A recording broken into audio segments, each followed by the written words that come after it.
The Gods of Mars by Edgar Rice Burroughs. Chapter 1. The Plant Men. As I stood upon the bluff before my cottage on that clear, cold night in the early part of March 1886, the noble Hudson flowing like the gray and silent specter of a dead river below me, I felt again the strange, compelling influence of the mighty god of war, my beloved Mars, which for 10 long and lonesome years I had implored with outstretched arms to carry me back to my lost love. Not since that other March night in 1866, when I had stood without that Arizona cave in which my still and lifeless body lay wrapped in the similitude of earthly death, had I felt the irresistible attraction of the god of my profession. With arms outstretched toward the red eye of the great star, I stood praying for a return of that strange power which twice had drawn me through the immensity of space, praying as I had prayed on 1,000 nights before during the long 10 years that I had waited and hoped. Suddenly, a qualm of nausea swept over me, my senses swam, my knees gave beneath me, and I pitched headlong to the ground upon the very verge of the dizzy bluff. Instantly my brain cleared, and there swept back across the threshold of my memory the vivid picture of the horrors of that ghostly Arizona cave. Again, as on that far-gone night, my muscles refused to respond to my will, and again, as though even here upon the banks of the placid Hudson, I could hear the awful moans and rustling of the fearsome thing which had lurked and threatened me from the dark recesses of the cave. I made the same mighty and superhuman effort to break the bonds of the strange anesthesia which held me, and again came the sharp click as of the sudden parting of a taut wire, and I stood naked and free beside the staring, lifeless thing that had so recently pulsed with the warmth. With scarcely a parting glance, I turned my eyes again toward Mars, lifted my hands toward his lurid rays, and waited. Nor did I have long to wait, for scarce had I turned ere I shot with the rapidity of thought into the awful void before me. There was the same instant of unthinkable cold and utter darkness that I had experienced 20 years before, and then I opened my eyes in another world, beneath the burning rays of a hot sun, which beat through a tiny opening in the dome of the mighty forest in which I lay. The scene that met my eyes was so Martian, that my heart sprang to my throat as the sudden fear swept through me that I had been aimlessly tossed upon some strange planet by a cruel fate. Why not? What guide had I through the trackless waste of interplanetary space? What assurance that I might not as well be hurtled to some far distant star of another solar system as to Mars?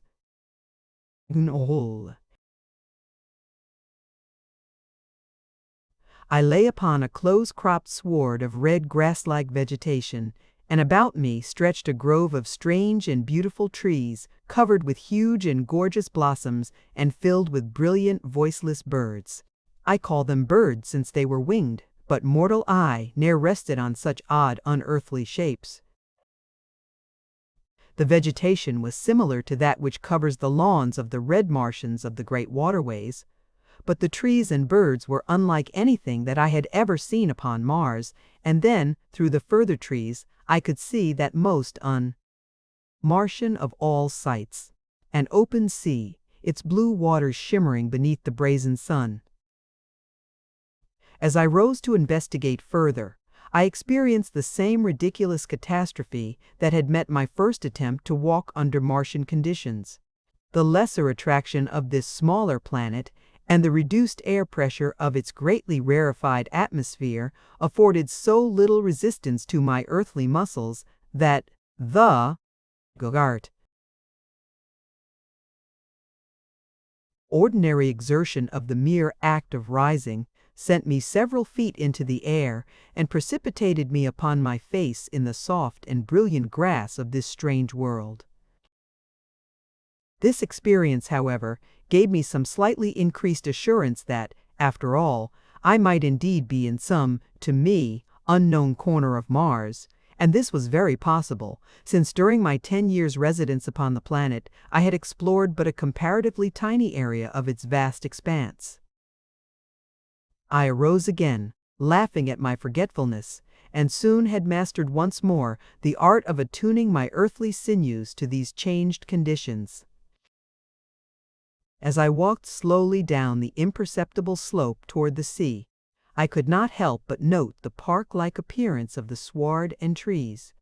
The grass was as close-cropped and carpet-like as some old English lawn, and the trees themselves showed evidence of careful pruning to a uniform height of about 15 feet from the ground, so that as one turned his glance in any direction the forest had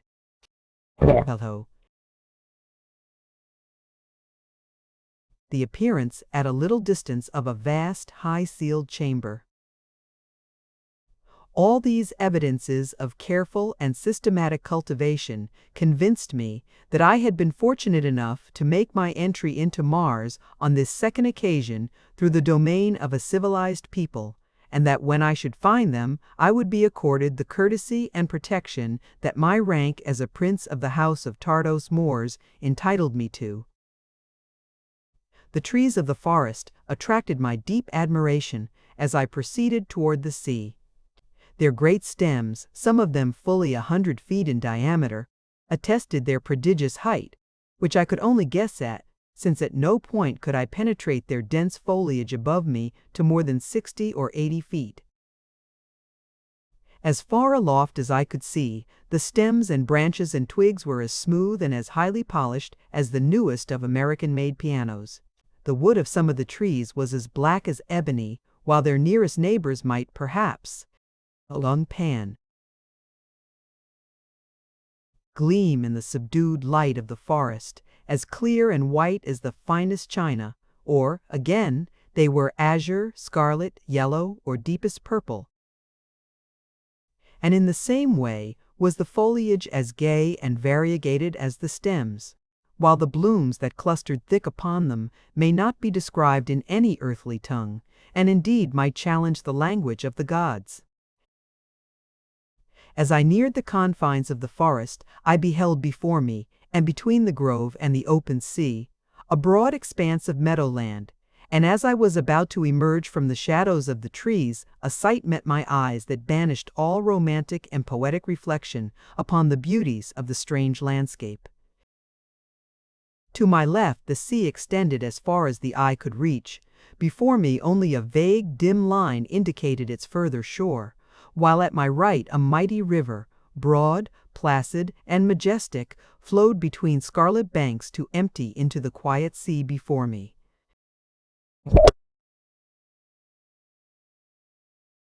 At a little distance up the river rose mighty perpendicular bluffs, from the very base of which the great river seemed to rise. But it was not these inspiring and magnificent evidences of nature's grandeur that took my immediate attention from the beauties of the forest. It was the sight of a score of figures moving slowly about the meadow near the bank of the mighty river. Odd, grotesque shapes they were, unlike anything that I had ever seen upon Mars, and yet, at a distance, most manlike in appearance. The larger specimens appeared to be about 10 or 12 feet in height when they stood erect, and to be proportioned as to torso and lower extremities precisely as is earthly man.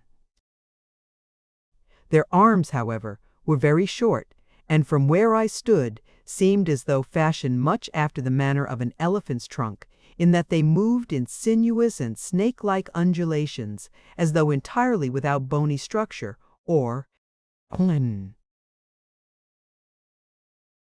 if there were bones, it seemed that they must be vertebral in nature. As I watched them from behind the stem of a huge tree, one of the creatures moved slowly in my direction, engaged in the occupation that seemed to be the principal business of each of them, and which consisted in running their oddly shaped hands over the surface of the sward, for what purpose I could not determine. As he approached quite close to me, I obtained an excellent view of him, and though I was later to become better acquainted with his kind, I may say that that single cursory examination of this awful travesty on nature would have proved quite sufficient to my desires had I been a free agent. The fastest flyer of the Heliometic Navy could not quickly enough have carried me far from this hideous creature. Its hairless body was a strange and ghoulish blue, except for a broad band of white which encircled its protruding single eye, an eye that was all dead white, pupil, iris, and ball. Its nose was a ragged, inflamed, circular hole in the center of its blank face, a hole that resembled more closely nothing that I could think of other than a fresh bullet wound which has not yet commenced to bleed. Below this repulsive orifice, the face was quite blank to the chin, for the thing had no mouth that I could discover. The head, with the exception of the face, was covered by a tangled mass of jet black hair, some 8 or 10 inches in length. Each hair was about the bigness of a large angleworm, and as the thing moved the muscles of its scalp this awful head covering seemed to writhe and wriggle and crawl about the fearsome face, as though indeed each separate hair was endowed with independent life.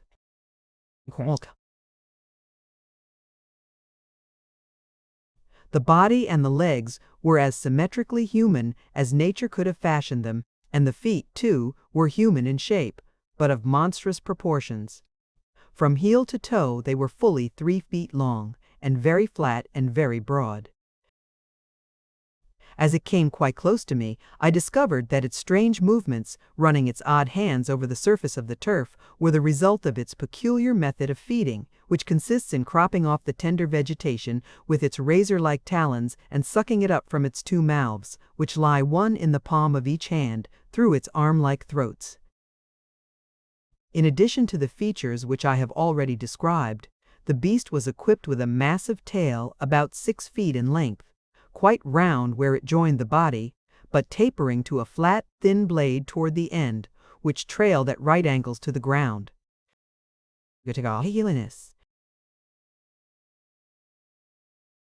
By far the most remarkable feature of this most remarkable creature, however, were the 2 tiny replicas of it, each about 6 inches in length, which dangled, one on either side, from its armpits.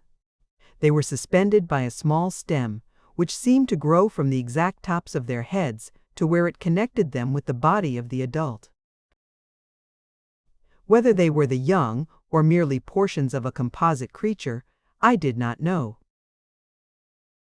As I had been scrutinizing this weird monstrosity, the balance of the herd had fed quite close to me, and I now saw that while many had the smaller specimens dangling from them, not all were thus equipped, and I further noted that the little ones varied in size from what appeared to be but tiny unopened buds, an inch in diameter, through various stages of development to the full-fledged and perfectly formed creature of 10 to 12 inches in length.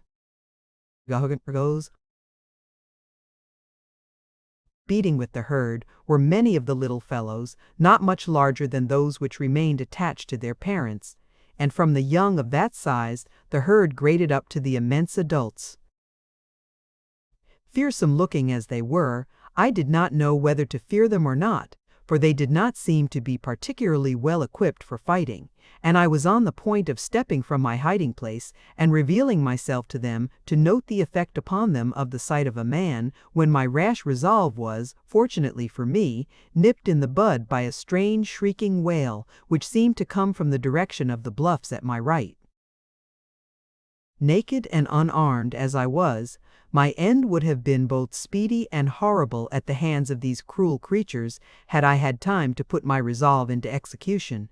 But at the moment of the shriek, each member of the herd turned in the direction from which the sound seemed to come, and at the same instant, coping. Every particular snake-like hair upon their heads rose stiffly perpendicular, as if each had been a sentient organism looking or listening for the source or meaning of the wail. And indeed the latter proved to be the truth, For this strange growth upon the craniums of the plant men of Barsoom represents the 1,000 ears of these hideous creatures, the last remnant of the strange race which sprang from the original tree of life. Instantly, every eye turned toward one member of the herd, a large fellow who evidently was the leader. A strange purring sound issued from the mouth in the palm of one of his hands, and at the same time he started rapidly toward the bluff, followed by the entire herd.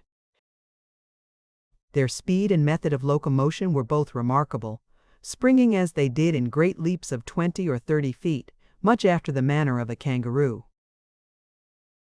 They were rapidly disappearing when it occurred to me to follow them, and so, hurling caution to the winds, I sprang across the meadow in their wake, with leaps and bounds even more prodigious than their own, for the muscles of an athletic earthman produce remarkable results when pitted against the lesser gravity and air pressure of Mars. Their way led directly towards the apparent source of the river at the base of the cliffs, and as I neared this point, I found the meadow dotted with huge boulders that the ravages of time had evidently dislodged from the towering crags above. For this reason, I came quite close to the cause of the disturbance before the scene broke upon my horrified gaze. As I topped a great boulder, I saw the herd of plant men surrounding a little group of perhaps 5 or 6 green men and women of Barsoom. That I was indeed upon Mars, I now had no doubt, for here were members of the wild hordes that peopled the Dead Sea bottoms and deserted cities of that dying planet. Here were the great males towering in all the majesty of their imposing height. Here were the gleaming white tusks protruding from their massive lower jaws, to a point near the center of their foreheads, the laterally placed, protruding eyes with which they could look forward or backward, or to either side without turning their heads. Here the strange antennae-like ears rising from the tops of their foreheads, and the additional pair of arms extending from midway between the shoulders and the hips.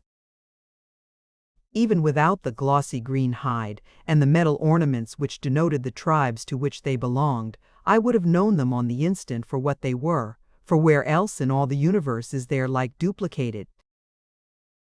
There were 2 men and 4 females in the party, and their ornaments denoted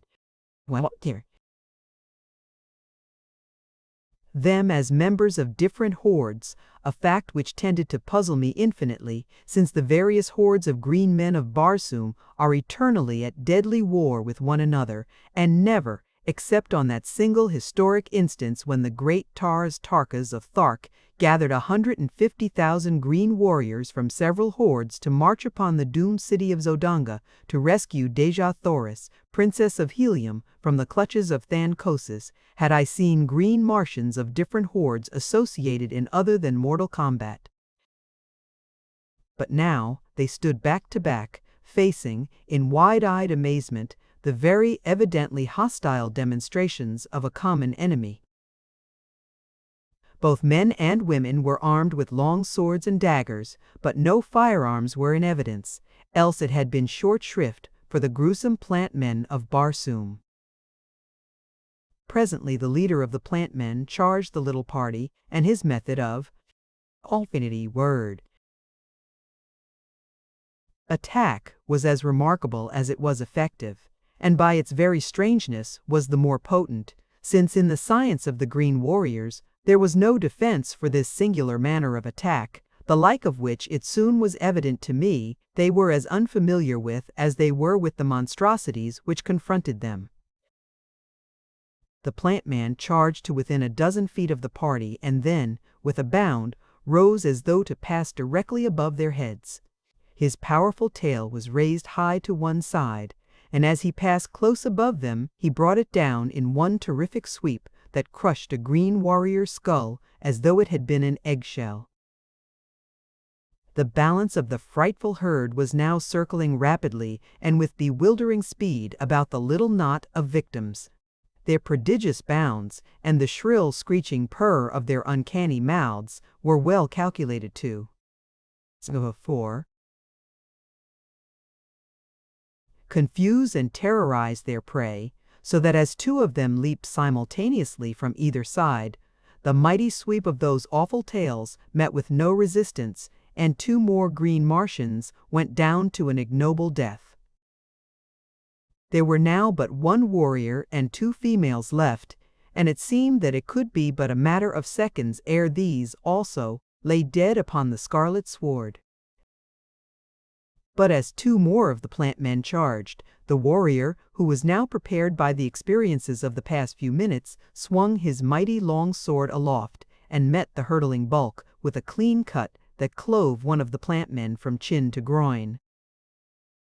The other, however, dealt a single blow with his cruel tail that laid both of the females' crushed corpses upon the ground. As the green warrior saw the last of his companions go down, and at the same time perceived that the entire herd was charging him in a body, he rushed boldly to meet them, swinging his longsword in the terrific manner that I had so often seen the men of his kind wield it in their ferocious and almost continual warfare among their own race. Cutting and hewing to right and left, he laid an open path straight through the advancing plant men, and then commenced a mad race for the forest, in the shelter of which he evidently hoped that he might find a haven of refuge. He had turned for that portion of the forest which abutted on the cliffs, and thus the mad race was taking the entire party farther and farther from the boulder where I lay concealed. As I had watched the noble fight which the great warrior had put up against such enormous odds, my heart had swelled in admiration for him, and acting as I am wont to do, more upon impulse than after mature deliberation, I instantly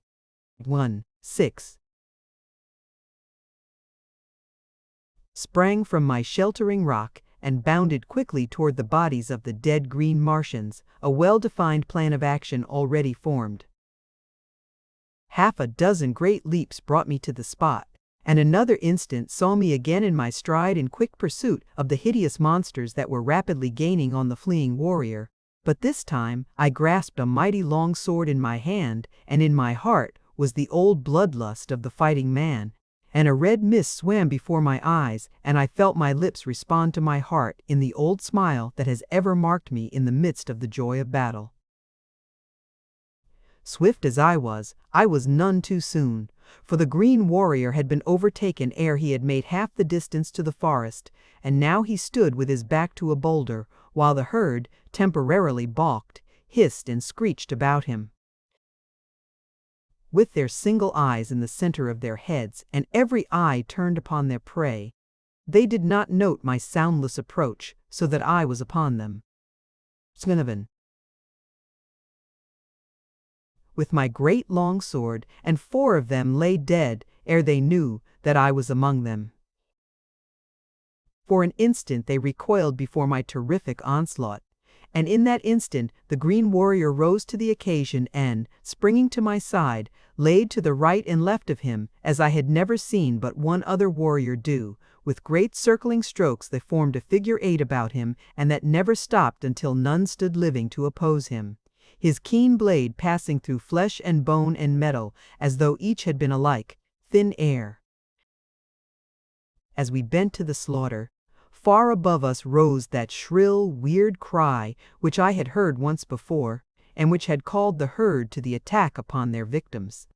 Again and again it rose, but we were too much engaged with the fierce and powerful creatures about us to attempt to search out, even with our eyes, the author of the horrid notes.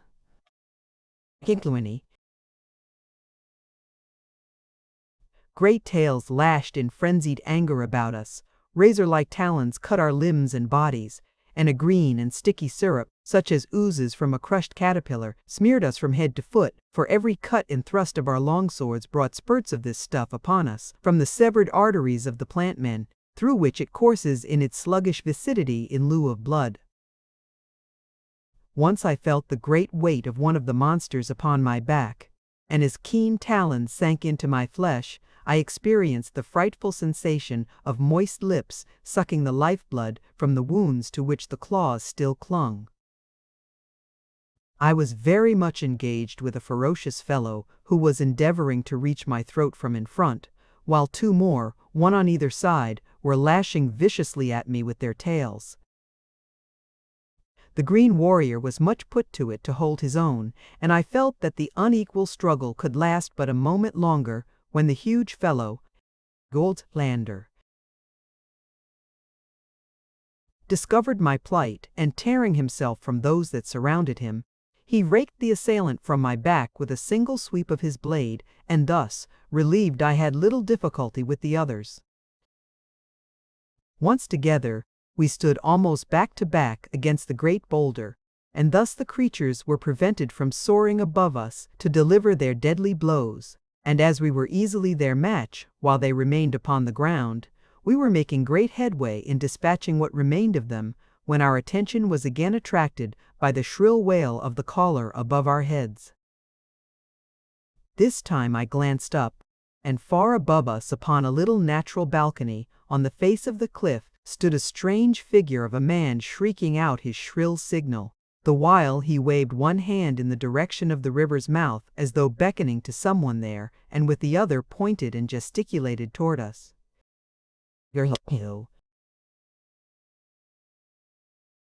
A glance in the direction toward which he was looking was sufficient to apprise me of his aims, and at the same time to fill me with the dread of dire apprehension.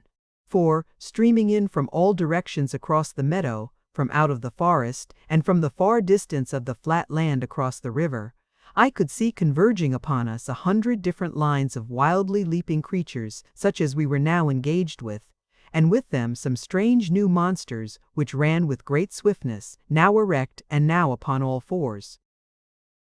"It will be a great death," I said to my companion. "Look."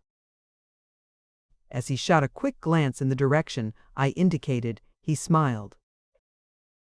"We may at least die fighting, and as great warriors should, John Carter," he replied. We had just finished the last of our immediate antagonists as he spoke, and I turned in surprised wonderment at the sound of my name. And there before my astonished eyes I beheld the greatest of the green men of Barsoom, their shrewdest statesman, their mightiest general, my great and good friend, Dejah Thoris, Jeddak of Thark.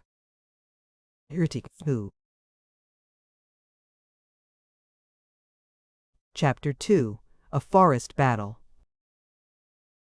Thoris and I found no time for an exchange of experiences as we stood there before the great boulder surrounded by the corpses of our grotesque assailants.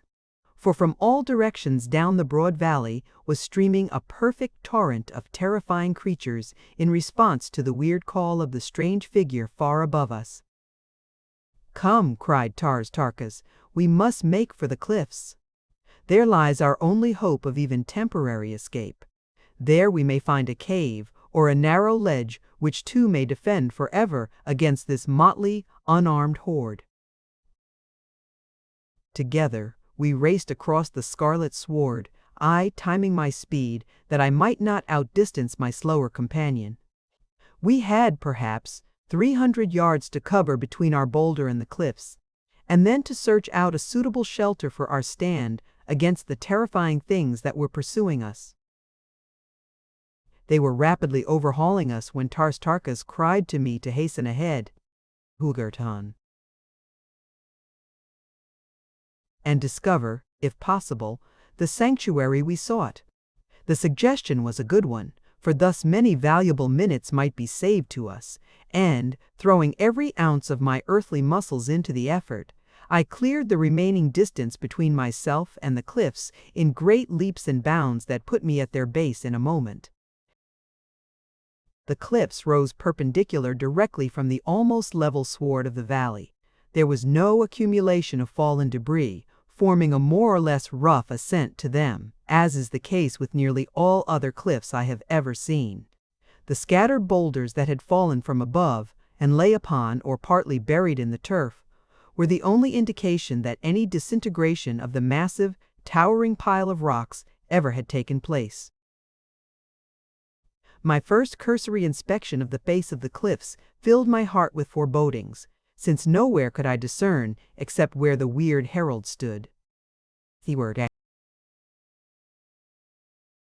Still shrieking his shrill summons, the faintest indication of even a bare foothold upon the lofty escarpment. To my right, the bottom of the cliff was lost in the dense foliage of the forest, which terminated at its very foot, rearing its gorgeous foliage fully 1,000 feet against its stern and forbidding neighbor. To the left, the cliff ran, apparently unbroken, across the head of the broad valley to be lost in the outlines of what appeared to be a range of mighty mountains that skirted and confined the valley in every direction. Perhaps 1,000 feet from me the river broke, as it seemed, directly from the base of the cliffs, and as there seemed not the remotest chance for escape in that direction, I turned my attention again toward the forest. The cliffs towered above me a good 5,000 feet. The sun was not quite upon them, and they loomed a dull yellow in their own shade. Here and there, they were broken with streaks and patches of dusky red, green, and occasional areas of white quartz. Altogether, they were very beautiful, but I fear that I did not regard them with a particularly appreciative eye on this, my first inspection of them.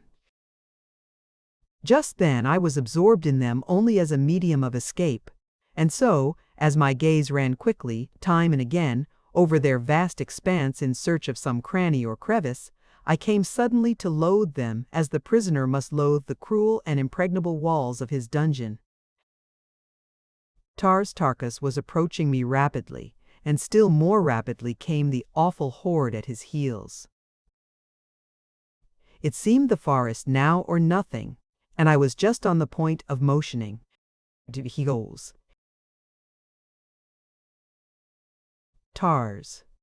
Tarkas to follow me in that direction when the sun passed the cliff's zenith, and as the bright rays touched the dull surface, it burst out into a million scintillant lights of burnished gold, of flaming red, of soft greens, and gleaming whites.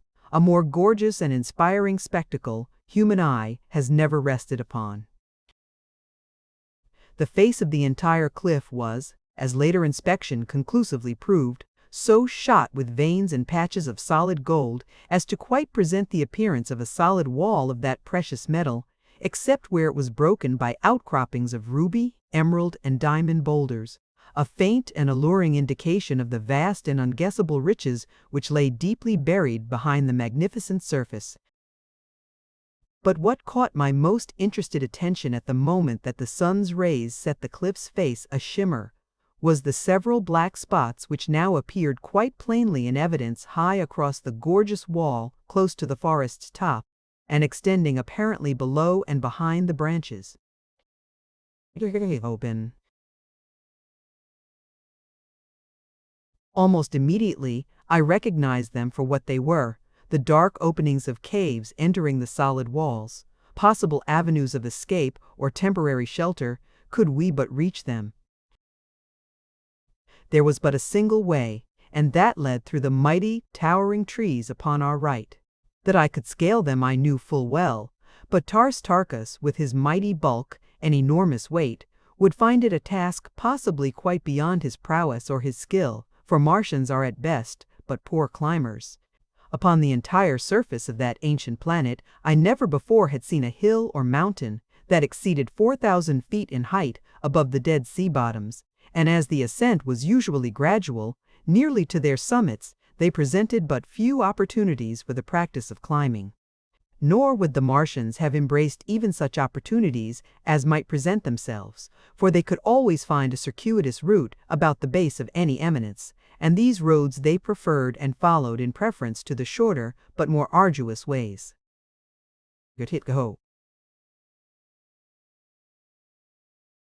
However, there was nothing else to consider than an attempt to scale the trees contiguous to the cliff in an effort to reach the caves above.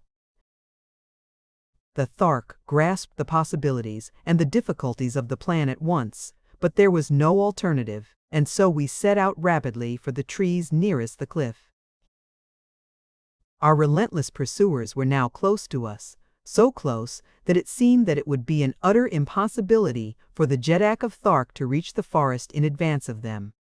Nor was there any considerable will in the efforts that Tarkus made, for the green men of Barsoom do not relish flight, nor ever before had I seen one fleeing from death in whatsoever form it might have confronted him. But that Tarkus was the bravest of the brave he had proven thousands of times, yes, tens of thousands, in countless mortal combats with men and beasts.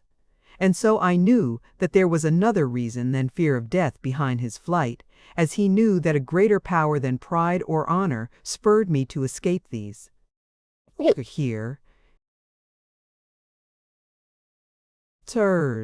fierce destroyers. In my case, it was love. Love of the divine Dejah Thoris, and the cause of the Thark's great and sudden love of life I could not fathom, for it is oftener that they seek death than life. These strange, cruel, loveless, unhappy people. At length, however, we reached the shadows of the forest, while right behind us sprang the swiftest of our pursuers, a giant plant man with claws outreaching to fasten his blood-sucking mouths upon us.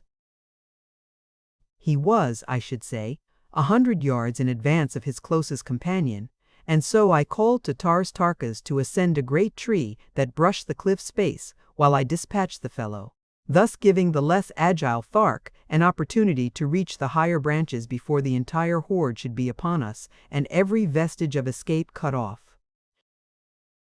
But I had reckoned without a just appreciation either of the cunning of my one immediate antagonist, or the swiftness with which his fellows were covering the distance which had separated them from me. As I raised my long sword to deal the creature its death thrust, it halted in its charge, and, as my sword cut harmlessly through the empty air, the great tail of the thing swept with the power of a grizzly's arm across the sward and carried me bodily from my feet to the ground. In an instant the brute was upon me, but ere it could fasten its hideous mouths into my breast and throat, I grasped a writhing tentacle in either hand. The plant man was well-muscled, heavy, and powerful, but my earthly sinews and greater agility, in conjunction with the deathly stranglehold I had upon him, would have given me, I think, an eventual victory had we had time to discuss the merits of our relative prowess uninterrupted. But as we strained and struggled about the tree, into which Tarkus was clambering with infinite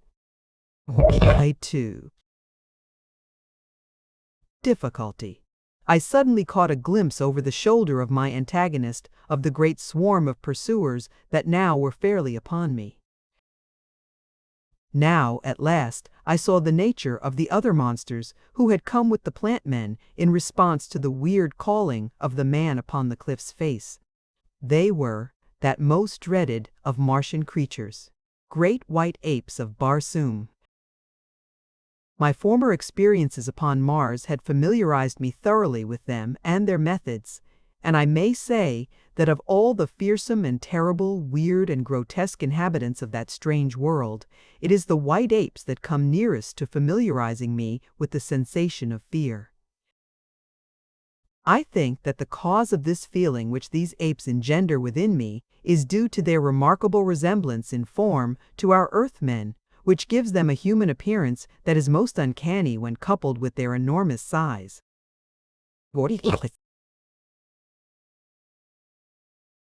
They stand 15 feet in height and walk erect upon their hind feet.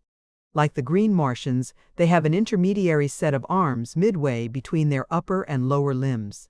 Their eyes are very close set, but do not protrude, as do those of the green men of Mars. Their ears are high set, but more laterally located than are the green men's, while their snouts and teeth are much like those of our African gorilla. Upon their heads grows an enormous shock of bristly hair. It was into the eyes of such as these, and the terrible plant men, that I gazed above the shoulder of my foe, and then, in a mighty wave of snarling, snapping, screaming, purring rage, they swept over me. And of all the sounds that assailed my ears as I went down beneath them, to me, the most hideous was the horrid purring of the plant-men. Instantly, a score of cruel fangs and keen talons were sunk into my flesh. Cold, sucking lips fastened themselves upon my arteries. I struggled to free myself, and, therefore, even though weighed down by these immense bodies, I succeeded in struggling to my feet, where, still grasping my longsword and shortening my grip upon it until I could use it as a dagger, I wrought such havoc among them that at one time I stood for an instant free. What it has taken minutes to write occurred in but a few seconds, but during that time Dejah Thoris had seen my plight and had dropped from the lower branches, which he had reached with such infinite labor, and as I flung the last of my immediate antagonists from me, the great Thark leaped to my side, and again we fought back to back, as we had done 100 times before. Time and again, the ferocious apes sprang in to close with us, and time and again, we beat them back with our swords. The great tails of the plant-men lashed with tremendous power about us as they charged from various directions or sprang with the agility of greyhounds above our heads, but every attack met a gleaming blade in sword hands that had been reputed for 20 years the best that Mars ever had known.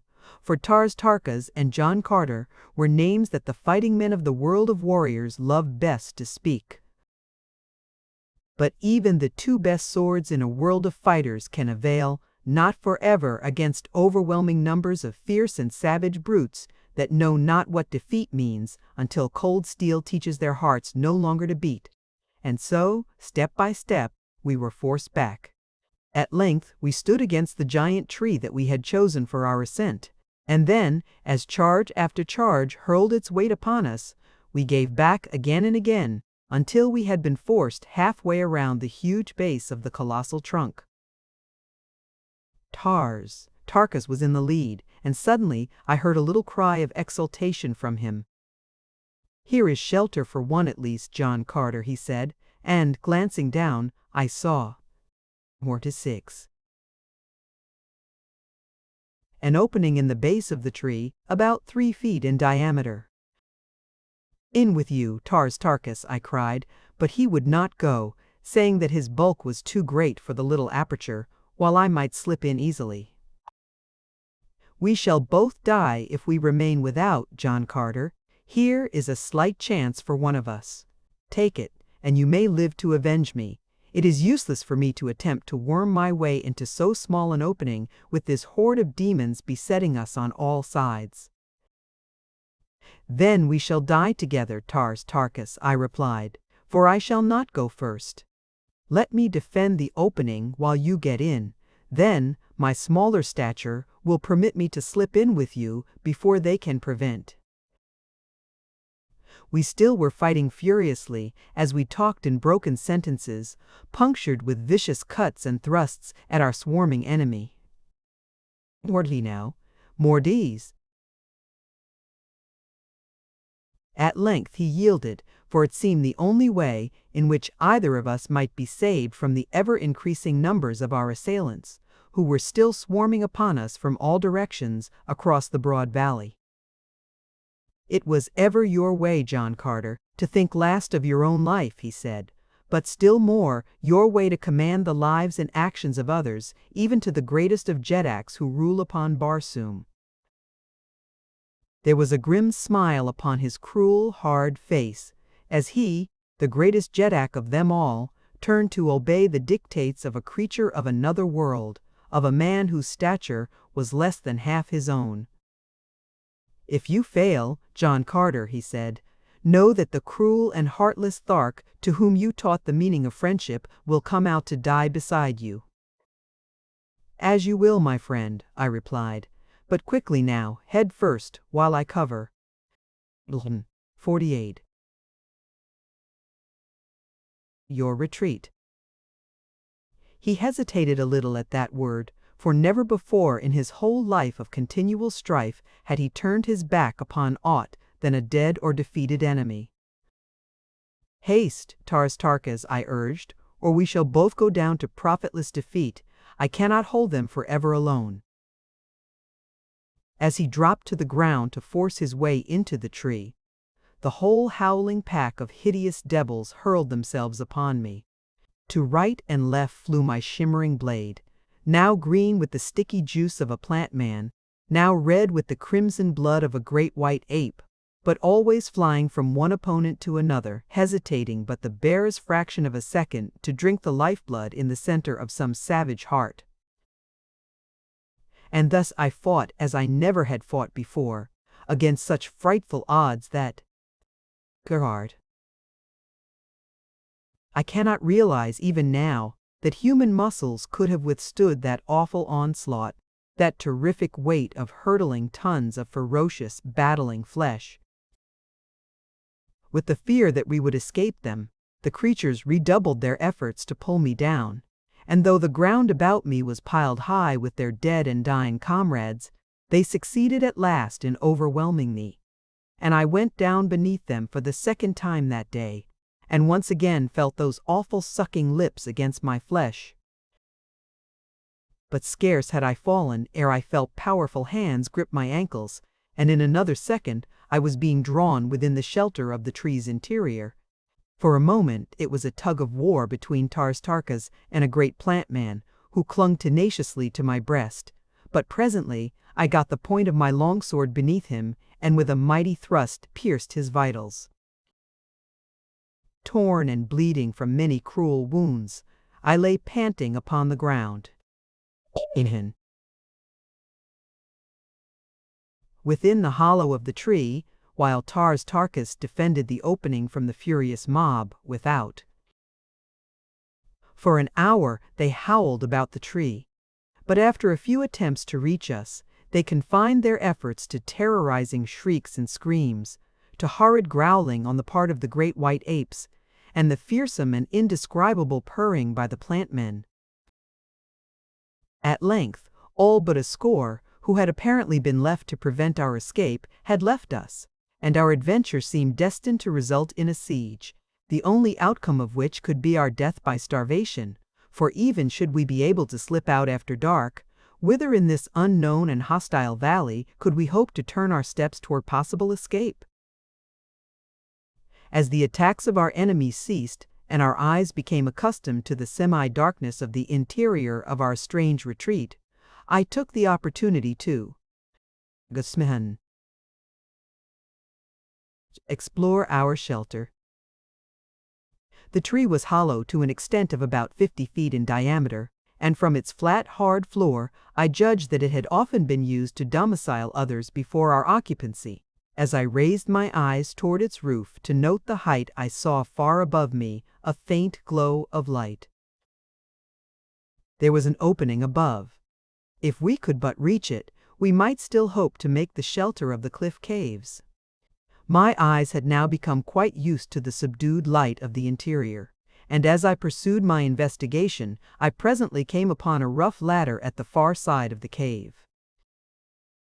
Quickly I mounted it, only to find that it connected at the top with the lower of a series of horizontal wooden bars that spanned the now narrow and shaft-like interior of the tree's stem.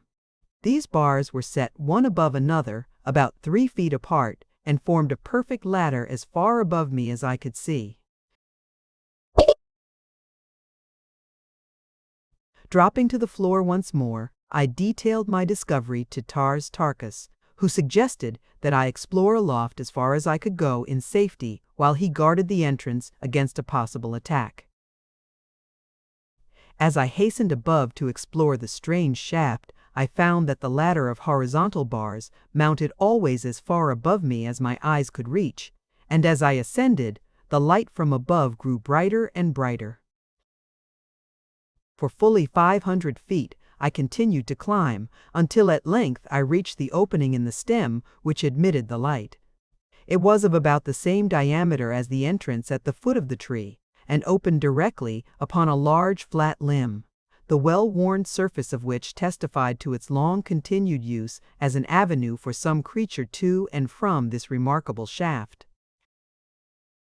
I did not venture out upon the limb for fear that I might be discovered, and our retreat in this direction cut off, but instead hurried to retrace my steps to Tars.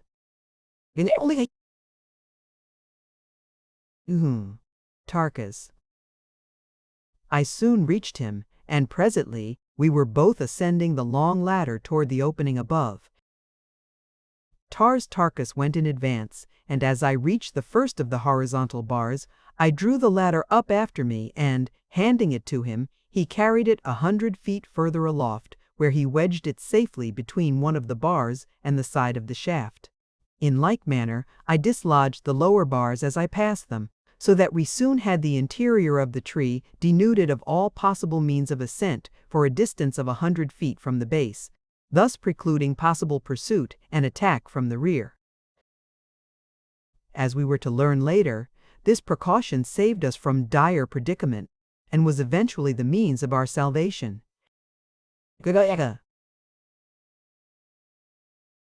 When we reached the opening at the top, Tarkus drew to one side that I might pass out and investigate, as, owing to my lesser weight and greater agility, I was better fitted for the perilous threading of this dizzy, hanging pathway.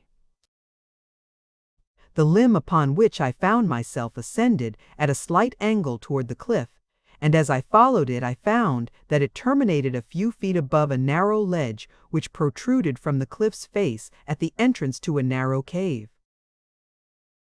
As I approached the slightly more slender extremity of the branch, it bent beneath my weight until, as I balanced perilously upon its outer tip, it swayed gently on a level with the ledge at a distance of a couple of feet. 500 feet below me lay the vivid scarlet carpet of the valley. Nearly 5,000 feet above towered the mighty, gleaming face of the gorgeous cliffs. The cave that I faced was not one of those that I had seen from the ground, and which lay much higher, possibly 1,000 feet. But so far as I might know, it was as good for our purpose as another, and so I returned to the tree for Tarkus. Together we wormed our way along the waving pathway, but when we reached the end of the branch, we found that our combined weight so depressed the limb that the cave's mouth was now too far above us to be reached. We finally agreed that Tarkus should return along the branch, leaving his longest leather harness strap with me, and that when the limb had risen to a height that would permit me to enter the cave I was to do so, and on Tarkus's return I could then lower the strap and haul him up to the safety of the ledge. This we did without mishap, and soon found ourselves together upon the verge of a dizzy little balcony, with a magnificent view of the valley spreading out below us. 6. As far as the eye could reach, gorgeous forest and crimson sward skirted a silent sea, and about all towered the brilliant monster guardian cliffs. Once we thought we discerned a gilded minaret gleaming in the sun amidst the waving tops of far distant trees, but we soon abandoned the idea in the belief that it was but an hallucination born of our great desire to discover the haunts of civilized men in this beautiful yet forbidding spot. Below us upon the river's bank, the great white apes were devouring the last remnants of Tarkus's former companions, while great herds of plantmen grazed in ever-widening circles about the sward which they kept as close-clipped as the smoothest of lawns.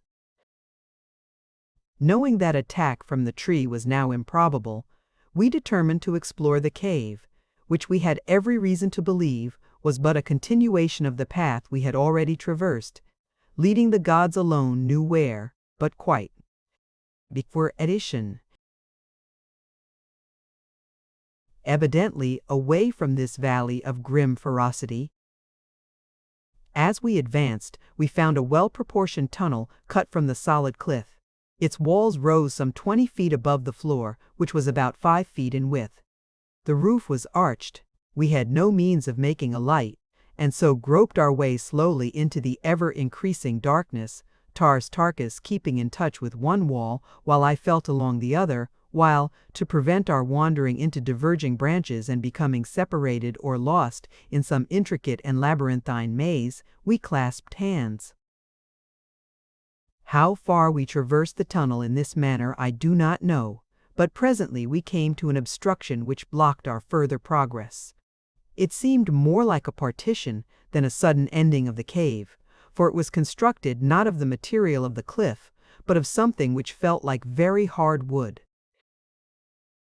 Silently I groped over its surface with my hands, and presently was rewarded by it.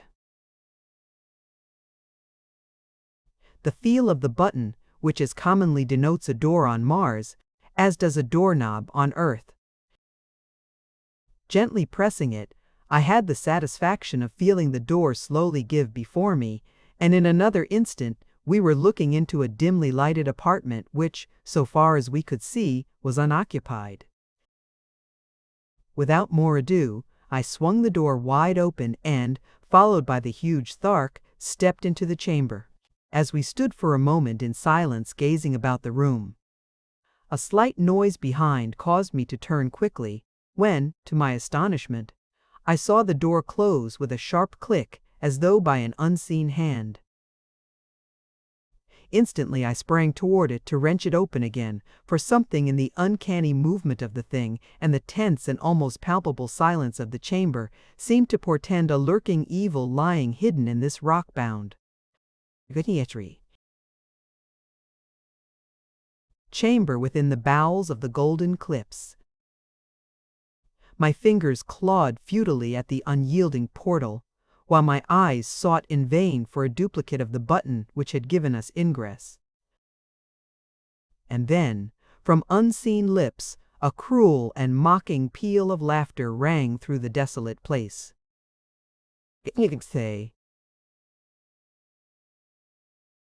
Chapter 3. The Chamber of Mystery. For moments after that awful laugh had ceased reverberating through the rocky room, Tarkas and I stood in tense and expectant silence. But no further sound broke the stillness, nor within the range of our vision did aught move. At length, Tarkas laughed softly, after the manner of his strange kind, when in the presence of the horrible or terrifying. It is not an hysterical laugh, but rather the genuine expression of the pleasure they derive from the things that move earth men to loathing or to tears. Often and again have I seen them roll upon the ground in mad fits of uncontrollable mirth, when witnessing the death agonies of women and little children beneath the torture of that hellish green Martian fete, the Great Games. I looked up at the Thark, a smile upon my own lips, for here, in truth, was greater need for a smiling face than a trembling chin.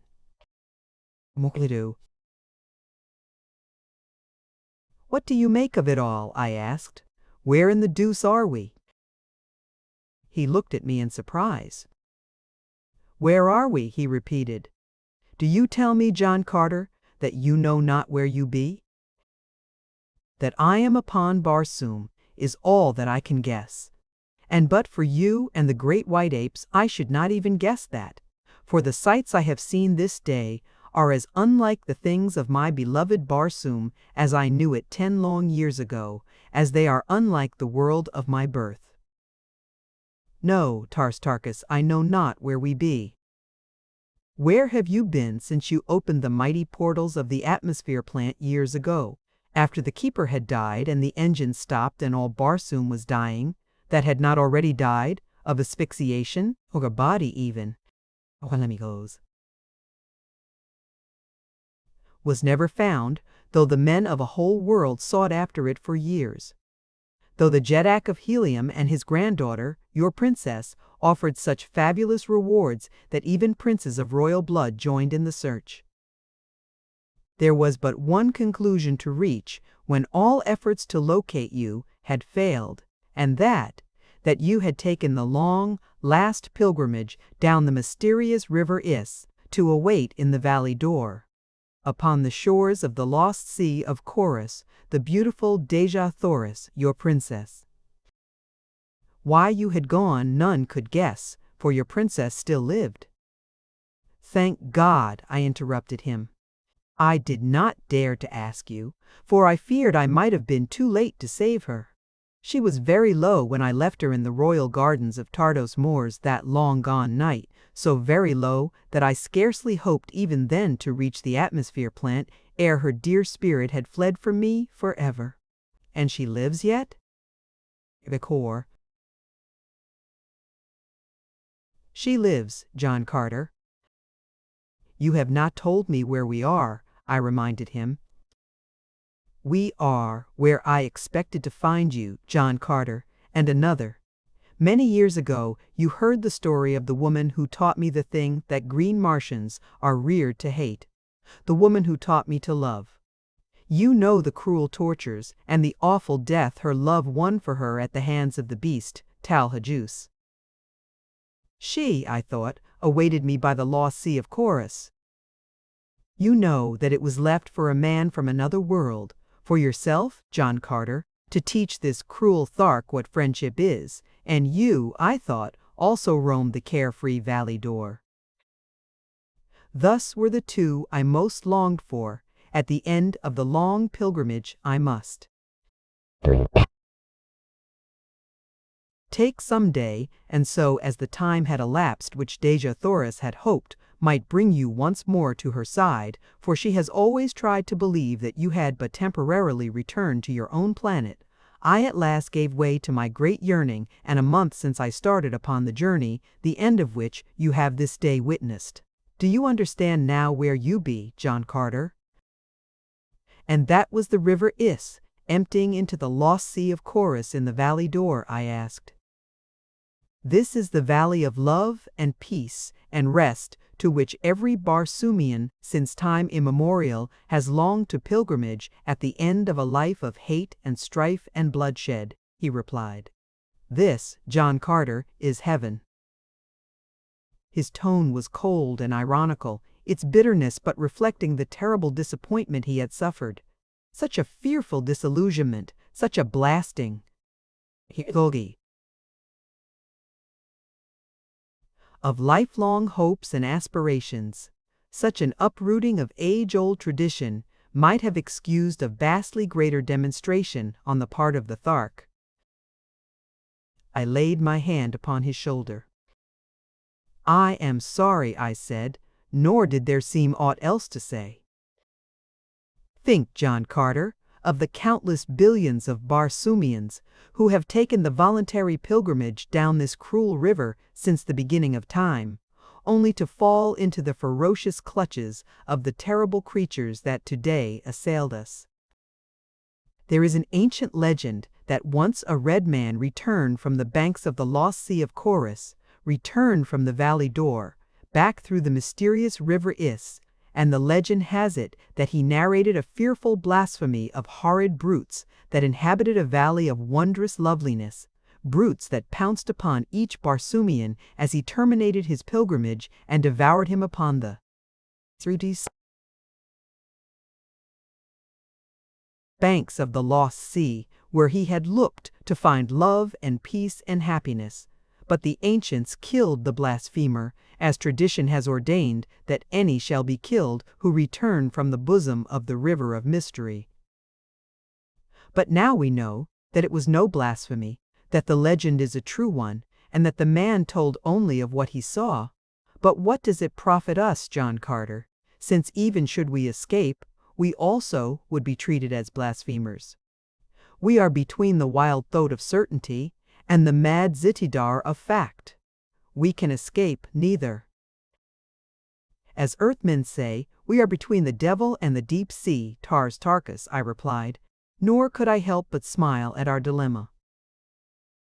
There is naught that we can do but take things as they come, and at least have the satisfaction of knowing that whoever slays us, eventually, will have far greater numbers of their own dead to count than they will get in return.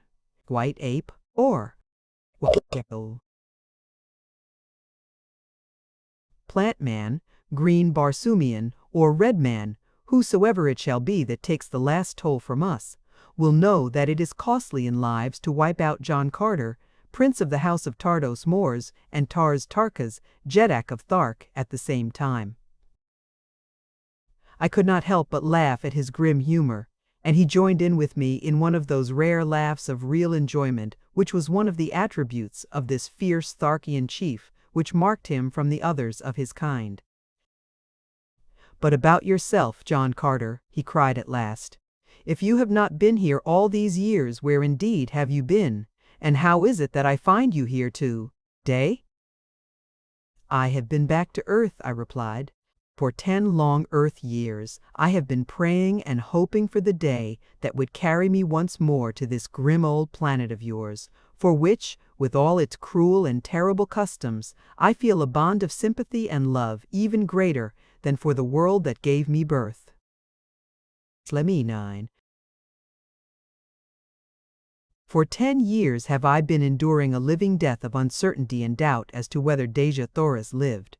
And now that for the first time in all these years my prayers have been answered and my doubt relieved, I find myself, through a cruel whim of fate, hurled into the one tiny spot of all Barsoom from which there is apparently no escape, and if there were, at a price which would put out forever the last flickering hope which I may cling to of seeing my princess again in this life. And you have seen today with what pitiful futility man yearns toward a material hereafter. Only a bare half-hour before I saw you battling with the plant men, I was standing in the moonlight upon the banks of a broad river that taps the eastern shore of Earth's most blessed land. I have answered you, my friend. Do you believe? "I believe," replied Tars Tarkas, "though I cannot understand."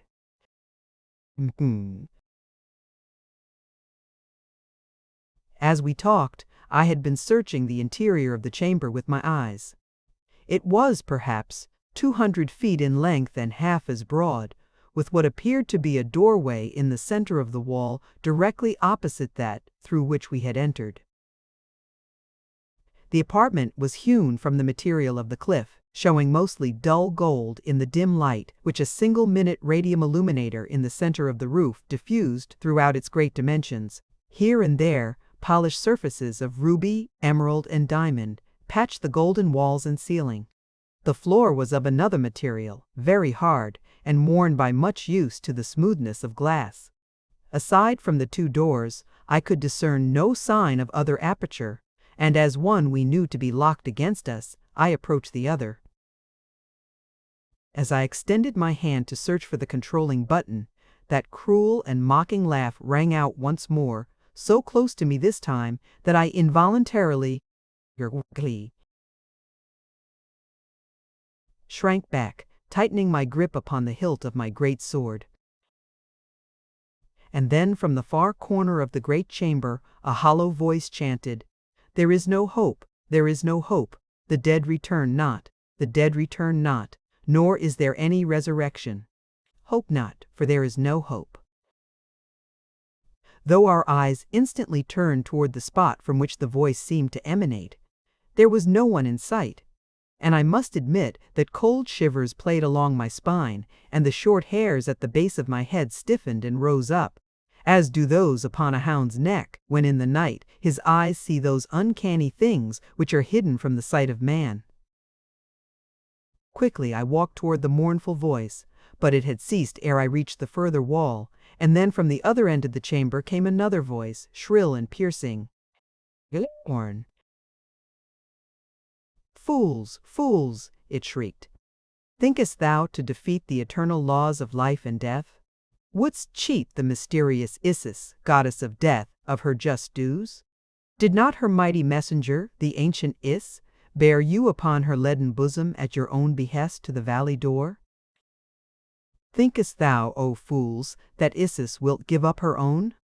Thinkest thou to escape from whence, in all the countless ages, but a single soul has fled?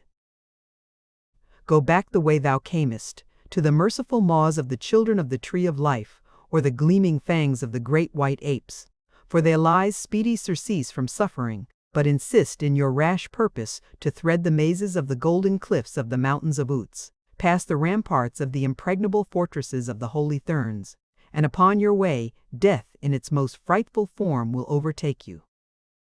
A death so horrible that even the holy Therns themselves, who conceived both life and death, avert their eyes from its fiendishness and lightning. Close their ears against the hideous shrieks of its victims. Go back, O fools, the way thou camest. And then the awful laugh broke out from another part of the chamber. Most uncanny, I remarked, turning to Tarkas. What shall we do? He asked. We cannot fight empty air. I would almost sooner return and face foes into whose flesh I may feel my blade bite, and know that I am selling my carcass dearly before I go down to that eternal oblivion, which is evidently the fairest and most desirable eternity that mortal man has the right to hope for.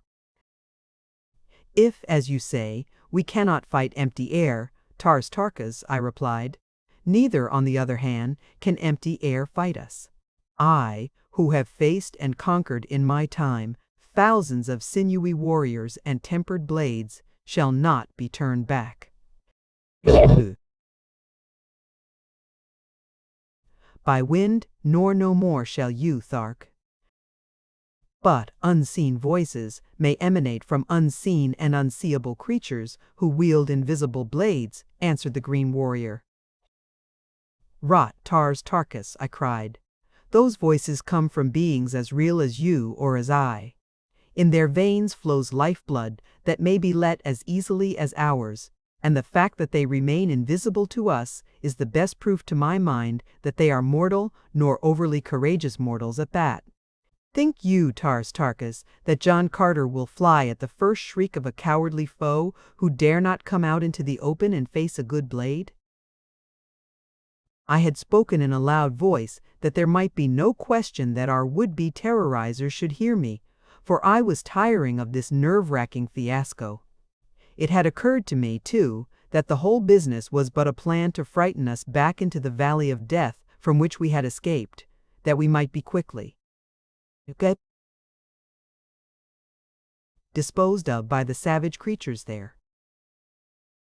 For a long period there was silence. Then of a sudden, a soft, stealthy sound behind me caused me to turn suddenly to behold a great many-legged banth creeping sinuously upon me.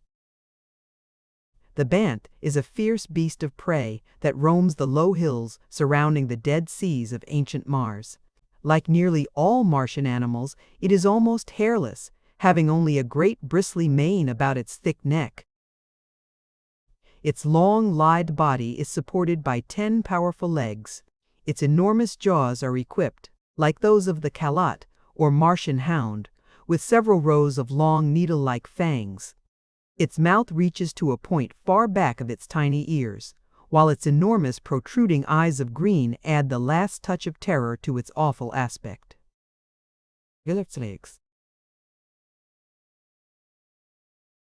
As it crept toward me, it lashed its powerful tail against its yellow sides, and when it saw that it was discovered, it emitted the terrifying roar which often freezes its prey into momentary paralysis in the instant that it makes its spring. And so it launched its great bulk toward me, but its mighty voice had held no paralyzing terrors for me, and it met cold steel instead of the tender flesh its cruel jaws gaped so widely to engulf.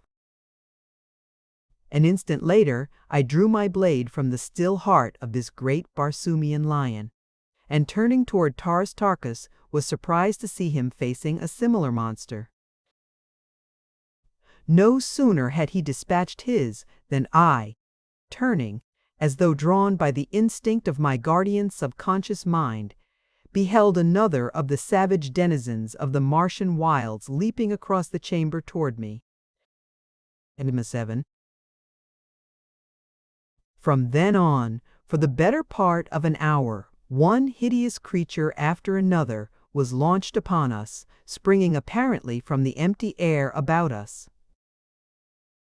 Tarkas was satisfied. Here was something tangible that he could cut and slash with his great blade, while I, for my part, may say that the diversion was a marked improvement over the uncanny voices from unseen lips. That there was nothing supernatural about our new foes was well evidenced by their howls of rage and pain as they felt the sharp steel at their vitals, and the very real blood which flowed from their severed arteries as they died. The real death.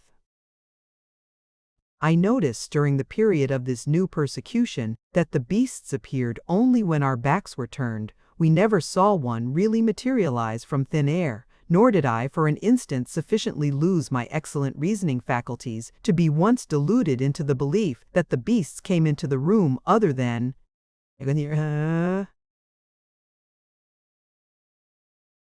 through some concealed and well-contrived doorway. Among the ornaments of Tarkis's leather harness, which is the only manner of clothing worn by Martians other than silk capes and robes of silk and fur for protection from the cold after dark, was a small mirror, about the bigness of a lady's hand-glass, which hung midway between his shoulders and his waist against his broad back.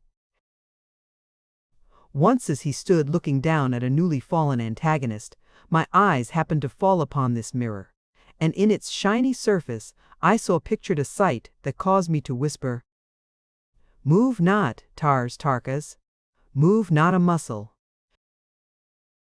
He did not ask why, but stood like a graven image while my eyes watched the strange thing that meant so much to us. What I saw was the quick movement of a section of the wall behind me. It was turning upon pivots, and with it, a section of the floor directly in front of it was turning. It was as though you placed a visiting card upon end on a silver dollar that you had laid flat upon a table, so that the edge of the card perfectly bisected the surface of the coin. The card might represent the section of the wall that turned, and the silver dollar the section of the floor.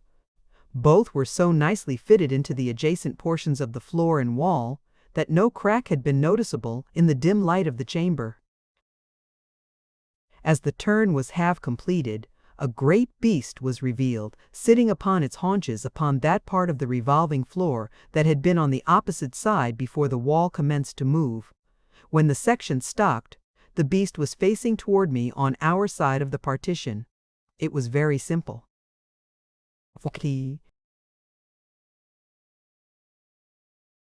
But what had interested me most was the sight that the half-turned section had presented through the opening that it had made.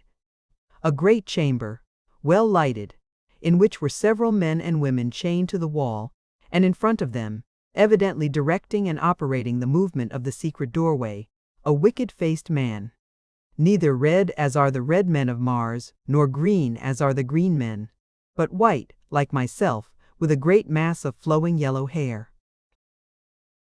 The prisoners behind him were red Martians. Chained with them were a number of fierce beasts, such as had been turned upon us, and others equally as ferocious. As I turned to meet my new foe, it was with a heart considerably lightened. "Watch the wall at your end of the chamber, Tarkis," I cautioned. "It is through secret doorways in the wall that the brutes are loosed upon us."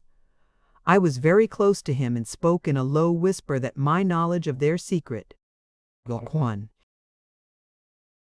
might not be disclosed to our tormentors. As long as we remained each facing an opposite end of the apartment, no further attacks were made upon us, so it was quite clear to me that the partitions were in some way pierced, that our actions might be observed from without. At length a plan of action occurred to me, and backing quite close to Tarkis, I unfolded my scheme in a low whisper, keeping my eyes still glued upon my end of the room. The great Thark grunted his assent to my proposition when I had done, and in accordance with my plan, commenced backing toward the wall which I faced while I advanced slowly ahead of him. When we had reached a point some 10 feet from the secret doorway, I halted my companion, and cautioning him to remain absolutely motionless until I gave the prearranged signal, I quickly turned my back to the door, through which I could almost feel the burning and baleful eyes of our would-be executioner.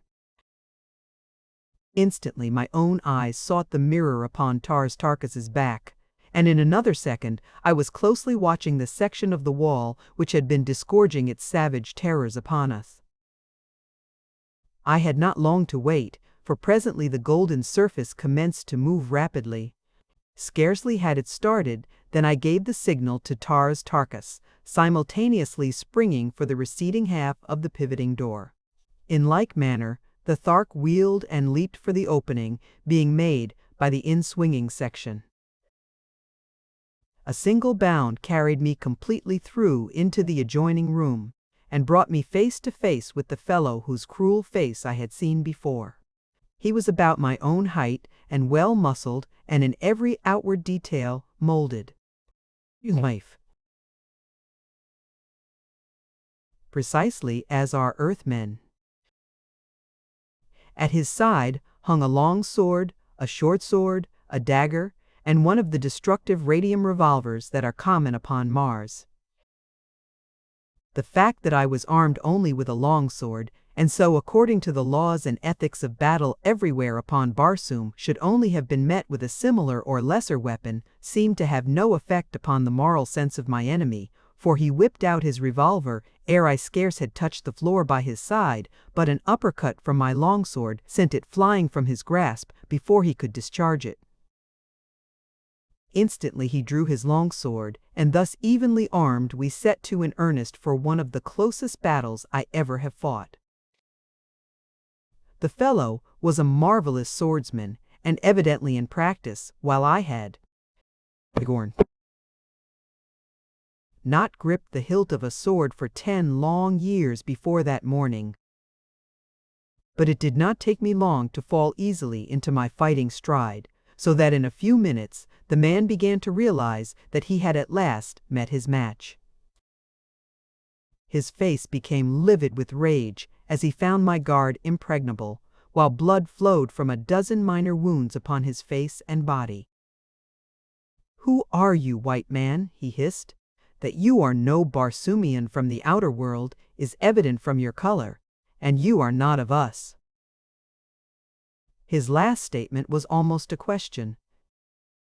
"What if I were from the temple of Isis?" I hazarded on a wild guess. "Fate forfend!" he exclaimed, his face going white under the blood that now nearly covered it.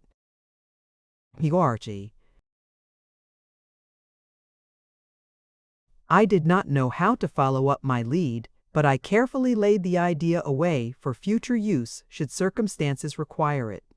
His answer indicated that for all he knew, I might be from the temple of Isis, and in it were men like unto myself, and either this man feared the inmates of the temple, or else he held their persons or their power in such reverence that he trembled to think of the harm and indignities he had heaped upon one of them. But my present business with him was of a different nature than that which requires any considerable abstract reasoning. It was to get my sword between his ribs, and this I succeeded in doing within the next few seconds. Nor was I an instant too soon. The chained prisoners had been watching the combat in tense silence. Not a sound had fallen in the room other than the clashing of our contending blades, the soft shuffling of our naked feet, and the few whispered words we had hissed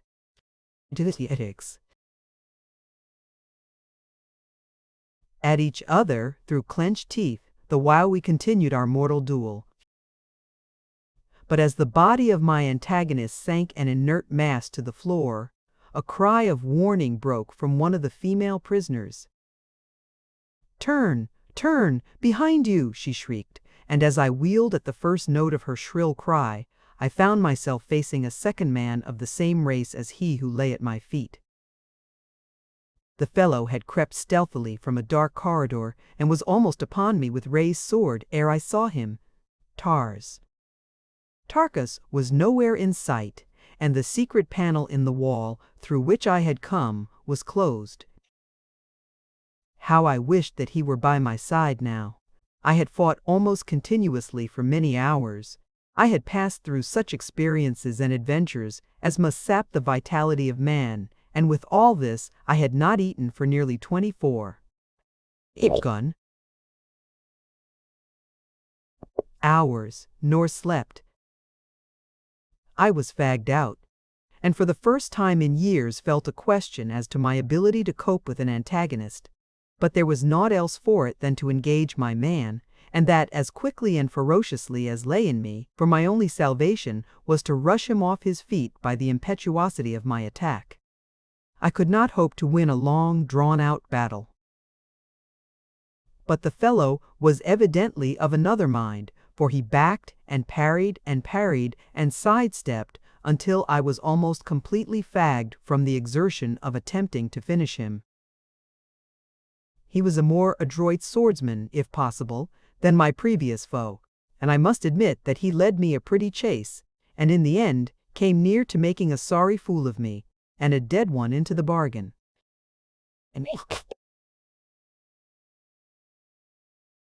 I could feel myself growing weaker and weaker, until at length objects commenced to blur before my eyes, and I staggered and blundered about, more asleep than awake. And then it was that he worked his pretty little coup that came near to losing me my life. He had backed me around so that I stood in front of the corpse of his fellow, and then he rushed me suddenly so that I was forced back upon it, and as my heel struck it, the impetus of my body flung me backward across the dead man.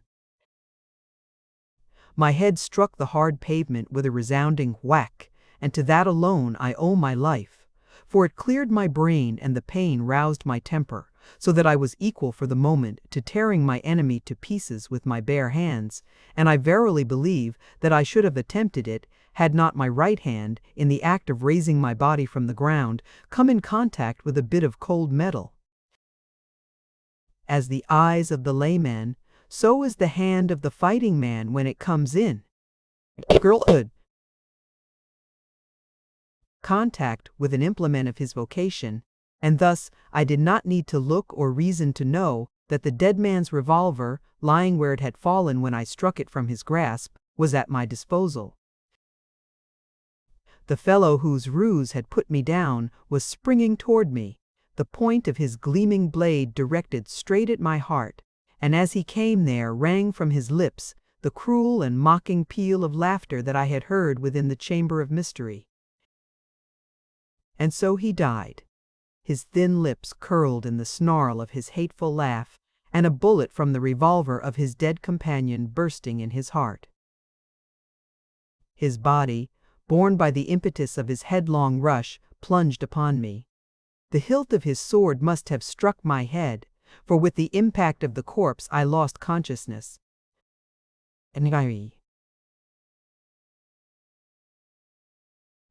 Chapter 4. Thuvia. It was the sound of conflict that aroused me once more to the realities of life. For a moment I could neither place my surroundings nor locate the sounds which had aroused me. And then from beyond the blank wall beside which I lay, I heard the shuffling of feet, the snarling of grim beasts, the clank of metal accoutrements, and the heavy breathing of a man. As I rose to my feet, I glanced hurriedly about the chamber in which I had just encountered such a warm reception. The prisoners and the savage brutes rested in their chains by the opposite wall, eyeing me with varying expressions of curiosity, sullen rage, surprise, and hope. The latter emotion seemed plainly evident upon the handsome and intelligent face of the young red Martian woman whose cry of warning had been instrumental in saving my life. She was the perfect type of that remarkably beautiful race whose outward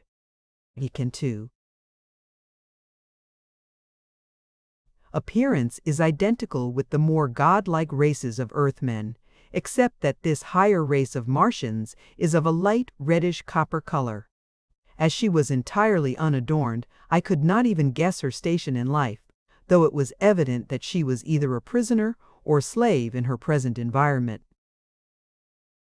It was several seconds before the sounds upon the opposite side of the partition jolted my slowly returning faculties into a realization of their probable import, and then, of a sudden, I grasped the fact that they were caused by Tars Tarkas in what was evidently a desperate struggle with wild beasts or savage men. With a cry of encouragement, I threw my weight against the secret door, but as well have essayed the down-hurling of the cliffs themselves. Then I sought feverishly for the secret of the revolving panel, but my search was fruitless, and I was about to raise my longsword against the sullen gold when the young woman prisoner called out to me. Goody tea. Save thy sword, O mighty warrior, for thou shalt need it more where it will avail to some purpose. Shatter it not against senseless metal which yields better to the lightest finger touch of one who knows its secret. Know you the secret of it then? I asked. Yes, release me and I will give you entrance to the other horror chamber if you wish. The keys to my fetters are upon the first dead of thy foemen. But why would you return to face again the fierce banth, or whatever other form of destruction they have loosed within that awful trap? Because my friend fights there alone, I answered, as I hastily sought and found the keys upon the carcass of the dead custodian of this grim chamber of horrors. There were many keys upon the oval ring, but the fair Martian maid quickly selected that which sprung the great lock at her waist, and freed she hurried. Toward the secret panel. Again, she sought out a key upon the ring. This time a slender, needle-like affair which she inserted in an almost invisible hole in the wall.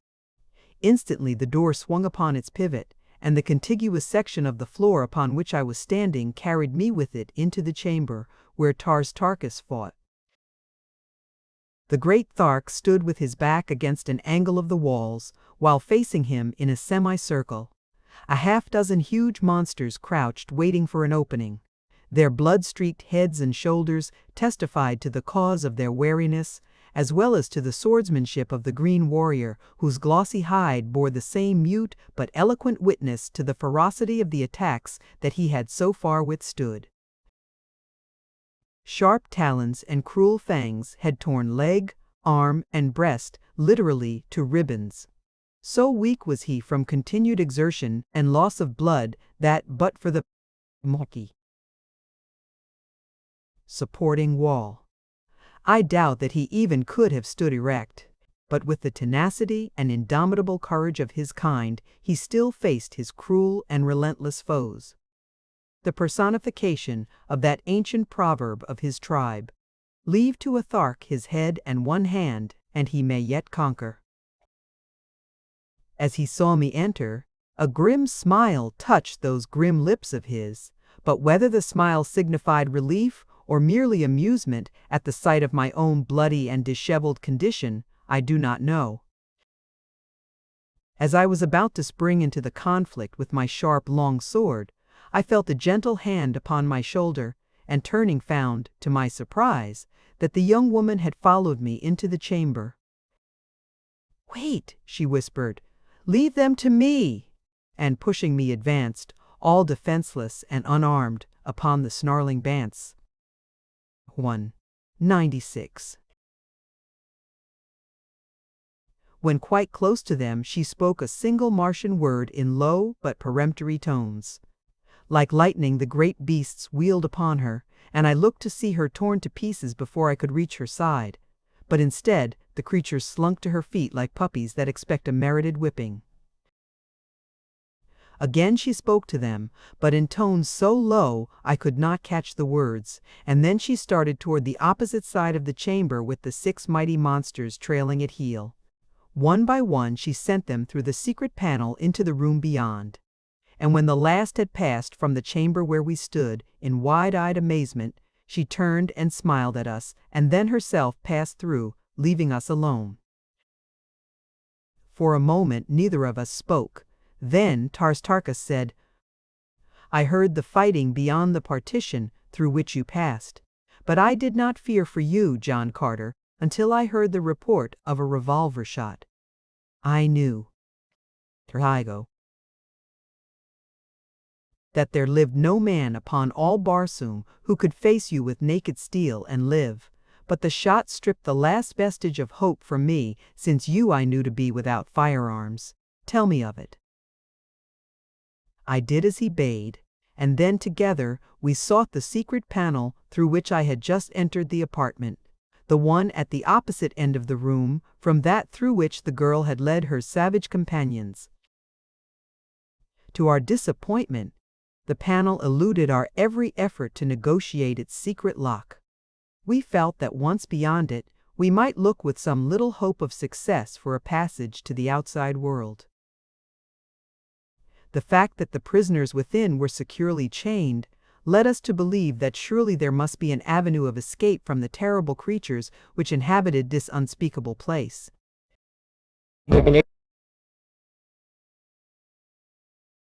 Again and again we turned from one door to another, from the baffling golden panel at one end of the chamber to its mate at the other, equally baffling. When we had about given up all hope, one of the panels turned silently toward us, and the young woman who had led away the band stood once more beside us. "Who are you," she asked, "and what your mission, that you have the temerity to attempt to escape from the valley door and the death you have chosen?" "I have chosen no death, maiden," I replied. "I am not of Barsoom, nor have I taken yet the voluntary pilgrimage upon the river Is. My friend here is Jeddak of all the Tharks, and though he has not yet expressed a desire to return to the living world, I am taking him with me from the living lie that hath lured him to this frightful place."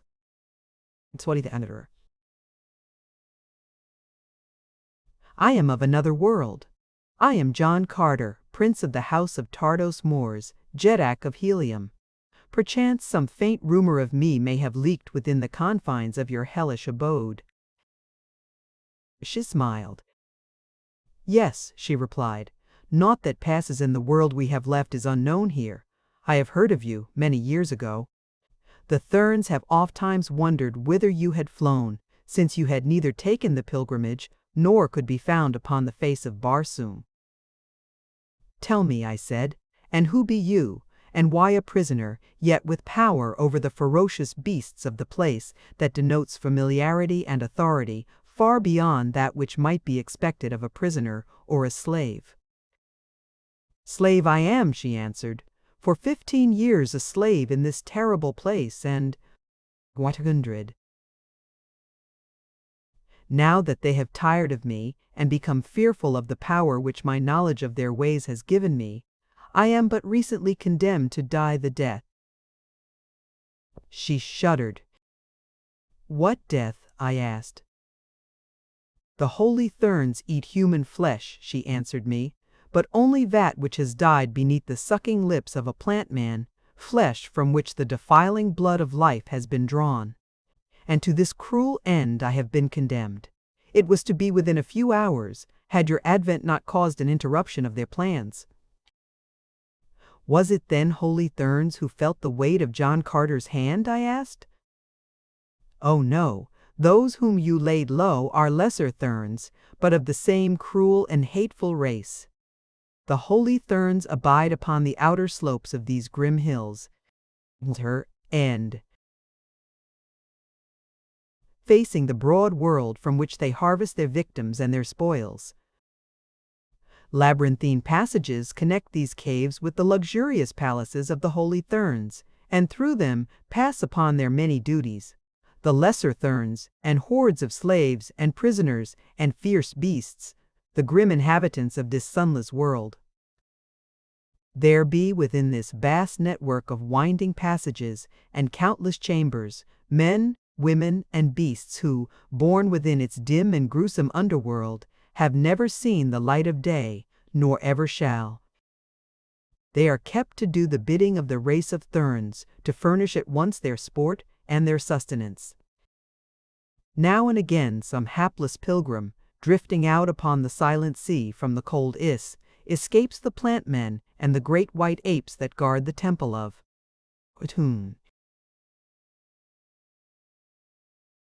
Isis, and falls into the remorseless clutches of the Therns, or, as was my misfortune, is coveted by the holy Thern who chances to be upon watch in the balcony above the river where it issues from the bowels of the mountains through the cliffs of gold to empty into the lost sea of Chorus. All who reach the valley door are, by custom, the rightful prey of the plant men and the apes, while their arms and ornaments become the portion of the Therns. But if one escapes the terrible denizens of the valley for even a few hours, the Therns may claim such a one as their own. And again, the holy Thern, on watch, should he see a victim he covets, often tramples upon the rights of the unreasoning brutes of the valley, and takes his prize by foul means if he cannot gain it by fair. It is said that occasionally some deluded victim of Barsoomian superstition will so far escape the clutches of the countless enemies that beset his path from the 3 moment that he emerges from the subterranean passage through which the Is flows for 1,000 miles before it enters the valley door, as to reach the very walls of the Temple of Isis. But what fate awaits one there? Not even the holy Therns may guess, for who has passed within those gilded walls never has returned to unfold the mysteries they have held since the beginning of time. The Temple of Isis is to the Therns what the valley door is imagined by the peoples of the outer world to be to them. It is the ultimate haven of peace, refuge, and happiness to which they pass after this life, and wherein an eternity of eternities is spent amidst the delights of the flesh which appeal most strongly to this race of mental giants and moral pygmies. The Temple of Isis is, I take it, a heaven within a heaven, I said. Let us hope that there it will be meted to the Therns as they have meted it here unto others. Who knows? The girl murmured. Mullen 4. The Therns, I judge from what you have said, are no less mortal than we, and yet have I always heard them spoken of with the utmost awe and reverence by the people of Barsoom, as one might speak of the gods themselves. The Therns are mortal, she replied. They die from the same causes as you or I might, those who do not live their allotted span of life 1,000 years, when by the authority of custom, they may take their way in happiness through the long tunnel that leads to Isis. Those who die before are supposed to spend the balance of their allotted time in the image of a plant man. And it is for this reason that the plant men are held sacred by the Therns, since they believe that each of these hideous creatures was formerly a Thern. And should a plant man die? I asked. 105. Should he die before the expiration of the 1,000 years from the birth of the Thern whose immortality abides within him? Then the soul passes into a great white ape, but should the ape die short of the exact hour that terminates the 1,000 years, the soul is forever lost and passes for all eternity into the carcass of the slimy and fearsome Scylians, whose wriggling thousands seethe the silent sea beneath the hurtling moons when the sun has gone, and strange shapes walk through the valley door. We sent several holy Therns to the Scylians today then, said Tarkas, laughing. And so will your death be the more terrible when it comes, said the maiden, and come it will, you cannot escape. One has escaped centuries ago, I reminded her, and what has been done may be done again.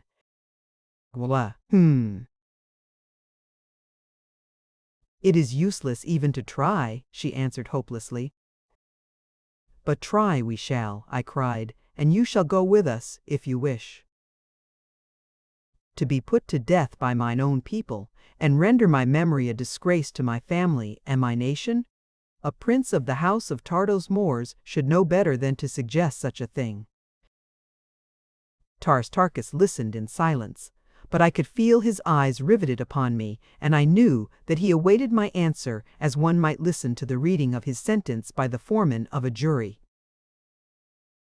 What I advised the girl to do would seal our fate as well, since if I bowed to the inevitable decree of age-old superstition, we must all remain and meet our fate in some horrible form within this awful abode of horror and cruelty. We have the right to escape if we can, I answered. Our own moral senses will. 7. Not be offended if we succeed, for we know that the fabled life of love and peace in the blessed valley of Dor is a rank and wicked deception. We know that the valley is not sacred. We know that the holy Therns are not holy, that they are a race of cruel and heartless mortals, knowing no more of the real life to come than we do. Not only is it our right to bend every effort to escape, it is a solemn duty from which we should not shrink, even though we know that we should be reviled and tortured by our own peoples when we return to them. Only thus may we carry the truth to those without, and though the likelihood of our narrative being given credence is, I grant you, remote, so wedded are mortals to their stupid infatuation for impossible superstitions, we should be craven cowards, indeed, were we to shirk the plain duty which confronts us. Again, there is a chance that, with the weight of the testimony of several of us, Gonse, D.A., the truth of our statements may be accepted, and at least a compromise effected which will result in the dispatching of an expedition of investigation to this hideous mockery of heaven. Both the girl and the green warrior stood silent in thought for some moments. The former it was who eventually broke the silence. "Never had I considered the matter in that light before," she said. "Indeed would I give my life 1,000 times if I could but save a single soul from the awful life that I have led in this cruel place. Yes, you are right, and I will go with you as far as we can go, but I doubt that we ever shall escape." I turned an inquiring glance toward the Thark. "To the gates of Issus, or to the bottom of Chorus," spoke the green warrior, "to the snows to the north, or to the snows to the south, Tars Tarkas follows where?" "Who?" "John Carter leads. I have spoken." "Come then," I cried, "we must make the start, for we could not be further from escape than we now are in the heart of this mountain and within the 4 walls of this chamber of death." "Come then," said the girl, "but do not flatter yourself that you can find no worse place than this within the territory of the Therns." So saying, she swung the secret panel that separated us from the apartment in which I had found her, and we stepped through once more into the presence of the other prisoners. There were in all 10 red Martians, men and women, and when we had briefly explained our plan, they decided to join forces with us, though it was evident that it was with some considerable misgivings that they thus tempted fate by Gami or I, opposing an ancient superstition, even though each knew through cruel experience the fallacy of its entire fabric. Thuvia, the girl whom I had first freed, soon had the others at liberty. Tarkas and I stripped the bodies of the 2 Therns of their weapons, which included swords, daggers, and 2 revolvers of the curious and deadly type manufactured by the Red Martians. We distributed the weapons as far as they would go among our followers, giving the firearms to 2 of the women, Thuvia being one so armed.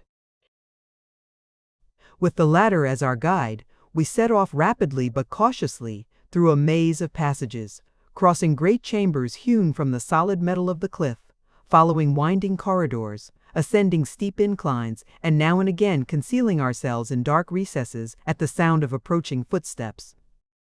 100 pen.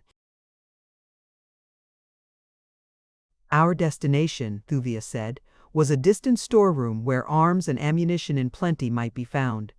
From there she was to lead us to the summit of the cliffs, from where it would require both wondrous wit and mighty fighting to win our way through the very heart of the stronghold of the Holy Therns to the world without. "And even then, O Prince," she cried, "the arm of the Holy Thern is long. It reaches to every nation of Barsoom.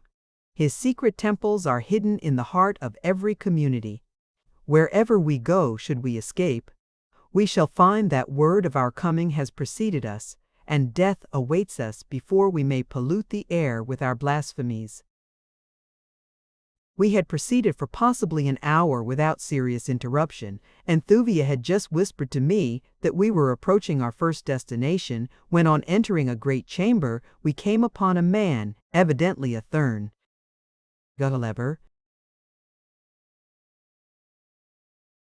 He wore, in addition to his leathern trappings and jeweled ornaments, a great circlet of gold about his brow, in the exact center of which was set an immense stone, the exact counterpart of that which I had seen upon the breast of the little old man at the atmosphere plant nearly 20 years before. It is the one priceless jewel of Barsoom.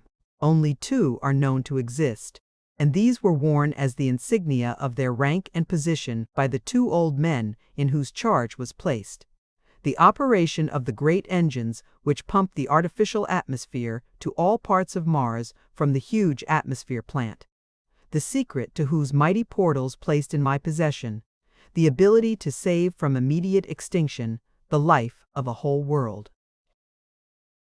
The stone worn by the Thurn who confronted us was of about the same size as that which I had seen before, an inch in diameter, I should say. It scintillated 9 different and distinct rays, the 7 primary colors of our earthly prism and level. The 2 rays which are unknown upon Earth, but whose wondrous beauty is indescribable. As the Thurn saw us, his eyes narrowed to 2 nasty slits. "Stop," he cried. "What means this, Thuvia?" For answer, the girl raised her revolver and fired point blank at him. Without a sound, he sank to the earth, dead. "Beast," she hissed, "after all these years, I am at last revenged." Then, as she turned toward me, evidently with a word of explanation on her lips, her eyes suddenly widened as they rested upon me, and with a little exclamation she started toward me. "Oh, Prince," she cried, "fate is indeed kind to us. The way is still difficult, but..." And 11:4. "Through this vile thing upon the floor, we may yet win to the outer world. Noticed thou not the remarkable resemblance between this holy Thurn and thyself?" The man was indeed of my precise stature, nor were his eyes and features unlike mine, but his hair was a mass of flowing yellow locks like those of the 2 I had killed, while mine is black and close-cropped. "What of the resemblance?" I asked the girl Thuvia. "Do you wish me with my black short hair to pose as a yellow-haired priest of this infernal cult?" She smiled, and for answer approached the body of the man she had slain, and kneeling beside it removed the circlet of gold from the forehead, and then to my utter amazement lifted the entire scalp bodily from the corpse's head. Rising, she advanced to my side, and placing the yellow wig over my black hair, crowned me with the golden circlet set with the magnificent gem. Everpeen. "Now don his harness, Prince," she said, "and you may pass where you will in the realms of the Thurns, for Satyr Throg was a holy Thurn of the 10th cycle and mighty among his kind." As I stooped to the dead man to do her bidding, I noted that not a hair grew upon his head, which was quite as bald as an egg.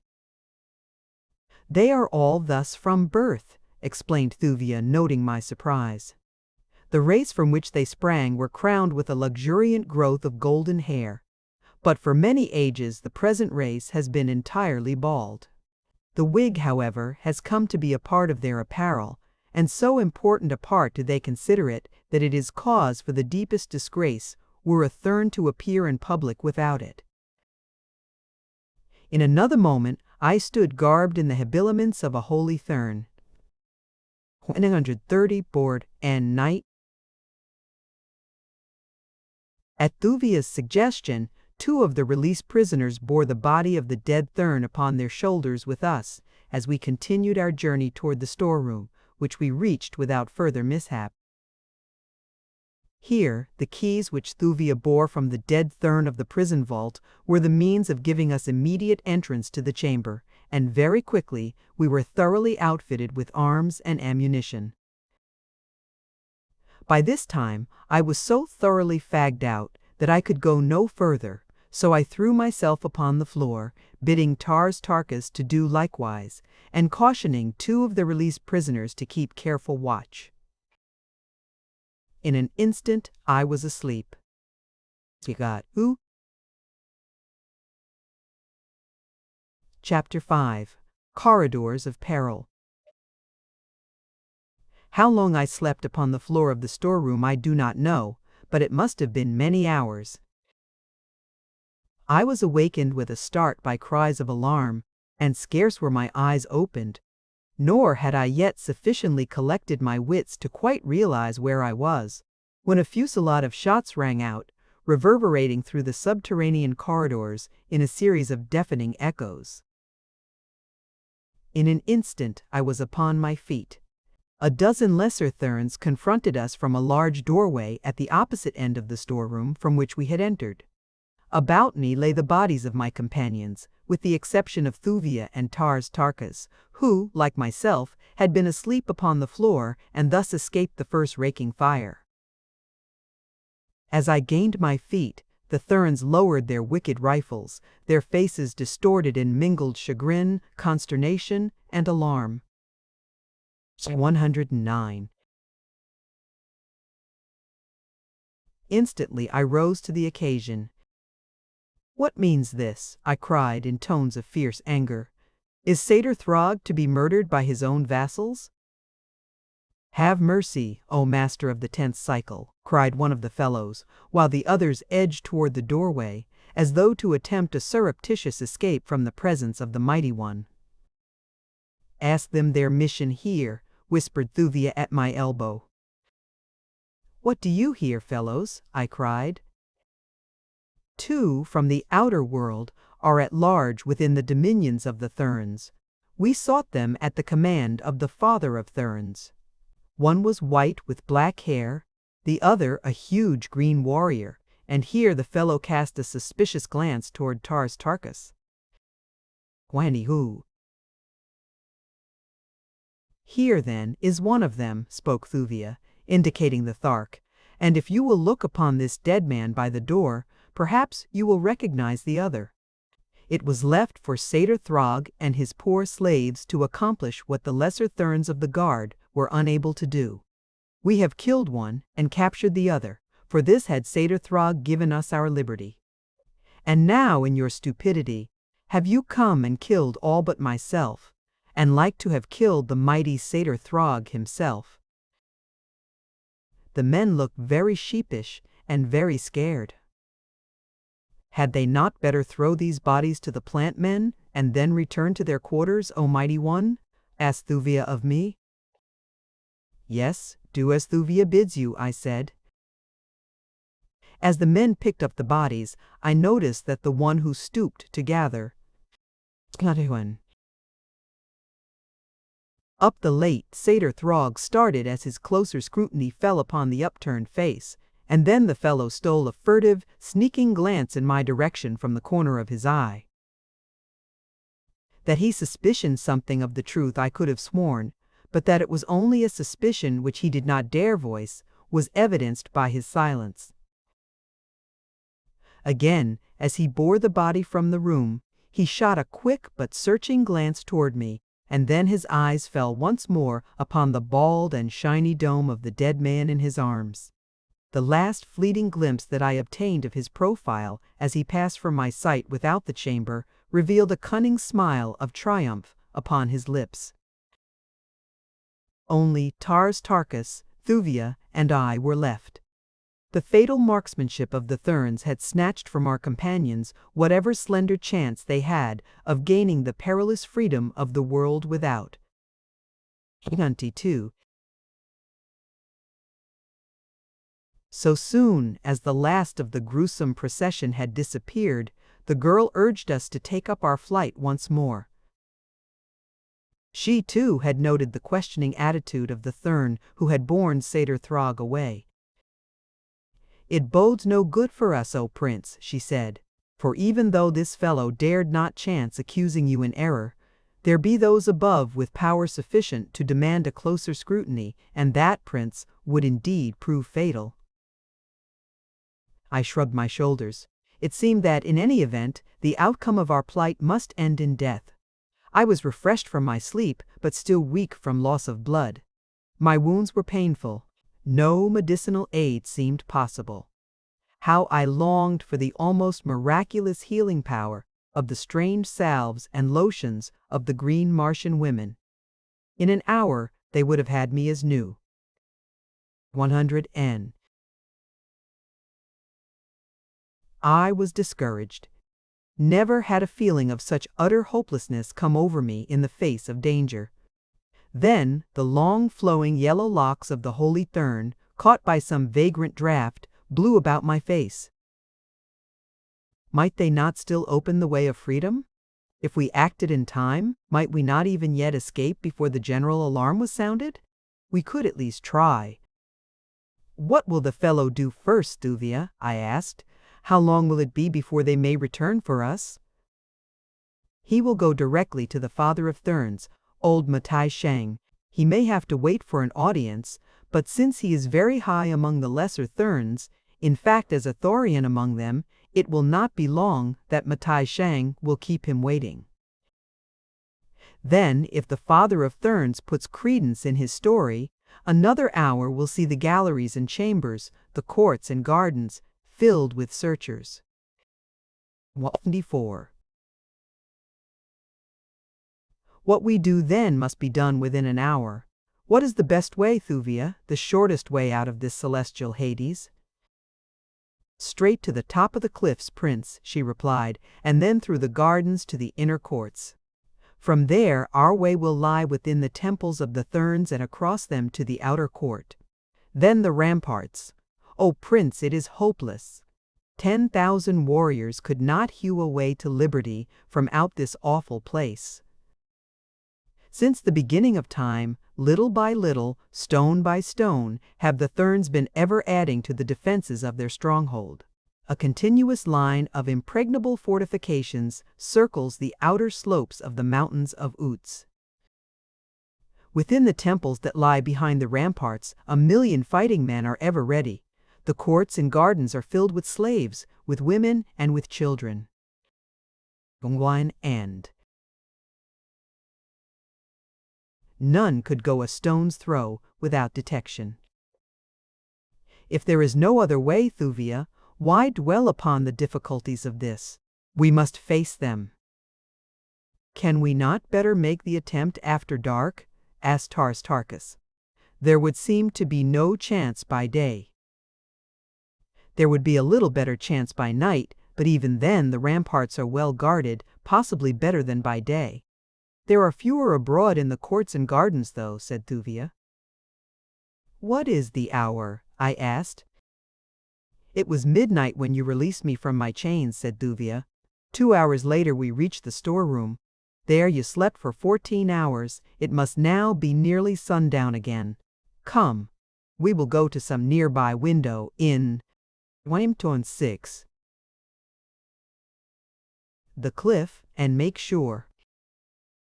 So saying, she led the way through winding corridors until at a sudden turn we came upon an opening which overlooked the valley door. At our right the sun was setting, a huge red orb below the western range of Uts. A little below us stood the holy Thurn on watch upon his balcony. His scarlet robe of office was pulled tightly about him in anticipation of the cold that comes so suddenly with darkness as the sun sets. So rare is the atmosphere of Mars that it absorbs very little heat from the sun. During the daylight hours it is always extremely hot.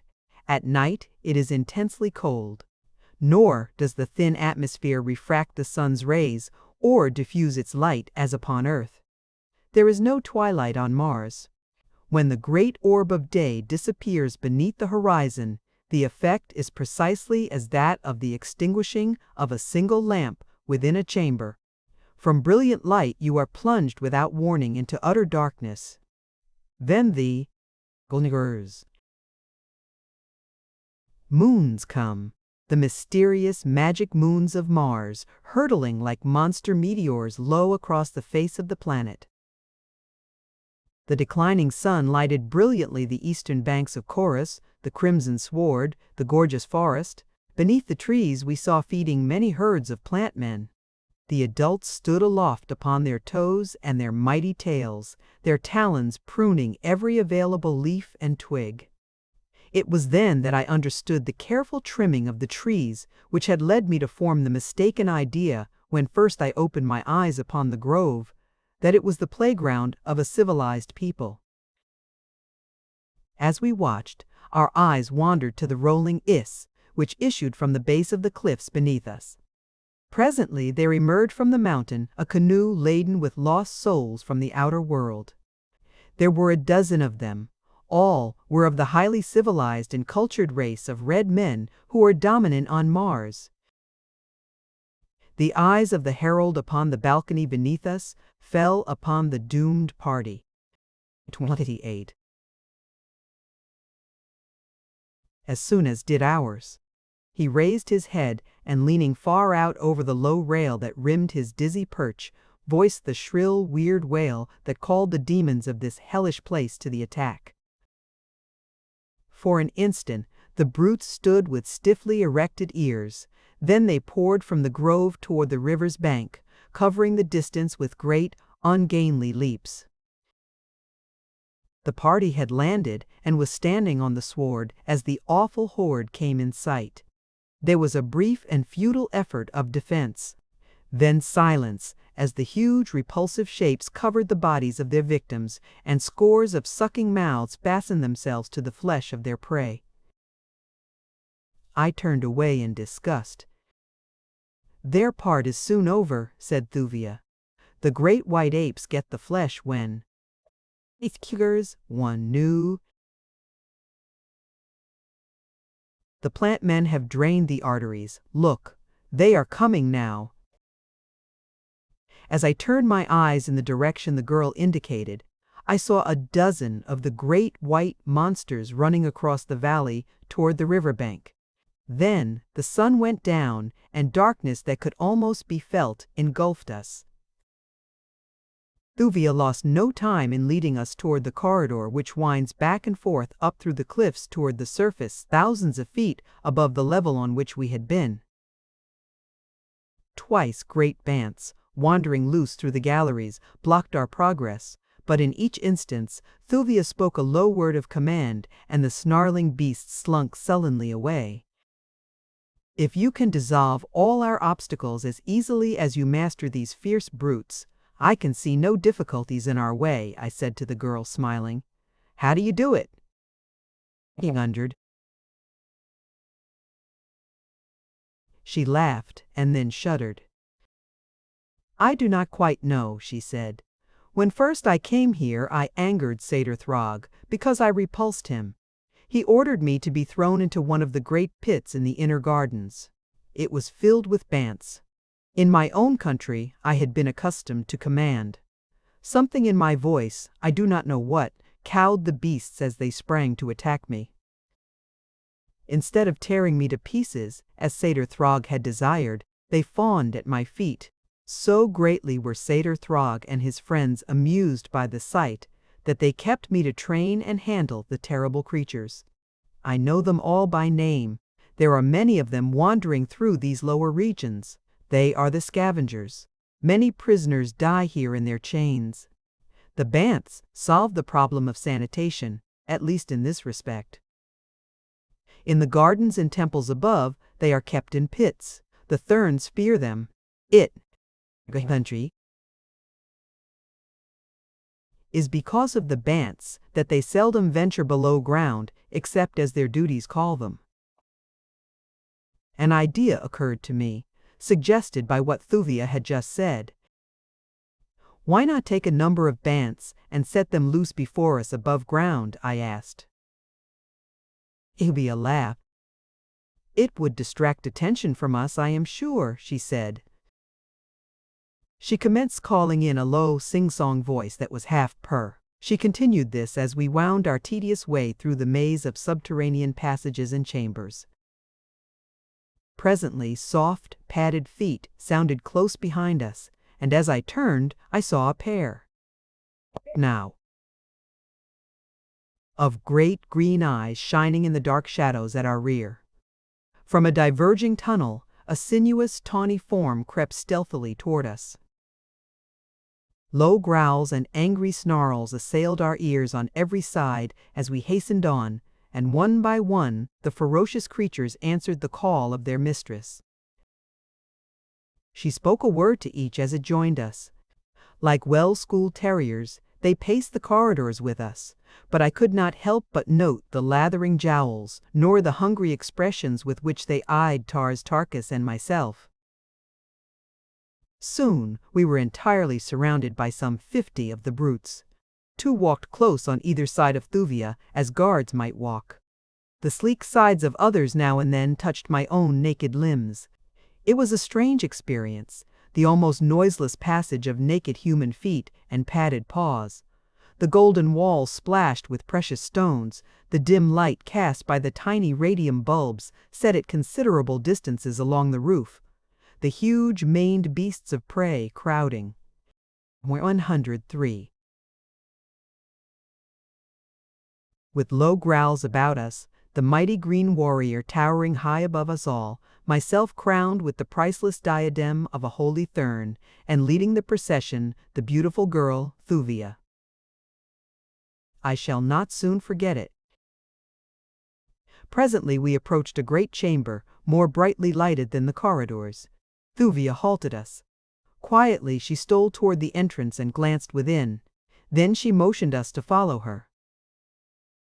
The room was filled with specimens of the strange beings that inhabit this underworld, a heterogeneous collection of hybrids, the offspring of the prisoners from the outside world, red and green Martians and the white race of Therns. Constant confinement below ground had wrought odd freaks upon their skins. They more resemble corpses than living beings.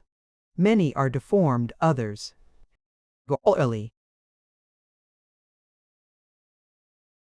maimed, while the majority, Thuvia explained, are sightless.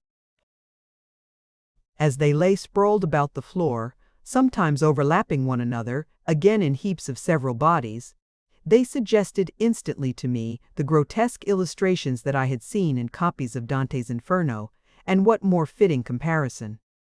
Was this not indeed a veritable hell, peopled by lost souls, dead and damned beyond all hope? Picking our way carefully, we threaded a winding path across the chamber. The great bants, sniffing hungrily at the tempting prey, spread before them in such tantalizing and defenseless profusion. Several times we passed the entrances to other chambers similarly peopled, and twice again we were compelled to cross directly through them. In others were chained prisoners and beasts. No 5. Why is it that we see no Therns? I asked of Thuvia. They seldom traverse the underworld at night, for then it is that the great bants prowl the dim corridors seeking their prey. The Therns fear the awful denizens of this cruel and hopeless world that they have fostered and allowed to grow beneath their feet. The prisoners even sometimes turn upon them and rend them. The Thern can never tell from what dark shadow an assassin may spring upon his back. By day it is different. Then the corridors and chambers are filled with guards passing to and fro. Slaves from the temples above come by hundreds to the granaries and storerooms. All is life then. You did not see it because I led you not in the beaten tracks, but through roundabout passages seldom used. Yet it is possible that we may meet a Thern even yet. They do occasionally find it necessary to come here after the sun has set. Because of this, I have moved with such great caution. But we reached the upper galleries without detection, and presently Thuvia halted us at the foot of a short, steep ascent. Above us, she said, is a doorway which opens on to the inner gardens. I have brought you thus far. From here on for 4 miles to the outer ramparts, our way will be beset by countless dangers. Guards patrol the courts, the temples, the gardens. Every inch of the ramparts themselves is beneath the eye of a sentry. I could not understand the necessity for such an enormous force of armed men, about a spot so surrounded by mystery and superstition that not a soul upon Barsoom would have dared to approach it, even had they known its exact location. I questioned Thuvia, asking her what enemies the Therns could fear in their impregnable fortress. Gergaz. We had reached the doorway now, and Thuvia was opening it. "They fear the black pirates of Barsoom, O Prince," she said, "from whom may our first ancestors preserve us." The door swung open. The smell of growing things greeted my nostrils. The cool night air blew against my cheek. The great bants sniffed the unfamiliar odors, and then with a rush, they broke past us with low growls, swarming across the gardens beneath the lurid light of the nearer moon. Suddenly, a great cry arose from the roofs of the temples, a cry of alarm and warning that, taken up from point to point, ran off to the east and to the west, from temple, court, and rampart, until it sounded as a dim echo in the distance. The great Thark's long sword leaped from its scabbard. Thuvia shrank shuddering to my side.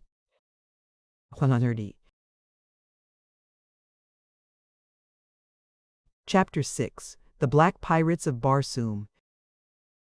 "What is it?" I asked of the girl. For answer, she pointed to the sky.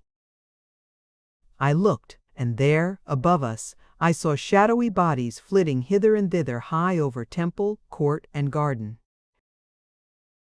Almost immediately flashes of light broke from these strange objects. There was a roar of musketry, and then answering flashes and roars from temple and rampart.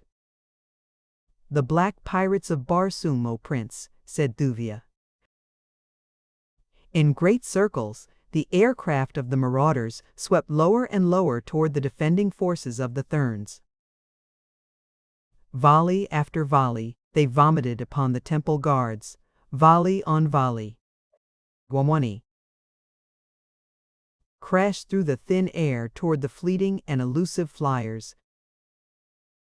As the pirates swooped closer toward the ground, Thern soldiery poured from the temples into the gardens and courts. The sight of them in the open brought a score of flyers darting toward us from all directions.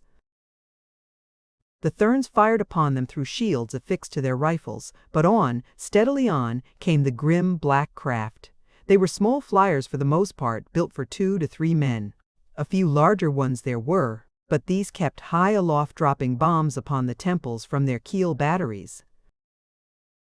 At length, with a concerted rush, evidently in response to a signal of command, the pirates in our immediate vicinity dashed recklessly to the ground in the very midst of the Thern soldiery.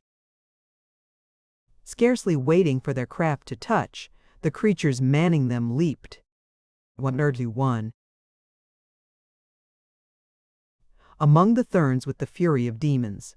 Such fighting, never had I witnessed its like before. I had thought the green Martians the most ferocious warriors in the universe, but the awful abandon with which the black pirates threw themselves upon their foes transcended everything I ever before had seen. Beneath the brilliant light of Mars's 2 glorious moons, the whole scene presented itself in vivid distinctness. The golden-haired, white-skinned Therns battling with desperate courage in hand-to-hand conflict with their ebony-skinned foemen. Here a little knot of struggling warriors trampled a bed of gorgeous pamalia. There the curved sword of a black man found the heart of a Thern and left its dead foeman at the foot of a wondrous statue carved from a living ruby. Yonder a dozen Therns pressed a single pirate back upon a bench of emerald, upon whose iridescent surface a strangely beautiful Barsoomian design was traced out in inlaid diamonds.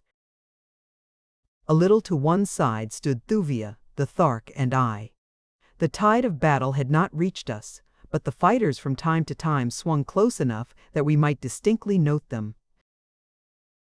The black pirates interested me immensely.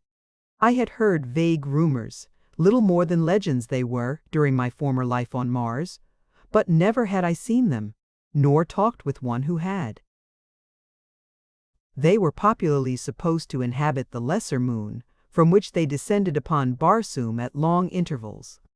Where they visited, they wrought the most horrible atrocities, and when they left carried away with them firearms and ammunition, and young girls as prisoners. These latter, the rumor had it, they sacrificed to some terrible god in an orgy which ended in the eating of their victims. 3. I had an excellent opportunity to examine them, as the strife occasionally brought now one and now another close to where I stood. They were large men, possibly 6 feet and over in height. Their features were clear-cut and handsome in the extreme. Their eyes were well set and large, though a slight narrowness lent them a crafty appearance. The iris, as well as I could determine by moonlight, was of extreme blackness, while the eyeball itself was quite white and clear. The physical structure of their bodies seemed identical with those of the Therns, the Red Men, and my own. Only in the color of their skin did they differ materially from us, that is, of the appearance of polished ebony, and odd as it may seem for a Southerner to say it, adds to, rather than detracts from their marvelous beauty. But if their bodies are divine, their hearts, apparently, are quite the reverse. Never did I witness such a malign lust for blood as these demons of the outer air evinced in their mad battle with the Therns. 4. All about us in the garden lay their sinister craft, which the Therns, for some reason, then unaccountable to me, made no effort to injure. Now and again, a black warrior would rush from a nearby temple bearing a young woman in his arms. Straight for his flyer he would leap, while those of his comrades who fought nearby would rush to cover his escape. The Therns on their side would hasten to rescue the girl, and in an instant the two would be swallowed in the vortex of a maelstrom of yelling devils, hacking and hewing at one another like fiends incarnate. But always, it seemed, were the black pirates of Barsoom victorious, and the girl, brought miraculously unharmed through the conflict, borne away into the outer darkness upon the deck of a swift flyer. Fighting similar to that which surrounded us could be heard in both directions as far as sound carried, and Thuvia told me that the attacks of the black pirates, 1,000, were usually made simultaneously along the entire ribbon-like domain of the Therns, which circles the valley door on the outer slopes of the mountains of Uts. As the fighting receded from our position for a moment, Thuvia turned toward me with a question. "Do you understand now, O Prince," she said, "why 1,000,000 warriors guard the domains of the holy Therns by day and by night? The scene you are witnessing now is but a repetition of what I have seen enacted a score of times during the 15 years I have been a prisoner here. From time immemorial, the black pirates of Barsoom have preyed upon the holy Therns. Yet they never carry their expeditions to a point, as one might readily believe it was in their power to do, where the extermination of the race of Therns is threatened. It is as though they but utilize the race as playthings, with which they satisfy their ferocious lust for fighting, and from whom they collect toll in arms and ammunition and in prisoners." "Why don't they jump in and destroy these flyers?" I asked. "That would soon put a stop to the attacks, or at least the blacks would scarce be so bold. Why, see how perfectly unguarded they leave their craft, as though they were lying safe in their own hangars at home. The Therns do not dare. They tried it once, ages ago, but the next night, and for a whole moon thereafter, 1,000 great black battleships circled the mountains of Oats, pouring tons of projectiles upon the temples, the gardens, and the courts, until every Thern who was not killed was driven for safety into the subterranean galleries. The Therns know that they live at all only by the sufferance of the black men. Learners anymore. They were near to extermination, That once, and they will not venture risking it again." As she ceased talking, a new element was instilled into the conflict. It came from a source equally unlooked for by either Thurn or pirate. The great bants which we had liberated in the garden had evidently been awed at first by the sound of the battle, the yelling of the warriors and the loud report of rifle and bomb. But now they must have become angered by the continuous noise and excited by the smell of new blood, for all of a sudden a great form shot from a clump of low shrubbery into the midst of a struggling mass of humanity. A horrid scream of bestial rage broke from the Bant as he felt warm flesh beneath his powerful talons. As though his cry was but a signal to the others, the entire great pack hurled themselves among the fighters. Panic reigned in an instant. Thurn and Blackman turned alike against the common enemy, for the Bants showed no partiality toward either. The awful beasts bore down 100 men by the mere weight of their great bodies as they hurled themselves into the thick of the fight.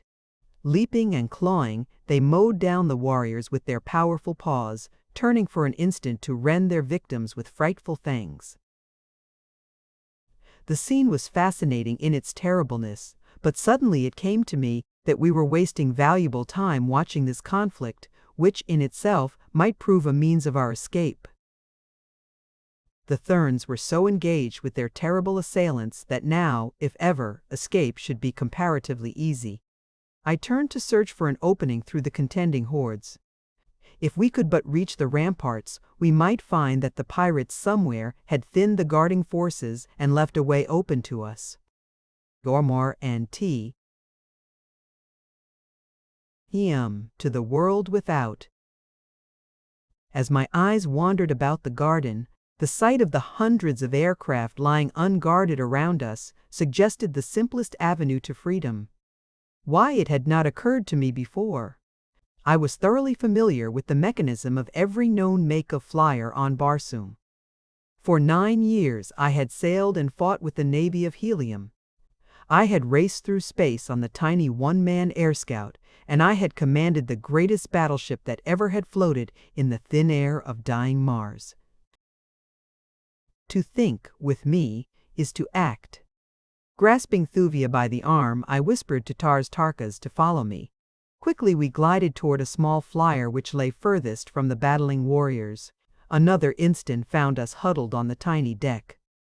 My hand was on the starting lever. I pressed my thumb upon the button which controls the ray of repulsion, that splendid discovery of the Martians which,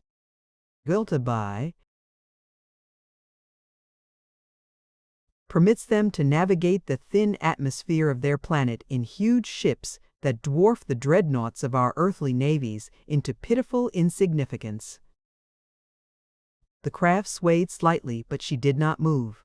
Then a new cry of warning broke upon our ears. Turning, I saw a dozen black pirates dashing toward us from the melee. We had been discovered. With shrieks of rage the demons sprang for us. With frenzied insistence, I continued to press the little button which should have sent us racing out into space, but still the vessel refused to budge. Then it came to me, the reason that she would not rise. We had stumbled upon a 2-man flyer. Its ray tanks were charged only with sufficient repulsive energy to lift 2 ordinary men. The Thark's great weight was anchoring us to our doom. The blacks were nearly upon us. There was not an instant to be lost in hesitation or doubt.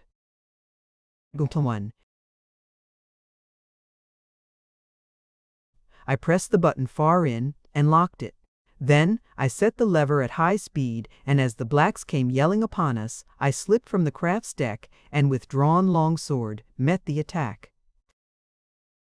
At the same moment, a girl's shriek rang out behind me, and an instant later, as the blacks fell upon me, I heard far above my head, and faintly in Thuvia's voice, "My prince, oh my prince, I would rather remain and die with." But the rest was lost in the noise of my assailants.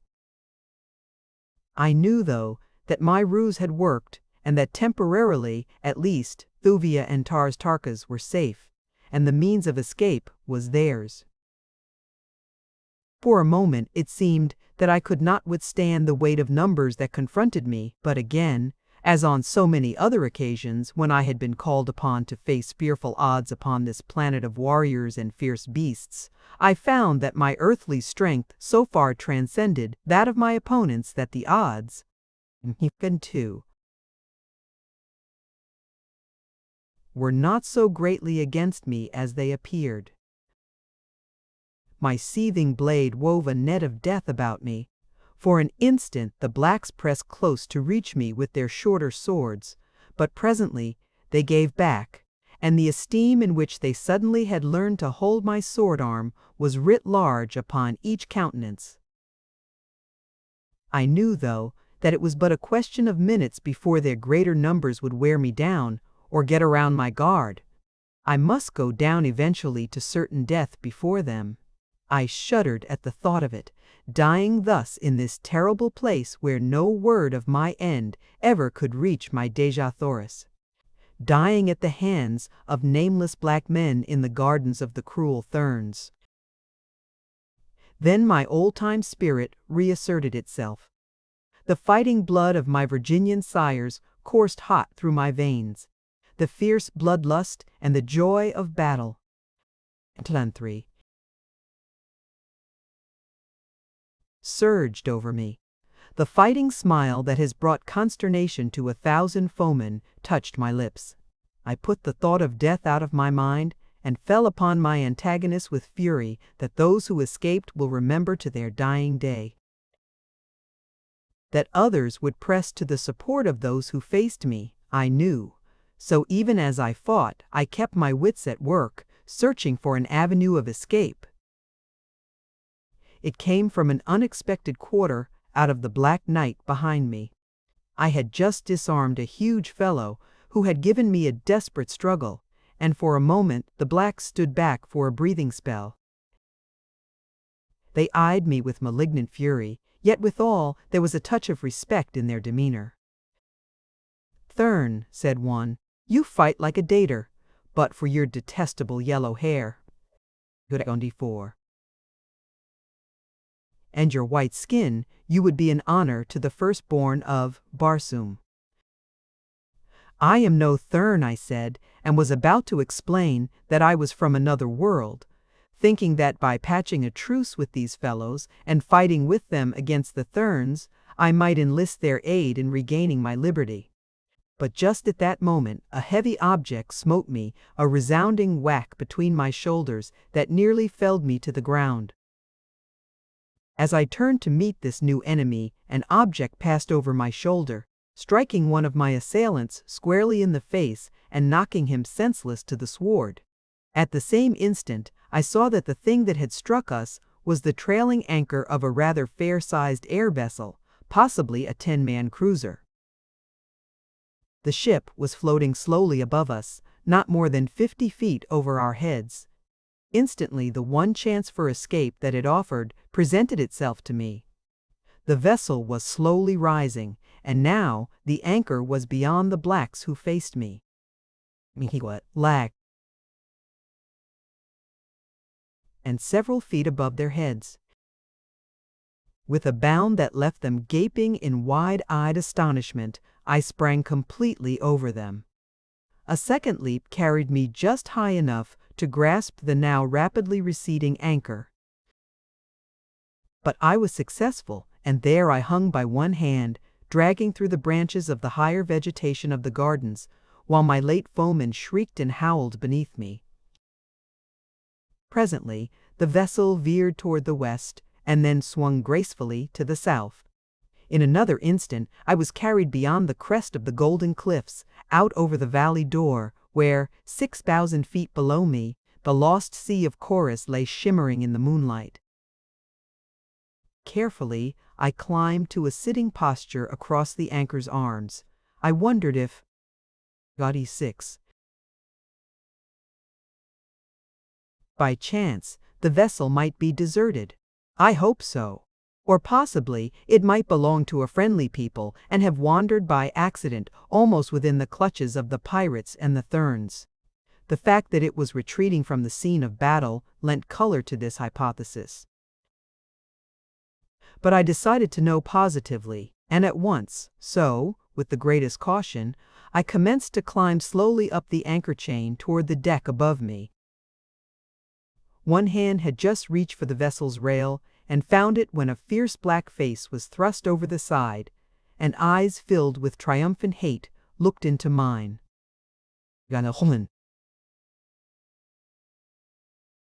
Chapter 7.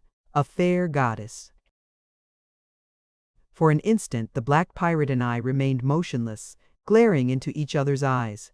Then a grim smile curled the handsome lips above me, as an ebony hand came slowly in sight from above the edge of the deck, and the cold, hollow eye of a revolver sought the center of my forehead.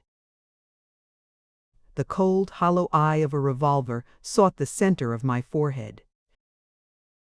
Simultaneously, my free hand shot out for the black throat, just within reach, and the ebony finger tightened on the trigger. The pirate's hissing, "Die, cursed Thern," was half choked in his windpipe by my clutching fingers. The hammer fell with a futile click upon an empty chamber. Before he could fire again, I had pulled him so far over the edge of the deck that he was forced to drop his firearm and clutch the rail with both hands. My grasp upon his throat effectually prevented any outcry, and so we struggled.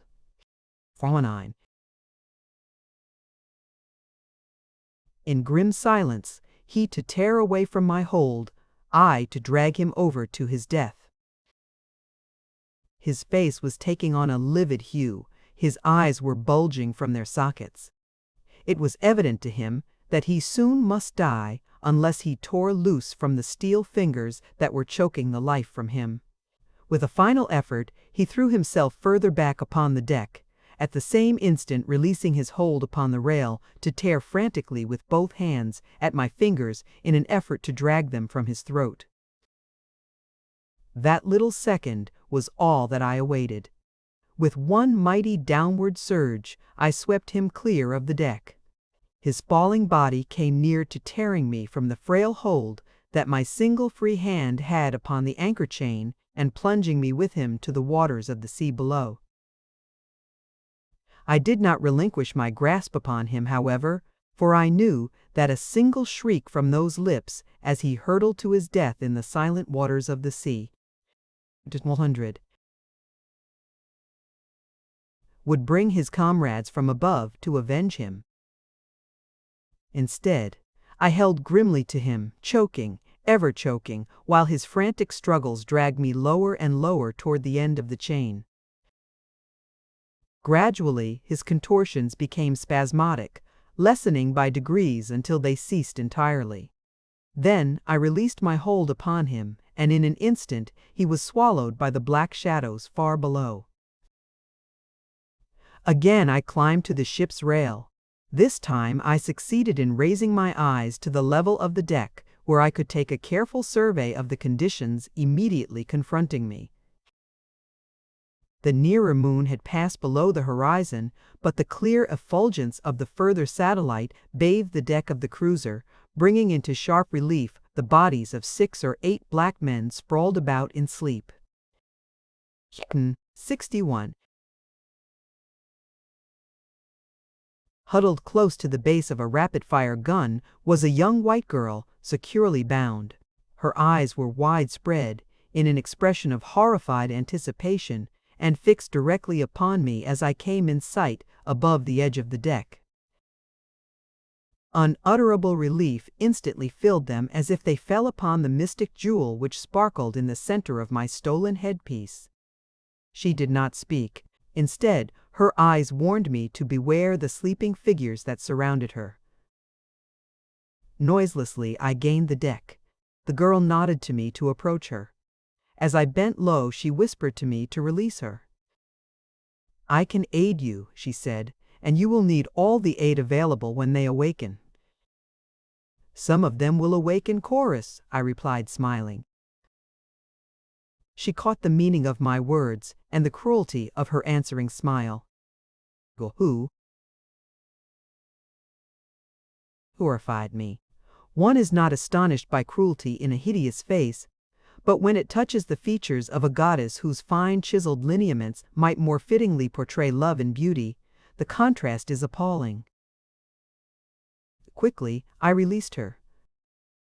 "Give me a revolver," she whispered. "I can use that upon those your sword does not silence in time." I did as she bid. Then I turned toward the distasteful work that lay before me. This was no time for fine compunctions, nor for a chivalry that these cruel demons would neither appreciate nor reciprocate. Stealthily I approached the nearest sleeper. When he awoke, he was well on his journey to the bosom of Chorus. His piercing shriek as consciousness returned to him came faintly up to us from the black depths beneath. 163.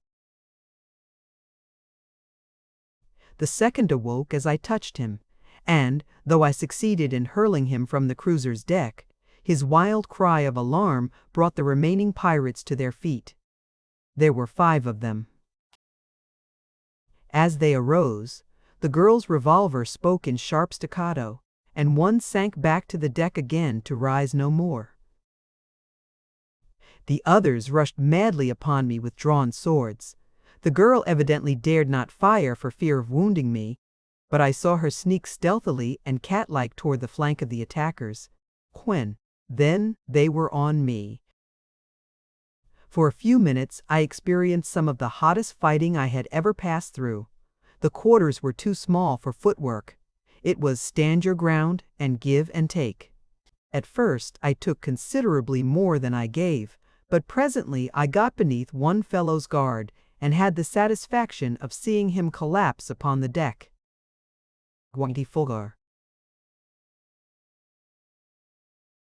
The others redoubled their efforts. The crashing of their blades upon mine raised a terrific din that might have been heard for miles through the silent night.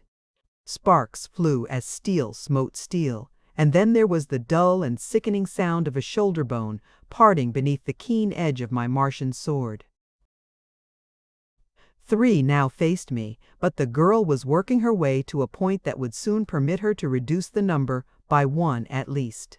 Then things happened with such amazing rapidity that I can scarce comprehend even now all that took place in that brief instant. The 3 rushed me with the evident purpose of forcing me back the few steps that would carry my body over the rail into the void below. At the same instant the girl fired, and my sword arm made 2 moves. One man dropped with a bullet in his brain. A sword flew clattering across the deck and dropped over the edge beyond as I disarmed one of my opponents, and the third went down with 5. My blade buried to the hilt in his breast, and 3 feet of it protruding from his back, and falling wrenched the sword from my grasp. Disarmed myself, I now faced my remaining foeman, whose own sword lay somewhere thousands of feet below us, lost in the lost sea.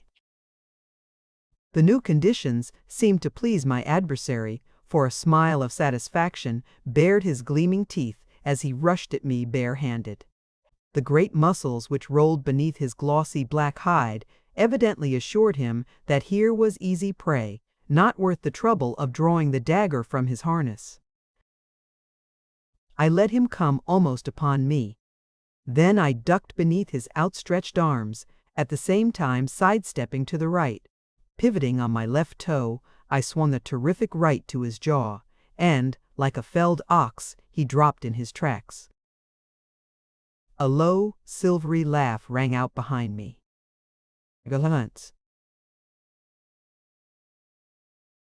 "You are no Thurn," said the sweet voice of my companion, "for all your golden locks or the harness of Satyr Throg. Never lived there upon all Barsoom before, one who could fight as you have fought this night. Who are you?" "I am John Carter, Prince of the House of Tardos Mors, Jeddak of Helium," I replied. "And whom," I added, "has the honor of serving been accorded me?" She hesitated a moment before speaking. Then she asked, "You are no Thurn. Are you an enemy of the Thurns?" "I have been in the territory of the Thurns for a day and a half. During that entire time my life has been in constant danger. I have been harassed and persecuted. Armed men and fierce beasts have been set upon me.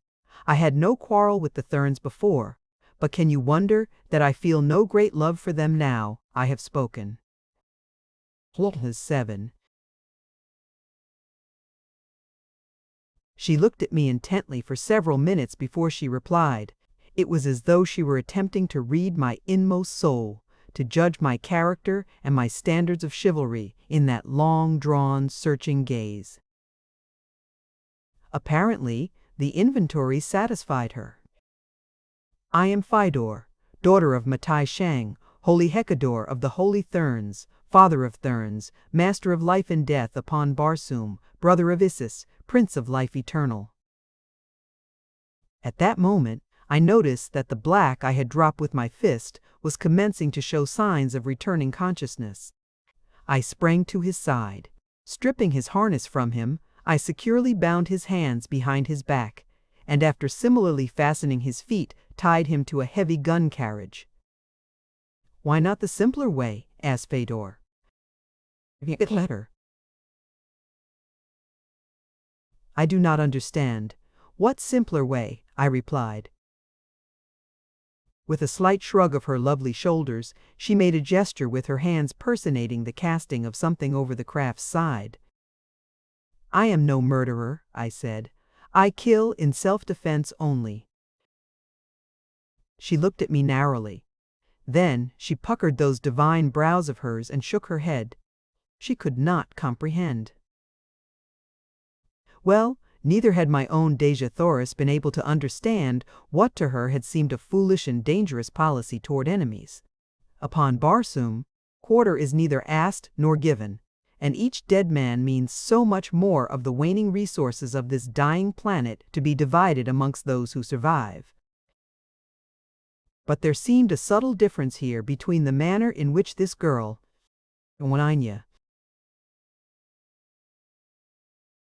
contemplated the dispatching of an enemy and the tender-hearted regret of my own princess for the stern necessity which demanded it. I think that Fedor regretted the thrill that the spectacle would have afforded her, rather than the fact that my decision left another enemy alive to threaten us.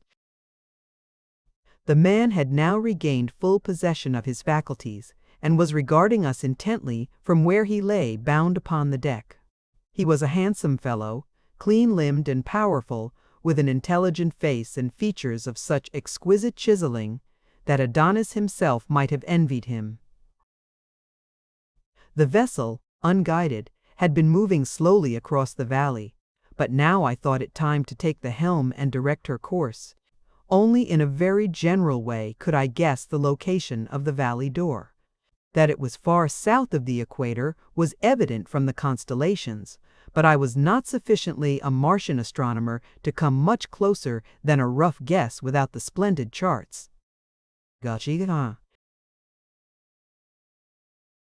And delicate instruments, with which, as an officer in the Heliumite Navy, I had formerly reckoned the positions of the vessels on which I sailed.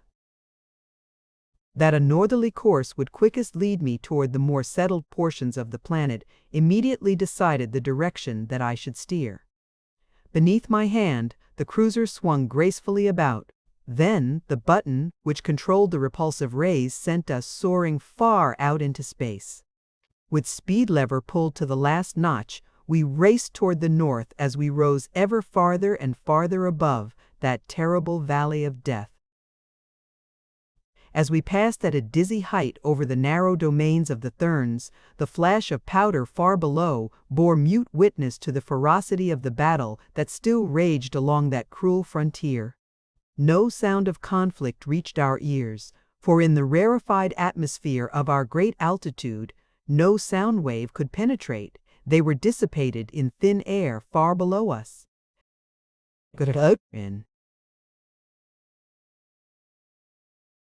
It became intensely cold. Breathing was difficult. The girl, Fedor, and the black pirate kept their eyes glued upon me. At length the girl spoke. "Unconsciousness comes quickly at this altitude," she said quietly. "Unless you are inviting death for us, all you had best drop, and that quickly." There was no fear in her voice. It was, as one might say, "You had better carry an umbrella, it is going to rain." I dropped the vessel quickly to a lower level. Nor was I a moment too soon. The girl had swooned. The black, too, was unconscious, while I, myself, retained my senses, I think, only by sheer will. The one on whom all responsibility rests is apt to endure the most. We were swinging along low above the foothills of the Ots. It was good, too. Comparatively warm, and there was plenty of air for our starved lungs, so I was not surprised to see the black open his eyes, and a moment later the girl also. "It was a close call," she said. "It has taught me two things, though," I replied. "What?" "That even Fedor, daughter of the master of life and death, is mortal," I said, smiling. "There is immortality only in Issus," she replied, "and Issus is for the race of Therns alone. Thus am I immortal." I caught a fleeting grin passing across the features of the black as he heard her words. I did not then understand why he smiled. Later I was to learn, and she got 23. 2. In a most horrible manner. "If the other thing you have just learned," she continued, "has led to as erroneous deductions as the first, you are little richer in knowledge than you were before." "The other," I replied, "is that our dusky friend here does not hail from the nearer moon. He was like to have died at a few thousand feet above Barsoom. Had we continued the 5,000 miles that lie between Thuria and the planet, he would have been but the frozen memory of a man." Fedor looked at the black in evident astonishment. "If you are not of Thuria, then where?" she asked. He shrugged his shoulders and turned his eyes elsewhere, but did not reply. 4. The girl stamped her little foot in a peremptory manner. "The daughter of Matai Shang is not accustomed to having her queries remain unanswered," she said. "One of the lesser breed should feel honored that a member of the holy race that was born to inherit life eternal should deign even to notice him." Again the black smiled that wicked, knowing smile. "Exodar, dater of the firstborn of Barsoom, is accustomed to give commands, not to receive them," replied the black pirate. Then, turning to me, "What are your intentions concerning me?" "I intend taking you both back to Helium," I said. "No harm will come to you. You will find the red men of Helium a kindly and magnanimous race. But if they listen to me, there will be no more voluntary pilgrimages down the river Is, and number 7. The impossible belief that they have cherished for ages will be shattered into 1,000 pieces." "Are you of Helium?" he asked. "I am a prince of the house of Tardos Mors, Jeddak of Helium," I replied. "But I am not of Barsoom. I am of another world." Exodar looked at me intently for a few moments.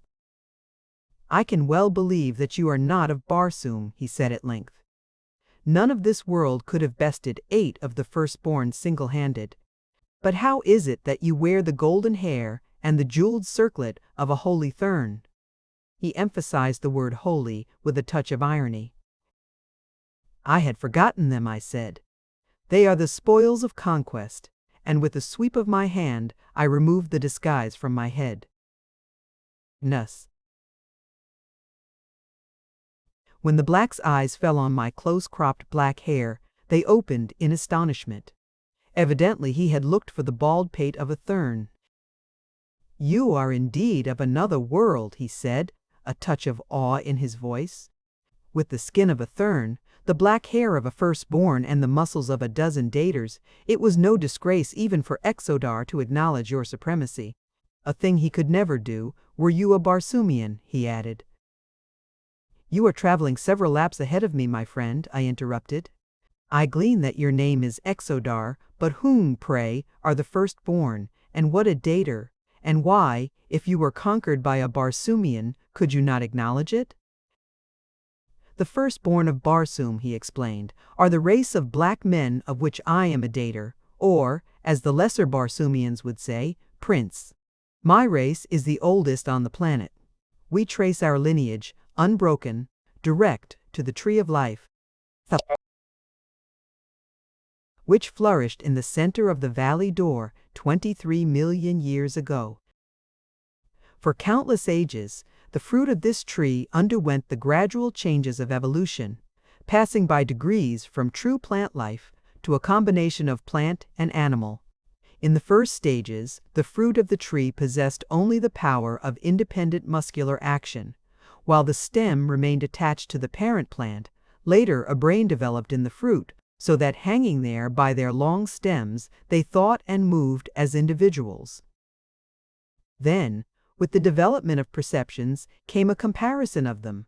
Judgments were reached and compared, and thus reason, and the power to reason, were born upon Barsoom.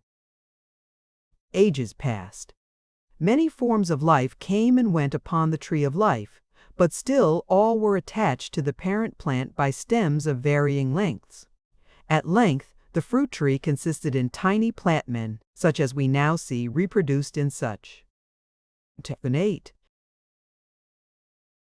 Huge dimensions in the valley door, but still hanging to the limbs and branches of the tree by the stems which grew from the tops of their heads.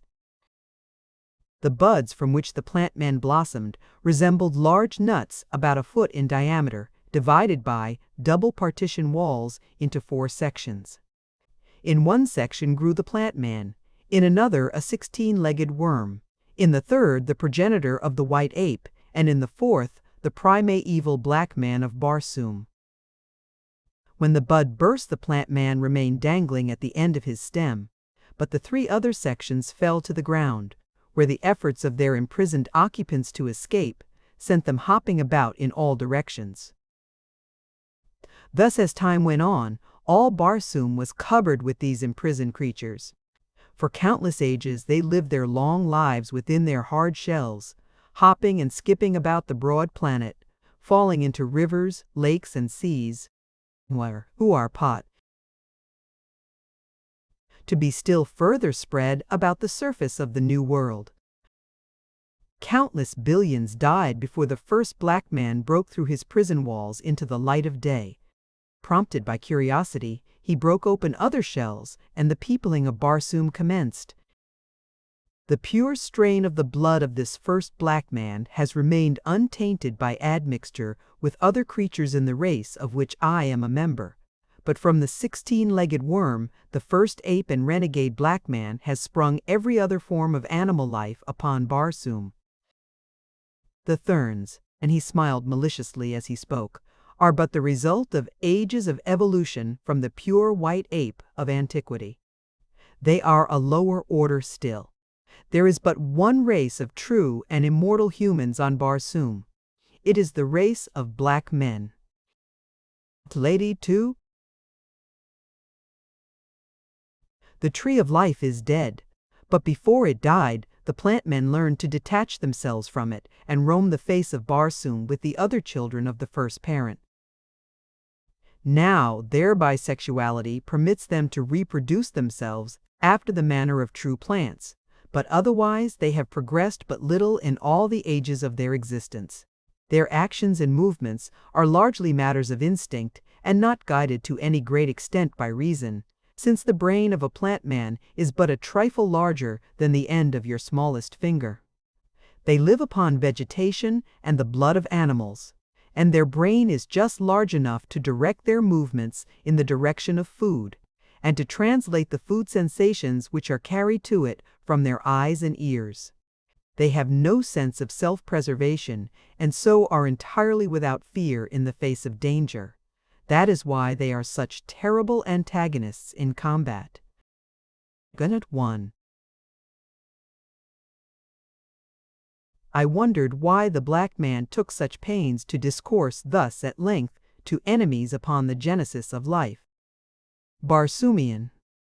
It seemed a strangely inopportune moment for a proud member of a proud race to unbend in casual conversation with a captor, especially in view of the fact that the black still lay securely bound upon the deck.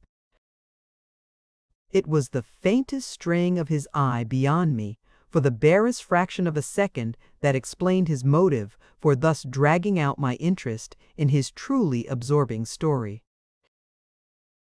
He lay a little forward of where I stood at the levers, and thus he faced the stern of the vessel as he addressed me. It was at the end of his description of the plant men that I caught his eye fixed momentarily upon something behind me. Nor could I be mistaken in the swift gleam of triumph that brightened those dark orbs for an instant.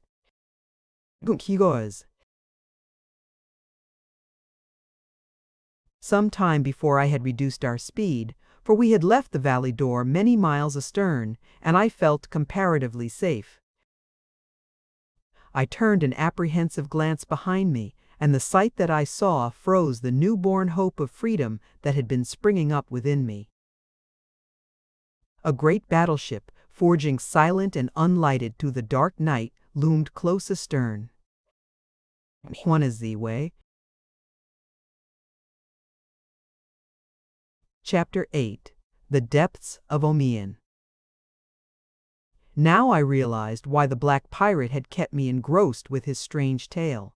For miles he had sensed the approach of succor, and but for that single telltale glance, the battleship would have been directly above us in another moment, and the boarding party, which was doubtless even now swinging in their harness from the ship's keel, would have swarmed our deck, placing my rising hope of escape in sudden and total eclipse. I was too old a hand in aerial warfare to be at a loss now for the right maneuver. Simultaneously, I reversed the engines and dropped the little vessel a sheer 100 feet. Above my head, I could see the dangling forms of the boarding party as the battleship raced over us. Then I rose at a sharp angle, throwing my speed lever to its last notch.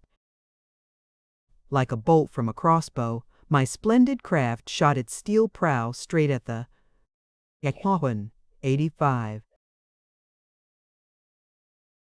whirring propellers of the giant above us. If I could but touch them, the huge bulk would be disabled for hours and escape once more possible. At the same instant the sun shot above the horizon, disclosing 100 grim black faces peering over the stern of the battleship upon us. At sight of us, a shout of rage went up from 100 throats. Orders were shouted, but it was too late to save the giant propellers, and with a crash we rammed them. Instantly, with the shock of impact, I reversed my engine, but my prow was wedged in the hole it had made in the battleship's stern. Only a second, I hung there before tearing away. But that second was amply long to swarm my deck with black devils. There was no fight. In the first place, there was no room to fight. We were simply submerged by numbers. Then, as swords menaced me, a command from Exodar stayed the hands of his fellows. "Secure them," he said, "but do not injure them." Several of the pirates already had released Exodar. He now personally attended to my disarming and saw that I was properly bound. At least he thought that the binding was secure. It would have been had I been a Martian, but I had to smile at the puny strands that confined my wrists. When the time came, I could snap them as they had been cotton string. The girl they bound also, and then they fastened us together. In the meantime, they had brought our craft alongside the disabled battleship, and soon we were transported to the latter's deck. Fully 1,000 black men manned the great engine of destruction. Her decks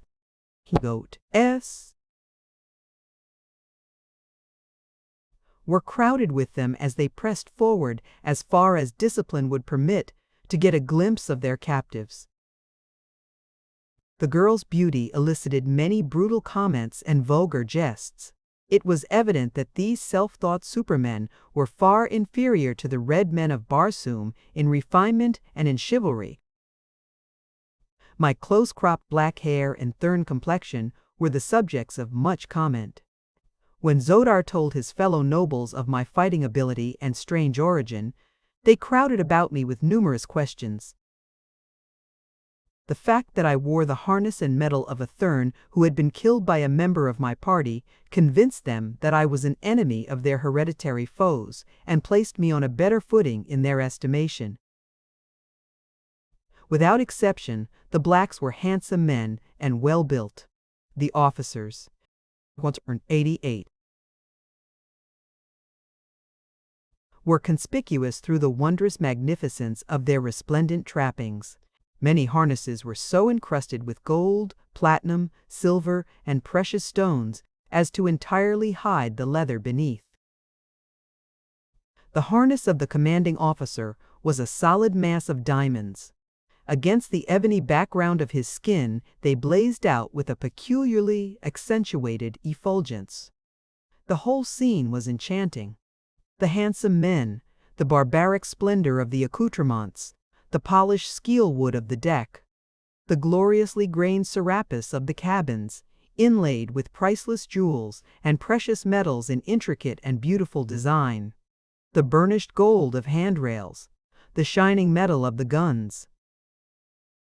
Fedor and I were taken below decks, where, still fast bound, we were thrown into a small compartment which contained a single porthole. As our escort left us, they barred the door behind them. And 8-9. We could hear the men working on the broken propellers, and from the porthole, we could see that the vessel was drifting lazily toward the south. For some time neither of us spoke. Each was occupied with his own thoughts. For my part, I was wondering as to the fate of Tarkas and the girl, Thuvia. Even if they succeeded in eluding pursuit, they must eventually fall into the hands of either red men or green, and as fugitives from the valley door they could look for but little else than a swift and terrible death. How I wished that I might have accompanied them. It seemed to me that I could not fail to impress upon the intelligent red men of Barsoom the wicked deception that a cruel and senseless superstition had foisted upon them. Tardos Mors would believe me. Of that I was positive, and that he would have the courage of his convictions, my knowledge of his character assured me. Dejah Thoris would believe me, not a doubt as to that entered my head. Then there were 1,000 of my red and green warrior friends whom I knew would face eternal damnation gladly for my sake. Like Tarkas where I led, they would follow. My only danger lay in that, should I ever escape the black pirates, it might be to fall into the hands of unfriendly red or green men. Then it would mean short shrift for me.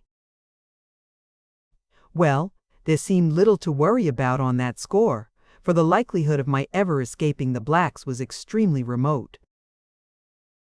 The girl and I were linked together by a rope which permitted us to move only about 3 or 4 feet from each other. When we had entered the compartment, we had seated ourselves upon a low bench beneath the porthole. The bench was the only furniture of the room. It was of serapis wood. The floor, ceiling, and walls were of carborundum aluminum, a light, impenetrable composition extensively utilized in the construction of Martian fighting ships. As I had sat meditating upon the future, my eyes had been riveted upon the port-hole which was just level with them as I sat. Suddenly, I looked toward Fedor. She was regarding me with a strange expression I had not before seen upon her face. She was very beautiful then. Instantly, her white lids veiled her eyes, and I thought I discovered a delicate flush tinging her cheek. Evidently, she was embarrassed at having been detected in the act of staring at a lesser creature, I thought. Do you find the study of the lower orders interesting? I asked, laughing. She looked up again with a nervous but relieved little laugh. Oh, very, she said, especially when they have such excellent profiles. 1, 2. It was my turn to flush, but I did not. I felt that she was poking fun at me, and I admired a brave heart that could look for humor on the road to death, and so I laughed with her. Do you know where we are going? She said. To solve the mystery of the eternal hereafter, I imagine, I replied. I am going to a worse fate than that, she said, with a little shudder. What do you mean? I can only guess, she replied, since no Thurn damsel of all the millions that have been stolen away by black pirates during the ages they have raided our domains has ever returned to narrate her experiences among them. That they never take a man prisoner lends strength to the belief that the fate of the girls they steal is worse than death. Who? Is it not a just retribution? I could not help but ask. What do you mean?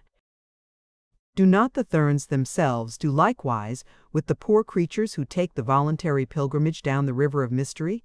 Was not Thuvia for 15 years a plaything and a slave? Is it less than just that you should suffer as you have caused others to suffer? You do not understand, she replied. We Thurns are a holy race. It is an honor to a lesser creature to be a slave among us. Did we not occasionally save a few of the lower orders that stupidly float down an unknown river to an unknown end, all would become the prey of the plant men and the apes. But do you not by every means encourage the superstition among those of the outside world? I argued. That is the wickedest of your deeds. Can you tell me, why you foster the cruel deception? All life on Barsoom, she said, is created solely for the support of the race of Thurns. How else could we live did the outer world not furnish our labor and our food? Think you that a Thurn would demean himself by labor? It is true, then, that you eat human flesh? I asked in horror. She looked at me in pitying commiseration for my ignorance. Truly, we eat the flesh of the lower orders. Do not you also? The flesh of beasts, yes, I replied, but not the flesh of man. As man may eat of the flesh of beasts, so may gods eat of the flesh of man. The holy Thurns are the gods of Barsoom. I was disgusted, and I imagined that I showed it. You are an unbeliever now, she continued gently, but should we be fortunate enough to escape the clutches of the black pirates and come again to the court of Matai Shang, I think that we shall find an argument to convince you of the error of your ways. And, she hesitated, perhaps we shall find a way to keep you as one of us.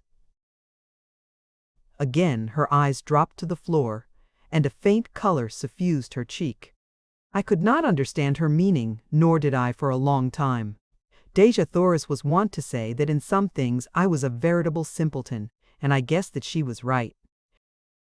I fear that I would ill requite your father's hospitality, I answered, since the first thing that I should do, were I a Thurn, would be to set an armed guard at the mouth of the river Is to escort the poor deluded voyagers back to the outer world.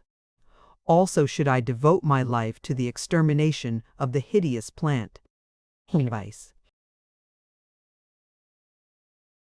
Men and their horrible companions, the great white apes. She looked at me really horror-struck. No, no, she cried. You must not say such terribly sacrilegious things. You must not even think them.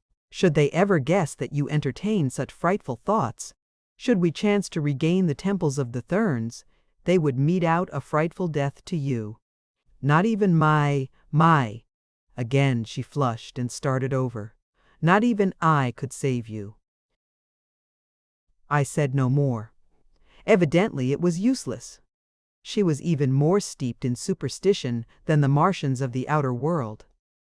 They only worshipped a beautiful hope for a life of love and peace and happiness in the hereafter. The Therns worshipped the hideous plant-man and the apes, or at least they reverenced them as the abodes of the departed spirits of their own dead. Nguyen, 97. At this point, the door of our prison opened to admit Zodar. He smiled pleasantly at me, and when he smiled, his expression was kindly, anything but cruel or vindictive. "Since you cannot escape under any circumstances," he said, "I cannot see the necessity for keeping you confined below. I will cut your bonds, and you may come on deck. You will witness something very interesting, and as you never shall return to the outer world, it will do no harm to permit you to see it. You will see what no other than the firstborn and their slaves know the existence of: the subterranean entrance to the Holy Land, to the real heaven of Barsoom. It will be an excellent lesson for this daughter of the Therns," he added, "for she shall see the temple of Isis, and Isis perchance shall embrace her." Fidor's head went high. "Go? What blasphemy is this, dog of a pirate?" she cried. "Isis would wipe out your entire breed and you ever came within sight of her temple." "You have much to learn, Thern," replied Zodar, with an ugly smile, "nor do I envy you the manner in which you will learn it." As we came on deck, I saw to my surprise that the vessel was passing over a great field of snow and ice. As far as the eye could reach in any direction, naught else was visible. There could be but one solution to the mystery. We were above the South Polar ice cap. Only at the poles of Mars is there ice or snow upon the planet. No sign of life appeared below us. Evidently we were too far south even for the great fur bearing animals which the Martians so delight in hunting. Exodar was at my side as I stood looking out over the ship's rail. The one and time. "What course?" I asked him. "A little west of south," he replied. "You will see the Oats Valley directly. We shall skirt it for a few hundred miles." "The Oats Valley," I exclaimed. "But, man, is not there where lie the domains of the Therns from which I but just escaped?" "Yes," answered Exodar. "You crossed this ice field last night in the long chase that you led us. The Oats Valley lies in a mighty depression at the South Pole. It is sunk thousands of feet below the level of the surrounding country, like a great round bowl. 100 miles from its northern boundary rise the Oats Mountains, which circle the inner valley of Dor, in the exact center of which lies the lost sea of Chorus. On the shore of this sea stands the golden temple of Isis, in the land of the firstborn. It is there that we are bound."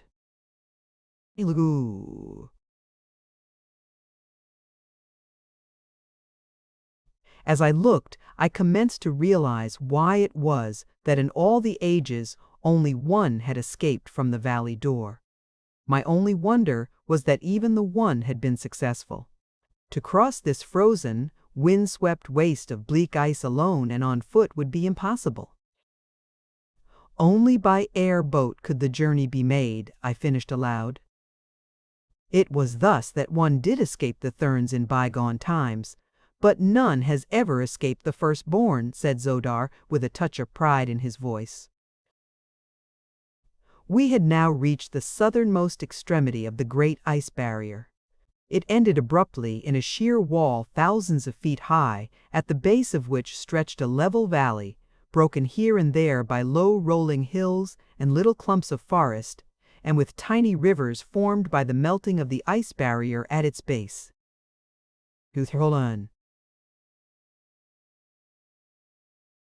Once we passed far above what seemed to be a deep canyon-like rift stretching from the ice wall on the north across the valley as far as the eye could reach.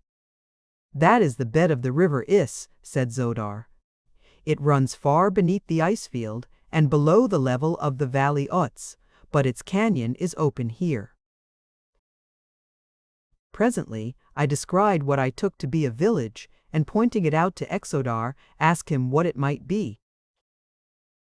"It is a village of lost souls," he answered, laughing. "This strip between the ice barrier and the mountains is considered neutral ground. Some turn off from their voluntary pilgrimage down the Is, and, scaling the awful walls of its canyon below us, stop in the valley. Also a slave now and then escapes from the Therns and makes his way hither. They do not attempt to recapture such, since there is no escape from this outer valley, and as a matter of fact, they fear the patrolling cruisers of the firstborn.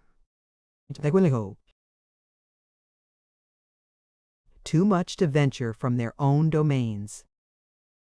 The poor creatures of this outer valley are not molested by us, since they have nothing that we desire, nor are they numerically strong enough to give us an interesting fight, so we too leave them alone. There are several villages of them, but they have increased in numbers but little in many years, since they are always warring among themselves. Now we swung a little north of west, leaving the Valley of Lost Souls, and shortly I discerned over our starboard bow what appeared to be a black mountain rising from the desolate waste of ice. It was not high, and seemed to have a flat top. Exodar had left us to attend to some duty on the vessel, and Fedor and I stood alone beside the rail. The girl had not once spoken since we had been brought to the deck. Click No 3. "Is what he has been telling me true?" I asked her. "In part, yes," she answered. "That about the outer valley is true, but what he says of the location of the temple of Isis in the center of his country is false. If it is not false—" She hesitated. "Oh, it cannot be true. It cannot be true. For if it were true, then for countless ages have my people gone to torture and ignominious death at the hands of their cruel enemies, instead of to the beautiful life eternal that we have been taught to believe Isis holds for us. As the lesser Barsoomians of the outer world have been lured by you to the terrible valley door, so may it be that the Therns themselves have been lured by the firstborn to an equally horrid fate," I suggested. "It would be a stern and awful retribution, Fedor, but a just one." "I cannot believe it," she said. And to Fonaim. "We shall see," I answered, and then we fell silent again, for we were rapidly approaching the Black Mountains, which in some indefinable way seemed linked with the answer to our problem. As we neared the dark, truncated cone, the vessel's speed was diminished until we barely moved. Then we topped the crest of the mountain, and below us I saw yawning the mouth of a huge, circular well, the bottom of which was lost in inky blackness. The diameter of this enormous pit was fully 1,000 feet.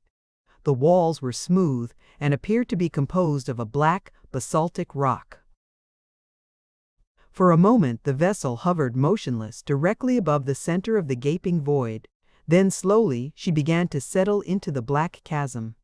Lower and lower she sank until, as darkness enveloped us, her lights were thrown on, and in the dim halo of her own radiance, the monster battleship dropped on and on. Tuldredin 5. Down into what seemed to me must be the very bowels of Barsoom. For quite half an hour we descended, and then the shaft terminated abruptly in the dome of a mighty subterranean world. Below us rose and fell the billows of a buried sea. A phosphorescent radiance illuminated the scene. Thousands of ships dotted the bosom of the ocean.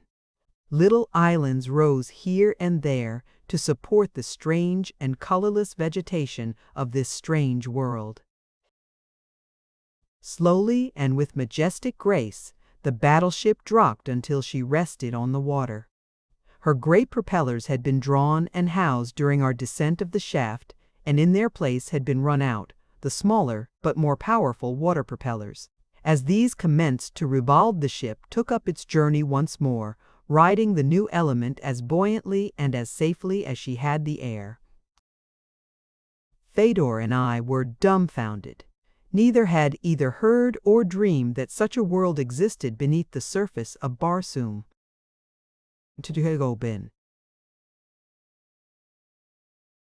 Nearly all the vessels we saw were warcraft. There were a few lighters and barges, but none of the great merchantmen, such as ply the upper air between the cities of the outer world. "Here is the harbor of the navy of the firstborn," said a voice behind us, and turning, we saw Exodar watching us with an amused smile on his lips. "This sea," he continued, "is larger than Chorus. It receives the waters of the lesser sea above it.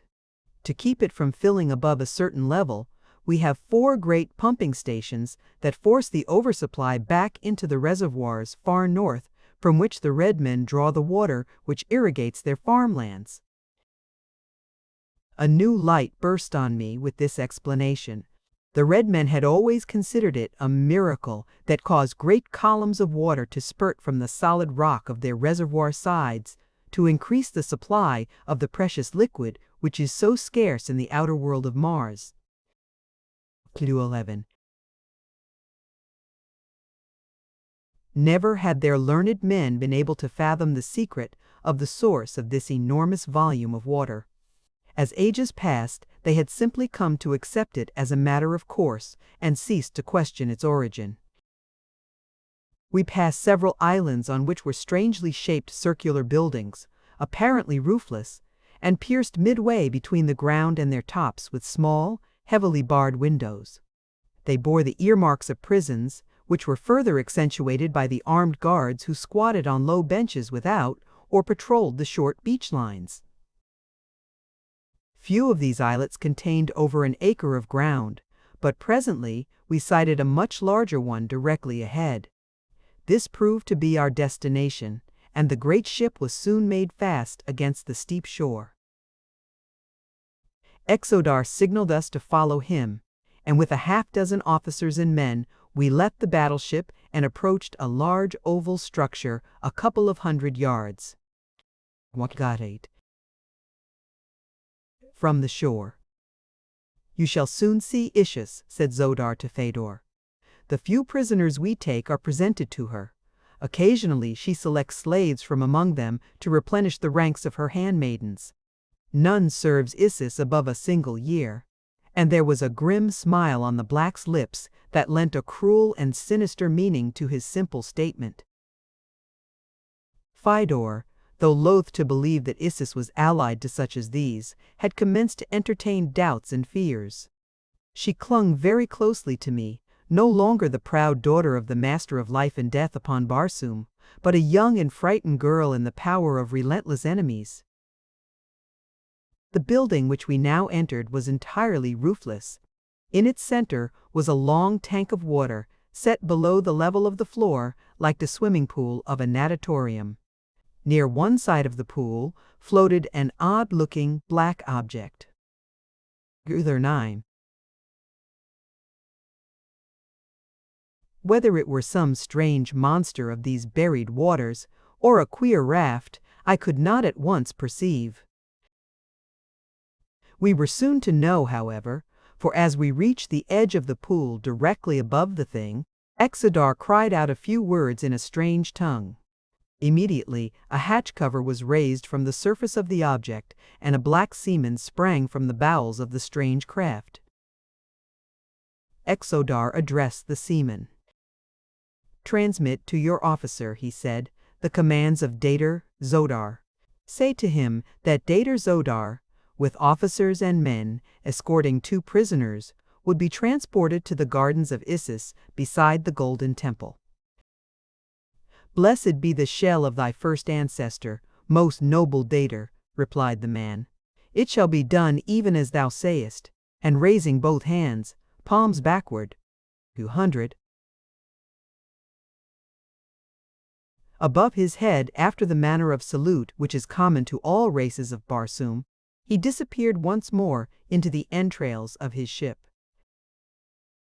A moment later, an officer resplendent in the gorgeous trappings of his rank appeared on deck and welcomed Exodar to the vessel, and in the latter's wake we filed aboard and below. The cabin in which we found ourselves extended entirely across the ship, having portholes on either side below the waterline. No sooner were all below than a number of commands were given, in accordance with which the hatch was closed and secured, and the vessel commenced to vibrate to the rhythmic purr of its machinery. "Where can we be going in such a tiny pool of water?" asked Fedor. "Not up," I replied, for I noticed particularly that while the building is roofless, 11, it is covered with a strong metal grating. "Then where?" she asked again.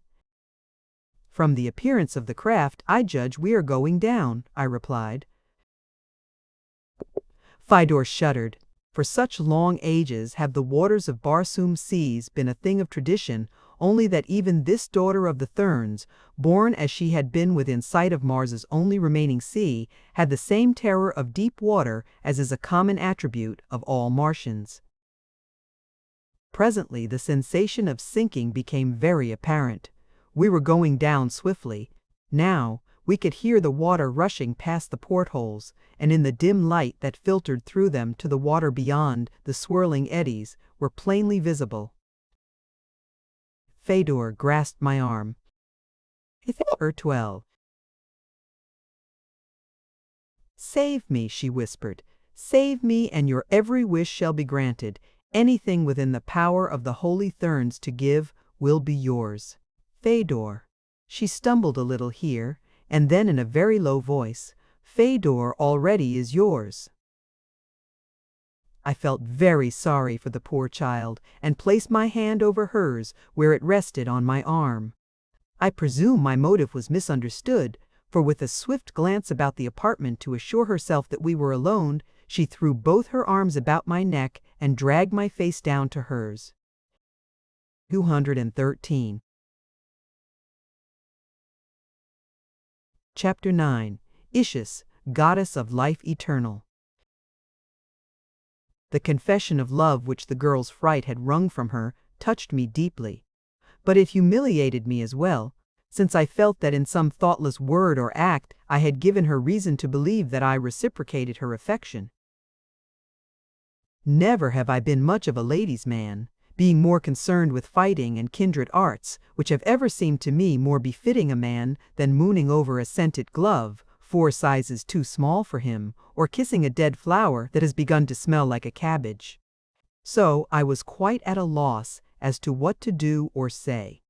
1,000 times rather face the wild hordes of the dead sea bottoms than meet the eyes of this beautiful young girl and tell her the thing that I must tell her. But there was nothing else to be done, and so I did it. Very clumsily, too, I fear. Gently I unclasped her hands from about my neck, and still holding them in mine, I told her the story of my love for Dejah Thoris, that of all the women of Pen. 2 worlds that I had known and admired during my long life, she alone had I loved. The tale did not seem to please her. Like a tigress she sprang, panting, to her feet. Her beautiful face was distorted in an expression of horrible malevolence. Her eyes fairly blazed into mine. "Dog," she hissed, "dog of a blasphemer. Think you that Fedor, daughter of Matai Shang, supplicates, she commands? What to her is your puny outer world passion for the vile creature you chose in your other life? Fedor has glorified you with her love, and you have spurned her. 10,000 unthinkably atrocious deaths could not atone for the affront that you have put upon me. The thing that you call Dejah Thoris shall die the most horrible of them all. You have sealed the warrant for her doom." 16. "And you shall be the meanest slave in the service of the goddess you have attempted to humiliate. Tortures and ignominy shall be heaped upon you until you grovel at my feet, asking the boon of death. In my gracious generosity, I shall at length grant your prayer, and from the high balcony of the golden cliffs, I shall watch the great white apes tear you asunder." She had it all fixed up. The whole lovely program from start to finish. It amazed me to think that one so divinely beautiful could at the same time be so fiendishly vindictive. It occurred to me, however, that she had overlooked one little factor in her revenge, and so, without any intent to add to her discomfiture, but rather to permit her to rearrange her plans along more practical lines, I pointed to the nearest porthole. Evidently, she had entirely forgotten her surroundings and her present. Circumstances, for a single glance at the dark, swirling waters without scent her crumpled upon a low bench, where with her face buried in her arms, she sobbed more like a very unhappy little girl than a proud and all-powerful goddess. Down, down we continued to sink, until the heavy glass of the portholes became noticeably warm from the heat of the water without. Evidently, we were very far beneath the surface crust of Mars. Presently, our downward motion ceased, and I could hear the propellers swirling through the water at our stern and forcing us ahead at high speed. It was very dark down there, but the light from our portholes and the reflection from what must have been a powerful searchlight on the submarine's nose showed that we were forging through a narrow passage, rock-lined and tube-like. After a few minutes, the propellers ceased their whirring. We came to a full stop and then commenced to rise swiftly toward the surface. Soon the light from aid without increased, and we came to a stop. Exodar entered the cabin with his men. "Come," he said, and we followed him through the hatchway which had been opened by one of the seamen. We found ourselves in a small subterranean vault, in the center of which was the pool in which lay our submarine, floating as we had first seen her, with only her black back showing. Around the edge of the pool was a level platform, and then the walls of the cave rose perpendicularly for a few feet to arch toward the center of the low roof. The walls about the ledge were pierced with a number of entrances to dimly lighted passageways. Toward one of these our captors led us, and after a short walk halted before a 19 steel cage which lay at the bottom of a shaft rising above us as far as one could see. The cage proved to be one of the common types of elevator cars that I had seen in other parts of Barsoom. They are operated by means of enormous magnets which are suspended at the top of the shaft. By an electrical device, the volume of magnetism generated is regulated, and the speed of the car varied.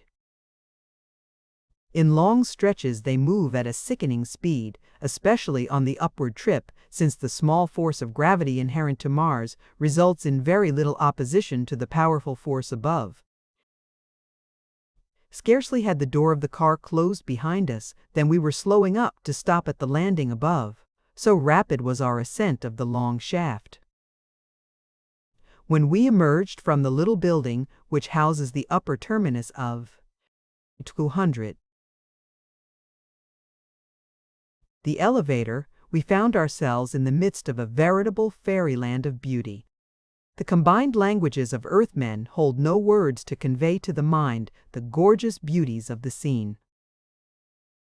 One may speak of scarlet sward and ivory-stemmed trees decked with brilliant purple blooms, of winding walks paved with crushed rubies, with emerald, with turquoise, even with diamonds themselves, of a magnificent temple of burnished gold, hand-wrought with marvelous designs. But where are the words to describe the glorious colors that are unknown to earthly eyes? Where the mind or the imagination that can grasp the gorgeous scintillations of unheard-of rays as they emanate from the thousand nameless jewels of Barsoom? Even my eyes, for long years accustomed to the barbaric splendors of a Martian jet-axe court, were amazed at the glory of the scene. Fedor's eyes were wide in amazement. 21. "The temple of Isis," she whispered, half to herself. Exodar watched us with his grim smile, partly of amusement and partly malicious gloating. The garden swarmed with brilliantly trapped black men and women. Among them moved red and white females serving their every want.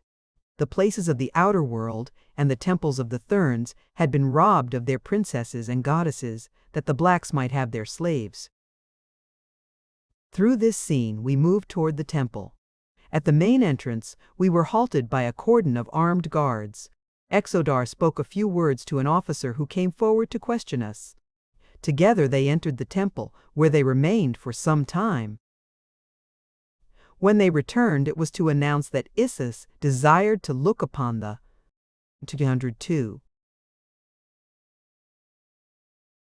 daughter of Matai Shang, and the strange creature from another world who had been a prince of Helium.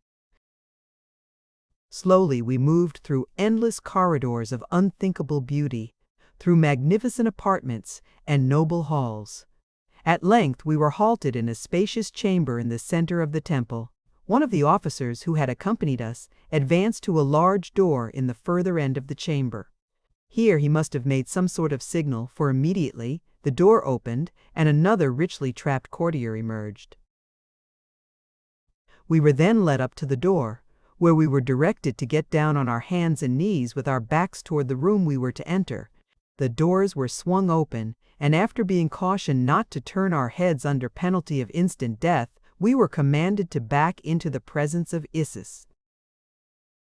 Never have I been in so humiliating a position in my life, and only my love for 23 Dejah Thoris and the hope which still clung to me that I might again see her kept me from rising to face the goddess of the firstborn, and go down to my death like a gentleman, facing my foes, and with their blood mingling with mine. After we had crawled in this disgusting fashion for a matter of a couple of 100 feet, we were halted by our escort. "Let them rise," said a voice behind us, a thin, wavering voice, yet one that had evidently been accustomed to command for many years. "Rise," said our escort, "but do not face toward Isis." "The woman pleases me," said the thin, wavering voice again after a few moments of silence. "She shall serve me the allotted time. The man you may return to the Isle of Shador, which lies against the northern shore of the Sea of Oman. Let the woman turn and look upon Isis, knowing that those of the 204 lower orders, who gaze upon the holy vision of her radiant face, survive the blinding glory but a single year." I watched Fedor from the corner of my eye. She paled to a ghastly hue.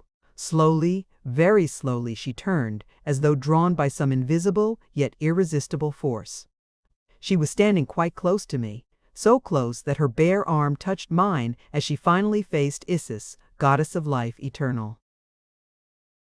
I could not see the girl's face as her eyes rested for the first time on the supreme deity of Mars, but felt the shudder that ran through her in the trembling flesh of the arm that touched mine.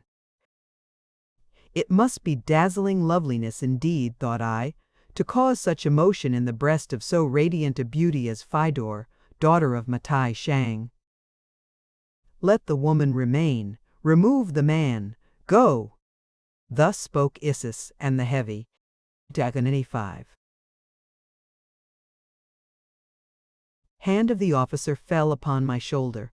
In accordance with his instructions, I dropped to my hands and knees once more and crawled from the presence.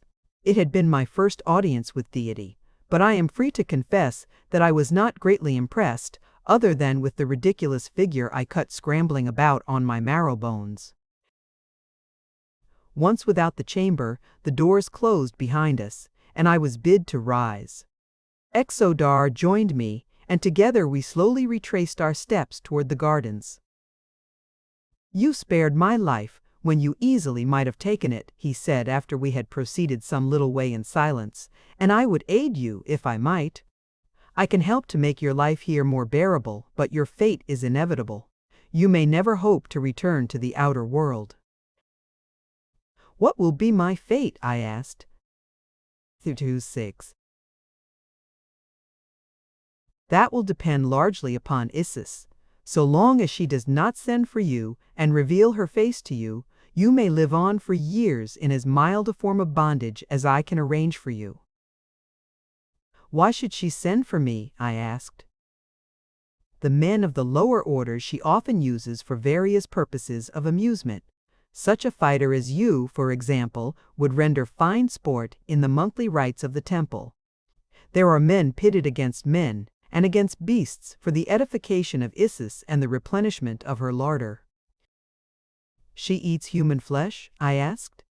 Not in horror, however, for since my recently acquired knowledge of the holy Therns, I was prepared for anything in this still less accessible heaven, where all was evidently dictated by a single omnipotence, where ages of narrow fanaticism and self-worship had eradicated all the broader humanitarian instincts that the race might once have possessed. 27. They were a people drunk with power and success, looking upon the other inhabitants of Mars as we look upon the beasts of the field and the forest. Why then should they not eat of the flesh of the lower orders, whose lives and characters they no more understood than do we the inmost thoughts and sensibilities of the cattle we slaughter for our earthly tables? She eats only the flesh of the best bred of the holy Therns and the red Barsoomians. The flesh of the others goes to our boards. The animals are eaten by the slaves. She also eats other dainties." I did not understand then that there lay any special significance in his reference to other dainties. I thought the limit of ghoulishness already had been reached in the recitation of Isis's menu. I still had much to learn as to the depths of cruelty and bestiality to which omnipotence may drag its possessor. We had about reached the last of the many chambers and corridors which led to 28. The gardens when an officer overtook us. "Isis would look again upon this man," he said. "The girl has told her that he is of wondrous beauty, and of such prowess that alone he slew 7 of the firstborn, and with his bare hands took Exodar captive, binding him with his own harness." Exodar looked uncomfortable. Evidently he did not relish the thought that Isis had learned of his inglorious defeat. Without a word he turned and we followed the officer once again to the closed doors, before the audience chamber of Isis, goddess of life eternal. Here the ceremony of entrance was repeated. Again Isis bid me rise.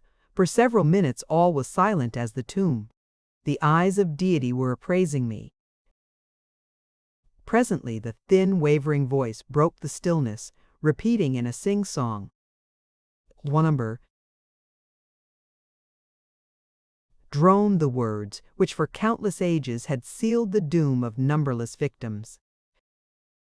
Let the man turn and look upon Isis, knowing that those of the lower orders who gaze upon the holy vision of her radiant face survive the blinding glory but a single year. I turned as I had been bid, expecting such a treat as only the revealment of divine glory to mortal eyes might produce. What I saw was a solid phalanx of armed men between myself and a dais supporting a great bench of carved sorapis wood. On this bench, or throne, squatted a female black. She was evidently very old. Not a hair remained upon her wrinkled skull. With the exception of 2 yellow fangs, she was entirely toothless. On either side of her thin, hawk-like nose her eyes burned from the depths of horribly sunken sockets. The skin of her face was seamed and creased with 1,000,000 deep-cut furrows. Her body was as 30, wrinkled as her face, and as repulsive. Emaciated arms and legs attached to a torso which seemed to be mostly distorted. Abdomen completed the holy vision of her radiant beauty. Surrounding her were a number of female slaves, among them Fedor, white and trembling. This is the man who slew 7 of the firstborn, and, bare-handed, bound Dejah with his own harness?" asked Isis. "Most glorious vision of divine loveliness, it is," replied the officer who stood at my side. "Produce Dejah," she commanded. Dejah was brought from the adjoining room.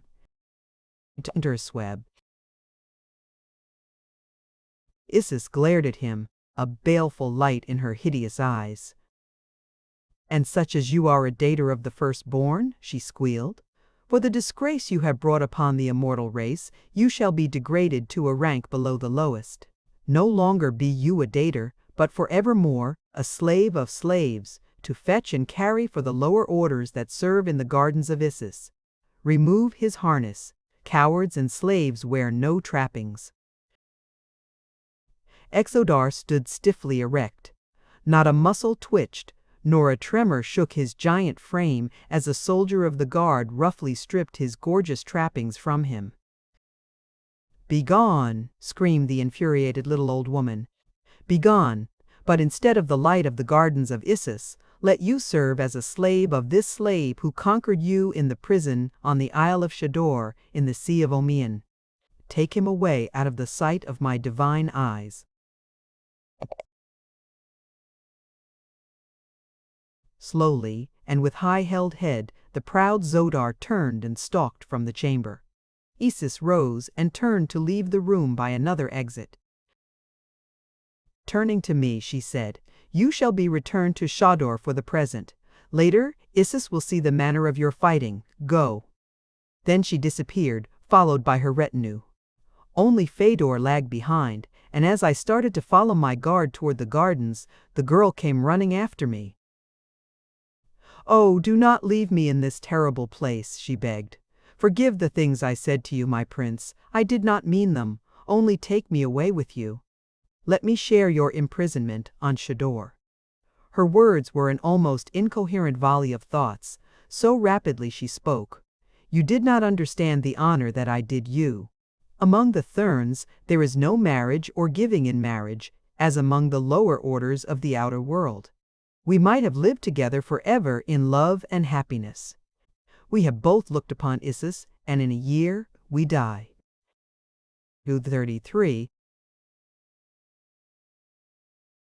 Let us live that year at least, together in what measure of joy remains for the doomed.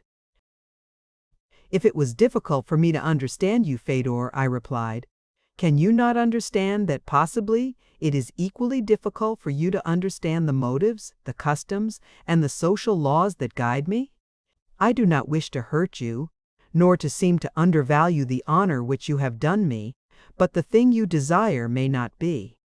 Regardless of the foolish belief of the peoples of the outer world, or of Holy Thurn, or Eben Firstborn, I am not dead.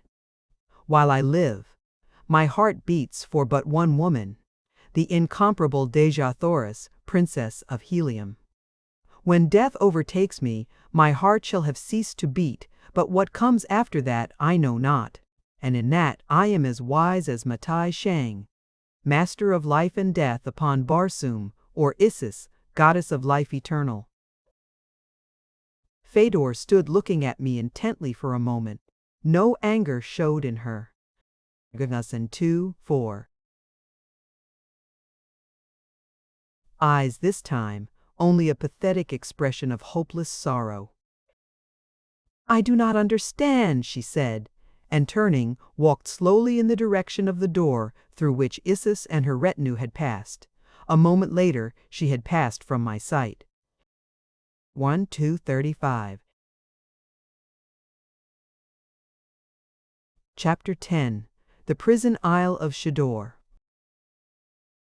In the outer gardens to which the guard now escorted me, I found Zodar surrounded by a crowd of noble blacks. They were reviling and cursing him. The men slapped his face. The women spat upon him. When I appeared, they turned their attentions toward me. "Ah," cried one, "so this is the creature who overcame the great Exodar bear. Handed, let us see how it was done." "Let him bind Thurid," suggested a beautiful woman, laughing. Thurid is a noble dater. Let Thurid show the dog what it means to face a real man. Yes, Thurid, Thurid, cried a dozen voices. Here he is now, exclaimed another, and turning in the direction indicated, I saw a huge black, weighed down with resplendent ornaments and arms advancing with noble and gallant bearing toward us. 37. What now? He cried. What would you of Thurid? Quickly, a dozen voices explained. Thurid turned toward Exodar, his eyes narrowing to two nasty slits. Kalat, he hissed, ever did I think you carried the heart of a Sorak in your putrid breast? Often have you bested me in the secret councils of Isis, but now in the field of war, where men are truly gauged, your scabby heart hath revealed its sores to all the world. Kalat, I spurn you with my foot, and with the words he turned to kick Zodar. My blood was up. For minutes it had been boiling at the cowardly treatment they had been according this once powerful comrade because he had fallen from the favor of Isis. I had no love for Exodar, but I cannot stand the sight of cowardly injustice and persecution without seeing red, as through a haze of 38. Bloody mist, and doing things on the impulse of the moment that I presume I never should do after mature deliberation. I was standing close beside Zodar as Thurid swung his foot for the cowardly kick. The degraded dater stood erect and motionless as a carven image. He was prepared to take whatever his former comrades had to offer in the way of insults and reproaches, and take them in manly silence and stoicism. But as Thurid's foot swung, so did mine, and I caught him a painful blow upon the shin bone that saved Exodar from this added ignominy. For a moment there was tense silence, then Thurid, with a roar of rage, sprang for my throat, just as Exodar had upon the deck of the cruiser. The results were identical. I ducked beneath his outstretched arms, and as he lunged past me, planted a terrific right on the side of his jaw. 239. The big fellow spun around like a top, his knees gave beneath him, and he crumpled to the ground at my feet. The blacks gazed in astonishment, first at the still form of the proud dater lying there in the ruby dust of the pathway, then at me, as though they could not believe that such a thing could be. You asked me to bind Thurid, I cried. Behold! And then I stooped beside the prostrate form, tore the harness from it, and bound the fellow's arms and legs securely. As you have done to Exodar, now do you likewise to Thurid. Take him before Isis, bound in his own harness, that she may see with her own eyes that there be one among you now who is greater than the firstborn. Who are you? Whispered the woman who had first suggested that I attempt to. 40. Bind Thurid. I am a citizen of two worlds, Captain John Carter of Virginia, Prince of the House of Tardos Moors, Jedak of Helium.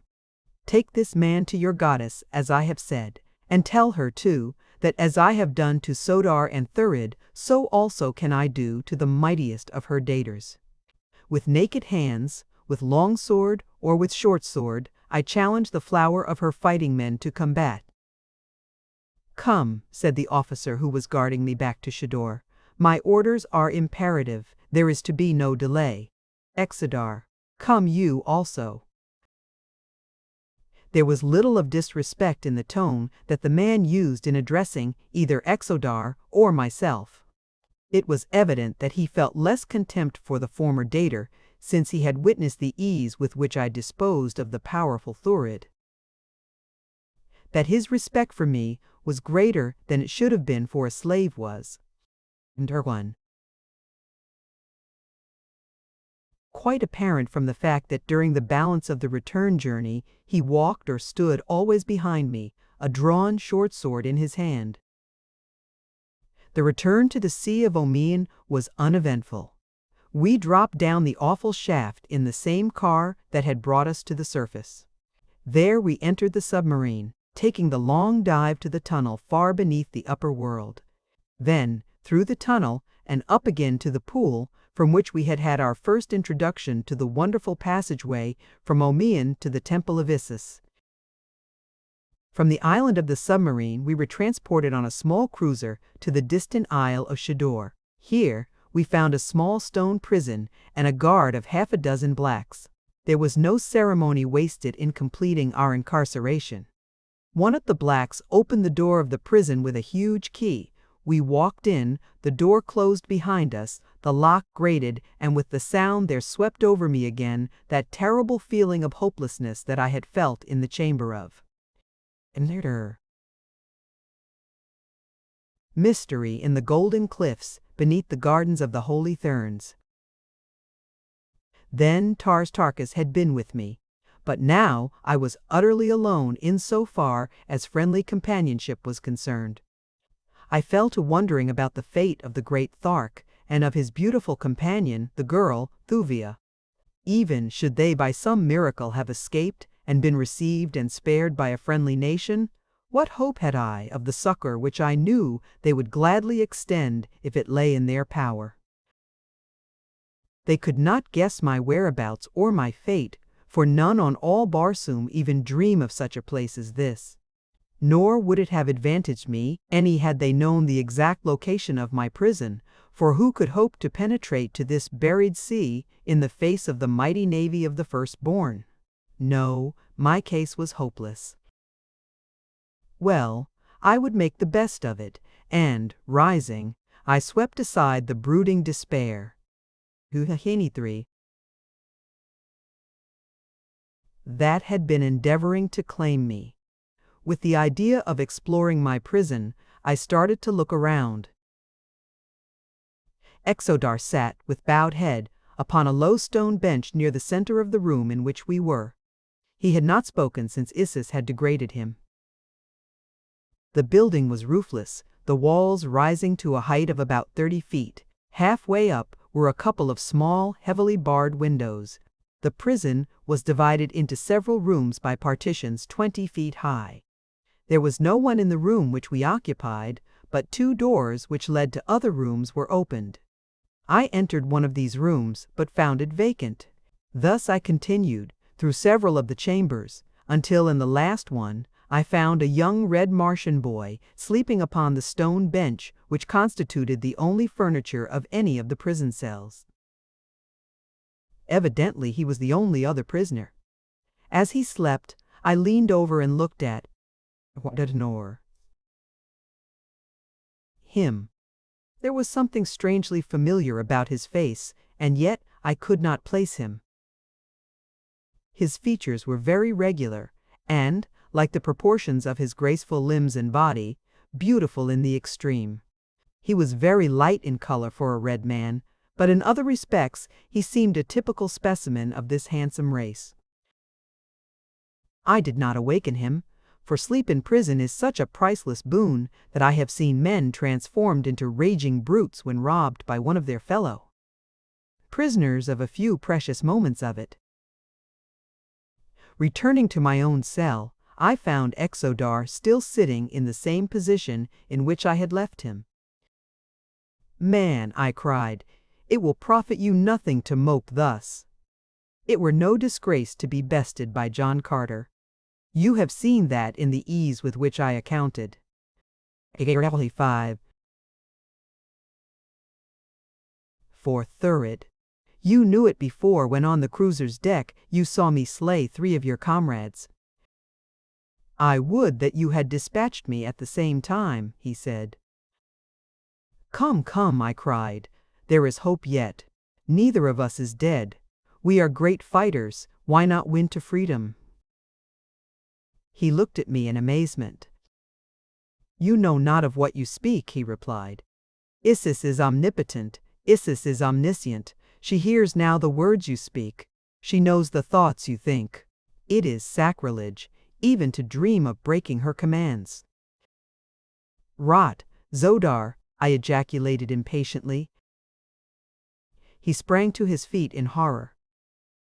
Ozerdishin, Kemunerikin my pai. The curse of Isis will fall upon you, he cried. In another instant you will be smitten down, writhing to your death in horrible agony. Do you believe that, Exodar? I asked. Of course, who would dare doubt? I doubt, yes, and further I deny, I said. Why, Exodar, you tell me that she even knows my thoughts. The red men have all had that power for ages. And another wonderful power. They can shut their minds so that none may read their thoughts. I learned the first secret years ago.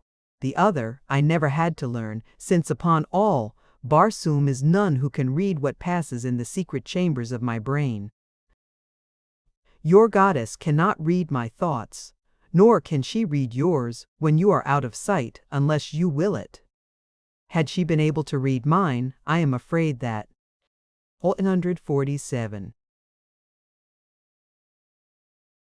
Her pride would have suffered a rather severe shock when I turned at her command to gaze upon the holy vision of her radiant face.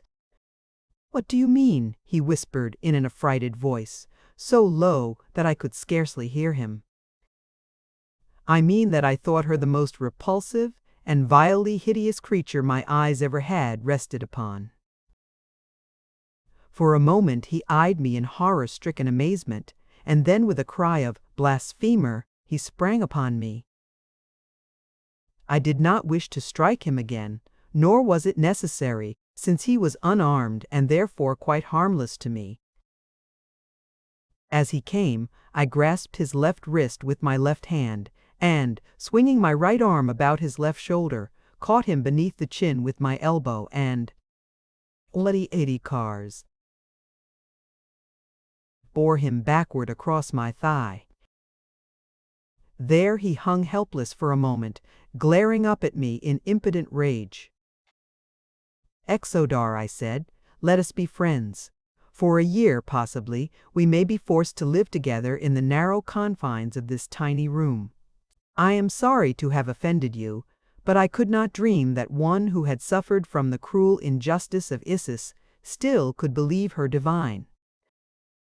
I will say a few more words, Sodar, with no intent to wound your feelings further, but rather that you may give thought to the fact that while we live, we are still more the arbiters of our own fate than is any god. Isis, you see, has not struck me dead, nor is she rescuing her faithful Exodar from the clutches of the unbeliever who defamed her fair beauty. No, Exodar, your Isis is a mortal old woman. Once out of her clutches and she cannot harm. 24:9. With your knowledge of this strange land, and my knowledge of the outer world, 2 such fighting men as you and I should be able to win our way to freedom. Even though we died in the attempt, would not our memories be fairer than as though we remained in servile fear to be butchered by a cruel and unjust tyrant? Call her goddess or mortal, as you will. As I finished, I raised Zodar to his feet and released him. He did not renew the attack upon me, nor did he speak. Instead, he walked toward the bench and, sinking down upon it, remained lost in deep thought for hours. A long time afterward, I heard a soft sound at the doorway leading to one of the other apartments, and, looking up, beheld the red Martian youth gazing intently at us. 250.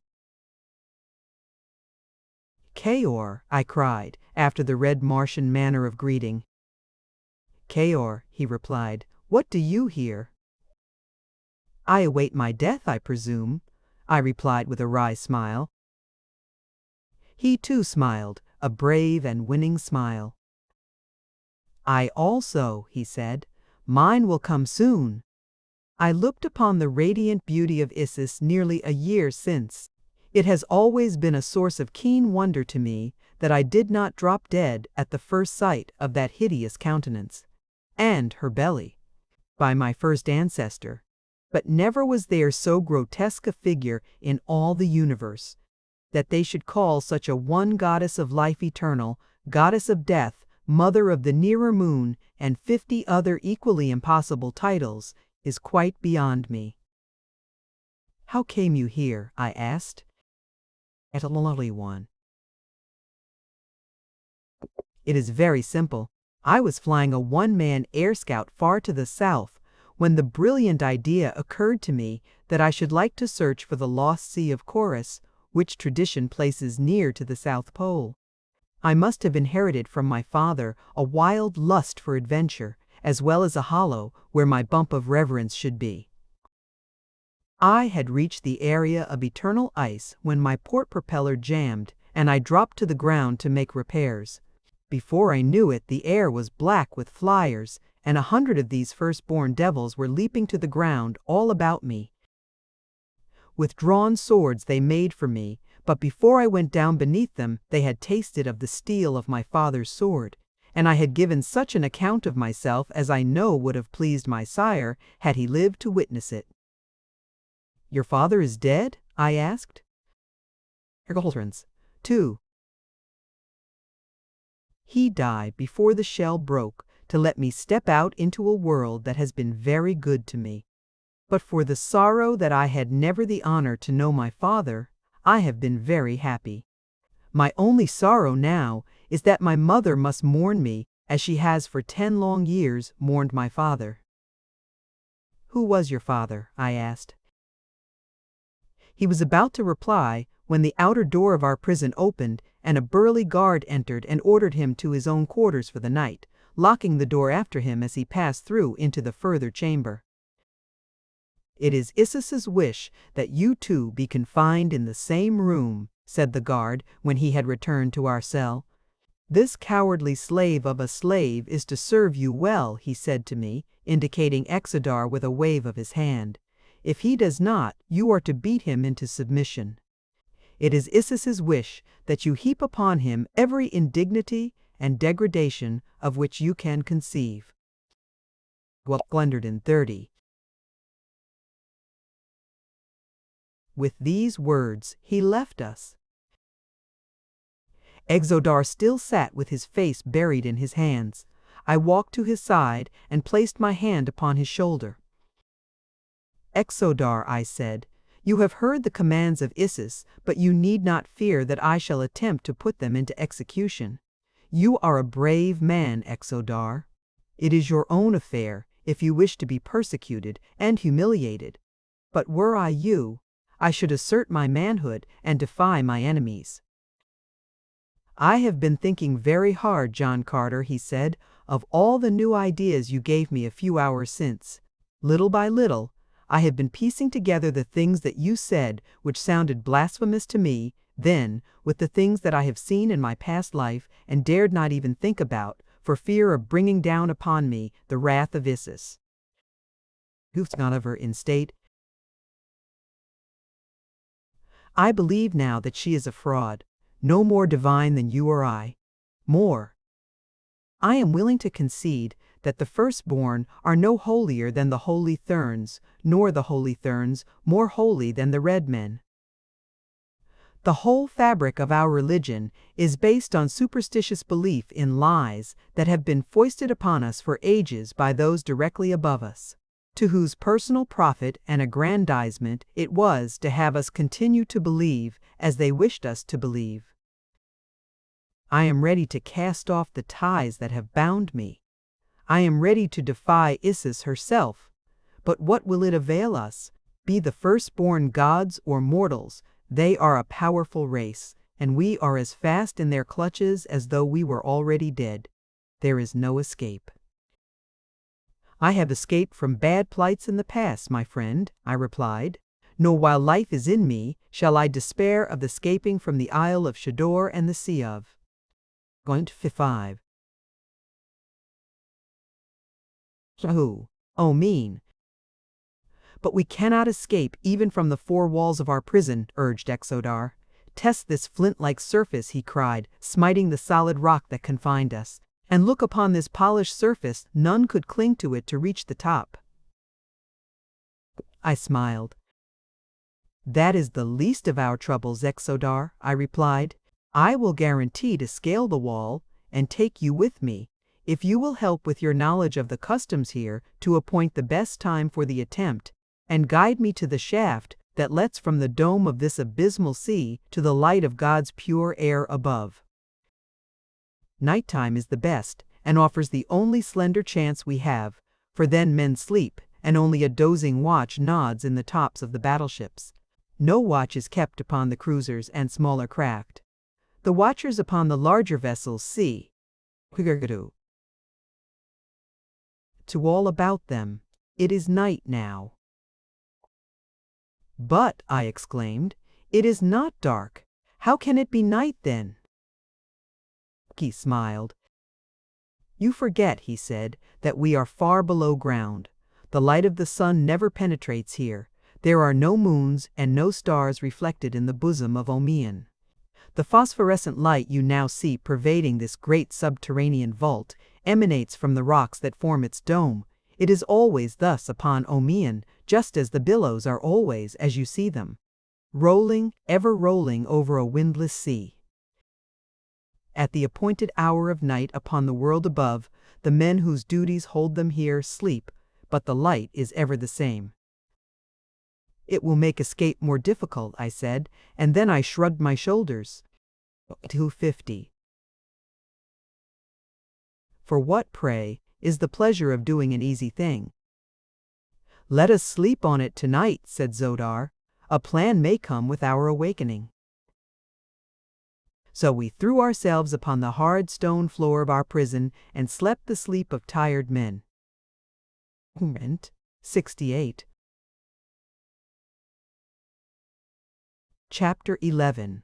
When Hell Broke Loose. Early the next morning, Exodar and I commenced work upon our plans for escape. First, I had him sketch upon the stone floor of our cell as accurate a map of the South Polar regions as was possible with the crude instruments at our disposal, a buckle from my harness, and the sharp edge of the wondrous gem I had taken from Satyr Throg. From this I computed the general direction of helium and the distance at which it lay from the opening which led to Omian. Then I had him draw a map of Omian, indicating plainly the position of Shador and of the opening in the dome which led to the outer world. These I studied until they were indelibly imprinted in my memory. From Exodar I learned the duties and customs of the guards who patrolled Shador. It seemed that during the hours set aside for sleep, only one man was on duty at a time. He paced a beat that passed around the prison, at a distance of about 100 feet. Gudra open, 260 acres. From the building. The pace of the sentries, Zodar said, was very slow, requiring nearly 10 minutes to make a single round. This meant that, for practically 5 minutes at a time, each side of the prison was unguarded as the sentry pursued his snail-like pace upon the opposite side. This information you ask, said Zodar, will be all very valuable after we get out, but nothing that you have asked has any bearing on that first and most important consideration. We will get out all right, I replied, laughing. Leave that to me. When shall we make the attempt? He asked. The first night that finds a small craft moored near the shore of Shador, I replied.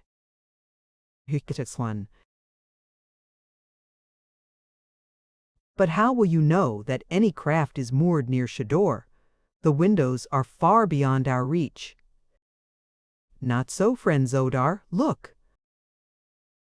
With a bound, I sprang to the bars of the window opposite us and took a quick survey of the scene without.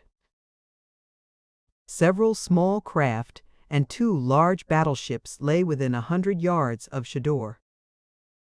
Tonight, I thought, and was just about to voice my decision to Zodar, when, without warning, the door of our prison opened and a guard stepped in.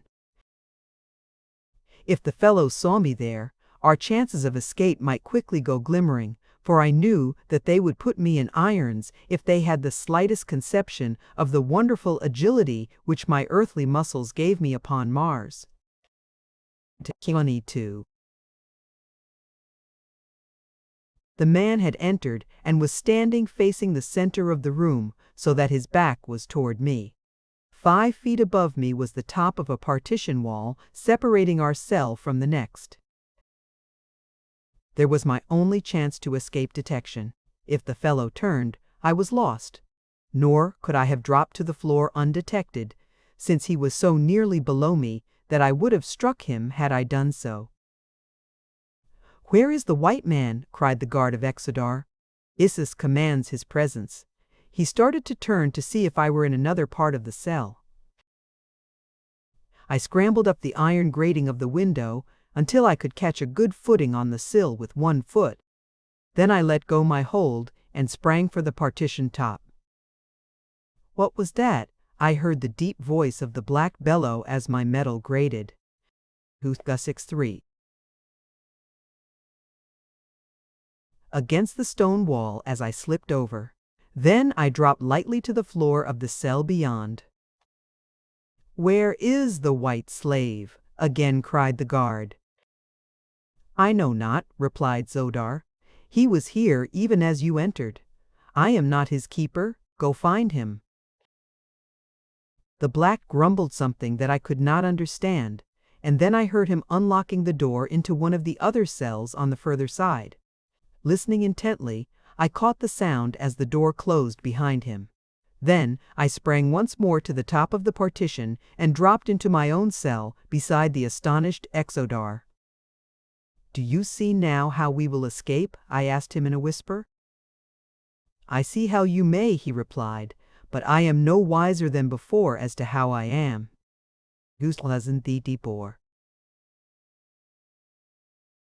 To pass these walls, certain it is that I cannot bounce over them as you do. We heard the guard moving about from cell to cell, and finally, his rounds completed, he again entered ours.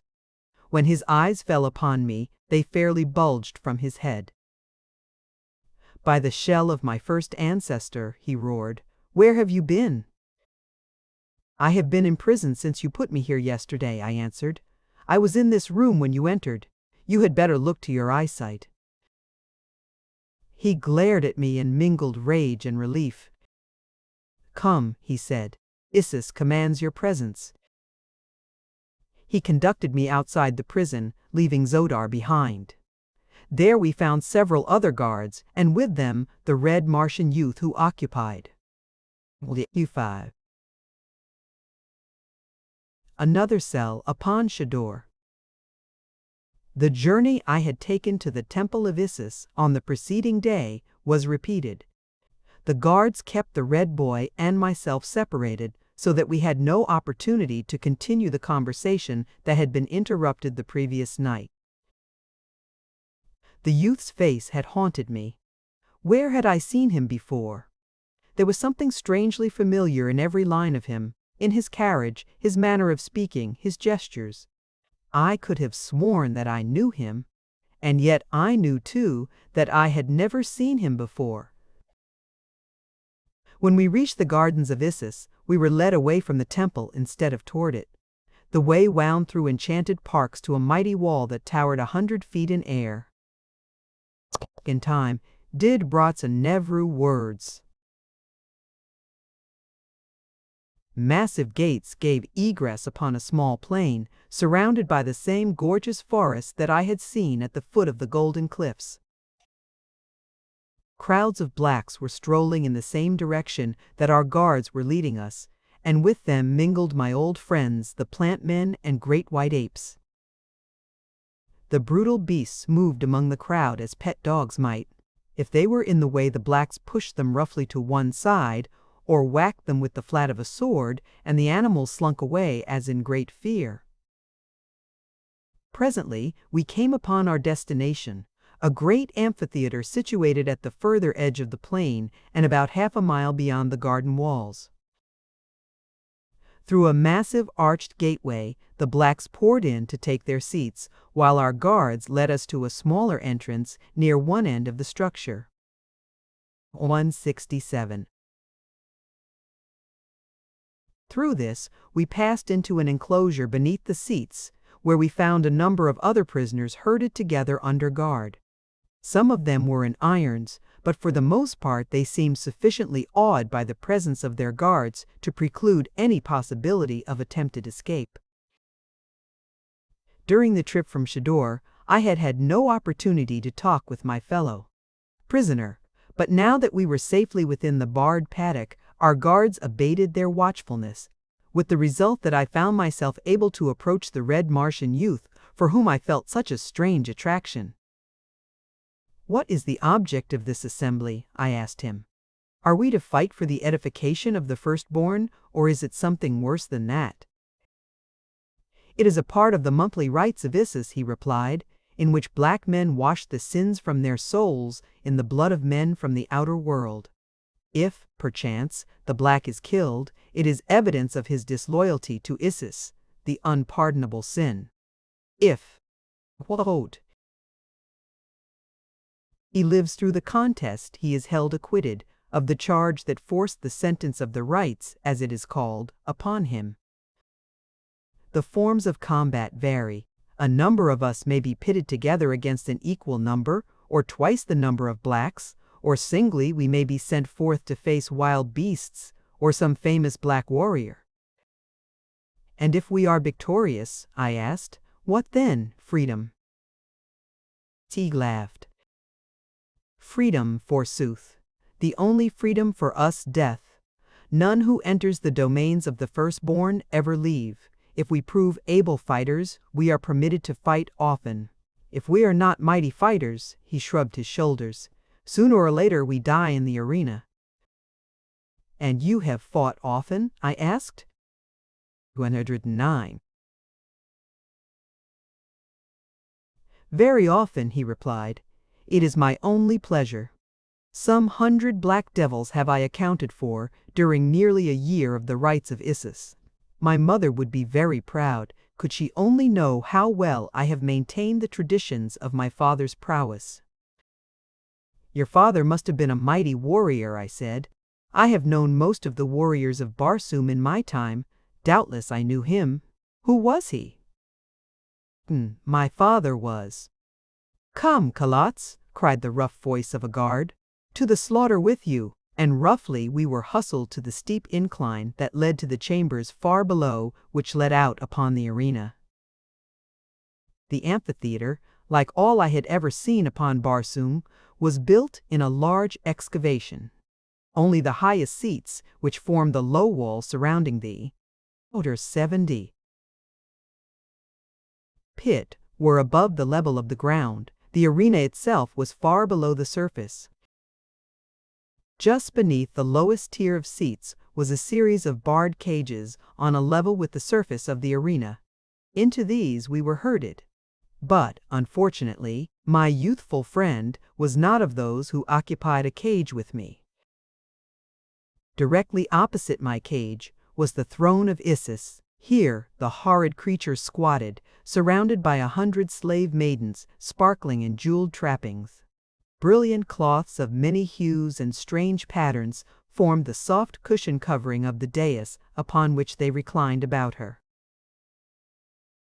On 4 sides of the throne and several feet below it stood 3 solid ranks of heavily armed soldiery, elbow to elbow. In front of these were the high dignitaries of this mock heaven-gleaming blacks bedecked with precious stones, upon their foreheads the insignia of their rank set in circles of gold. Sandy 1.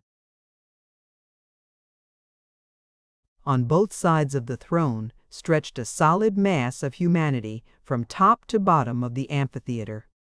There were as many women as men, and each was clothed in the wondrously wrought harness of his station and his house. With each black was from 1 to 3 slaves, drawn from the domains of the Therns and from the outer world. The blacks are all noble. There is no peasantry among the firstborn. Even the lowest soldier is a god and has his slaves to wait upon him. The firstborn do no work. The men fight, that is a sacred privilege and duty, to fight and die for Isis. The women do nothing, absolutely nothing. Slaves wash them, slaves dress them, slaves feed them. There are some, even, who have slaves that talk for them. And I saw one who sat during the rites with closed eyes while a slave narrated to her the events that were transpiring within the arena. The first event of the day was the tribute to Isis. It marked the end of those who, poor unfortunates, who had looked upon the divine glory of the goddess a full year before. There were 10 of them, splendid beauties from the proud courts of mighty Jedaks and from the temples of the holy Therns. For a year they had served in the retinue of Isis. Today they were to pay the price of this divine preferment with their lives. Tomorrow they would grace the tables of the court functionaries. A huge black entered the arena with the young women. Carefully he inspected them, felt of their limbs, and poked them in the ribs. Presently he selected one of their number whom he led before the throne of Isis. He addressed some words to the goddess which I could not hear. Isis nodded her head. The black raised his hands above his head in token of salute, grasped the girl by the wrist, and dragged her from the arena through a small doorway below the throne. "Isis will dine well tonight," said a prisoner beside me. 2003. "What do you mean?" I asked. "That was her dinner that old Tabus is taking to the kitchens. Didst not note how carefully he selected the plumpest and tenderest of the lot?" I growled out my curses on the monster, sitting opposite us on the gorgeous throne. "Fume not," admonished my companion. "You will see far worse than that if you live even a month among the firstborn." I turned again in time to see the gate of a nearby cage thrown open and 3 monstrous white apes spring into the arena. The girls shrank in a frightened group in the center of the enclosure. One was on her knees with imploring hands outstretched toward Isis, but the hideous deity only leaned further forward in keener anticipation of the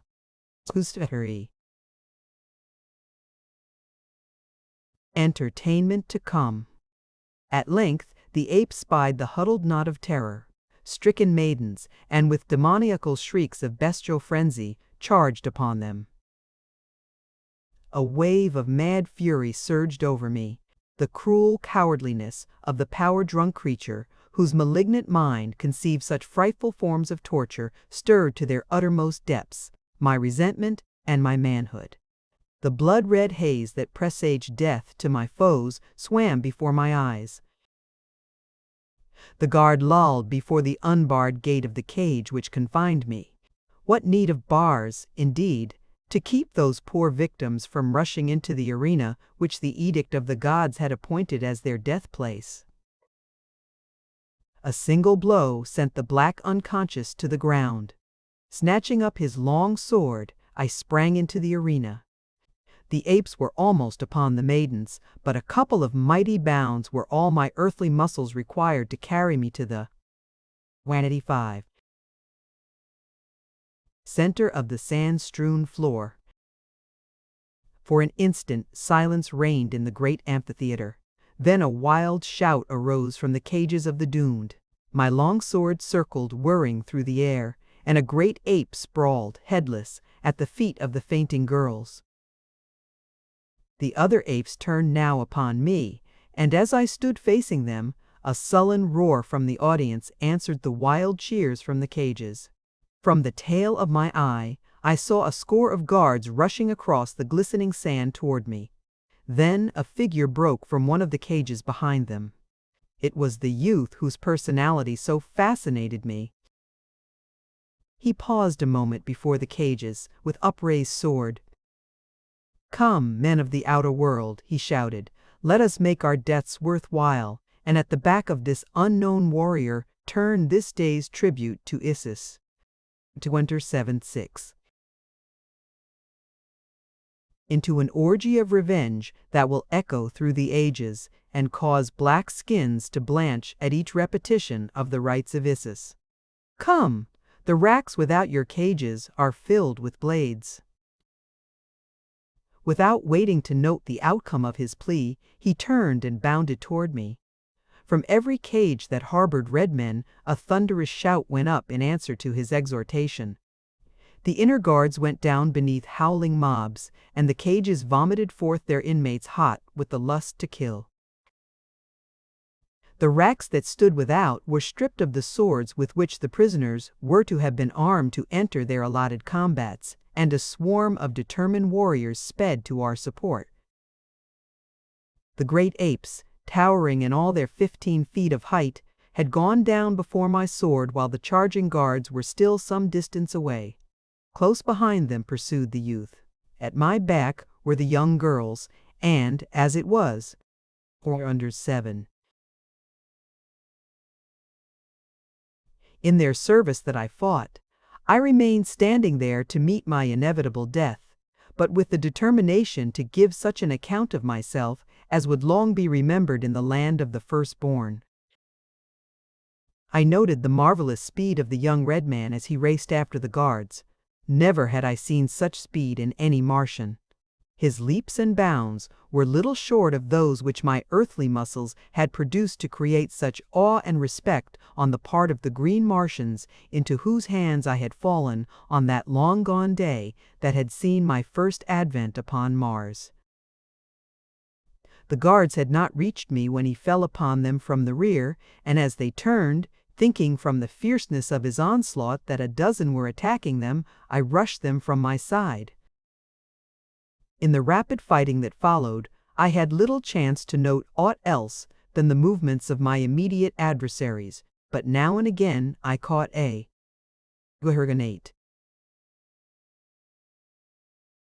fleeting glimpse of a purring sword and a lightly springing figure of sinewy steel that filled my heart with a strange yearning and a mighty but unaccountable pride. On the handsome face of the boy a grim smile played, and ever and anon he threw a taunting challenge to the foes that faced him. In this and other ways his manner of fighting was similar to that which had always marked me on the field of combat. Perhaps it was this vague likeness which made me love the boy, while the awful havoc that his sword played amongst the blacks filled my soul with a tremendous respect for him. For my part, I was fighting as I had fought 1,000 times before, now sidestepping a wicked thrust, now stepping quickly in to let my sword's point drink deep in a foeman's heart, before it buried itself in the throat of his. 9. We were having a merry time of it, we two, when a great body of Ishish's own guards were ordered into the arena. On they came with fierce cries, while from every side the armed prisoners swarmed upon them. For half an hour it was as though all hell had broken loose. In the walled confines of the arena we fought in an inextricable mass, howling, cursing, blood, street demons, and ever the sword of the young red man flashed beside me. Slowly, and by repeated commands, I had succeeded in drawing the prisoners into a rough formation about us, so that at last we fought formed into a rude circle in the center of which were the doomed maids. Many had gone down on both sides, but by far the greater havoc had been wrought in the ranks of the guards of Isis. I could see messengers running. 80. Swiftly through the audience, and as they passed the nobles there, unsheathed their swords and sprang into the arena. They were going to annihilate us by force of numbers. That was quite evidently their plan. I caught a glimpse of Isis leaning far forward upon her throne, her hideous countenance distorted in a horrid grimace of hate and rage, in which I thought I could distinguish an expression of fear. It was that face that inspired me to the thing that followed. Quickly, I ordered 50 of the prisoners to drop back behind us and form a new circle about the maidens. "Remain and protect them until I return," I commanded. Then, turning to those who formed the outer line, I cried, Down with Isis! Follow me to the throne. We will reap vengeance where vengeance is deserved. 108. The youth at my side was the first to take up the cry of, "Down with Isis!" And then at my back, and from all sides rose a hoarse shout, "To the throne! To the throne!" As one man we moved, an irresistible fighting mass, over the bodies of dead and dying foes, toward the gorgeous throne of the Martian deity. Hordes of the doughtiest fighting men of the firstborn poured from the audience to check our progress. We mowed them down before us as they had been paper men. "To the seats, some of you," I cried as we approached the arena's barrier wall. 10 of us can take the throne, for I had seen that Isis's guards had for the most part entered the fray within the arena. On both sides of me, the prisoners broke to left and right for the seats, vaulting the low wall with dripping swords, lusting for the crowded victims who awaited them. 28. In another moment, the entire amphitheater was filled with the shrieks of the dying and the wounded, mingled with the clash of arms and triumphant shouts of the victors. Side by side, the young red man and I, with perhaps a dozen others, fought our way to the foot of the throne. The remaining guards, reinforced by the high dignitaries and nobles of the firstborn, closed in between us and Isis, who sat leaning far forward upon her carved serapis bench, now screaming high-pitched commands to her following, now hurling blighting curses upon those who sought to desecrate her godhood. The frightened slaves about her trembled in wide-eyed expectancy, knowing not whether to pray for our victory or our defeat. Several among them, proud daughters no doubt of some of Barsoom's noblest warriors, snatched swords from the hands of the fallen and fell upon the guards of Isis, but they were soon 803. Cut down, glorious martyrs to a hopeless cause. The men with us fought well, but never since Tarkas and I fought out that long, hot afternoon shoulder to shoulder against the hordes of Warhoon in the Dead Sea bottom before Thark, had I seen two men fight to such good purpose and with such unconquerable ferocity as the young red man and I fought that day before the throne of Isis, goddess of death and of life eternal. Man by man, those who stood between us and the carven serapis woodbench went down before our blades. Others swarmed in to fill the breach, but inch by inch, foot by foot, we won nearer and nearer to our goal. Presently a cry went up from a section of the stands nearby. "Rise, slaves! Rise, slaves!" It rose and fell until it swelled to a mighty volume of sound that swept in great billows around the entire amphitheater. 4. For an instant, as though by common assent, we ceased our fighting to look for the meaning of this new note, nor did it take but a moment to translate its significance. In all parts of the structure, the female slaves were falling upon their masters with whatever weapon came first to hand. A dagger snatched from the harness of her mistress was waved aloft by some fair slave, its shimmering blade crimson with the lifeblood of its owner, swords plucked from the bodies of the dead about them, heavy ornaments which could be turned into bludgeons. Such were the implements with which these fair women wreaked the long-pent vengeance which at best could but partially recompense them for the unspeakable cruelties and indignities which their black masters had heaped upon them. And those who could find no other weapons used their strong fingers and their gleaming teeth. It was at once a sight to make one shudder and to cheer. But in a brief second we were engaged once more in our own battle with only the unquenchable battle cry. 185. Of the women to remind us that they still fought. "Rise, slaves! Rise, slaves!" Only a single thin rank of men now stood between us and Isis. Her face was blue with terror. Foam flecked her lips. She seemed too paralyzed with fear to move. Only the youth and I fought now. The others all had fallen, and I was like to have gone down too, From a nasty long sword cut had not a hand reached out from behind my adversary and clutched his elbow as the blade was falling upon me. The youth sprang to my side and ran his sword through the fellow before he could recover to deliver another blow. I should have died even then, but for that, as my sword was tight wedged in the breastbone of a dater of the firstborn.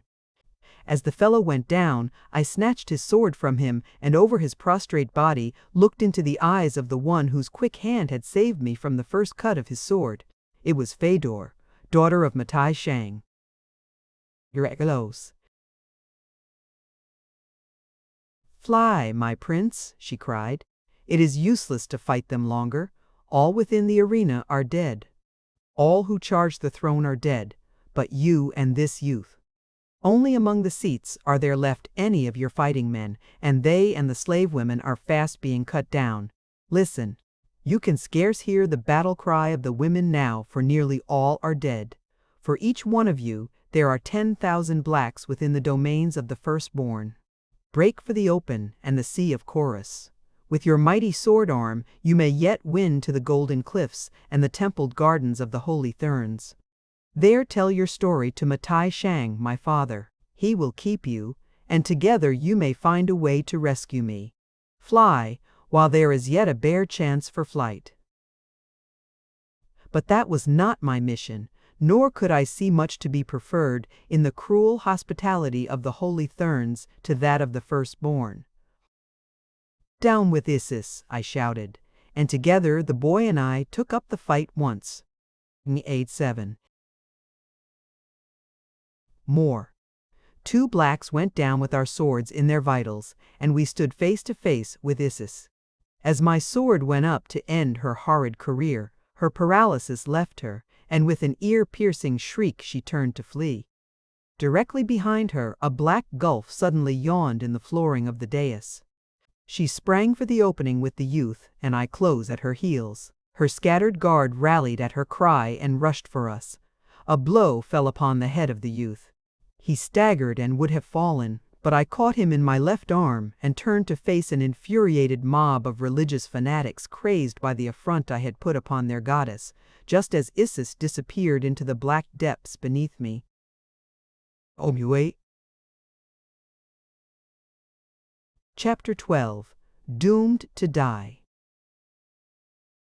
For an instant I stood there before they fell upon me, but the first rush of them forced me back a step or two. My foot felt for the floor but found only empty space.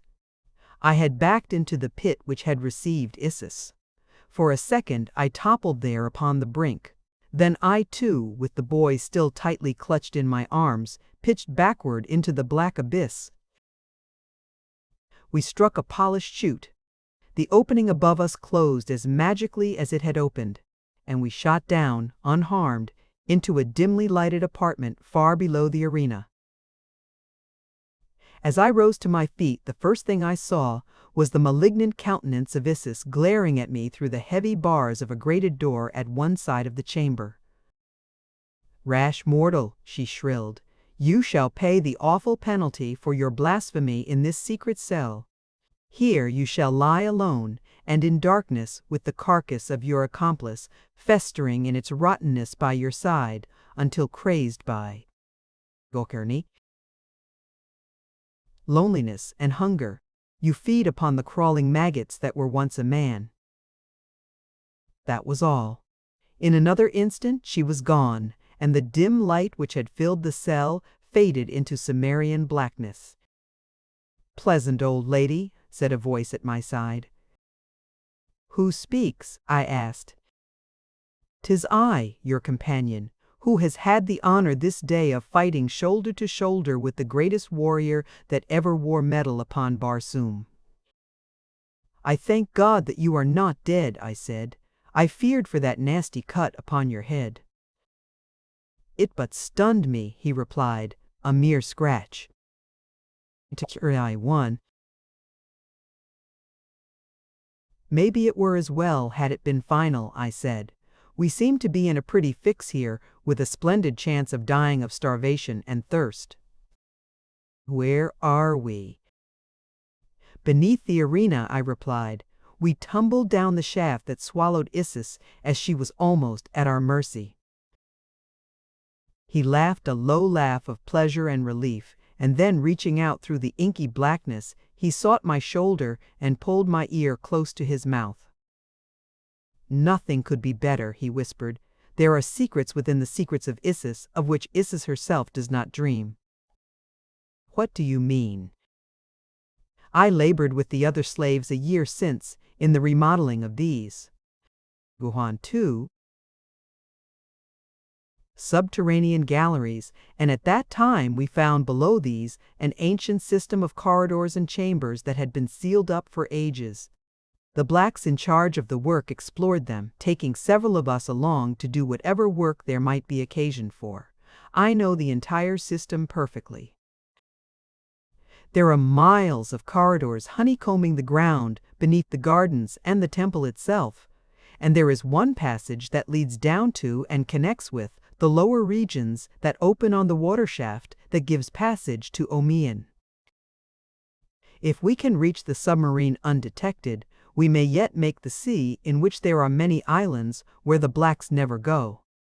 There we may live for a time, and who knows what may transpire to aid us to escape.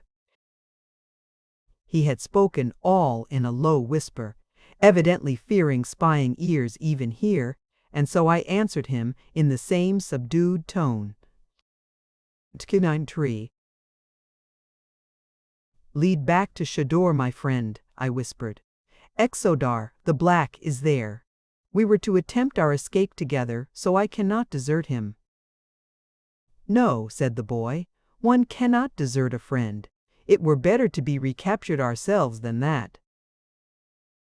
Then he commenced groping his way about the floor of the dark chamber, searching for the trap that led to the corridors beneath. At length he summoned me by a low SST, and I crept toward the sound of his voice to find him kneeling on the brink of an opening in the floor. There is a drop here of about 10 feet, he whispered. Hang by your hands, and you will alight safely on a level floor of soft sand. Very quietly, I lowered myself from the inky cell above into the inky pit below.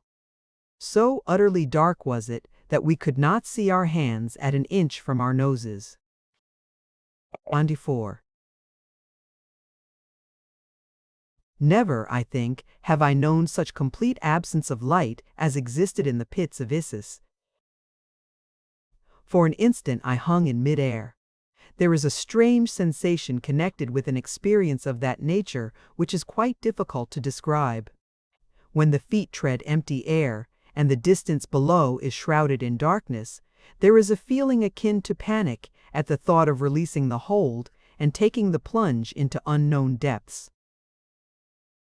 Although the boy had told me that it was but 10 feet to the floor below, I experienced the same thrills as though I were hanging above a bottomless pit.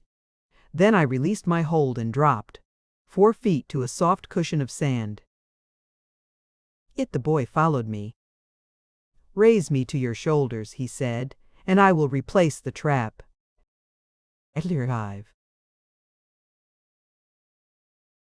This done, he took me by the hand, leading me very slowly, with much feeling about and frequent halts to assure himself that he did not stray into wrong passageways.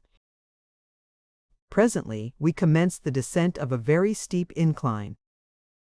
It will not be long, he said, before we shall have light. At the lower levels, we meet the same stratum of phosphorescent rock that illuminates Omian. Never shall I forget that trip through the pits of Isis. While it was devoid of important incidents, yet it was filled for me with a strange charm of excitement and adventure, which I think must have hinged principally on the unguessable antiquity of these long-forgotten corridors. The things which the Stygian darkness hid from my objective eye could not have been half so wonderful as the pictures which my imagination wrought as it conjured to life again the ancient peoples of this dying world and set them once more to the labors, the intrigues. 96.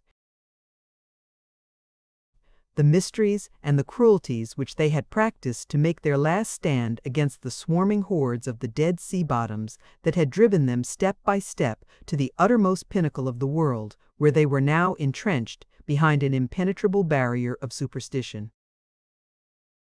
In addition to the green men, there had been three principal races upon Barsoom: the blacks, the whites, and a race of yellow men. As the waters of the planet dried and the seas receded, all other resources dwindled until life upon the planet became a constant battle for survival.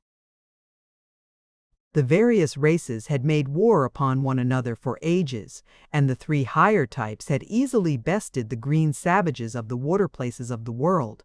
But now that the receding seas necessitated constant abandonment of their fortified cities and forced upon them a more or less nomadic life in which they became separated into smaller communities, they soon fell prey to the fierce hordes of green men. The result was a partial amalgamation of the blacks, whites, and yellows, the result of which is shown in the present splendid race of red men.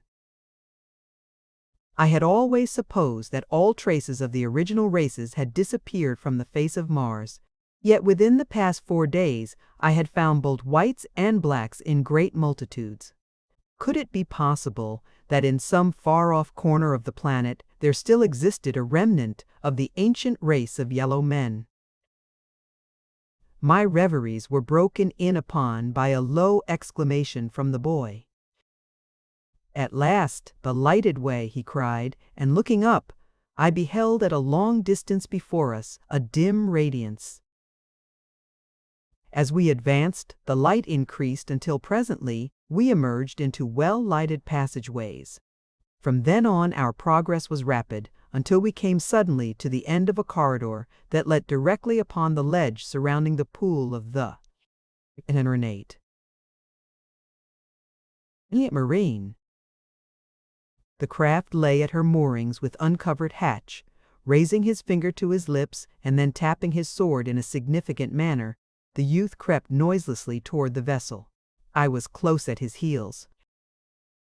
Silently we dropped to the deserted deck, and on hands and knees crawled toward the hatchway.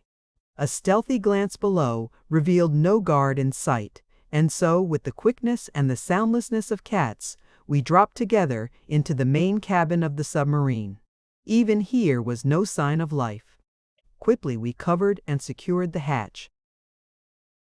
Then the boy stepped into the pilot house, touched a button, and the boat sank amid swirling waters toward the bottom of the shaft.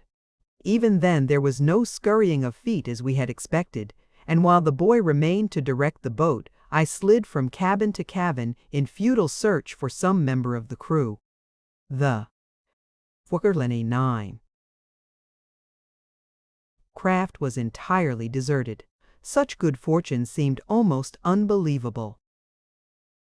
When I returned to the pilot house to report the good news to my companion, he handed me a paper.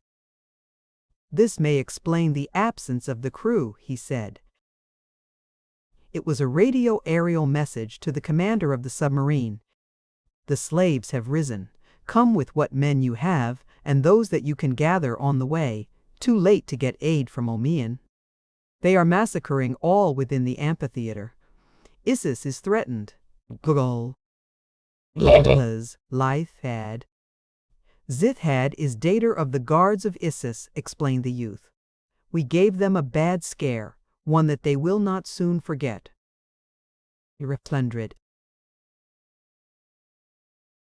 "Let us hope that it is but the beginning of the end of Isis," I said. "Only our first ancestor knows," he replied. We reached the submarine pool in Omean without incident.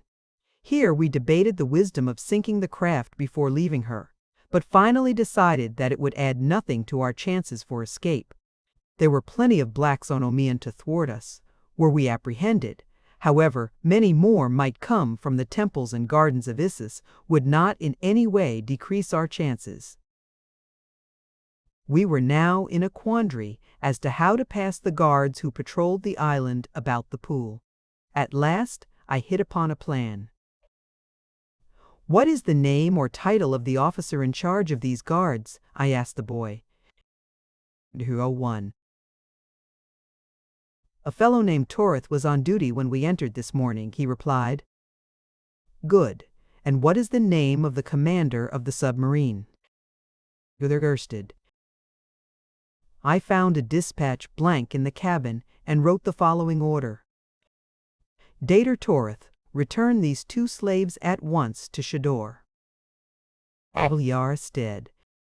"That will be the simpler way to return," I said, smiling, as I handed the forged order to the boy. "Come, we shall see now how well it works."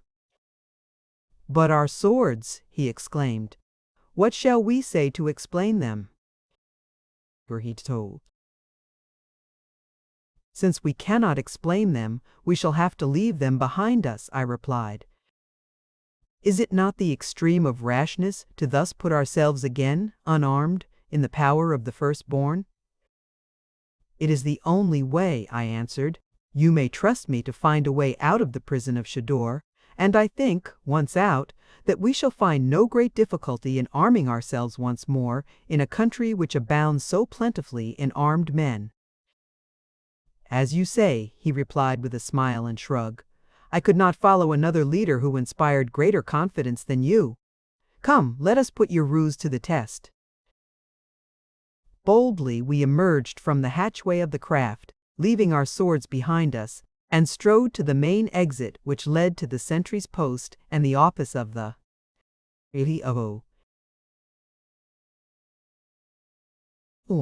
Dater of the guard. At sight of us, the members of the guard sprang forward in surprise, and with leveled rifles halted us. I held out the message to one of them. He took it, and seeing to whom it was addressed, turned and handed it to Torith, who was emerging from his office to learn the cause of the commotion. The black read the order, and for a moment eyed us with evident suspicion. "Where is Dejah Thoris?" he asked, and my heart sank within me, as I cursed myself for a stupid fool in not having sunk the submarine to make good the lie that I must tell. His orders were to return immediately to the temple landing, I replied. Torith took a half-step toward the entrance to the pool, as though to corroborate my story. For that instant, everything hung in the balance, for had he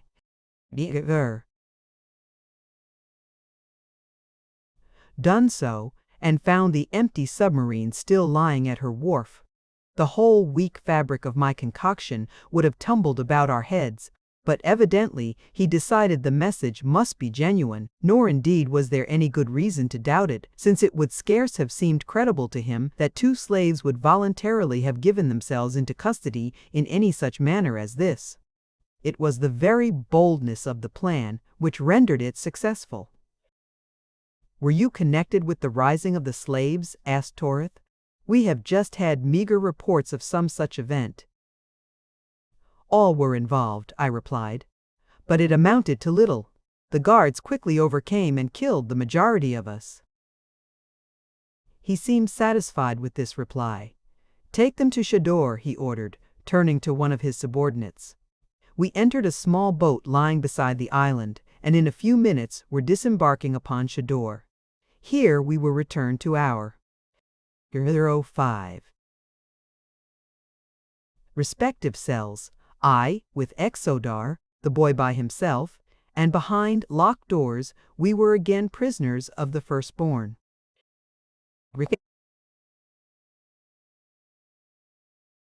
Chapter 13. A Break for Liberty. Exodar listened in incredulous astonishment to my narration of the events which had transpired within the arena at the rites of Isis. He could scarce conceive, even though he had already professed his doubt as to the deity of Isis, that one could threaten her with sword in hand and not be blasted into 1,000 fragments by the mere fury of her divine wrath. "It is the final proof," he said at last. "No more is needed to completely shatter the last remnant of my superstitious belief in the divinity of Isis. She is only a wicked old woman, wielding a mighty power for evil through machinations that have kept her own people and all Barsoom in religious ignorance for ages. She is still all-powerful here, however, I replied. So it behooves us to leave at the first moment that appears at all propitious. I hope that you may find a propitious moment, he said with a laugh, for it is certain that in all my life I have never seen one in which a prisoner of the first rate born might escape. Tonight will do as well as any, I replied. It will soon be night, said Zodar. How may I aid in the adventure? Can you swim? I asked him. No slimy Cillian that haunts the depths of Chorus is more at home in water than is Exodar, he replied. Good. The Red One in all probability cannot swim, I said, since there is scarce enough water in all their domains to float the tiniest craft. One of us, therefore, will have to support him through the sea to the craft we select. I had hoped that we might make the entire distance below the surface, but I fear that the Red Youth could not thus perform the trip. Even the bravest of the brave among them are terrorized at the mere thought of deep water, for it has been ages since there. Earl 9. 4 bears saw a lake, a river, or a sea. The Red One is to accompany us? Asked Zodar. It is well. 3 swords are better than 2, especially when the third is as mighty as this fellow's. I have seen him battle in the arena at the rites of Isis many times. Never, until I saw you fight, had I seen one who seemed unconquerable even in the face of great odds. One might think you two master and pupil, or father and son. Come to recall his face, there is a resemblance between you. It is very marked when you fight. There is the same grim smile, the same maddening contempt for your adversary apparent in every movement of your bodies and in every changing expression of your faces.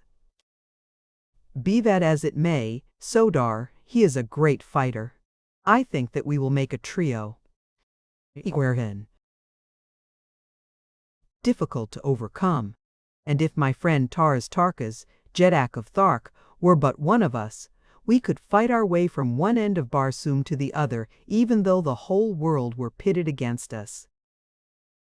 It will be, said Zodar, when they find from whence you have come. That is but one of the superstitions which Isis has foisted upon a credulous humanity. She works through the holy Therns, who are as ignorant of her real self as are the Barsoomians of the outer world. Her decrees are borne to the Therns written in blood upon a strange parchment. The poor deluded fools think that they are receiving the revelations of a goddess through some supernatural agency, since they find these messages upon their guarded altars, to which none could have access without detection. I myself have borne these messages for Isis for many years. There is a long tunnel from the temple of Isis to the principal temple of Matai Shang. It was dug ages ago by the slaves of the firstborn in such utter secrecy that no Thern ever guessed its existence. 31. The Therns, for their part, have temples dotted about the entire civilized world. Here, priests whom the people never see communicate the doctrine of the mysterious river Is, the valley door, and the lost sea of Chorus to persuade the poor deluded creatures to take the voluntary pilgrimage that swells the wealth of the holy Therns and adds to the numbers of their slaves. Thus, the Therns are used as the principal means for collecting the wealth and labor that the firstborn wrest from them as they need it. Occasionally, the firstborn themselves make raids upon the outer world. It is then that they capture many females of the royal houses of the Red Men, and take the newest in battleships and the trained artisans who build them, that they may copy what they cannot create.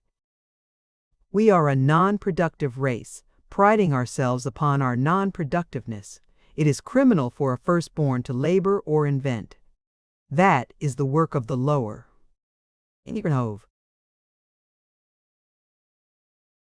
Orders, who live merely that the firstborn may enjoy long lives of luxury and idleness. With us, fighting is all that counts. were it not for that there would be more of the firstborn than all the creatures of Barsoom could support. For insofar as I know, none of us ever dies a natural death. Our females would live forever, but for the fact that we tire of them and remove them to make place for others. Isis alone of all is protected against death. She has lived for countless ages. Would not the other Barsoomians live forever, but for the doctrine of the voluntary pilgrimage which drags them to the bosom of Is at or before their 1000th year? I asked him. I feel now that there is no doubt but that they are precisely the same species of creature as the firstborn, and I hope that I shall live to fight for them in atonement of the sins I have committed against them, through the ignorance born of generations of false teaching. 13. As he ceased speaking, a weird call rang out across the waters of Omian. I had heard it at the same time the previous evening, and knew that it marked the ending of the day, when the men of Omian spread their silks upon the deck of battleship and cruiser and fall into the dreamless sleep of Mars. Our guard entered to inspect us for the last time before the new day broke upon the world above. His duty was soon performed, and the heavy door of our prison closed behind him. We were alone for the night. I gave him time to return to his quarters, as Zexodar said he probably would do. Then I sprang to the grated window and surveyed the nearby waters. At a little distance from the island, a quarter of a mile perhaps, lay a monster battleship, while between her and the shore were a number of smaller cruisers and one-man scouts. Upon the battleship alone was there a watch. I could see him plainly in the upper works of the ship, and as I watched, I saw him spread his sleeping silks. 4. Upon the tiny platform in which he was stationed. Soon he threw himself at full length upon his couch. The discipline on Omian was lax indeed, but it is not to be wondered at, since no enemy guessed the existence upon Barsoom of such a fleet, or even of the firstborn, or the Sea of Omian. Why indeed should they maintain a watch? Presently I dropped to the floor again and talked with Exodar, describing the various craft I had seen. There is one there, he said, my personal property, built to carry 5 men. That is the swiftest of the swift. If we can board her, we can at least make a memorable run for liberty. And then he went on to describe to me the equipment of the boat, her engines, and all that went to make her the flyer that she was. In his explanation, I recognized a trick of gearing that Kantos Khan had taught. Me that time we sailed under false names in the navy of Zodanga beneath Sabdan, the prince. And I knew then that the firstborn had stolen it from the ships of Helium, for only they are thus geared. And I knew too that Exodar spoke the truth when he lauded the speed of his little craft, for nothing that cleaves the thin air of Mars can approximate the speed of the ships of Helium. We decided to wait for an hour, at least until all the stragglers had sought their silks. In the meantime, I was to fetch the Red Youth to our cell, so that we would be in readiness to make our rash break for freedom together. I sprang to the top of our partition wall and pulled myself up onto it. There I found a flat surface about a foot in width, and along this I walked until I came to the cell in which I saw the boy sitting upon his bench. He had been leaning back against the wall, looking up at the glowing dome above Omian. And when he spied me balancing upon the partition wall above him, his eyes opened wide in 106. Astonishment. Then a wide grin of appreciative understanding spread across his countenance. As I stooped to drop to the floor beside him, he motioned me to wait, and coming close below me whispered, "Catch my hand, I can almost leap to the top of that wall myself. I have tried it many times, and each day I come a little closer. Some day I should have been able to make it." I lay upon my belly across the wall and reached my hand far down toward him. With a little run from the center of the cell, he sprang up until I grasped his outstretched hand, and thus I pulled him to the wall's top beside me. "You are the first jumper I ever saw among the red men of Barsoom," I said. He smiled. "It is not strange. I will tell you why when we have more time." Together, we returned to the cell in which Exodar sat, descending to talk with. 7. Him, until the hour had passed. There we made our plans for the immediate future, binding ourselves by a solemn oath to fight to the death for one another against whatsoever enemies should confront us, for we knew that even should we succeed in escaping the firstborn, we might still have a whole world against us.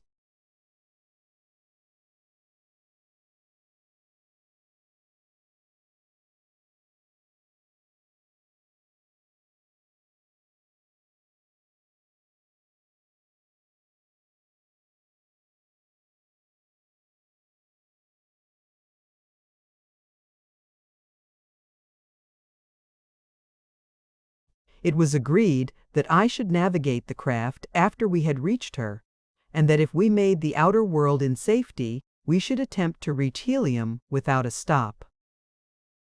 "Why Helium?" asked the red youth. "I am a prince of Helium," I replied. He gave me a peculiar look, but said nothing further on the subject. I wondered. 1:8. At the time what the significance of his expression might be, but in the press of other matters it soon left my mind, nor did I have occasion to think of it again until later. "Come," I said at length, "now is as good a time as any, let us go."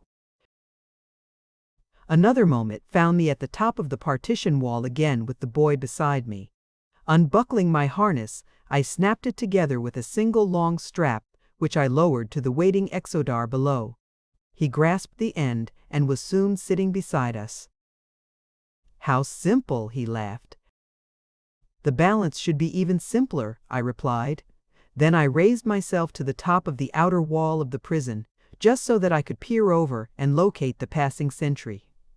For a matter of 5 minutes I waited, and then he came in sight, on one time. His slow and snail-like beat about the structure. I watched him until he had made the turn at the end of the building which carried him out of sight of the side of the prison that was to witness our dash for freedom.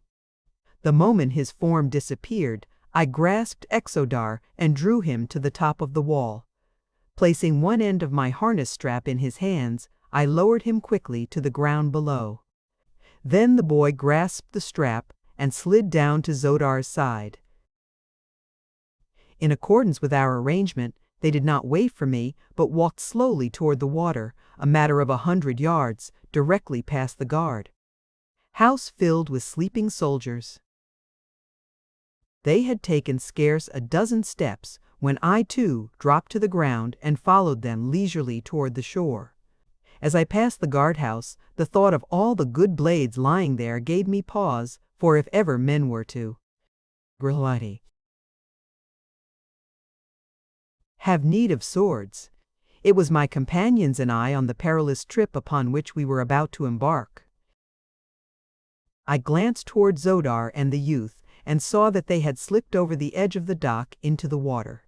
In accordance with our plan, they were to remain there clinging to the metal rings which studded the concrete-like substance of the dock at the water's level, with only their mouths and noses above the surface of the sea, until I should join them.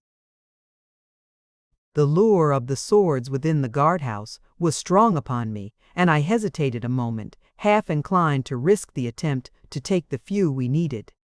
That he who hesitates is lost proved itself a true aphorism in this instance. For another moment saw me creeping stealthily toward the door of the guardhouse. Gently I pressed it open a crack, enough to discover a dozen blacks stretched upon their silks in profound slumber. At the far side of the room, a rack held the Hordes 20. Swords and firearms of the men. Warily I pushed the door a trifle wider to admit my body. A hinge gave out a resentful groan. One of the men stirred, and my heart stood still.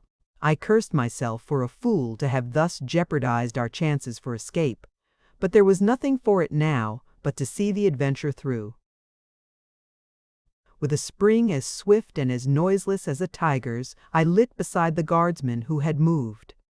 My hands hovered about his throat, awaiting the moment that his eyes should open. For what seemed an eternity to my overwrought nerves, I remained poised thus.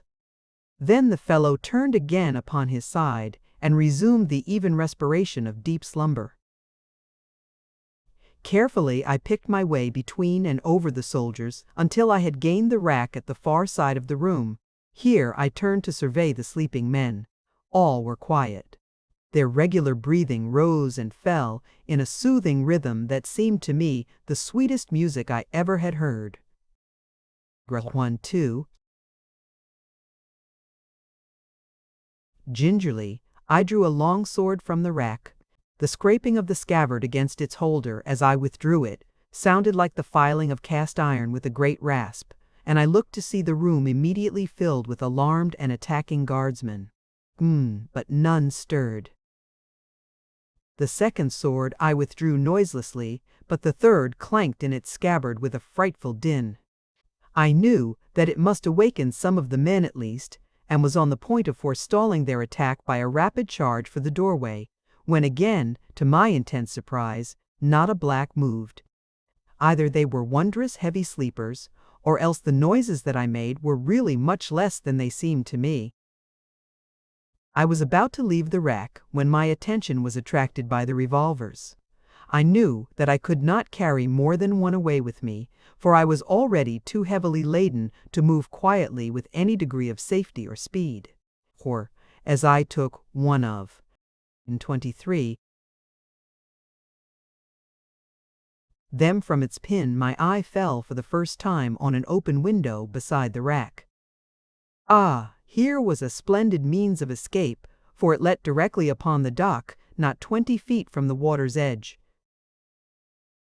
And as I congratulated myself, I heard the door opposite me open, and there, looking me full in the face, stood the officer of the guard. He evidently took in the situation at a glance and appreciated the gravity of it as quickly as I, for our revolvers came up simultaneously, and the sounds of the two reports were as one as we touched the buttons on the grips that exploded the cartridges. I felt the wind of his bullet as it whizzed past my ear, and at the same instant I saw him crumple to the ground. Where I hit him I do not know, nor if I killed him, for scarce had he started to collapse when I was through the window at my rear. In another second, the waters of Omian closed above my head, and the three of us were making for the little flyer 100 yards away. Gaitbun. Exodar was burdened with the boy, and I with the 3 longswords. The revolver I had dropped, so that, while we were both strong swimmers, it seemed to me that we moved at a snail's pace through the water. I was swimming entirely beneath the surface, but Zodar was compelled to rise often to let the youth breathe, so it was a wonder that we were not discovered long before we were. In fact, we reached the boat's side and were all aboard before the watch upon the battleship, aroused by the shots, detected us. Then an alarm gun bellowed from a ship's bow, its deep boom reverberating in deafening tones beneath the rocky dome of Omian. Instantly the sleeping thousands were awake. The decks of 1,000 monster craft teemed with fighting men, for an alarm on Omian was a thing of rare occurrence. We cast away before the sound of the first gun had died, and another second. 305 saw us rising swiftly from the surface of the sea. I lay at full length along the deck, with the levers and buttons of control before me. Exodar and the boy were stretched directly behind me, prone also that we might offer as little resistance to the air as possible. "Rise high," whispered Exodar. They dare not fire their heavy guns toward the dome. The fragments of the shells would drop back among their own craft. If we are high enough, our keel plates will protect us from rifle fire. I did as he bade. Below us we could see the men leaping into the water by hundreds and striking out for the small cruisers and one-man flyers that lay moored about the big ships. The larger craft were getting underway, following us rapidly, but not rising from the water. "A little to your right," cried Zodar, "for there are no points of compass upon Omean where every direction is due north." 20. The pandemonium that had broken out below us was deafening. Rifles cracked, officers shouted orders, men yelled directions to one another from the water and from the decks of myriad boats, while through all ran the purr of countless propellers cutting water and air. I had not dared pull my speed lever to the highest for fear of overrunning the mouth of the shaft that passed from Omean's dome to the world above, but even so, we were hitting a clip that I doubt has ever been equaled on the windless sea. The smaller flyers were commencing to rise toward us when Zodar shouted, the shaft, dead ahead!" And I saw the opening, black and yawning in the glowing dome of this underworld. A 10-man cruiser was rising directly in front to cut off our escape. It was the only vessel that stood in our way, but at the rate that it was traveling, it would come between us and the shaft in plenty of time to thwart our plans. 27. It was rising at an angle of about 45 degrees dead ahead of us, with the evident intention of combing us with grappling hooks from above as it skimmed low over our deck. There was but one forlorn hope for us, and I took it. It was useless to try to pass over her, for that would have allowed her to force us against the rocky dome above, and we were already too near that as it was. To have attempted to dive below her would have put us entirely at her mercy, and precisely where she wanted us. On either side, 100 other menacing craft were hastening toward us. The alternative was filled with risk. In fact, it was all risk, with but a slender chance of success. As we neared the cruiser, I rose as though to pass above her, so that she would do just what she did do, rise at a steeper angle to force me still higher. Then, as we were almost upon her, I yelled to my companions to hold tight, and throwing the 28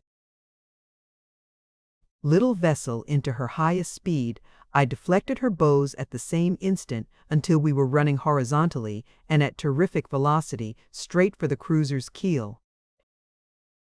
Her commander may have seen my intentions then, but it was too late. Almost at the instant of impact, I turned my bows upward, and then with a shattering jolt we were in collision. What I had hoped for happened. The cruiser, already tilted at a perilous angle, was carried completely over backward by the impact of my smaller vessel. Her crew fell twisting and screaming through the air to the water far below, while the cruiser, her propellers still madly churning, dived swiftly head foremost after them to the bottom of the Sea of Omean. The collision crushed our steel bows, and notwithstanding every effort on our part, came near to hurling us from the deck. As it was, we landed in a wildly clutching heap at the very extremity of the flyer, where Zodar and I succeeded in 9. Grasping the handrail, but the boy would have plunged overboard had I not fortunately grasped his ankle, as he was already partially over. Unguided, our vessel careened wildly in its mad flight, rising ever nearer the rocks above. It took but an instant, however, for me to regain the levers, and with the roof barely 50 feet above, I turned her nose once more into the horizontal plane and headed her again for the black mouth of the shaft. The collision had retarded our progress, and now 100 swift scouts were close upon us. Exodar had told me that, ascending the shaft by virtue of our repulsive rays alone would give our enemies their best chance to overtake us, since our propellers would be idle, and in rising we would be outclassed by many of our pursuers. The swifter craft are seldom equipped with large buoyancy tanks, since the added bulk of them tends to reduce a vessel's speed. As many boats were now quite close to us, it was inevitable that we would be quickly overhauled in the shaft and captured or killed in short order. To me, there always seems a way to gain the opposite side of an obstacle. If one cannot pass over it, or below it, or around it, why then there is but a single alternative left, and that is to pass through it. I could not get around the fact that many of these other boats could rise faster than ours by the fact of their greater buoyancy, but I was none the less determined to reach the outer world far in advance of them, or die a death of my own choosing in event of failure. "Reverse!" screamed Exodar, behind me. "For the love of your first ancestor, reverse! We are at the shaft." "Hold tight!" I screamed in reply. "Grasp the buoy and hold tight, we are going straight up the shaft." The words were scarce out of my mouth as we swept beneath the pitch black. 131. Niggas. I threw the bow hard up, dragged the speed lever to its last notch, and clutching a stanchion with one hand and the steering wheel with the other, hung on like grim death and consigned my soul to its author. I heard a little exclamation of surprise from Zodar, followed by a grim laugh. The boy laughed too and said something which I could not catch for the whistling of the wind of our awful speed. I looked above my head, hoping to catch the gleam of stars by which I could direct our course and hold the hurtling thing that bore us true to the center of the shaft. To have touched the side at the speed we were making would doubtless have resulted in instant death for us all. But not a star showed above, only utter and impenetrable darkness. Then I glanced below me, and there I saw a rapidly diminishing circle of light, the mouth of the opening above the phosphorescent radiance of Omian. By this I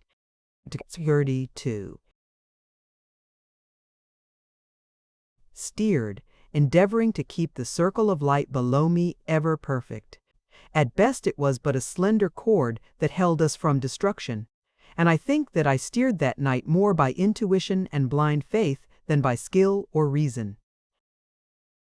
We were not long in the shaft, and possibly the very fact of our enormous speed saved us, for evidently we started in the right direction, and so quickly were we out again that we had no time to alter our course. Omian lies perhaps 2 miles below the surface crust of Mars. Our speed must have approximated 200 miles an hour, for Martian flyers are swift, so that at most we were in the shaft not over 40 seconds. We must have been out of it for some seconds before I realized that we had accomplished the impossible. Black darkness enshrouded all about us. There were neither moons nor stars. Never before had I seen such a thing upon Mars, and for the moment I was nonplussed. Then the explanation came to me. It was summer. 3. At the South Pole. The ice cap was melting, and those meteoric phenomena, clouds, unknown upon the greater part of Barsoom, were shutting out the light of heaven from this portion of the planet. Fortunate indeed it was for us. Nor did it take me long to grasp the opportunity for escape which this happy condition offered us. Keeping the boat's nose at a stiff angle, I raced her for the impenetrable curtain which nature had hung above this dying world to shut us out from the sight of our pursuing enemies. We plunged through the cold, damp fog without diminishing our speed, and in a moment emerged into the glorious light of the 2 moons and the million stars. I dropped into a horizontal course and headed due north. Our enemies were a good half-hour behind us, with no conception of our direction. We had performed the miraculous and come through 1,000 dangers unscathed. We had escaped from the land of the firstborn, no other prisoners in all the ages of.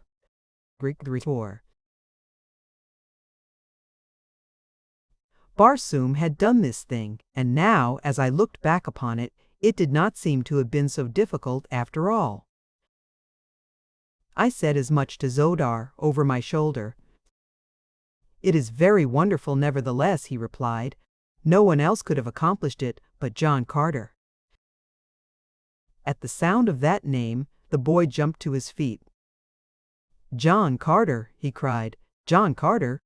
Why, man, John Carter, Prince of Helium, has been dead for years. I am his son."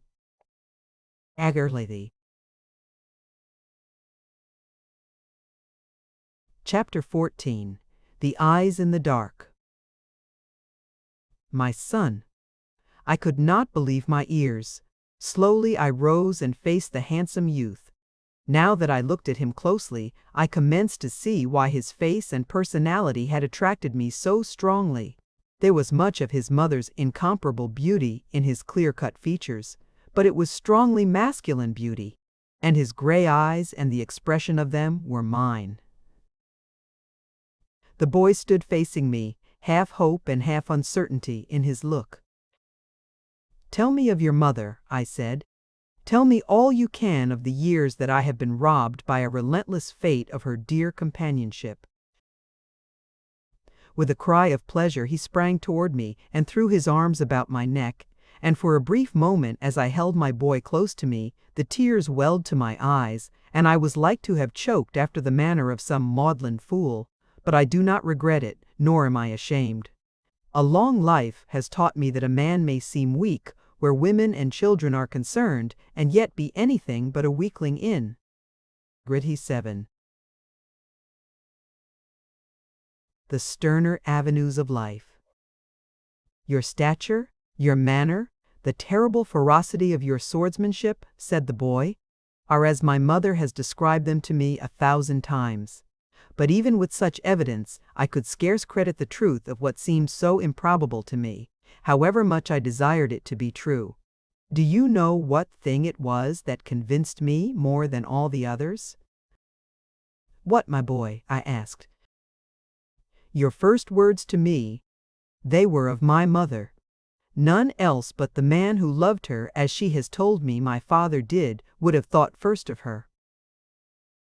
For long years, my son, I can scarce recall a moment that the radiant vision of your mother's face has not been ever before me. Tell me of her." "Those who have known her longest say that she has not changed, unless it be to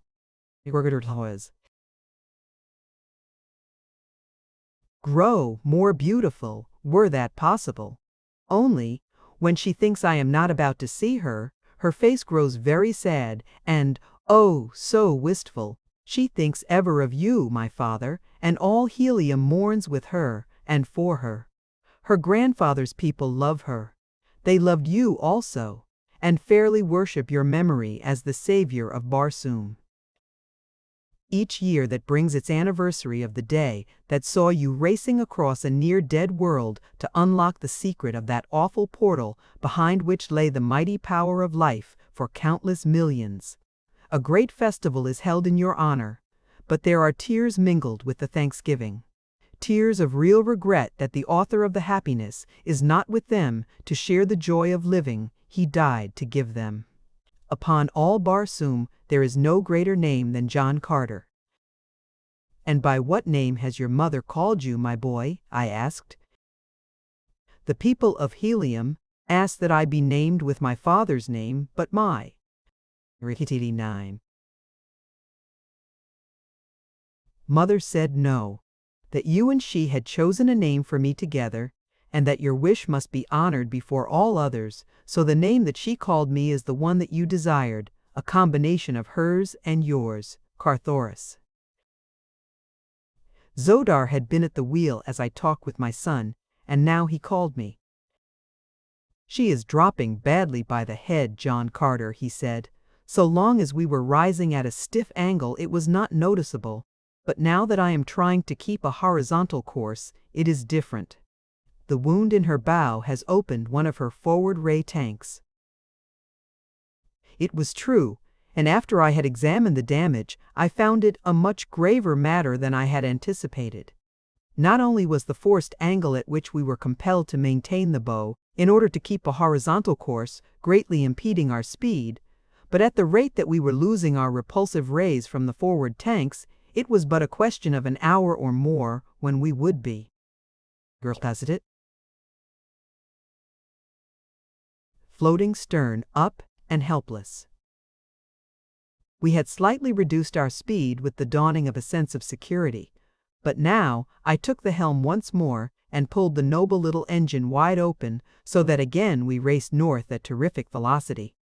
In the meantime, Thoris and Exodar, with tools in hand, were puttering with the great rent in the bow in a hopeless endeavor to stem the tide of escaping rays. It was still dark when we passed the northern boundary of the ice cap and the area of clouds. Below us lay a typical Martian landscape: rolling ochre, sea bottom of long dead seas, low surrounding hills, with here and there the grim and silent cities of the dead past, great piles of mighty architecture tenanted only by age-old memories of a once powerful race, and by the great white apes of Barsoom. It was becoming more and more difficult to maintain our little vessel in a 300-to-1 horizontal position.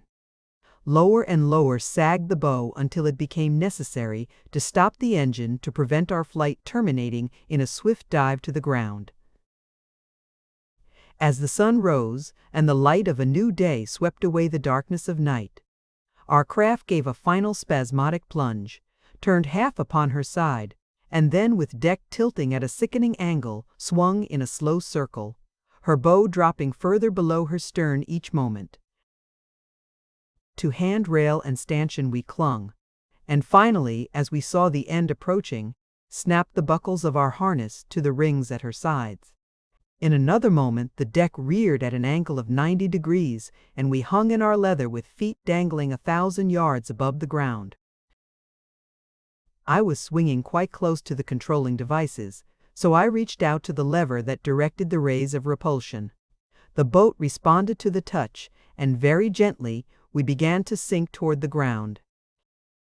32. It was fully half an hour before we touched. Directly north of us rose a rather lofty range of hills, toward which we decided to make our way, since they afforded greater opportunity for concealment from the pursuers we were confident might stumble in this direction. An hour later found us in the time-rounded gullies of the hills, amid the beautiful flowering plants that abound in the arid waste places of Barsoom.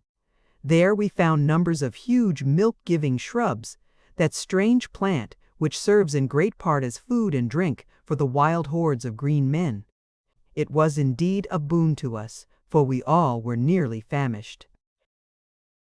Beneath a cluster of these, which afforded perfect concealment from wandering air scouts, we lay down to sleep. For me, the first time in many hours.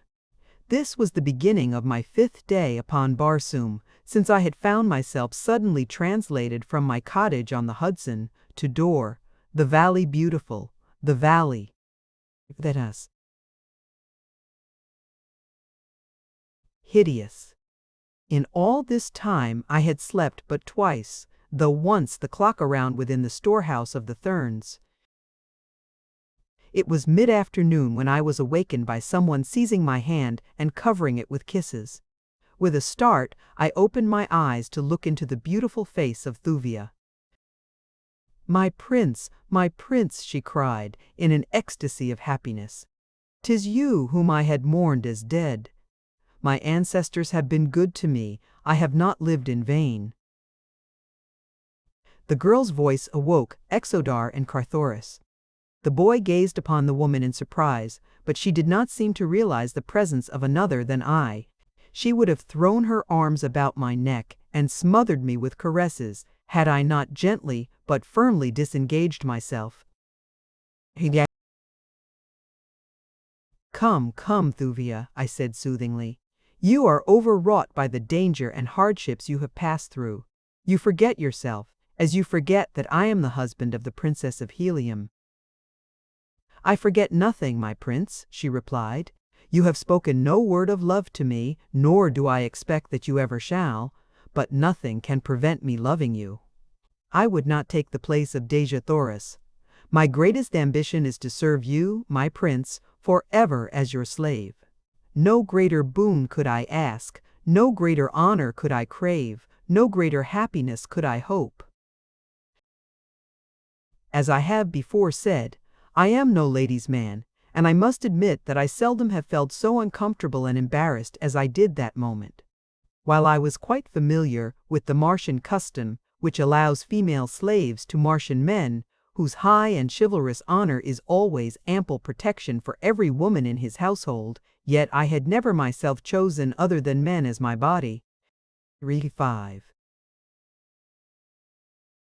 Servants. And I ever return to Helium Thuvia, I said. You shall go with me, but as an honored equal and not as a slave. There you shall find plenty of handsome young nobles who would face Isis herself to win a smile from you, and we shall have you married in short order to one of the best of them.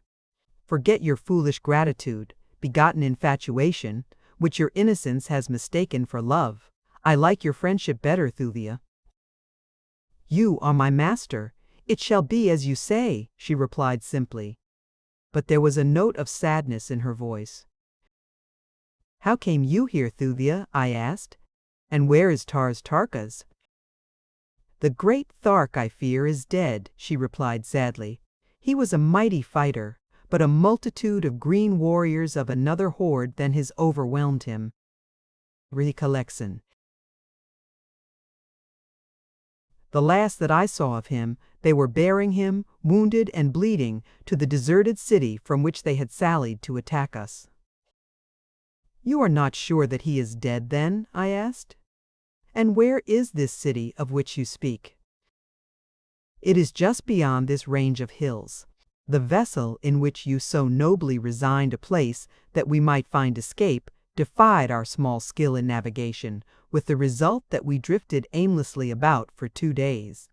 Then we decided to abandon the craft and attempt to make our way on foot to the nearest waterway. Yesterday we crossed these hills and came upon the dead city beyond. We had passed within its streets and were walking toward the central portion, when at an intersecting avenue we saw a body of green warriors approaching. Tarkas was in advance, and they saw him, but me they did not see. The Thark sprang back to my side and forced me into an adjacent doorway where he, 247, told me to remain in hiding until I could escape, making my way to Helium if possible. There will be no escape for me now, he said, for these be the Warhoon of the South. When they have seen my mettle, it will be to the death. Then he stepped out to meet them. Ah, my prince, such fighting! For an hour they swarmed about him, until the Warhoon dead formed a hill where he had stood. But at last they overwhelmed him, those behind pushing the foremost upon him, until there remained no space to swing his great sword. Then he stumbled and went down, and they rolled over him like a huge wave. When they carried him away toward the heart of the city, he was dead, I think, for I did not see him move. Before we go farther, we must be sure, I said. I cannot leave Tarkas alive among the Warhoons. Tonight I shall enter the city and make sure. Tea. And I shall go with you, spoke Carthoris. And I, said Zodar. Neither one of you shall go, I replied. It is work that requires stealth and strategy, not force. One man alone may succeed where more would invite disaster. I shall go alone. If I need your help, I will return for you. They did not like it, but both were good soldiers, and it had been agreed that I should command. The sun already was low, so that I did not have long to wait before the sudden darkness of Barsoom engulfed us. With a parting word of instructions to Carthoris and Exodar, in case I should not return, I bade them all farewell and set forth at a rapid dog trot toward the city. As I emerged from the hills, the nearer moon was winging its wild flight. 9. Through the heavens, its bright beams turning to burnished silver, the barbaric splendor of the ancient metropolis. The city had been built upon the gently rolling foothills that in the dim and distant past had sloped down to meet the sea. It was due to this fact that I had no difficulty in entering the streets unobserved. The green hordes that use these deserted cities seldom occupy more than a few squares about the central plaza, and as they come and go always across the dead sea bottoms that the cities face, it is usually a matter of comparative ease to enter from the hillside. Once within the streets, I kept close in the dense shadows of the walls. At intersections, I halted a moment to make sure that none was in sight before I sprang quickly to the shadows of the opposite side. Thus I made the journey to the vicinity of the plaza without detection. As I approached the perilous of the inhabited portion of the city, I was made aware of the proximity of the warriors. Ruffy. Quarters by the squealing and grunting of the thoats and zitidars, corralled within the hollow courtyards formed by the buildings surrounding each square. These old familiar sounds that are so distinctive of green Martian life sent a thrill of pleasure surging through me. It was as one might feel on coming home after a long absence. It was amid such sounds that I had first courted the incomparable Dejah Thoris in the age-old marble halls of the dead city of Korad.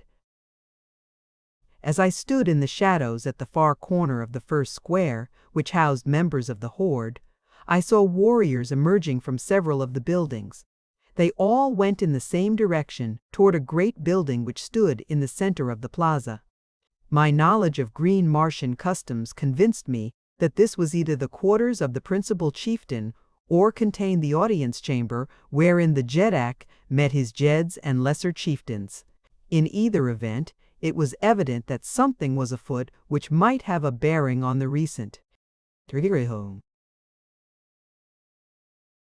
capture of Tars Tarkas.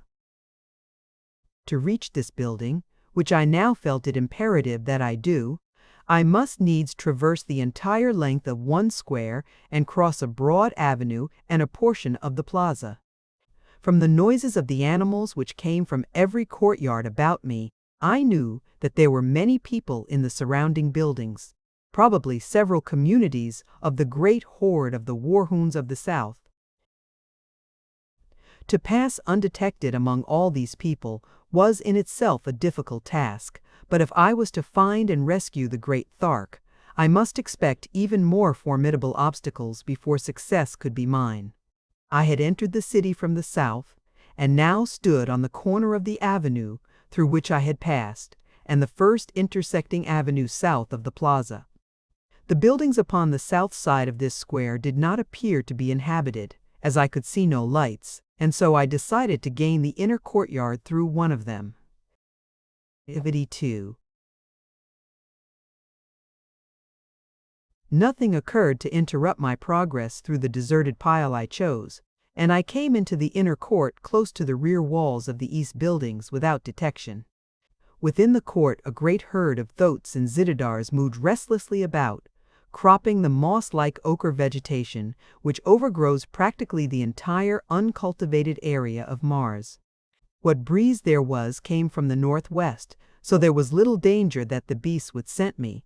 Had they, their squealing and grunting would have grown to such a volume as to attract the attention of the warriors within the buildings. Close to the east wall, beneath the overhanging balconies of the second floors, I crept in dense shadows the full length of the courtyard until I came to the buildings at the north end. These were lighted for about 3 floors up, but above the 3rd floor all was dark. To pass through the lighted rooms was, of course, out of the question, since they swarmed with green Martian men and women. My only path lay through the upper floors, and to gain these it was necessary to scale the face of the wall. The reaching of the balcony of the 2nd floor was a matter of easy accomplishment. An agile leap gave my hands a grasp upon the stone handrail above. In another instant I had drawn myself up on the balcony. Here, through the open windows, I saw the green folk squatting upon their sleeping silks and furs, grunting an occasional monosyllable, which, in connection with their wondrous telepathic powers, is ample for their conversational requirements. As I drew closer to listen to their words, a warrior entered the room from the hall beyond. "Come, Tangama," he cried, "we are to take the Thark before Kabkaja. Bring another with you." The warrior addressed arose and, beckoning to a fellow squatting near, the 3 turned and left the apartment. If I could but follow them, the chance might come to free Tarkas at once. At least I would learn the location of his prison. At my right was a door leading from the balcony into the building. It was at the end of an unlighted hall, and on the impulse of the moment I stepped within. The hall was broad and led straight through to the front of the building. On either side were the doorways of the various apartments which lined it. I had no more than entered the corridor than I saw the 3 warriors at the other end, those whom I had just seen leaving the apartment. Then a turn to the right took them from my sight again. Quickly I hastened along the hallway in pursuit. My gait was reckless, but I felt that fate had been kind indeed to throw such an opportunity within my grasp, and I could not afford to allow it to elude me now. 5 Lar. At the far end of the corridor, I found a spiral stairway leading to the floors above and below. The 3 had evidently left the floor by this avenue, that they had gone down and not up. I was sure from my knowledge of these ancient buildings and the methods of the warhoons. I myself had once been a prisoner of the cruel hordes of northern warhoon, and the memory of the underground dungeon in which I lay still is vivid in my memory. And so I felt certain that Tarkas lay in the dark pits beneath some nearby building, and that in that direction I should find the trail of the 3 warriors leading to his cell. Nor was I wrong. At the bottom of the runway, or rather at the landing on the floor below, I saw that the shaft descended into the pits beneath, and as I glanced down the flickering light of a torch revealed the presence of the 3 I was trailing. 356. Down they went toward the pits beneath the structure, and at a safe distance behind I followed the flicker of their torch. The way led through a maze of tortuous corridors, unlighted save for the wavering light they carried. We had gone perhaps 100 yards when the party turned abruptly through a doorway at their right. I hastened on as rapidly as I dared through the darkness until I reached the point at which they had left the corridor. There, through an open door, I saw them removing the chains that secured the great Thark, Tarkas, to the wall. Hustling him roughly between them, they came immediately from the chamber, so quickly in fact that I was near to being apprehended. But I managed to run along the corridor in the direction I had been going, in my pursuit of them far enough to be without the radius of their meager light as they emerged from the cell. 107. I had naturally assumed that they would return with Tarkas the same way that they had come, which would have carried them away from me, but, to my chagrin, they wheeled directly in my direction as they left the room. There was nothing for me but to hasten on in advance and keep out of the light of their torch. I dared not attempt to halt in the darkness of any of the many intersecting corridors, for I knew nothing of the direction they might take. Chance was as likely as not to carry me into the very corridor they might choose to enter. The sensation of moving rapidly through these dark passages was far from reassuring. I knew not at what moment I might plunge headlong into some terrible pit or meet with some of the ghoulish creatures that inhabit these lower worlds beneath the dead cities of dying Mars. There filtered to me a faint radiance from the torch of the men behind, just enough to permit me to trace the direction of the winding passageways directly before me and so keep me from dashing myself against the walls at the turns. Your head. Presently I came to a place where 5 corridors diverged from a common point. I had hastened along one of them for some little distance, when suddenly the faint light of the torch disappeared from behind me. I paused to listen for sounds of the party behind me, but the silence was as utter as the silence of the tomb. Quickly I realized that the warriors had taken one of the other corridors with their prisoner, and so I hastened back with a feeling of considerable relief to take up a much safer and more desirable position behind them. It was much slower work returning, however, than it had been coming, for now the darkness was as utter as the silence. It was necessary to feel every foot of the way back with my hand against the side wall, that I might not pass the spot where the 5 roads radiated. After what seemed an eternity to me, I reached the place and recognized it by groping across the entrances to the several corridors until I had counted 5 of them. In not line. One, however, showed the faintest sign of light. I listened intently, but the naked feet of the green men sent back no guiding echoes, though presently I thought I detected the clank of sidearms in the far distance of the middle corridor.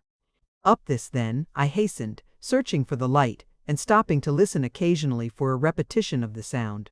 But soon I was forced to admit that I must have been following a blind lead, as only darkness and silence rewarded my efforts. Again, I retraced my steps toward the parting of the ways, when to my surprise I came upon the entrance to 3 diverging corridors, any one of which I might have traversed in my hasty dash after the false clue I had been following. Here was a pretty fix indeed. Once back at the point where the 5 passageways met, I might wait with some assurance for the return of the warriors with Tars Tarkas. My knowledge of their customs lent color to the belief that he was but being 60. Escorted to the audience chamber to have sentence passed upon him. I had not the slightest doubt but that they would preserve so doughty a warrior as the great Thark for the rare sport he would furnish at the great games. But unless I could find my way back to that point, the chances were most excellent that I would wander for days through the awful blackness until, overcome by thirst and hunger, I lay down to die. Or, what was that? A faint shuffling sounded behind me, and as I cast a hasty glance over my shoulder, my blood froze in my veins for the thing I saw there. It was not so much fear of the present danger, as it was the horrifying memories it recalled of that time I near went mad over the corpse of the man I had killed in the dungeons of the Warhounds, when blazing eyes came out of the dark recesses and dragged the thing that had been a man from my clutches, and I heard it scraping over the stone of my prison as they bore it away to their terrible feast. Hazia. And now, in these black pits of the other Warhounds, I looked into those same fiery eyes, blazing at me through the terrible darkness, revealing no sign of the beast behind them. I think that the most fearsome attribute of these awesome creatures is their silence and the fact that one never sees them. Nothing but those baleful eyes glaring unblinkingly out of the dark void behind. Grasping my long sword tightly in my hand, I backed slowly along the corridor away from the thing that watched me. But ever as I retreated, the eyes advanced, nor was there any sound, not even the sound of breathing, except the occasional shuffling sound as of the dragging of a dead limb, that had first attracted my attention. On and on I went, but I could not escape my sinister pursuer. Suddenly I heard the shuffling noise at my right, and, looking, saw another pair of eyes, evidently approaching from an intersecting corridor. As I started to renew my slow retreat, 462, I heard the noise repeated behind me, and then, before I could turn, I heard it again at my left. The things were all about me. They had me surrounded at the intersection of 2 corridors. Retreat was cut off in all directions unless I chose to charge one of the beasts. Even then, I had no doubt but that the others would hurl themselves upon my back. I could not even guess the size or nature of the weird creatures. That they were of goodly proportions I guessed from the fact that the eyes were on a level with my own. Why is it that darkness so magnifies our dangers? By day I would have charged the great banth itself, had I thought it necessary, but hemmed in by the darkness of these silent pits, I hesitated before a pair of eyes. Soon I saw that the matter shortly would be taken entirely from my hands, for the eyes at my right were moving slowly nearer me, as were those at my left, and 363. Those behind and before me. Gradually they were closing in upon me, but still that awful stealthy silence. For what seemed hours, the eyes approached gradually closer and closer, until I felt that I should go mad for the horror of it. I had been constantly turning this way and that, to prevent any sudden rush from behind, until I was fairly worn out.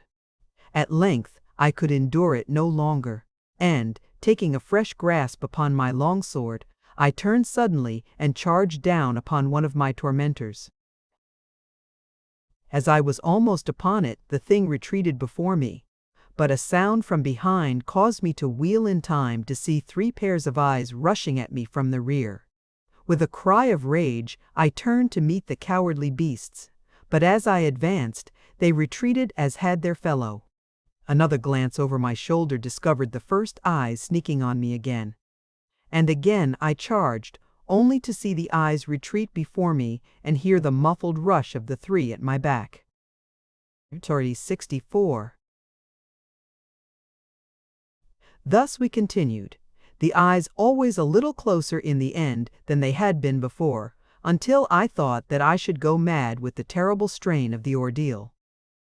That they were waiting to spring upon my back seemed evident, and that it would not be long before they succeeded was equally apparent, for I could not endure the wear of this repeated charge and countercharge indefinitely. In fact, I could feel myself weakening from the mental and physical strain I had been undergoing.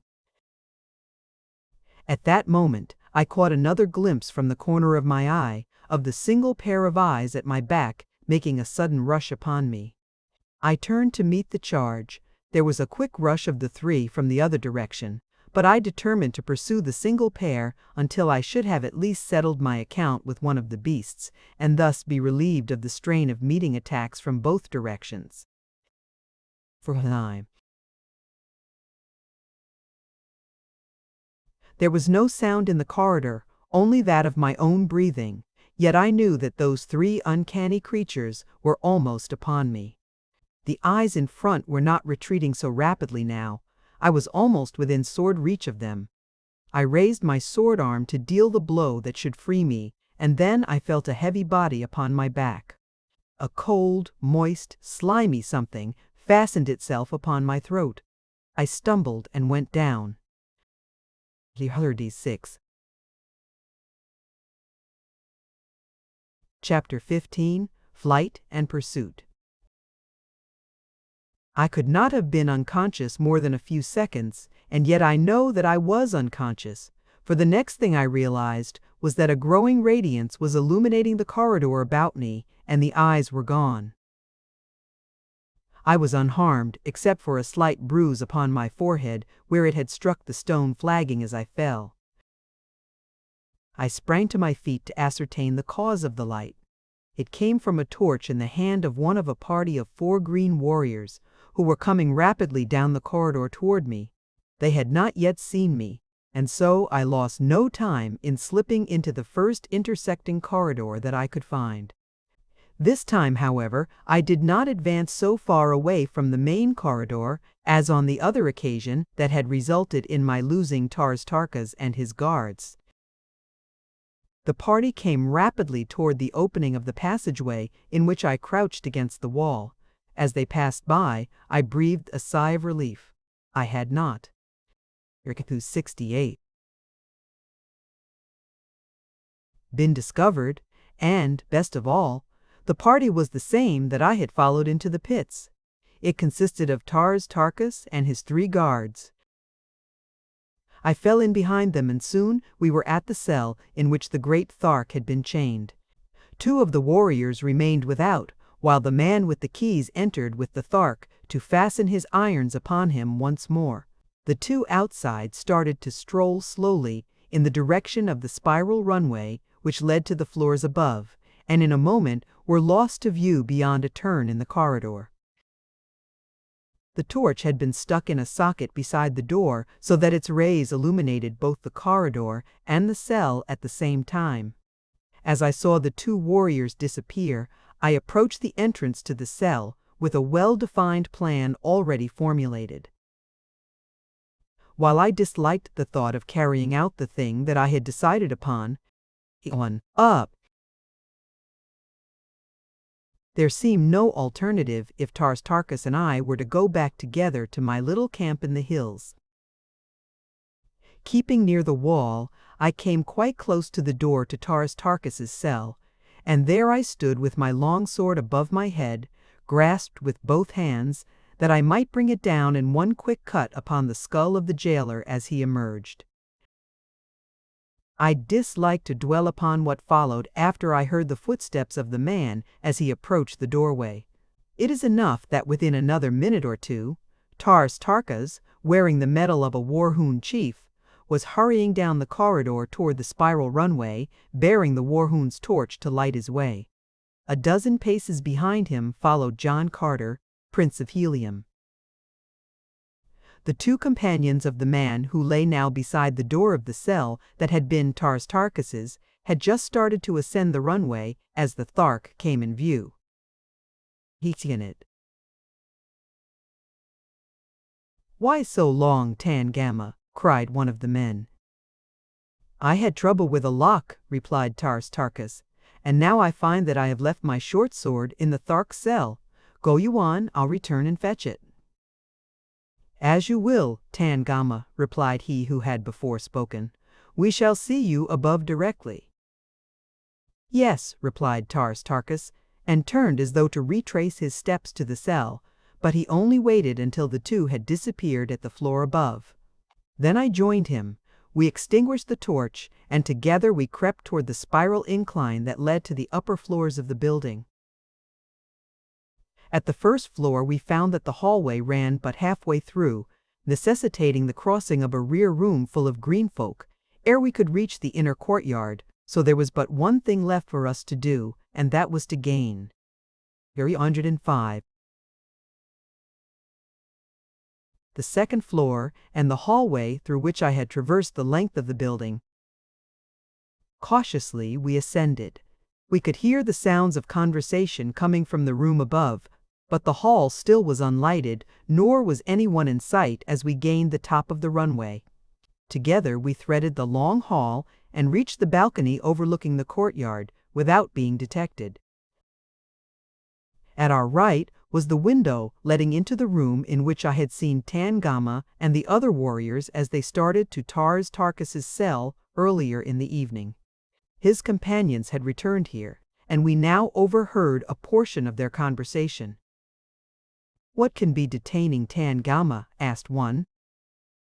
"He certainly could not be all this time fetching his short sword from the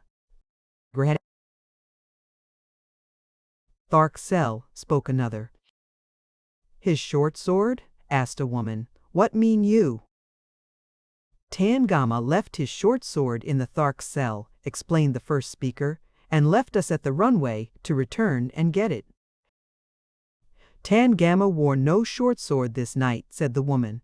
"It was broken in today's battle with the Thark, and Tangama gave it to me to repair. See, I have it here." And as she spoke, she drew Tangama's short sword from beneath her sleeping silks and furs. The warriors sprang to their feet. "There is something amiss here," cried one. "'Tis even what I myself thought when Tangama left us at the runway," said another. "Methought then that his voice sounded strangely." "Come, let us hasten to the pits." We waited to hear no more. Slinging my harness into a long single strap, I lowered Tarkus to the courtyard beneath, and an instant later dropped to his side. We had spoken scarcely a dozen words since I had felled Tangama at the cell door and seen in the torch's light the expression of utter bewilderment upon the great Thark's face. By this time, he had said, I should have learned to wonder at nothing which John Carter accomplishes. That was all. He did not need to tell me that he appreciated the friendship which had prompted me to risk my life to rescue him, nor did he need to say that he was glad to see me. Gurkha heaters of the Amazigh. This fierce green warrior had been the first to greet me that day, now 20 years gone, which had witnessed my first advent upon Mars. He had met me with leveled spear and cruel hatred in his heart as he charged down upon me, bending low at the side of his mighty throat as I stood beside the incubator of his horde upon the Dead Sea bottom beyond Korad. And now among the inhabitants of 2 worlds, I counted none a better friend than Tarkus, Jeddak of the Tharks. As we reached the courtyard, we stood in the shadows beneath the balcony for a moment to discuss our plans. There be 5 now in the party, Tarkus, I said, Thuvia, Zodar, Carthoris, and ourselves. We shall need 5 thoats to bear us. Carthoris, he cried, your son? 75. Yes, I found him in the prison of Shador, on the Sea of Omian, in the land of the firstborn. I know not any of these places, John Carter. Be they upon Barsoom? Upon and below, my friend. But wait until we shall have made good our escape, and you shall hear the strangest narrative that ever a Barsoomian of the outer world gave ear to. Now we must steal our thoats and be well away to the north before these fellows discover how we have tricked them. In safety we reached the great gates at the far end of the courtyard, through which it was necessary to take our thoats to the avenue beyond. It is no easy matter to handle 5 of these great, fierce beasts, which by nature are as wild and ferocious as their masters, and held in subjection by cruelty and brute force alone. As we approached them, they sniffed our unfamiliar scent, and with squeals of 176 rage circled about us. Their long, massive necks upreared, raised their great, gaping mouths high above our heads. They are fearsome appearing brutes at best, but when they are aroused, they are fully as dangerous as they look. The thoat stands a good 10 feet at the shoulder. His hide is sleek and hairless, and of a dark slate color on back and sides, shading down his 8 legs to a vivid yellow at the huge, padded, nailless feet. The belly is pure white. A broad, flat tail, larger at the tip than at the root, completes the picture of this ferocious green Martian mount, a fit war steed for these warlike people. As the thoats are guided by telepathic means alone, there is no need for rein or bridle, and so our object now was to find 2 that would obey our unspoken commands. As they charged about us, we succeeded in mastering them sufficiently to prevent any concerted attack upon us, but the din of their squealing was certain to bring investigating warriors into the courtyard, were it to continue much longer. 307. At length I was successful in reaching the side of one great brute, and ere he knew what I was about, I was firmly seated astride his glossy back. A moment later, Tarkus had caught and mounted another, and then between us we herded 3 or 4 more toward the great gates. Tarkus rode ahead and, leaning down to the latch, threw the barriers open, while I held the loose thoats from breaking back to the herd. Then together we rode through into the avenue with our stolen mounts and, without waiting to close the gates, hurried off toward the southern boundary of the city. Thus far, our escape had been little short of marvelous, nor did our good fortune desert us, for we passed the outer perilous of the dead city and came to our camp without hearing even the faintest sound of pursuit. Here, a low whistle, the prearranged signal, apprised the balance of our party that I was returning, and we were met by the three with every manifestation of. It was 7:38. Enthusiastic rejoicing. But little time was wasted in narration of our adventure. Tarkus and Thoris exchanged the dignified and formal greetings common upon Barsoom, but I could tell intuitively that the Thark loved my boy and that Thoris reciprocated his affection. Exodar and the green Jedak were formally presented to each other. Then Thuvia was lifted to the least fractious thoat. Exodar and Thoris mounted two others, and we set out at a rapid pace toward the east. At the far extremity of the city, we circled toward the north, and under the glorious rays of the two moons, we sped noiselessly across the Dead Sea bottom, away from the warhounds and the firstborn. But to what new dangers and adventures we knew not. Toward noon of the following day, we halted to rest our mounts and ourselves. The beasts we hobbled, that they might move slowly about cropping the ochre. Verse 79. Moss-like vegetation, which constitutes both food and drink for them on the march. Thuvia volunteered to remain on watch while the balance of the party slept for an hour. It seemed to me that I had but closed my eyes when I felt her hand upon my shoulder and heard her soft voice warning me of a new danger. "Arise, O Prince," she whispered. "There be that behind us which has the appearance of a great body of pursuers." The girl stood pointing in the direction from whence we had come, and as I arose and looked, I, too, thought that I could detect a thin dark line on the far horizon. I awoke the others. Tarkus, whose giant stature towered high above the rest of us, could see the farthest. "It is a great body of mounted men," he said, "and they are traveling at high."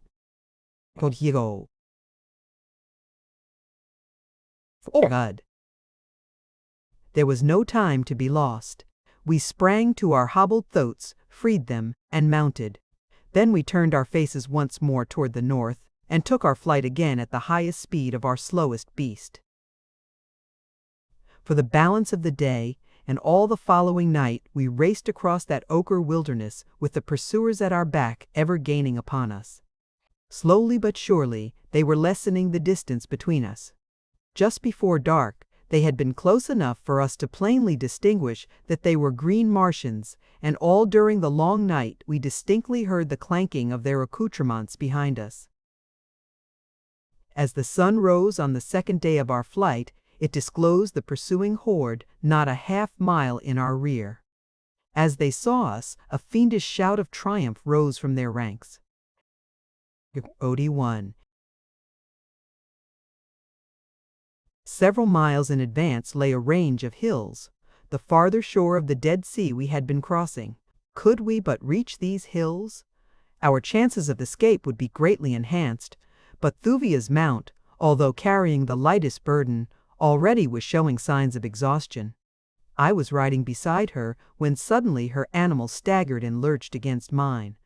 I saw that he was going down, but ere he fell, I snatched the girl from his back and swung her to a place upon my own thoat behind me, where she clung with her arms about me. This double burden soon proved too much for my already overtaxed beast, and thus our speed was terribly diminished, for the others would proceed no faster than the slowest of us could go. In that little party, there was not one who would desert another, yet we were of different countries, different colors, different races, different religions, and one of us was of a different world. We were quite close to the hills, but the warhounds were gaining so rapidly that we had given up all hope of reaching them in time. Thuvia and I were in the rear, for our beast was lagging more and more. Suddenly, I felt the girl's warm lips press a kiss upon my shoulder. "For thy sake, O my prince," she murmured, Then her arm slipped from about my waist and she was gone. I turned and saw that she had deliberately slipped to the ground in the very path of the cruel demons who pursued us, thinking that by lightening the burden of my mount, it might thus be enabled to bear me to the safety of the hills. Poor child, she should have known John Carter better than that. Turning my throat, I urged him after her, hoping to reach her side and bear her on again in our hopeless flight. Carthoris must have glanced behind him at about the same time and taken in the situation, for by the time I had reached Thuvia's side, he was there also, and, springing from his mount, he threw her upon its back, and, turning the animal's head toward the hills, gave the beast a sharp crack. Word 8. Across the rump with the flat of his sword. Then he attempted to do the same with mine. The brave boy's act of chivalrous self-sacrifice filled me with pride, nor did I care that it had wrested from us our last frail chance for escape. The warhounds were now close upon us. Tars, Tarkus, and Exodar had discovered our absence and were charging rapidly to our support. Everything pointed toward a splendid ending of my second journey to Barsoom. I hated to go out without having seen my divine princess and held her in my arms once again.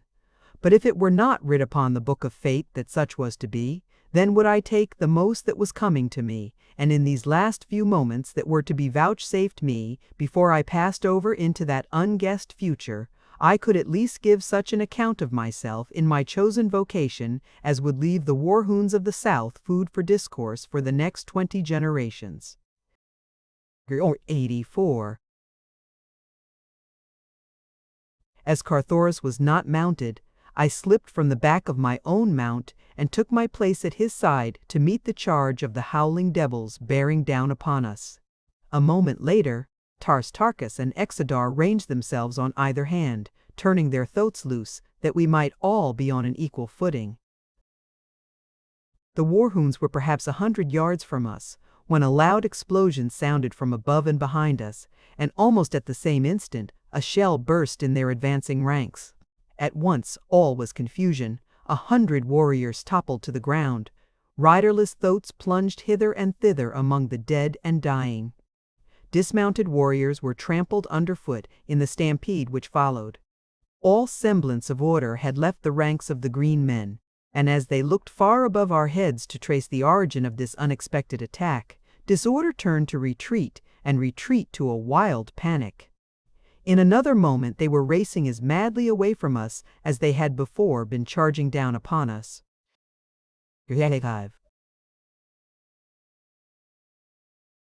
We turned to look in the direction from whence the first report had come, and there we saw, just clearing the tops of the nearer hills, a great battleship swinging majestically through the air. Her bowgun spoke again even as we looked, and another shell burst among the fleeing warhounds. As she drew nearer, I could not repress a wild cry of elation, for upon her bows I saw the device of helium. Ending 70.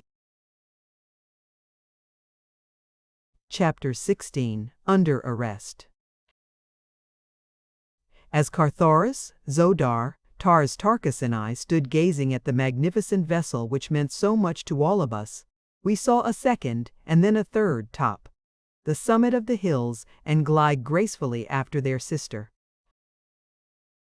Now a score of one-man air scouts were launching from the upper decks of the nearer vessel, and in a moment more were speeding in long, swift dives to the ground about us.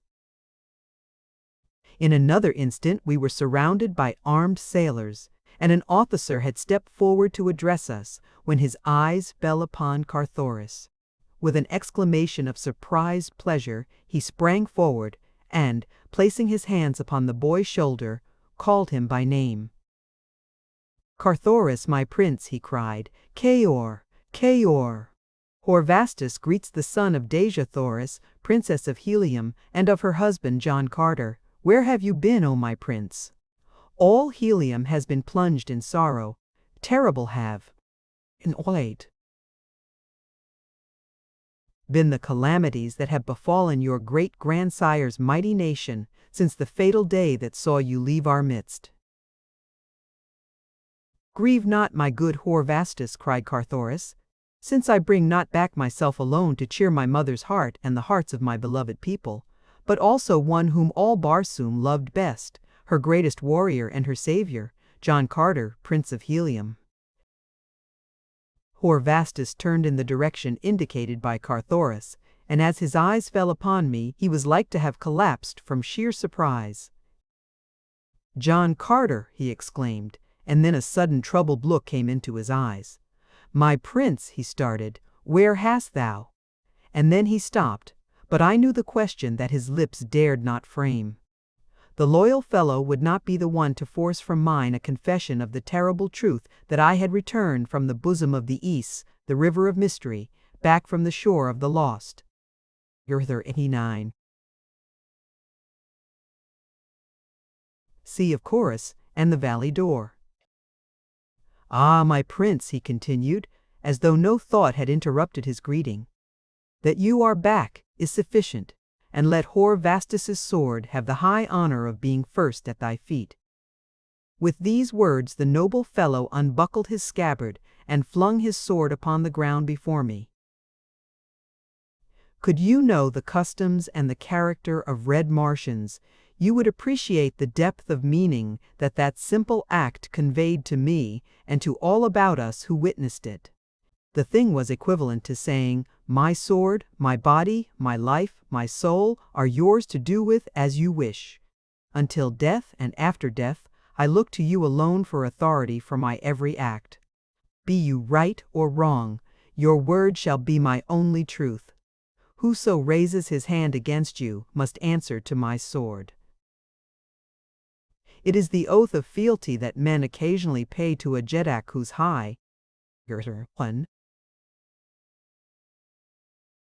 character and chivalrous acts have inspired the enthusiastic love of his followers. Never had I known this high tribute paid to a lesser mortal. There was but one response possible. I stooped and lifted the sword from the ground, raised the hilt to my lips, and then, stepping to Horvastus, I buckled the weapon upon him with my own hands. "Horvastus," I said, placing my hand upon his shoulder, "you know best the promptings of your own heart. That I shall need your sword, I have little doubt, but accept from John Carter upon his sacred honor the assurance that he will never call upon you to draw this sword other than in the cause of truth, justice, and righteousness." "That I knew, my prince," he replied, "ere ever I threw my beloved blade at thy feet."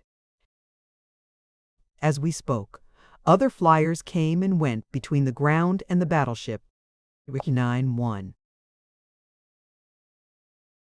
And presently a larger boat was launched from above, one capable of carrying a dozen persons perhaps, and dropped lightly near us.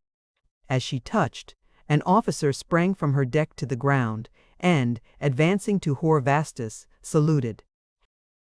"Cantos Can desires that this party whom we have rescued be brought immediately to the deck of the Xaverian," he said. As we approached the little craft, I looked about for the members of my party, and for the first time noticed that Thuvia was not among them. Questioning elicited the fact that none had seen her since Carthoris had sent her thoat galloping madly toward the hills, in the hope of carrying her out of harm's way. Immediately, Horvastus dispatched a dozen air scouts in as many directions to search for her. It could not be possible that she had gone far since we had last seen her. We others stepped to the deck of the craft that had been sent to fetch us, and a moment later were upon the Xaverian. Grind 2. The first man to greet me was Cantos Khan himself.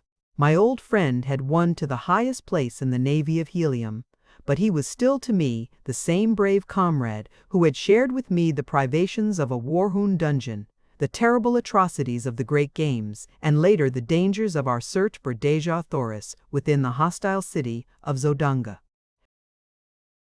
Then I had been an unknown wanderer upon a strange planet, and he a simple padwar in the Navy of Helium. Today he commanded all Helium's great terrors of the skies, and I was a prince of the House of Tardos Moors, Jeddak of Helium. He did not ask me where I had been. Like Horvastus, he too dreaded the truth and would not be the one to wrest a statement from me. That it must come some time he well knew, but until it came he seemed satisfied to but know that I was with him once more. He greeted Carthoris and Taris with the keenest delight, but he asked neither where he had been. He could scarcely keep his hands. Shiri 9:3. Off the boy. You do not know, John Carter, he said to me, how we of Helium love this son of yours. It is as though all the great love we bore his noble father and his poor mother had been centered in him. When it became known that he was lost, 10 million people wept. What mean you, Kantos Khan, I whispered, by his poor mother? For the words had seemed to carry a sinister meaning which I could not fathom. He drew me to one side. For a year, he said, ever since Carthoris disappeared, Dejah Thoris has grieved and mourned for her lost boy. The blow of years ago, when you did not return from the atmosphere plant, was lessened to some extent by the duties of motherhood, for your son broke his white shell that very night. Cool. That she suffered terribly then, all Helium knew, for did not all Helium suffer with her the loss of her lord? But with the boy gone there was nothing left, and after expedition upon expedition returned with the same hopeless tale of no clue as to his whereabouts, our beloved princess drooped lower and lower, until all who saw her felt that it could be but a matter of days ere she went to join her loved ones within the precincts of the valley door. As a last resort, Mors Kajak, her father, and Tardos Mors, her grandfather, took command of 2 mighty expeditions, and a month ago sailed away to explore every inch of ground in the northern hemisphere of Barsoom. For 2 weeks no word has come back from them, but rumors were rife that they had met with a terrible disaster and that all were dead. About this time, Dejah Thoris renewed his importunities for her hand in marriage. He has been forever after her since you disappeared. She hated him and feared. Gerson 95.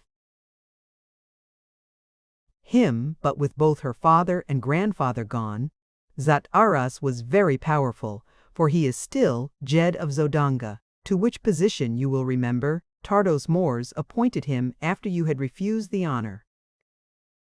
He had a secret audience with her 6 days ago. What took place none knows, but the next day Dejah Thoris had disappeared, and with her had gone a dozen of her household guard and body servants, including Sola the Green Woman, Tarkas's daughter, you recall. No word left, they of their intentions, but it is always thus with those who go upon the voluntary pilgrimage from which none returns. We cannot think aught than that Dejah Thoris has sought the icy bosom of Is, and that her devoted servants have chosen to accompany her. Dejah Thoris was at Helium when she disappeared. He commands this fleet, which has been searching for her since. No trace of her have we found, and I fear that it be a futile quest.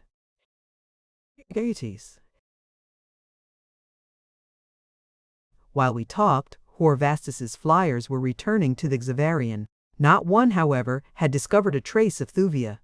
I was much depressed over the news of Dejah Thoris's disappearance, and now there was added the further burden of apprehension concerning the fate of this girl, whom I believed to be the daughter of some proud Barsoomian house, and it had been my intention to make every effort to return her to her people.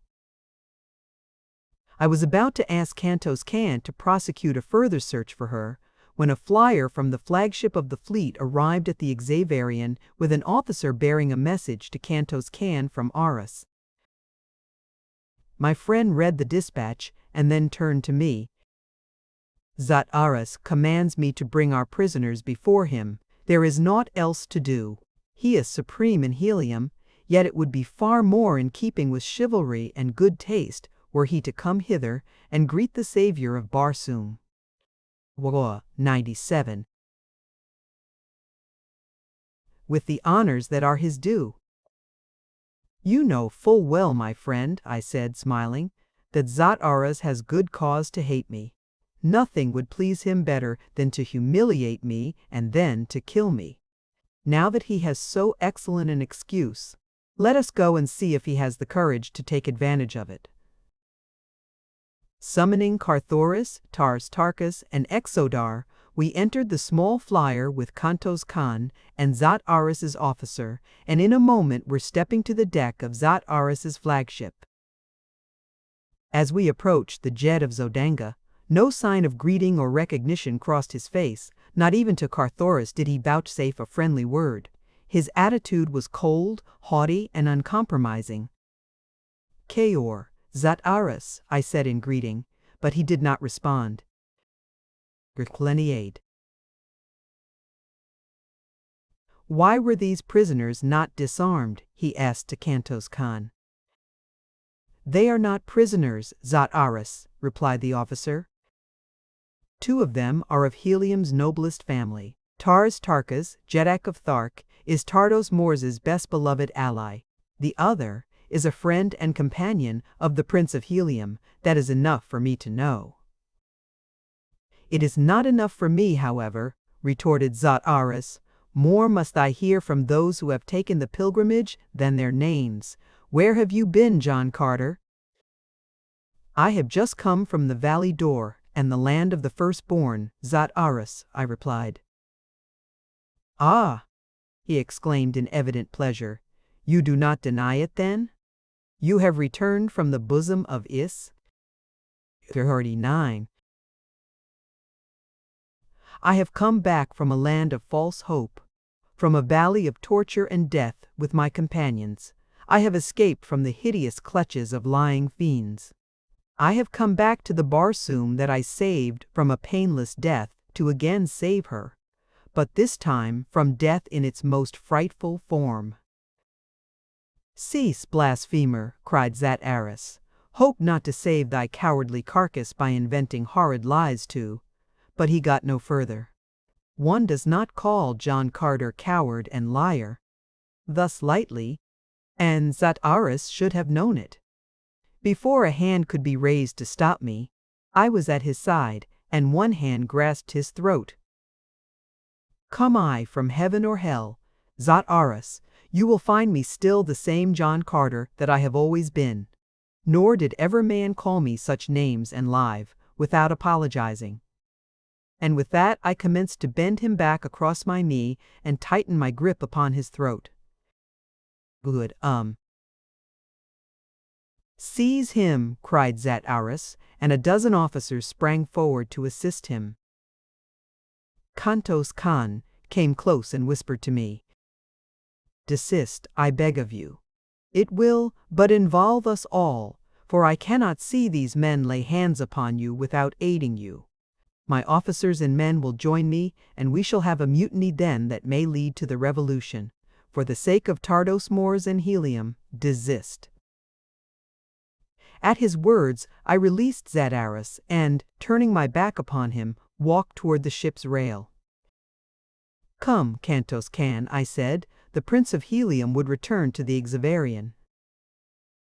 None interfered. Zat Aris stood white and trembling amidst his officers. Some there were who looked upon him with scorn and drew toward me, while one, man long in the service and confidence of Tardos Mors, spoke to me in a low tone as I passed him. "You may count my mettle among your fighting men, John Carter," he said. I thanked him and passed on. In silence we embarked, and shortly after stepped once more upon the deck of the Xaverian. 15 minutes later, we received orders from the flagship to proceed toward Helium. Our journey thither was uneventful. Carthoris and I were wrapped in the gloomiest of thoughts. Kantos Khan was somber in contemplation of the further calamity that might fall upon Helium should Zat Aris attempt to follow the age. Old precedent that allotted a terrible death to fugitives from the Valley Door. Tartarchus grieved for the loss of his daughter. Exodar alone was carefree. A fugitive and outlaw, he could be no worse off in Helium than elsewhere. Or why? "Let us hope that we may at least go out with good red blood upon our blades," he said. It was a simple wish, and one most likely to be gratified. Among the officers of the Zavarian, I thought I could discern division into factions ere we had reached Helium. There were those who gathered about Carthoris and myself whenever the opportunity presented, while about an equal number held aloof from us. They offered us only the most courteous treatment, but were evidently bound by their superstitious belief in the doctrine of Dor and Is and Chorus. I could not blame them, for I knew how strong a hold a creed, however ridiculous it may be, may gain upon an otherwise intelligent people. By returning from Dor, we had committed a sacrilege. By recounting our adventures there, and stating the facts as they existed, we had outraged the religion of their fathers. We were blasphemers, lying heretics. Even those who still clung to us from personal love and loyalty, I think did so in the face of over 3. Fact that at heart they questioned our veracity. It is very hard to accept a new religion for an old, no matter how alluring the promises of the new may be, but to reject the old as a tissue of falsehoods without being offered anything in its stead is indeed a most difficult thing to ask of any people. Kentos Khan would not talk of our experiences among the Therns and the firstborn. "It is enough," he said, "that I jeopardize my life here and hereafter by countenancing you at all. Do not ask me to add still further to my sins by listening to what I have always been taught was the rankest heresy."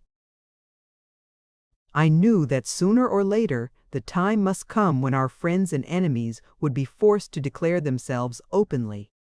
When we reached Helium, there must be an accounting, and if Tardos Mors had not returned, I feared that the enmity of Zataris might weigh heavily against us, for he represented the 04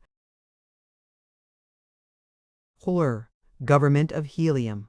To take sides against him were equivalent to treason. The majority of the troops would doubtless follow the lead of their officers, and I knew that many of the highest and most powerful men of both land and air forces would cleave to John Carter in the face of God, man, or devil. On the other hand, the majority of the populace unquestionably would demand that we pay the penalty of our sacrilege. The outlook seemed dark from whatever angle I viewed it, but my mind was so torn with anguish at the thought of Dejah Thoris that I realize now that I gave the terrible question of Helium's plight but scant attention at that time. There was always before me, day and night, a horrible nightmare of the frightful scenes through which I knew my princess might even then be passing. The horrid plant men, the ferocious white apes. At times, I would cover my face with my hands in a vain effort to shut out the fearful thing from my mind.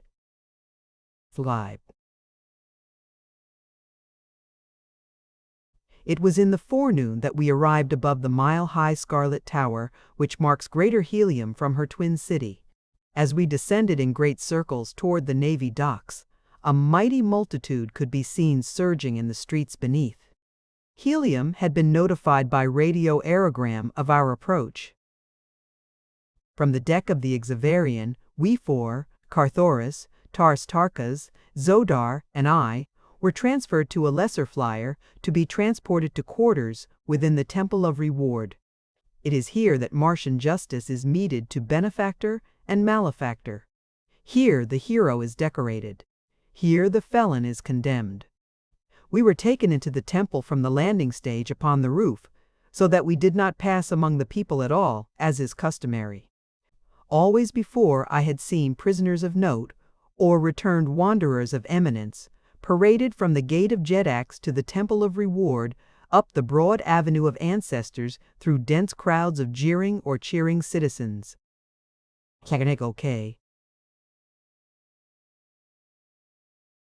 I knew that Zataris dared not trust the people near to us, for he feared that their love for Carthoris and myself might break into a demonstration which would wipe out their superstitious horror of the crime we were to be charged with. What his plans were I could only guess, but that they were sinister was evidenced by the fact that only his most trusted servitors accompanied us upon the flyer to the Temple of Reward. We were lodged in a room upon the south side of the temple, overlooking the avenue of ancestors down which we could see the full length to the gate of Jedaks, 5 miles away. The people in the temple plaza and in the streets for a distance of a full mile were standing as close packed as it was possible for them to get. They were very orderly. There were neither scoffs nor plaudits, and when they saw us at the window above them, there were many who buried their faces in their arms and wept.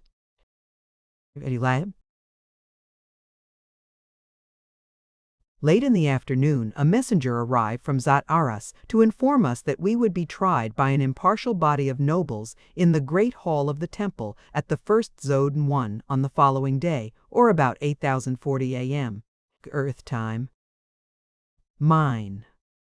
Wherever Captain Carter has used Martian measurements of time, distance, weight, and the like, I have translated them into as nearly their equivalent in earthly values as is possible.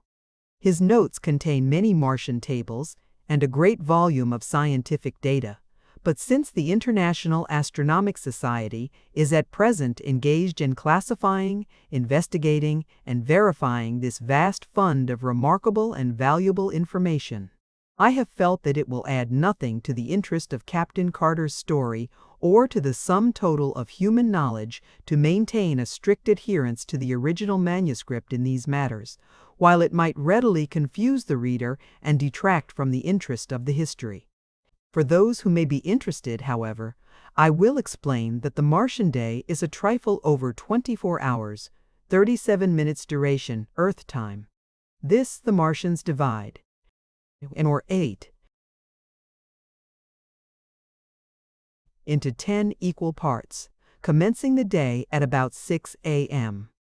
Earth time. The zodes are divided into 50 shorter periods, each of which in turn is composed of 200 brief periods of time, about equivalent to the earthly second. The Barsoomian table of time, as here given, is but a part of the full table appearing in Captain Carter's notes. Table 200 tails, 1 exat, 50 exats, 1 zode 10 zodes, 1 revolution of Mars upon its axis.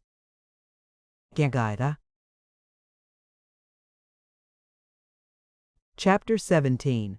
The Death Sentence. A few moments before the appointed time on the following morning, a strong guard of Dejah Thoris's officers appeared at our quarters to conduct us to the great hall of the temple.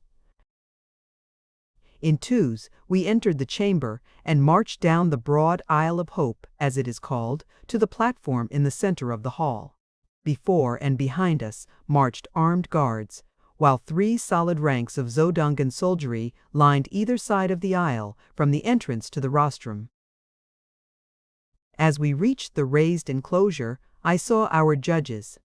As is the custom upon Barsoom, there were 31 supposedly selected by lot from men of the noble class, for nobles were on trial.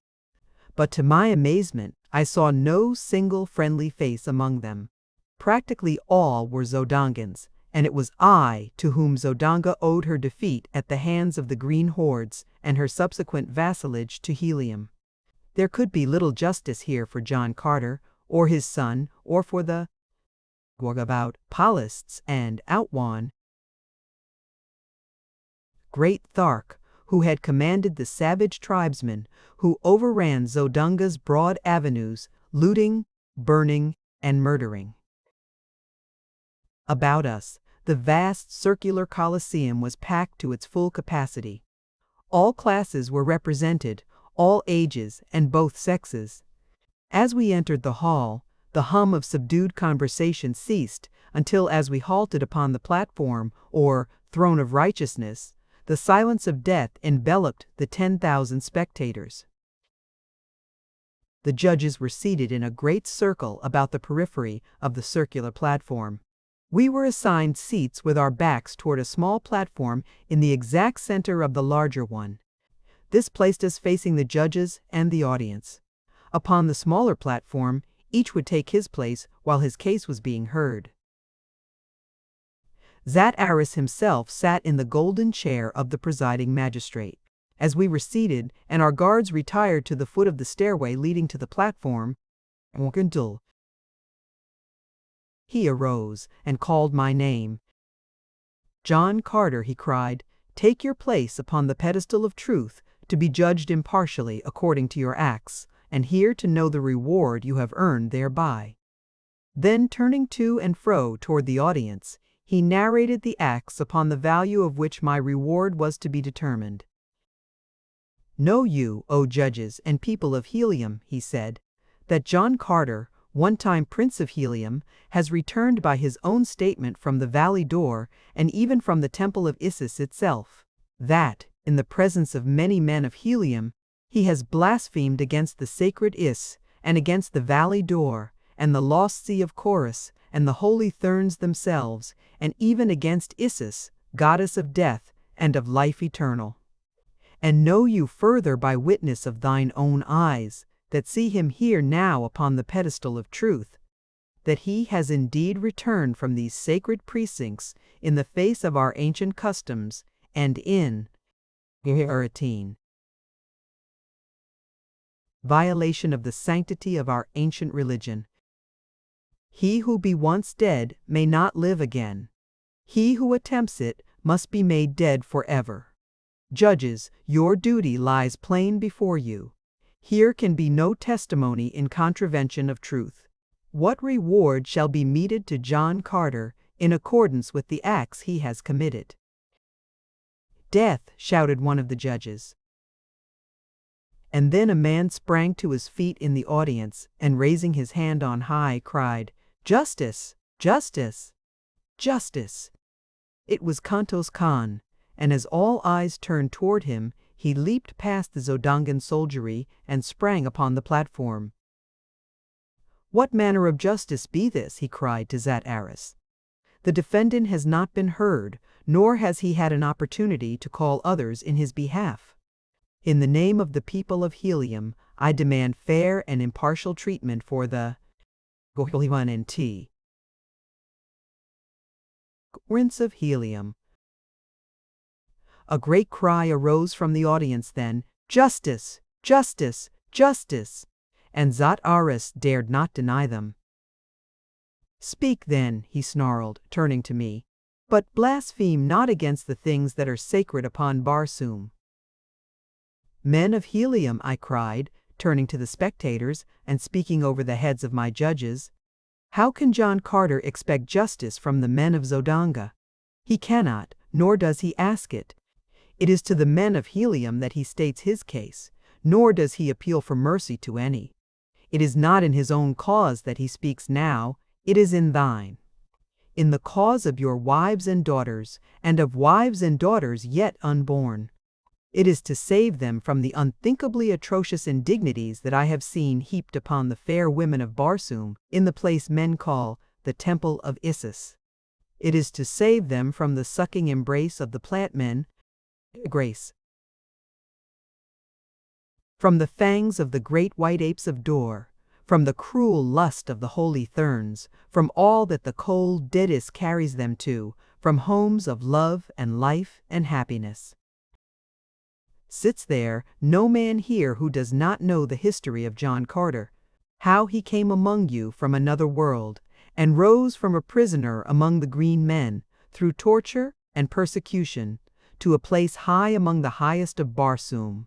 Nor ever did you know John Carter to lie in his own behalf, or to say aught that might harm the people of Barsoom, or to speak lightly of the strange religion which he respected without understanding. There be no man here, or elsewhere upon Barsoom today, who does not owe his life directly to a single act of mine, in which I sacrificed myself and the happiness of my princess that you might live. And so, men of Helium, I think that I have the right to demand that I be heard, that I be believed, and that you, let me serve you and save you from the false hereafter of Dor and Isis, as I saved you from the real death that other day. It is to you of Helium that I speak now. When I am done, Let the men of Zodanga have their will with me. Dejah Thoris has taken my sword from me, so the men of Zodanga no longer fear me. Will you listen?" "Speak, John Carter, Prince of Helium," cried a great noble from the audience, and the multitude echoed his permission until the building rocked with the noise of their demonstration. Dejah Thoris knew better than to interfere with such a sentiment as was expressed that day in the Temple of Reward, and so for 2 hours I talked with the people of Helium. But when I had finished, Dejah Thoris arose and, turning to the judges, said in a You'll help 417 low tone, "My nobles, you have heard John Carter's plea. Every opportunity has been given him to prove his innocence if he be not guilty. But instead, he has but utilized the time in further blasphemy. What, gentlemen, is your verdict?" "Death to the blasphemer," cried one, springing to his feet. And in an instant the entire 31 judges were on their feet with upraised swords, in token of the unanimity of their verdict. If the people did not hear Dejah Thoris's charge, they certainly did hear the verdict of the tribunal. A sullen murmur rose louder and louder about the packed Colosseum, and then Kantos Khan, who had not left the platform since first he had taken his place near me, raised his hand for silence. When he could be heard, he spoke to the people in a cool and level voice. "You have heard the fate that the men of Zodanga would meet to Helium's noblest hero. It may be the duty of the men of Helium to accept the verdict as Vigor 8. Final. Let each man act according to his own heart. Here is the answer of Kantos Khan, head of the Navy of Helium, to Dejah Thoris and his judges," and with that he unbuckled his scabbard and threw his sword at my feet. In an instant, soldiers and citizens, officers and nobles were crowding past the soldiers of Zodanga and forcing their way to the throne of righteousness. 100 men surged up on the platform, and 100 blades rattled and clanked to the floor at my feet. Dejah Thoris and his officers were furious, but they were helpless. One by one, I raised the swords to my lips and buckled them again upon their owners. "Come," said Kantos Khan, "we will escort John Carter and his party to his own palace," and they formed about us and started toward the stairs leading to the Isle of Hope. "Stop!" cried Dejah Thoris. "Soldiers of Helium, let no prisoner leave the throne of your land." The soldiery from Zodanga were the only organized body of Heliometic troops within the temple, so Dejah Thoris was confident that his orders would be obeyed. But I do not think that he looked for the opposition that was raised the moment the soldiers advanced toward the throne. From every quarter of the Colosseum swords flashed, and men rushed threateningly upon the Zodangans. Someone raised a cry, "Tardos Mors is dead! 1,000 years to John Carter, Jeddak of Helium!" As I heard that and saw the ugly attitude of the men of Helium toward the soldiers of Dejah Thoris, I knew that only a miracle could avert a clash that would end in civil war. "Hold!" I cried, leaping to the pedestal of truth once more. "Let no man move till I am done. A single sword thrust here today may plunge Helium into a bitter and bloody war, the results of which none can foresee. It will turn brother against 1T. Brother and father against son. No man's life is worth that sacrifice. Rather would I submit to the biased judgment of Dejah Thoris than be the cause of civil strife in Helium. Let us each give in a point to the other, and let this entire matter rest until Tardos Mors returns, or Mors Kajak, his son. If neither be back at the end of a year, a second trial may be held. The thing has a precedent." And then, turning to Dejah Thoris, I said in a low voice, "Unless you be a bigger fool than I take you to be, you will grasp the chance I am offering you ere it is too late. Once that multitude of swords below is drawn against your soldiery, no man upon Barsoom, Not even Tardos Mors himself can avert the consequences. What say you? Speak quickly." The Jed of Zodangan Helium raised his voice to the angry sea beneath us. "Stay your hands, men of Helium," he shouted, his voice trembling with rage. "The sentence of the court is passed, but the day of retribution has not been set." Iron 1. I, Dejah Thoris, Jed of Zodanga, appreciating the royal connections of the prisoner and his past services to Helium and Barsoom, grant a respite of 1 year, or until the return of Mors Kajak or Tardos Mors to Helium. Disperse quietly to your houses. Go. No one moved. Instead, they stood in tense silence with their eyes fastened upon me, as though waiting for a signal to attack. "Clear the temple," commanded Dejah Thoris in a low tone to one of his officers. Fearing the result of an attempt to carry out this order by force, I stepped to the edge of the platform and, pointing toward the main entrance, bid them pass out. As one man, they turned at my request and filed, silent and threatening, past the soldiers of Dejah Thoris, Jed of Zodanga, who stood scowling in impotent rage. Kantos Khan, with the others who had sworn allegiance to me, still stood upon. Go on to the throne of righteousness with me. "Come," said Kantos Khan to me, "we will escort you to your palace, my prince. Come, Carthoris and Exodar. Come, Tars Tarkas." And with a haughty sneer for Dejah Thoris upon his handsome lips, he turned and strode to the throne steps and up the aisle of hope. We 4, and the 100 loyal ones followed behind him, nor was a hand raised to stay us, though glowering eyes followed our triumphal march through the temple. In the avenues we found a press of people, but they opened a pathway for us, and many were the swords that were flung at my feet as I passed through the city of Helium toward my palace upon the outskirts. Here my old slaves fell upon their knees and kissed my hands as I greeted them. They cared not where I had been. It was enough that I had returned to them. "Ah, master," cried one, "if our divine princess were but here, this would be a 23. Indeed." Tears came to my eyes, so that I was forced to turn away, that I might hide my emotions. Carthoris wept openly as the slaves pressed about him with expressions of affection and words of sorrow for our common loss. It was now that Tars Tarkas, for the first time, learned that his daughter, Sola, had accompanied Dejah Thoris upon the last long pilgrimage.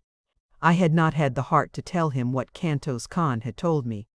With the stoicism of the green Martian, he showed no sign of suffering. Yet I knew that his grief was as poignant as my own. In marked contrast to his kind, he had in well-developed form the kindlier human characteristics of love, friendship, and charity. It was a sad and somber party that sat at the feast of welcome in the great dining hall of the palace of the Prince of Helium that day. We were over 100 strong, not counting the members of my little court, for Dejah Thoris and I had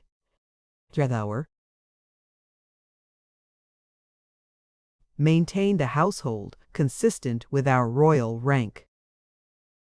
The board, according to Red Martian custom, was triangular, for there were 3 in our family. Carthoris and I presided in the center of our sides of the table, midway of the third side. Dejah Thoris's high-backed, carven chair stood vacant except for her gorgeous wedding trappings and jewels, which were draped upon it. Behind stood a slave, as in the days when his mistress had occupied her place at the board, ready to do her bidding. It was the way upon Barsoom, so I endured the anguish of it, though it wrung my heart to see that silent chair, where should have been my laughing and vivacious princess, keeping the great hall ringing with her merry gaiety. At my right sat Kantos Khan, while to the right of Dejah Thoris's empty place, Tars Tarkas sat in a huge chair before a raised section of the board which years ago I had constructed to meet the requirements of his mighty bulk. The to 1. Place of honor at a Martian board is always at the hostess's right, and this place was ever reserved by Dejah Thoris for the great Thark upon the occasions that he was in helium. Horvastus sat in the seat of honor upon Carthoris's side of the table. There was little general conversation. It was a quiet and saddened party. The loss of Dejah Thoris was still fresh in the minds of all, and to this was added fear for the safety of Tardos Mors and Mors Kajak, as well as doubt and uncertainty as to the fate of helium, should it prove true that she was permanently deprived of her great Jeddak.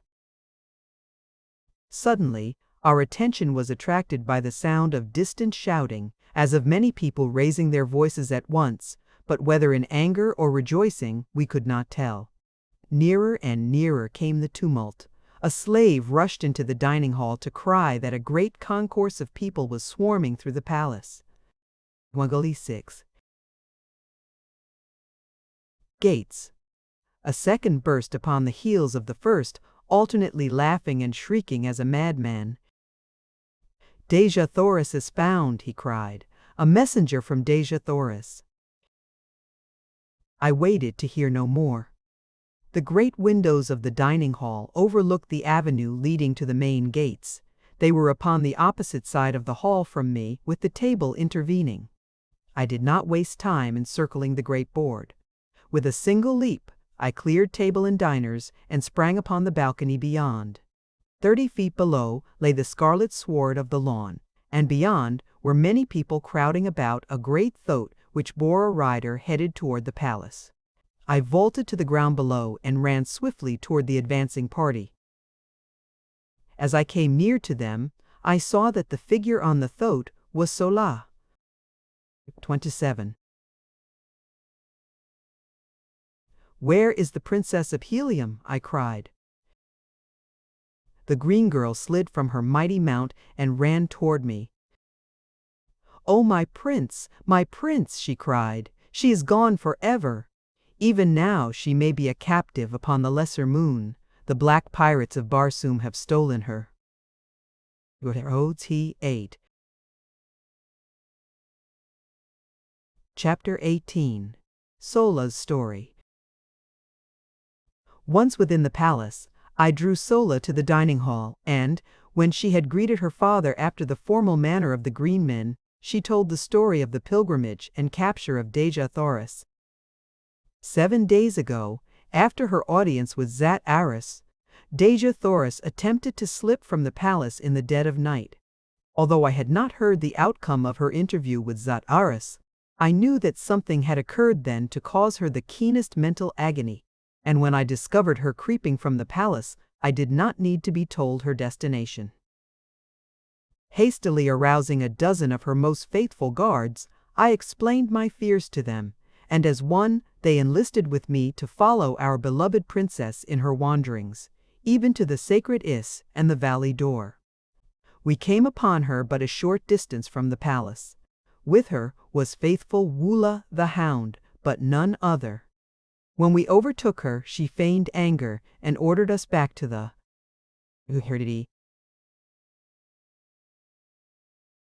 palace. But for once we disobeyed her. And when she found that we would not let her go upon the last long pilgrimage alone, she wept and embraced us, and together we went out into the night toward the south. The following day we came upon a herd of small thoats, and thereafter we were mounted and made good time. We traveled very fast and very far, due south, until the morning of the 5th day we sighted a great fleet of battleships sailing north. They saw us before we could seek shelter, and soon we were surrounded by a horde of black men. The princess's guard fought nobly to the end, but they were soon overcome and slain. Only Dejah Thoris and I were spared. When she realized that she was in the clutches of the black pirates, she attempted to take her own life, but one of the blacks tore her dagger from her, and then they bound us both so that we could not use our hands. The fleet continued north after capturing us. There were about 20 large, 31 battleships in all, besides a number of small swift cruisers. That evening, one of the smaller cruisers that had been far in advance of the fleet returned with a prisoner, a young red woman whom they had picked up in a range of hills under the very noses, they said, of a fleet of 3 red Martian battleships. From scraps of conversation which we overheard, it was evident that the black pirates were searching for a party of fugitives that had escaped them several days prior. That they considered the capture of the young woman important was evident from the long and earnest interview the commander of the fleet held with her when she was brought to him. Later she was bound and placed in the compartment with Dejah Thoris and myself. The new captive was a very beautiful girl. She told Dejah Thoris that many years ago she had taken the voluntary pilgrimage from the court of her father, the Jeddak of Tarth. She was Thuvia, the princess of Tarth. And then she asked, "How come?" Dejah Thoris who she might be, and when she heard she fell upon her knees and kissed Dejah Thoris's fettered hands, and told her that that very morning she had been with John Carter, Prince of Helium, and Carthoris, her son. Dejah Thoris could not believe her at first, but finally, when the girl had narrated all the strange adventures that had befallen her since she had met John Carter, and told her of the things John Carter and Carthoris and Dagzodar had narrated of their adventures in the land of the firstborn, Dejah Thoris knew that it could be none other than the Prince of Helium, for who, she said, upon all Barsoom other than John Carter could have done the deeds you tell of. And when Thuvia told Dejah Thoris of her love for John Carter, and his loyalty and devotion to the princess of his choice, Dejah Thoris broke down and wept, cursing Zat Aris and the cruel fate that had driven her from Helium. 3. "I do not blame you for loving him, Thuvia," she said, "and that your affection for him is pure and sincere. I can well believe from the candor of your avowal of it to me."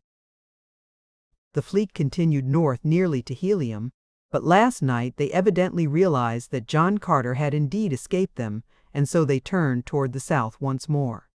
Shortly thereafter a guard entered our compartment and dragged me to the deck. "There is no place in the land of the firstborn for a green one," he said, and with that he gave me a terrific shove that carried me toppling from the deck of the battleship. Evidently this seemed to him the easiest way of ridding the vessel of my presence and killing me at the same time. But a kind fate intervened, and by a miracle I escaped with but slight bruises. The ship was moving slowly at the time, and as I lunged overboard into the swimming darkness beneath, I shuddered at the awful plunge I thought awaited me. For all day the fleet had sailed thousands of feet above the ground, but to my utter surprise I struck upon a soft mass of vegetation not 20 feet from the deck of the ship. In fact, the keel of the vessel must have been grazing the surface of the ground at the time. I lay all night where I had fallen, and the next morning brought an explanation of the fortunate coincidence that had saved me from a terrible death. As the sun rose, I saw a vast panorama of sea bottom and distant hills lying far below me. I was upon the highest peak of a lofty range. The fleet in the darkness of the preceding night had barely grazed the crest of the hills, and in the brief span that they hovered close to the surface, the black guard had pitched me, as he supposed, to my death. A few miles west of me was a great waterway. When I reached it, I found to my delight that it belonged to Helium. Here, a thoat was procured for me. The rest you know. For many minutes none spoke, Dejah Thoris in the clutches of the firstborn. I shuddered at the thought, but of a sudden, the old fire of unconquerable self-confidence surged through me. I sprang to my feet, and with back-thrown shoulders and upraised sword, took a solemn vow to reach, rescue, and revenge my princess. 100 swords leaped from 100 scabbards, and 100 fighting men sprang to the tabletop and pledged me their lives and fortunes to the expedition. Already my plans were formulated. I thanked each loyal friend, and leaving Carthoris to entertain them, withdrew to my own audience chamber with Cantos Khan, Tarkis, Sodar, and Horvastus. Here we discussed the details of our expedition until long after dark. Exodar was, one say, positive that Isis would choose both Dejah Thoris and Thuvia to serve her for a year. For that length of time at least they will be comparatively safe, he said, and we will at least know where to look for them. In the matter of equipping a fleet to enter Omin, the details were left to Cantos Khan and Zodar. The former agreed to take such vessels as we required into dock as rapidly as possible, where Exodar would direct their equipment with water propellers. For many years the Black had been in charge of the refitting of captured battleships that they might navigate Omian, and so was familiar with the construction of the propellers, housings, and the auxiliary gearing required. It was estimated that it would require 6 months to complete our preparations. Even first D7. In view of the fact that the utmost secrecy must be maintained to keep the project from the ears of Dejah Thoris, Cantos Khan was confident now that the man's ambitions were fully aroused and that nothing short of the title of Jeddak of Helium would satisfy him. I doubt, he said, if he would even welcome Dejah Thoris's return, for it would mean another nearer the throne than he.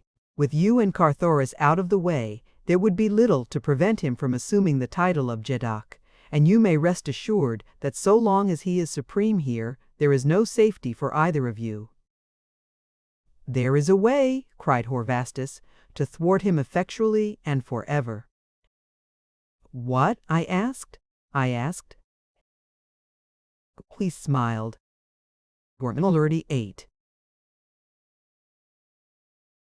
I shall whisper it here, but someday I shall stand upon the dome of the Temple of Reward and shout it to cheering multitudes below. What do you mean? Asked Cantos Khan. John Carter, Jeddak of Helium, said Horvastus in a low voice. The eyes of my companions lighted, and grim smiles of pleasure and anticipation overspread their faces as each eye turned toward me questioningly. But I shook my head. No, my friends, I said, smiling. I thank you, but it cannot be. Not yet, at least. When we know that Tardos Mors and Mors Kajak are gone to return no more, if I be here, then I shall join you all to see that the people of Helium are permitted to choose fairly their next Jeddak. Whom they choose may count upon the loyalty of my sword, nor shall I seek the honor for myself. Until then. 19. Tardos Mors is Jeddak of Helium, and Dejah Thoris is his representative. As you will, John Carter, said Horvastus, but what was that? He whispered, pointing toward the window overlooking the gardens. The words were scarce out of his mouth ere he had sprung to the balcony without. There he goes, he cried excitedly. The guards! Below there, the guards! We were close behind him, and all saw the figure of a man run quickly across a little piece of sward and disappear in the shrubbery beyond. He was on the balcony when I first saw him, cried Horvastus. Quick, let us follow him. Together we ran to the gardens, but even though we scoured the grounds with the entire guard for hours, no trace could we find of the night marauder. What do you make of it, Cantos Khan? Asked Tarkis. A spy sent by Dejah Thoris, he replied. It was ever his way. He will have something interesting to report to his master then, laughed Horvastus. I hope he heard only our references to a new Jeddak, I said. If he overheard our plans to rescue Dejah Thoris, it will mean civil war, for he will attempt to thwart us, and in that I will not be thwarted.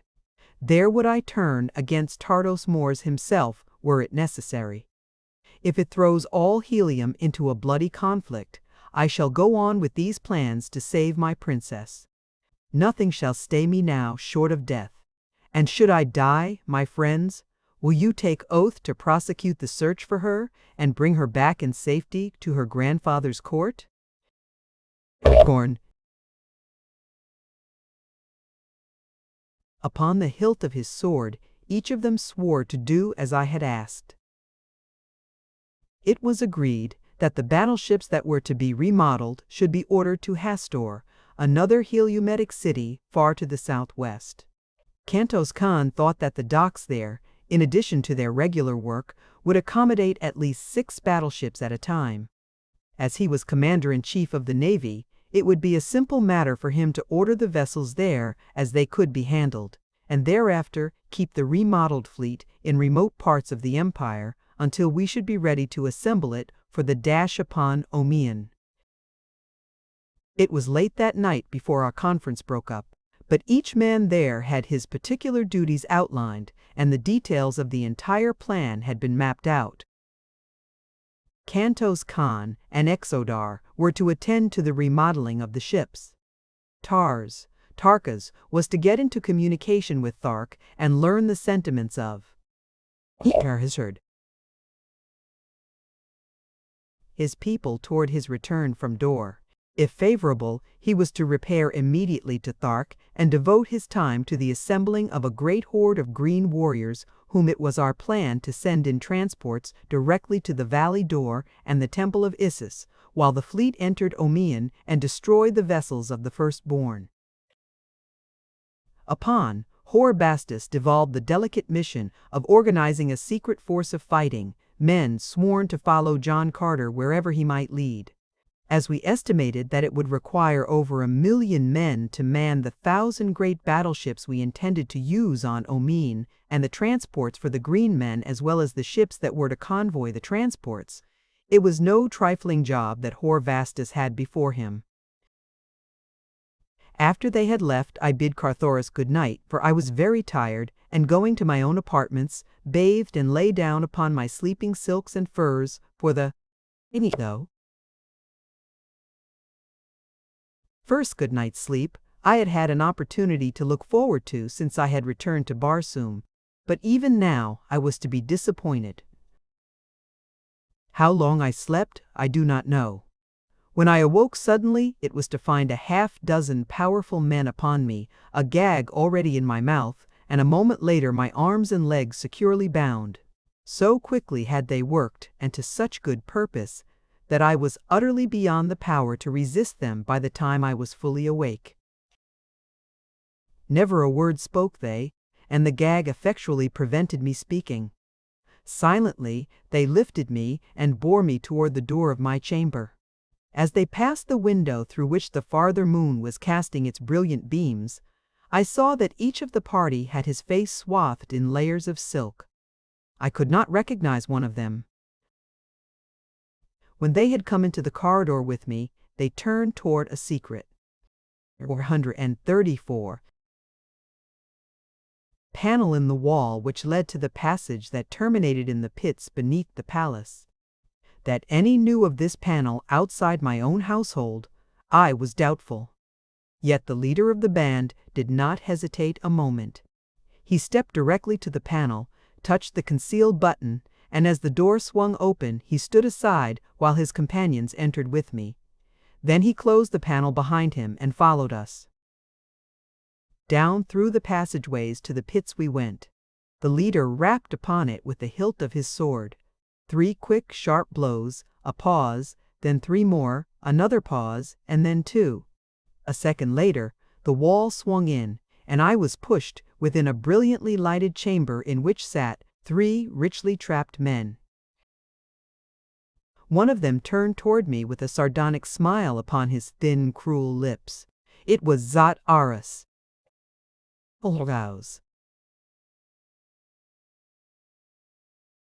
Chapter 19. Black Despair.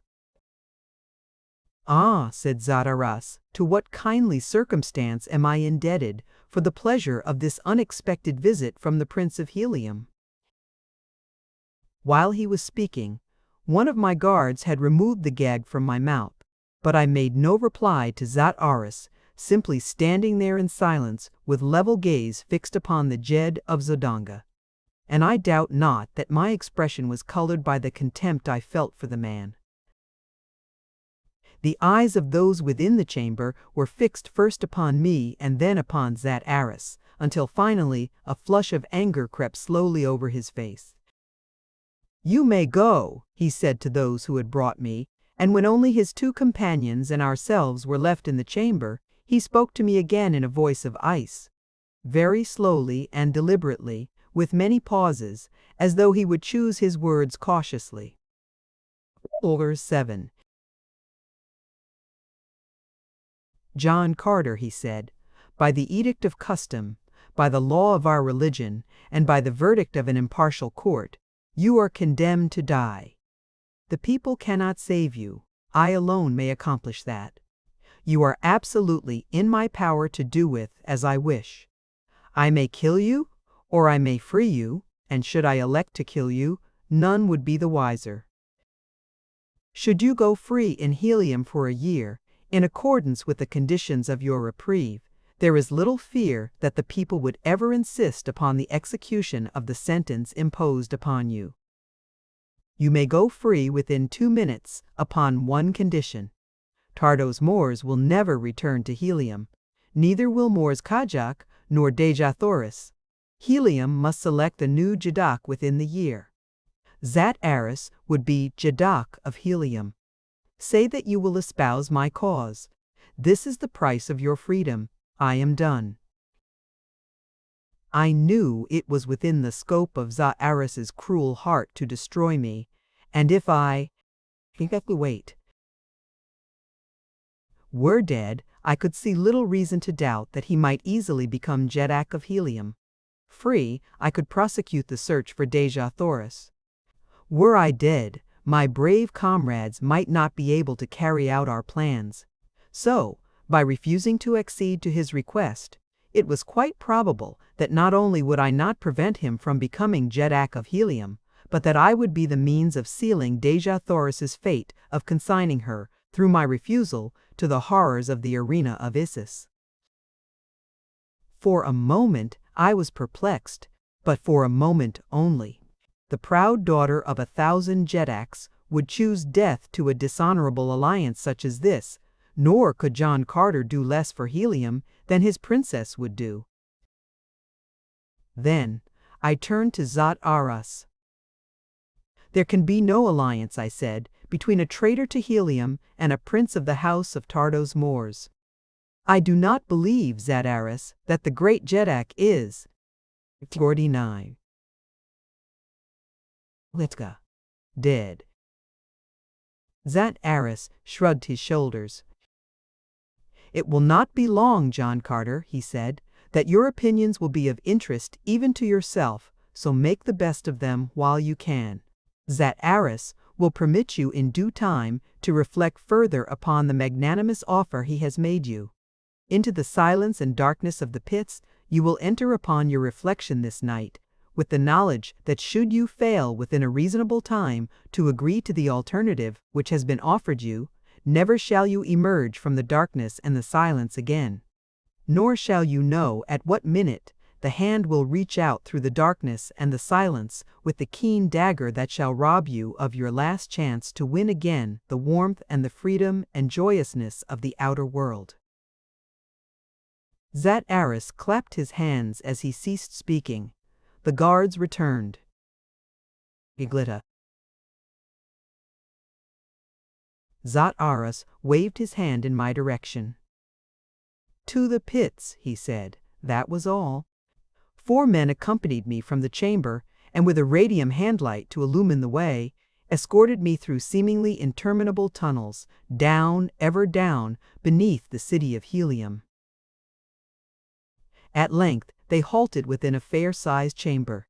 There were rings set in the rocky walls.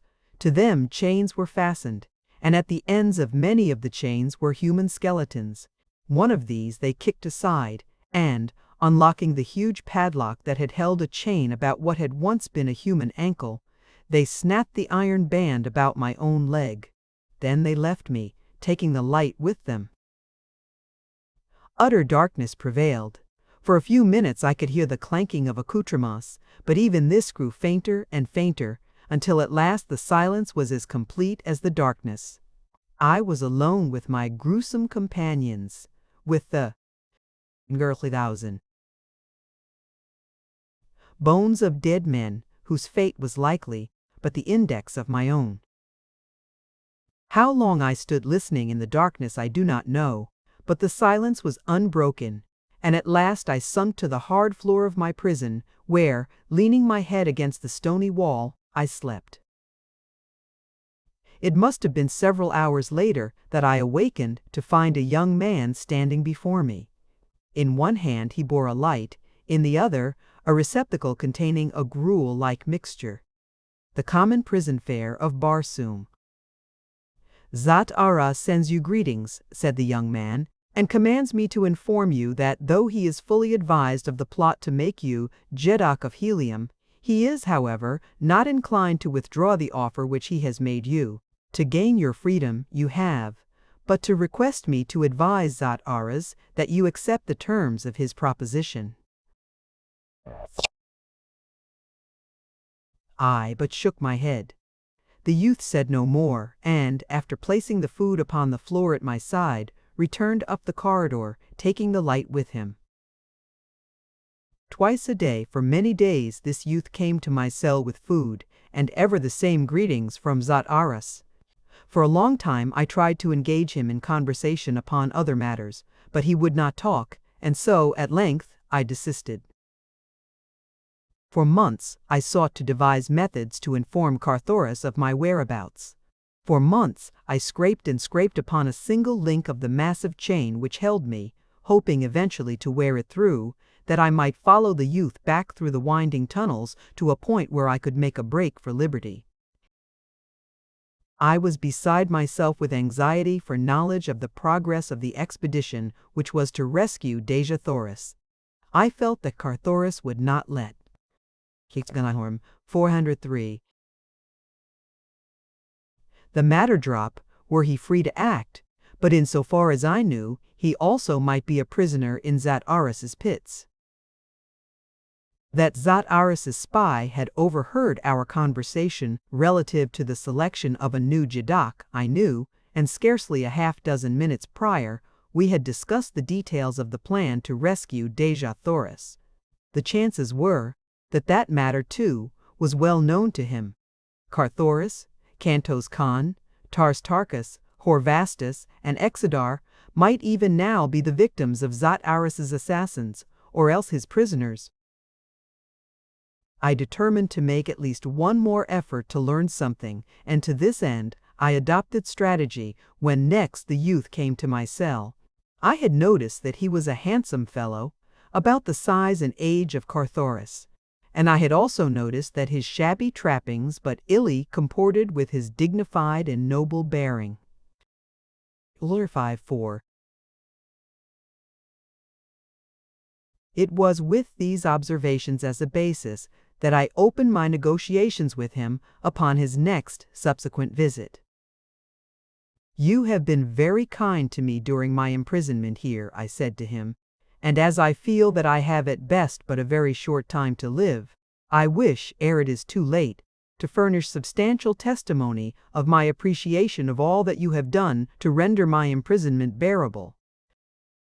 Promptly you have brought my food each day, seeing that it was pure and of sufficient quantity.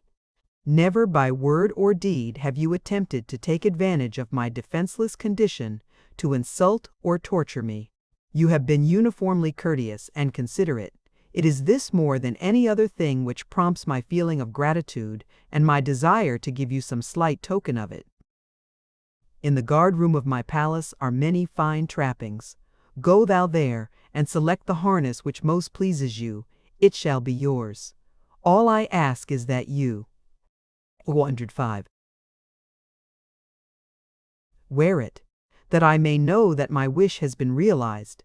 Tell me that you will do it." The boy's eyes had lighted with pleasure as I spoke, and I saw him glance from his rusty trappings to the magnificence of my own. For a moment he stood in thought before he spoke, and for that moment my heart fairly ceased beating. So much for me there was which hung upon the substance of his answer. And I went to the palace of the Prince of Helium with any such demand, they would laugh at me and, into the bargain, would more than likely throw me head foremost into the avenue. No, it cannot be, though I thank you for the offer. Why, if Zat Aras even dreamed that I contemplated such a thing, he would have my heart cut out of me. There can be no harm in it, my boy, I urged. By night you may go to my palace with a note from me to Dejah Thoris, my son. You may read the note before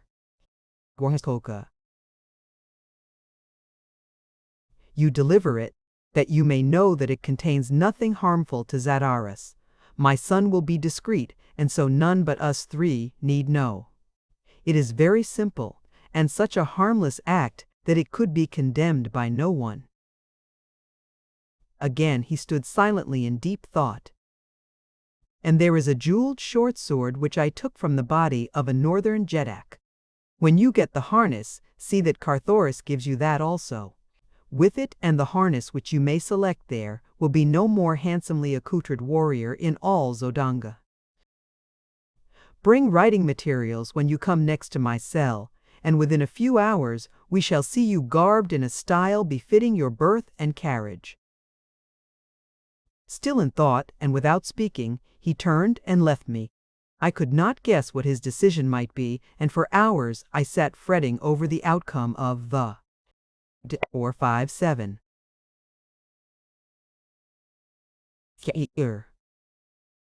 If he accepted a message to Dejah Thoris, it would mean to me that Dejah Thoris still lived and was free. If the youth returned wearing the harness and the sword, I would know that Dejah Thoris had received my note and that he knew that I still lived. That the bearer of the note was a Zodangan would be sufficient to explain to Dejah Thoris that I was a prisoner of Zat Aras. It was with feelings of excited expectancy, which I could scarce hide, that I heard the youth's approach upon the occasion of his next regular visit. I did not speak beyond my accustomed greeting of him. As he placed the food upon the floor by my side, he also deposited writing materials at the same time. My heart fairly bounded for joy. I had won my point. For a moment I looked at the materials in feigned surprise, but soon I permitted an expression of dawning comprehension to come into my face, and then, picking them up, I penned a brief. Ordered to Dejah Thoris to deliver to Parthak a harness of his selection and the short sword which I described. That was all. But it meant everything to me and to Dejah Thoris. I laid the note open upon the floor. Parthak picked it up and, without a word, left me. As nearly as I could estimate, I had at this time been in the pits for 300 days. If anything was to be done to save Dejah Thoris, it must be done quickly, for, were she not already dead, her end must soon come, since those whom Isis chose lived but a single year. The next time I heard approaching footsteps, I could scarce await to see if Parthak wore the harness and the sword, but judge, if you can, my chagrin and disappointment when I saw that he who bore my food was not Parthak.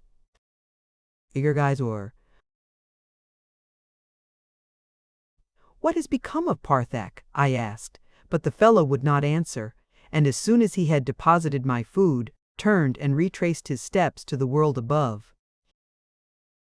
Days came and went, and still my new jailer continued his duties, nor would he ever speak a word to me, either in reply to the simplest question or of his own initiative.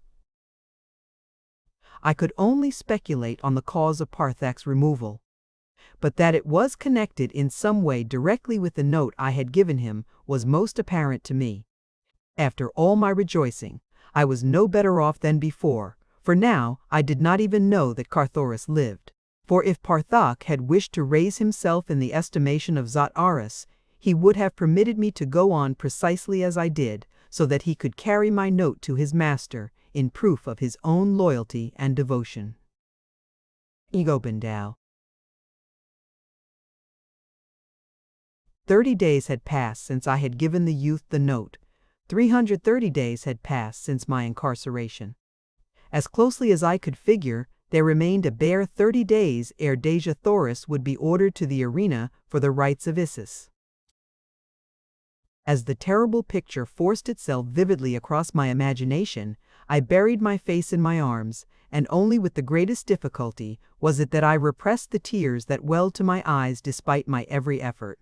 To think of that beautiful creature torn and rended by the cruel fangs of the hideous white apes, it was unthinkable. Such a horrid fact could not be, and yet my reason told me that within 30 days my incomparable princess would be fought over in the arena of the firstborn by those very wild beasts, that her bleeding corpse would be dragged through the dirt and the dust until at last a part of it would be rescued to be served as food upon the tables of the black nobles. No afterbirth? I think that I should have gone crazy, but for the sound of my approaching jailer. It distracted my attention from the terrible thoughts that had been occupying my entire mind. Now a new and grim determination came to me.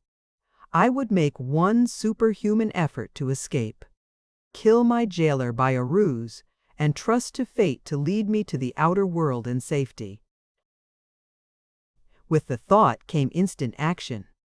I threw myself upon the floor of my cell close by the wall, in a strained and distorted posture, as though I were dead after a struggle or convulsions. When he should stoop over me, I had but to grasp his throat with one hand and strike him a terrific blow with the slack of my chain, which I gripped firmly in my right hand for the purpose. Nearer and nearer came the doomed man. Now I heard him halt before me. There was a muttered exclamation and then a step as he came to my side. I felt him kneel beside me. My grip tightened upon the chain. He leaned close to me. I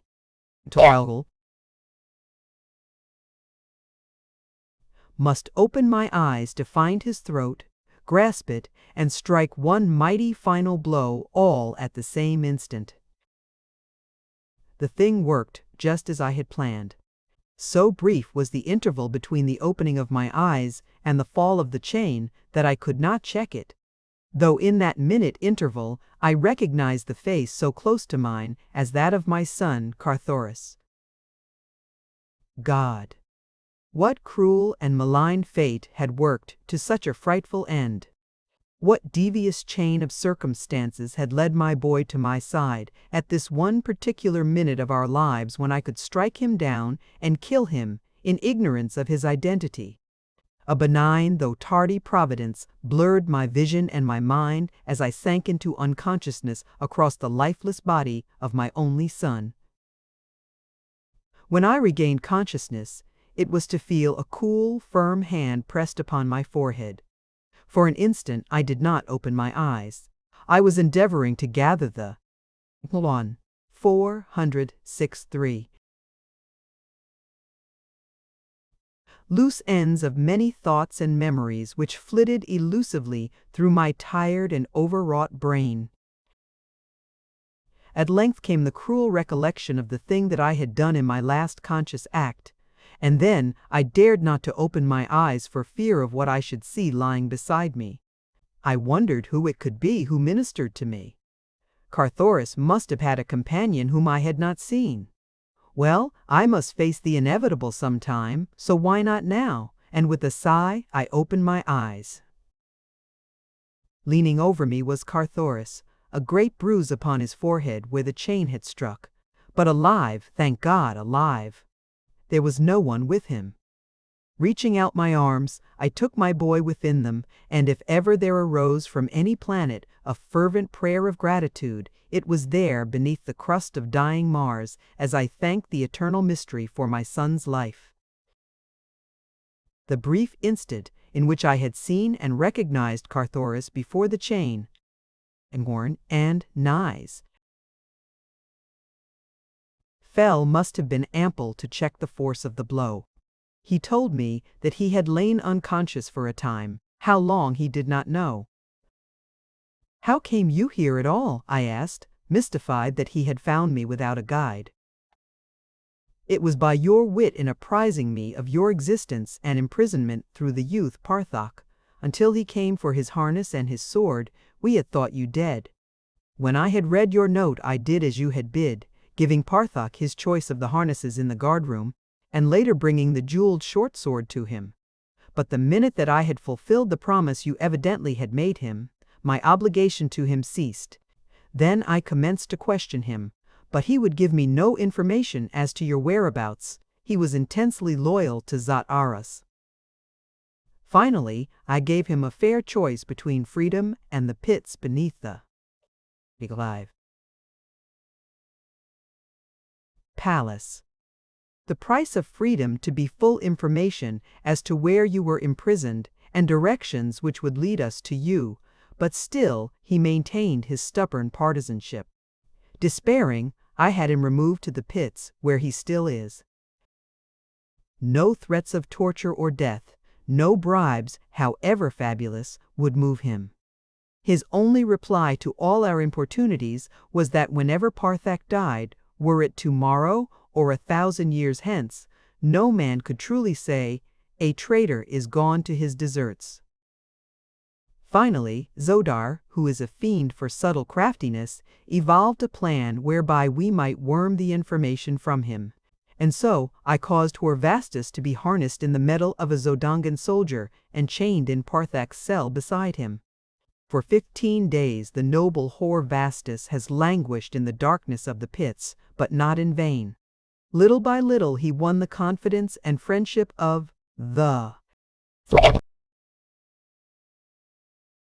Zodangan, until only today, Parthak, thinking that he was speaking not only to a countryman, but to a dear friend, revealed to Horvastus the exact cell in which you lay. It took me but a short time to locate the plans of the pits of helium among the official papers. To come to you, though, was a trifle more difficult matter.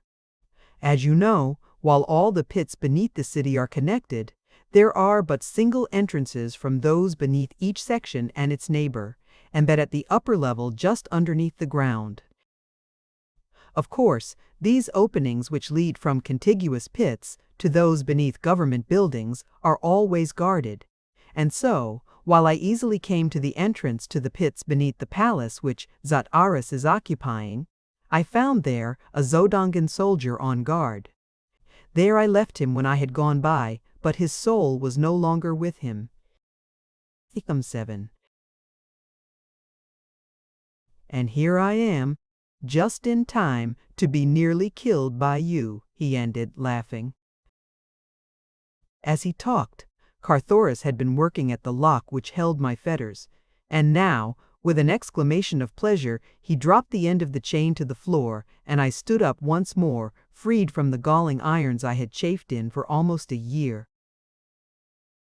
He had brought a long sword and a dagger for me, and thus armed, we set out upon the return journey to my palace. At the point where we left the pits of Dejah Thoris, we found the body of the guard Carthoris had slain. It had not yet been discovered, and, in order to still further delay search and mystify the Jed's people, we carried the body with us for a short distance, hiding it in a tiny cell off the main corridor of the pits beneath an adjoining estate. Under 1. Some half-hour later, we came to the pits beneath our own palace, and soon thereafter emerged into the audience chamber itself, where we found Kantos Khan, Tars Tarkas, Horvastus, and Zodar awaiting us most impatiently. No time was lost in fruitless recounting of my imprisonment. What I desired to know was how well the plans we had laid nearly a year ago had been carried out. "It has taken much longer than we had expected," replied Kantos Khan. "The fact that we were compelled to maintain utter secrecy has handicapped us terribly. Dejah Thoris's spies are everywhere. Yet, to the best of my knowledge, no word of our real plans has reached the villain's ear.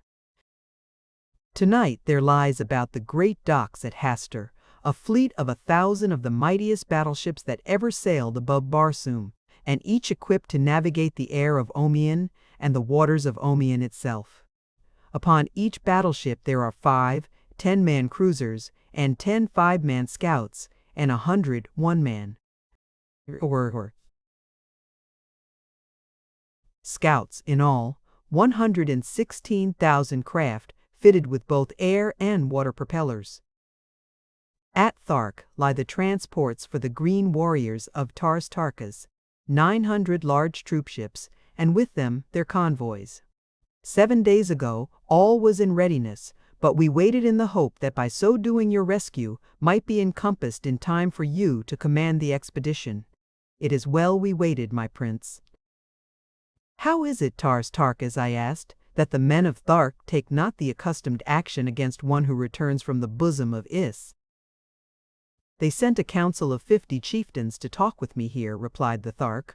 We are a just people, and when I had told them the entire story, they were as one man in agreeing that their action toward me would be guided by the action of helium toward John Carter. In the meantime, at their request, I was to resume alone my throne as Jeddak of Thark, that I might negotiate with neighboring hordes for warriors to compose the land forces of the expedition. I have done that which I agreed. 250,000 fighting men, gathered from the ice cap at the north to the ice cap at the south, and representing 1,000 different communities from 100 wild and warlike hordes, fill the great city of Thark tonight. They are ready to sail for the land of the firstborn, when I give the word, and fight there until I bid them stop. All they ask is the loot they take and transportation to their own territories when the fighting and the looting are over. I am done. And thou, Horvastus, I asked, what has been thy success? 1,000,000 veteran fighting men from Helium's thin waterways man the battleships, the transports, and the convoys, he replied. Each is sworn to loyalty and secrecy, nor were enough recruited from a single district to cause suspicion.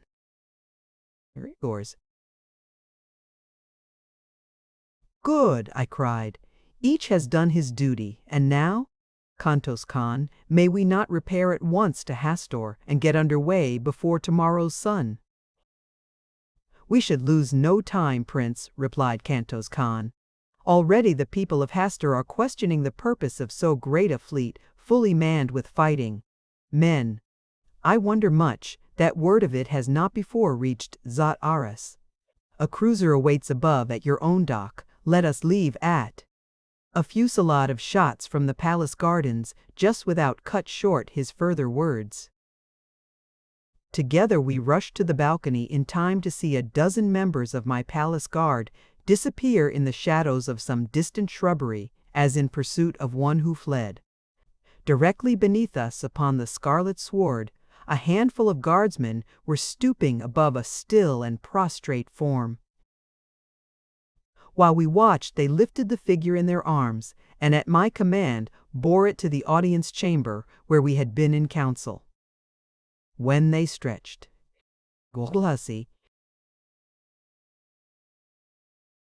the body at our feet, we saw that it was that of a red man in the prime of life. His metal was plain, such as common soldiers wear, or those who wish to conceal their identity. Another of Zat Aras's spies, said Horvastus. So it would seem, I replied, and then to the guard, you may remove the body. Wait, said Zodar. If you will, Prince, ask that a cloth and a little thode oil be brought. I nodded to one of the soldiers who left the chamber, returning presently with the things that Exodar had requested. The black kneeled beside the body and, dipping a corner of the cloth in the thode oil, rubbed for a moment on the dead face before him. Then he turned to me with a smile, pointing to his work. I 33 looked and saw that where Exodar had applied the thode oil, the face was white as mine, and then Exodar seized the black hair of the corpse and with a sudden wrench tore it all away, revealing a hairless pate beneath. Guardsmen and nobles pressed close about the silent witness upon the marble floor. Many were the exclamations of astonishment and questioning wonder as Exodar's axe confirmed the suspicion which he had held. "A thurn," whispered Tarkis. "Worse than that, I fear," replied Zodar. "But let us see." With that he drew his dagger and cut open a locked pouch which had dangled from the thurn's harness, and from it he brought forth a circlet of gold set with a large gem. It was the mate to that which I had taken from Satyr Throg. "He was a holy thurn," said Exodar. "Fortunate indeed it is for us that he did." 300 over everyone. Not escape. The officer of the guard entered the chamber at this juncture. "My prince," he said, "I have to report that this fellow's companion escaped us. I think that it was with the connivance of one or more of the men at the gate. I have ordered them all under arrest." Exodar handed him the thoat oil and cloth. "With this, you may discover the spy among you," he said. I at once ordered a secret search within the city, for every Martian noble maintains a secret service of his own. A half-hour later, the officer of the guard came again to report. This time, it was to confirm our worst fears. Half the guards at the gate that night had been Thurns. Peter 107.5. Wised as red men. "Come," I cried, "we must lose no time. On to Hastur at once. Should the Thurns attempt to check us at the southern verge of the ice cap, it may result in the wrecking of all our plans and the total destruction of the expedition." 10 minutes later, we were speeding through the night toward Hastur, prepared to strike the first blow for the preservation of Dejah Thoris. 7:6. Chapter 20. The Air Battle. 2 hours after leaving my palace at Helium, or about midnight, Kantos Khan, Zodar and I arrived at Hastur. Carthoris, Tarkis, and Hor Vastus had gone directly to Thark upon another cruiser. The transports were to get underway immediately and move slowly south. The fleet of battleships would overtake them on the morning of the second day. At Hastur we found all in readiness, and so perfectly had Kantos Khan planned every detail of the campaign that within 10 minutes of our arrival the first of the fleet had soared aloft from its dock, and thereafter, at the rate of 1 a second, the great ships floated gracefully out into the night to form a long, thin line which stretched for miles toward the south. It was not until after we had entered the cabin of Kantos Khan that I thought to ask the date, for up to now I was not positive how long I had lain in the pits of Zat Aras. When Kantos Khan told me, I realized with a pang of dismay that I had misreckoned the time while I lay in the utter darkness of my cell. 365 days had passed. It was too late to save Dejah Thoris. The expedition was no longer one of rescue, but of revenge. I did not remind Kantos Khan of the terrible fact that ere we could hope to enter the temple of Isis, the princess of Helium would be no more. Insofar as I knew, she might be already dead, for I did not know the exact date on which she first viewed Isis. What now the value of burdening my friends with my added personal sorrows? They had shared quite enough of them with me in the past. Hereafter, I would keep my grief to myself, and so I said nothing to any other of the fact that we were too late. The expedition could yet do much, if it could, but teach the people of Barsoom the facts of the cruel deception that had been worked upon them for countless ages, and thus save thousands each year from the horrid fate that awaited them at the conclusion of the voluntary pilgrimage. Lord. If it could open to the red men the fair valley door, it would have accomplished much, and in the land of lost souls between the mountains of Utz and the ice barrier were many broad acres that needed no irrigation to bear rich harvests. Here, at the bottom of a dying world, was the only naturally productive area upon its surface. Here alone were dews and rains. Here alone was an open sea. Here was water in plenty, and all this was but the stamping ground of fierce brutes, and from its beauteous and fertile expanse the wicked remnants of two once mighty races barred all the other millions of Barsoom. Could I but succeed in once breaking down the barrier of religious superstition which had kept the red races from this El Dorado, it would be a fitting memorial to the immortal virtues of my princess. I should have again served Barsoom, and Dejah Thoris' martyrdom would not have been in vain. On the morning of the second day, we raised the great fleet of transports and their consorts at the first flood of dawn, and soon were near enough to exchange signals. I may mention here that radio aerograms are seldom if ever used in wartime, or for the transmission of secret dispatches at any time, for as often as one nation discovers a new cipher, or invents a new instrument for wireless purposes, its neighbors bend every effort until they are able to intercept and translate the messages. For so long a time has this gone on that practically every possibility of wireless communication has been exhausted, and no nation dares transmit dispatches of importance in this way. Taras Tarkas reported all well with the transports. The battleships passed through to take an advanced position, and the combined fleets moved slowly over the ice cap, hugging the surface closely to prevent detection by the Therns whose land we were approaching. Far in advance of all, a thin line of one-man air scouts protected us from surprise, and on either side they flanked us, while a smaller number brought up the rear some 20 miles behind the transports. In this formation, we had progressed toward the entrance to Omin for several hours, when one of our scouts returned from the front to report that the cone-like summit of the entrance was in sight. At almost the same instant, another scout from the left flank came racing toward the flagship. His very speed bespoke the importance of his information. Kantos Khan and I awaited him upon the little forward deck which corresponds with the bridge of earthly battleships. Scarcely had his tiny flyer come to rest upon the broad landing deck of the flagship ere he was bounding up the stairway to the deck where we stood. "A great fleet of battleships south-southeast, my prince," he cried. "There must be several thousands, and they are bearing down directly upon us." The Thurn spies were not in the palace of John Carter for nothing, said Kantos Khan to me. "Your orders, Prince?" "Dispatch 10 battleships to guard the entrance to Omeon, with orders to let no hostile enter or leave the shaft. That will bottle up the great fleet of the firstborn.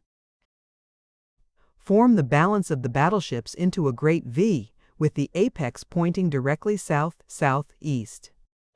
Order the transports, surrounded by their convoys, to follow closely in the wake of the battleships until the point of the V has entered the enemy's line. Then, the V must open outward at the apex. The battleships of each leg engage the enemy fiercely and drive him back to form a lane through his line, into which the transports with their convoys must race at top speed, that they may gain a position above the temples and gardens of the Therns.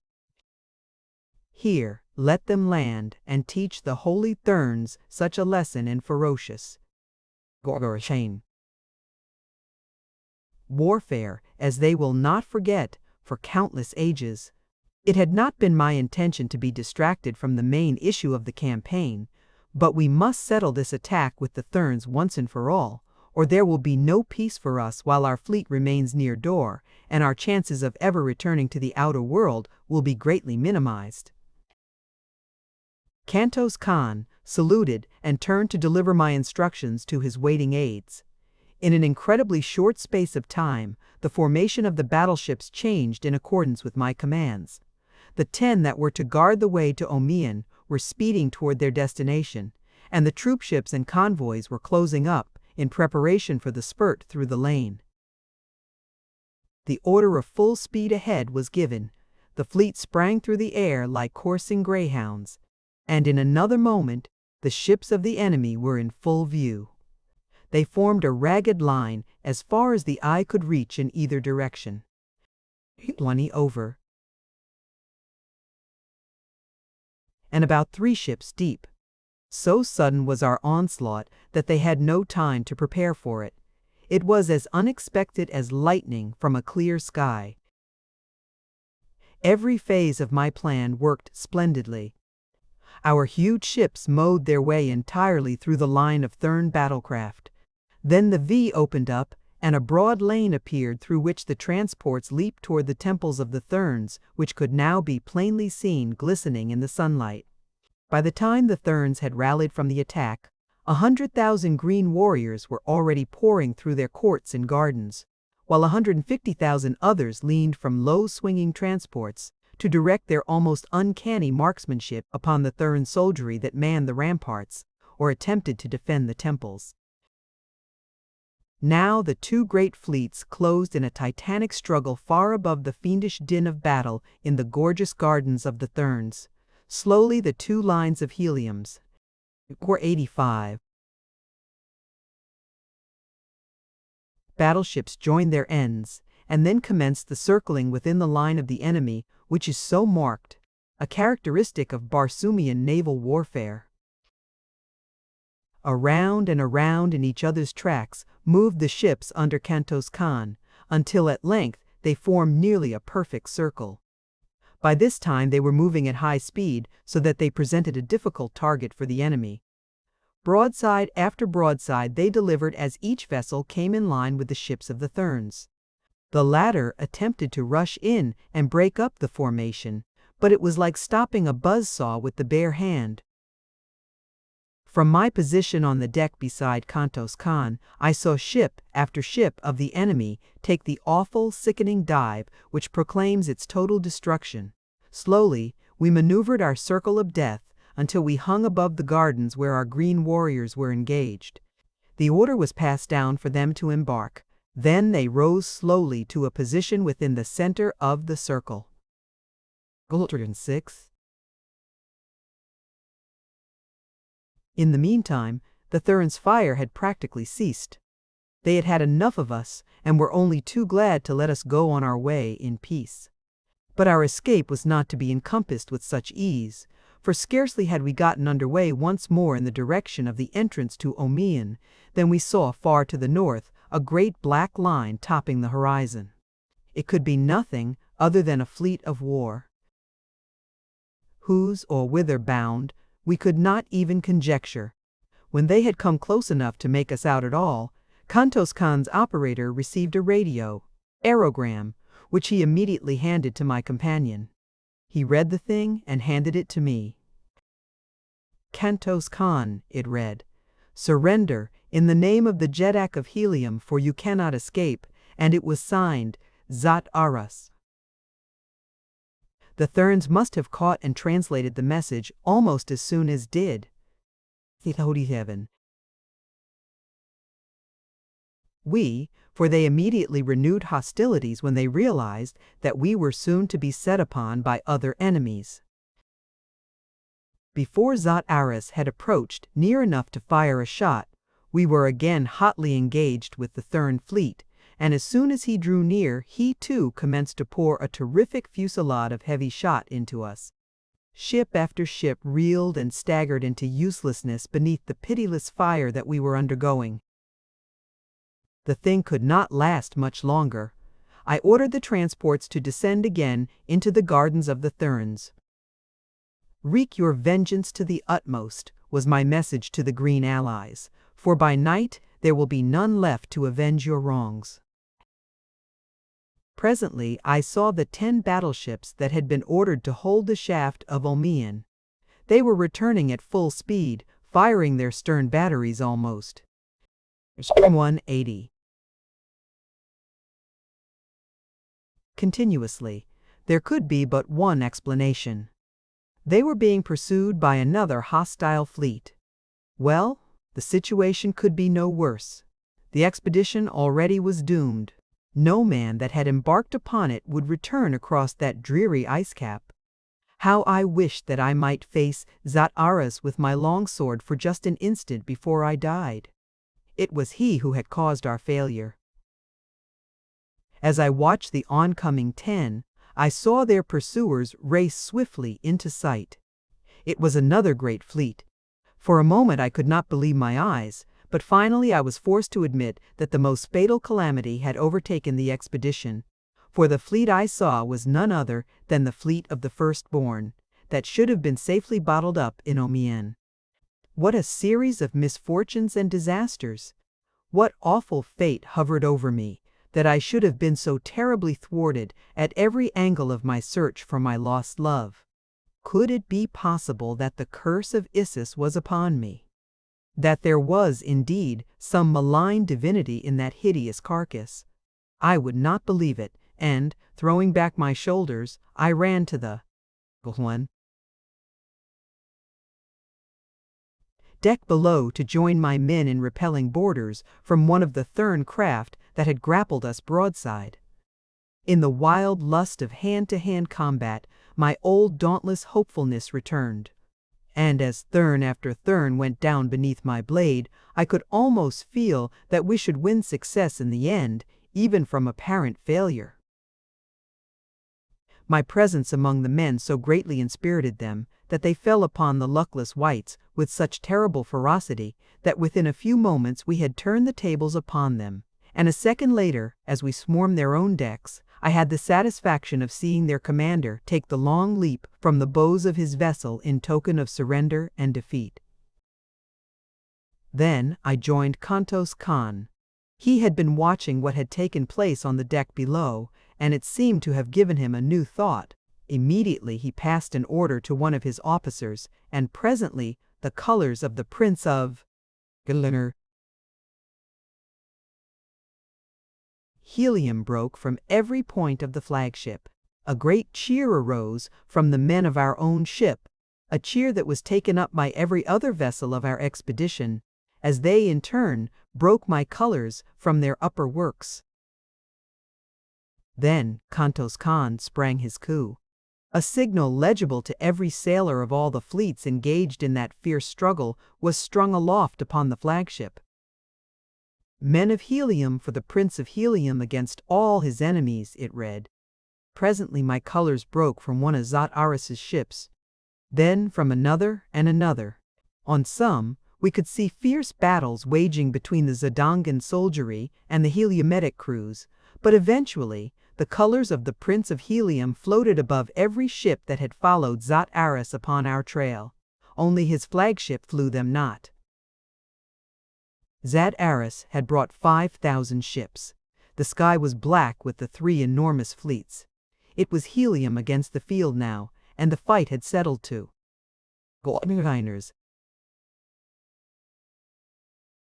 countless individual duels. There could be little or no maneuvering of fleets in that crowded, fire-split sky.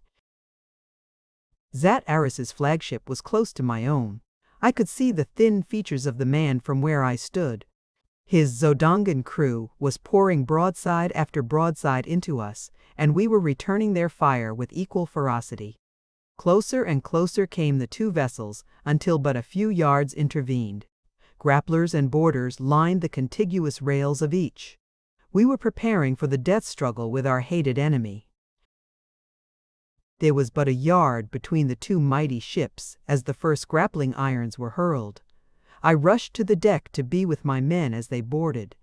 Just as the vessels came together with a slight shock, I forced my way through the lines and was the first to spring to the deck of Dejah Thoris's ship. After me poured a yelling, cheering, cursing throng of Helium's best fighting men. Nothing could. 802. Withstand them in the fever of battle lust which enthralled them.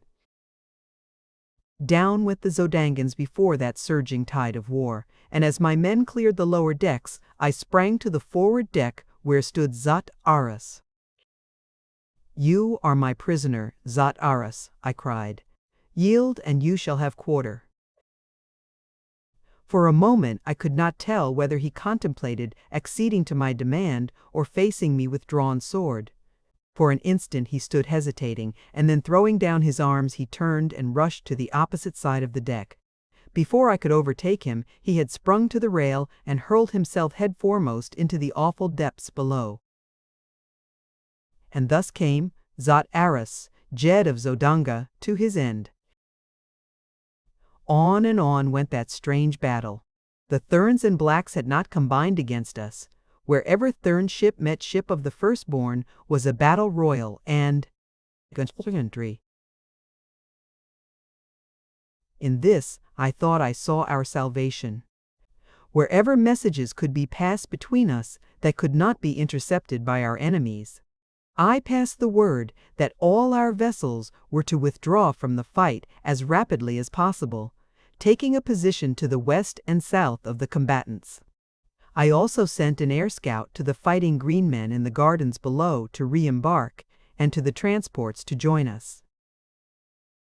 My commanders were further instructed that when engaged with an enemy to draw him as rapidly as possible toward a ship of his hereditary foeman, and by careful maneuvering to force the two to engage, thus leaving himself free to withdraw. This stratagem worked to perfection, and just before the sun went down, I had the satisfaction of seeing all that was left of my once mighty fleet gathered nearly 20 miles southwest of the still terrific battle between the Blacks and Whites. I now transferred Exodar to another battleship and sent him with all the E-94 transports and 5,000 battleships directly overhead to the Temple of Isis. Thoris and I, with Kantos Khan, took the remaining ships and headed for the entrance to Omiyan. Our plan now was to attempt to make a combined assault upon Isis at dawn of the following day. Tars Tarkas with his green warriors and Horvastus with the red men, guided by Exodar, were to land within the Garden of Isis or the surrounding plains, while Thoris, Kantos Khan, and I were to lead our smaller force from the Sea of Omiyan through the pits beneath the temple, which Thoris knew so well. I now learned for the first time the cause of my 10 ships' retreat from the mouth of the shaft. It seemed that when they had come upon the shaft, the navy of the Firstborn were already issuing from its mouth. Fully 20 vessels had emerged, and though they gave battle immediately in an effort to stem the tide that rolled from the Black Pit, the odds against them were too great and they were forced to flee. With great caution we approached the shaft under cover of darkness.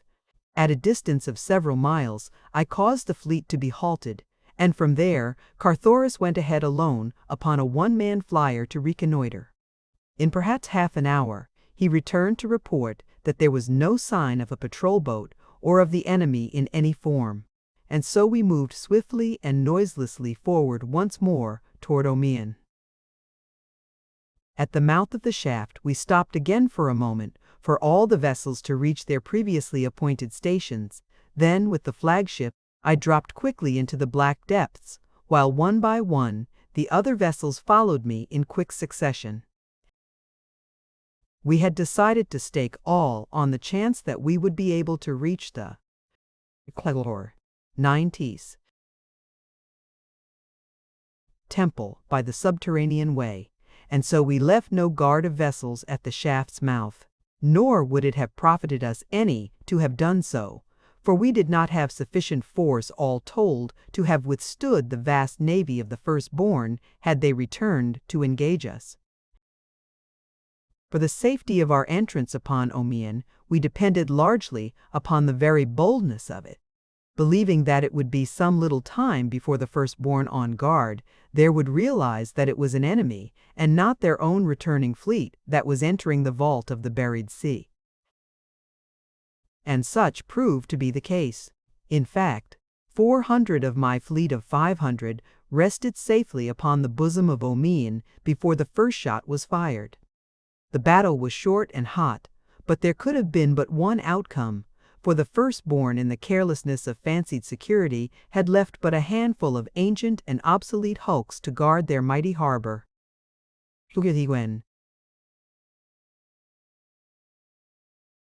It was at Carthoris's suggestion that we landed our prisoners under guard upon a couple of the larger islands and then towed the ships of the firstborn to the shaft, where we managed to wedge a number of them securely in the interior of the great well.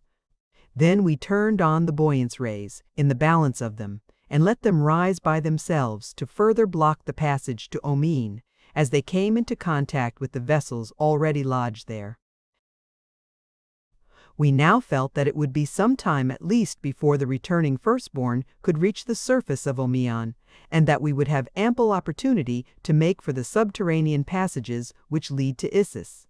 One of the first steps I took was to hasten personally, with a good-sized force, to the island of the submarine, which I took without resistance on the part of the small guard there.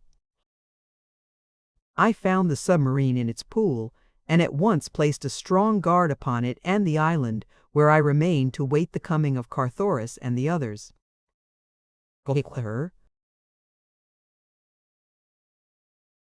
Among the prisoners was Yersted, commander of the submarine. He recognized me from the 3 trips that I had taken with him during my captivity among the firstborn. "How does it seem," I asked him, "to have the tables turned, to be prisoner of your erstwhile captive?" He smiled, a very grim smile pregnant with hidden meaning. "It will not be for long, John Carter," he replied. "We have been expecting you, and we are prepared." "So it would appear," I answered, "for you were all ready to become my prisoners with scarce a blow struck on either side." "The fleet must have missed you," he said, "but it will return to Omine, and then that will be a very different matter for John Carter." 199. "I do not know that the fleet has missed me as yet," I said. But of course he did not grasp my meaning, and only looked puzzled. "Many prisoners travel to Issus in your grim craft, Yersted?" I asked. "Very many," he assented. "Might you remember one whom men called Dejah Thoris?"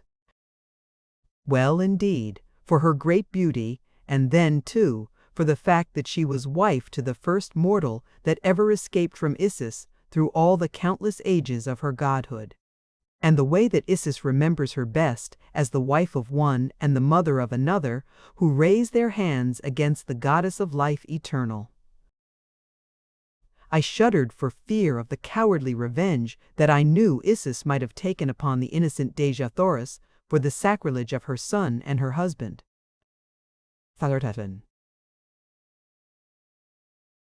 "And where is Dejah Thoris now?" I asked, knowing that he would say the words I most dreaded, but yet I loved her, so that I could not refrain from hearing even the worst about her fate, so that it fell from the lips of one who had seen her but recently. It was to me as though it brought her closer to me. "Yesterday the monthly rites of Issus were held," replied Yersted, "and I saw her then sitting in her accustomed place at the foot of Issus." "What?" I cried. "She is not dead, then?" "Why, no," replied the black. "It has been no year since she gazed upon the divine glory of the radiant face of—" "No year?" I interrupted. "Why, no," insisted Yersted. "It cannot have been upward of 370 or 80 days.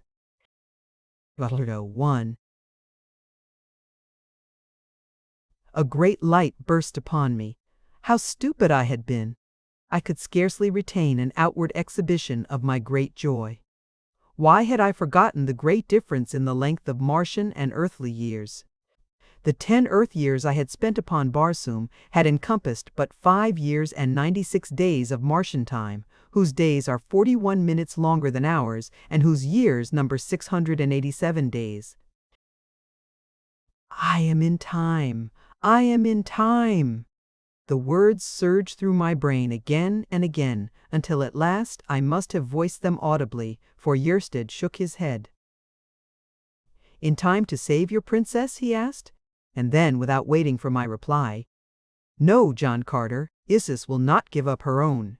She knows that you are coming, and ere ever a vandal foot is set within the precincts of the temple of Issus, if such a calamity should befall, Dejah Thoris will be put away forever from the last faint hope of rescue.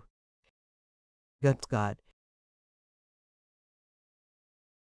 You mean that she will be killed merely to thwart me? I asked. Not that, other than as a last resort, he replied. Hast ever heard of the Temple of the Sun? It is there that they will put her. It lies far within the inner court of the Temple of Isis, a little temple that raises a thin spire far above the spires and minarets of the great temple that surrounds it. Beneath it, in the ground, there lies the main body of the temple, consisting in 687 circular chambers, one below another. To each chamber, a single corridor leads through solid rock from the pits of Isis. As the entire Temple of the Sun revolves once, with each revolution of Barsoom about the Sun, but once each year does the entrance to each separate chamber come opposite the mouth of the corridor which forms its only link to the world without. Here, Isis puts those who displease her, but whom she does not care to execute. Another 3. Forthwith, or to punish a noble of the firstborn, she may cause him to be placed within a chamber of the Temple of the Sun for a year. Ofttimes she imprisons an executioner with the condemned, that death may come in a certain horrible form upon a given day. Or again, but enough food is deposited in the chamber to sustain life, but the number of days that Isis has allotted for mental anguish. Thus will Dejah Thoris die, and her fate will be sealed by the first alien foot that crosses the threshold of Isis. So I was to be thwarted in the end, although I had performed the miraculous and come within a few short moments of my divine princess, yet was I as far from her as when I stood upon the banks of the Hudson 48 million miles away.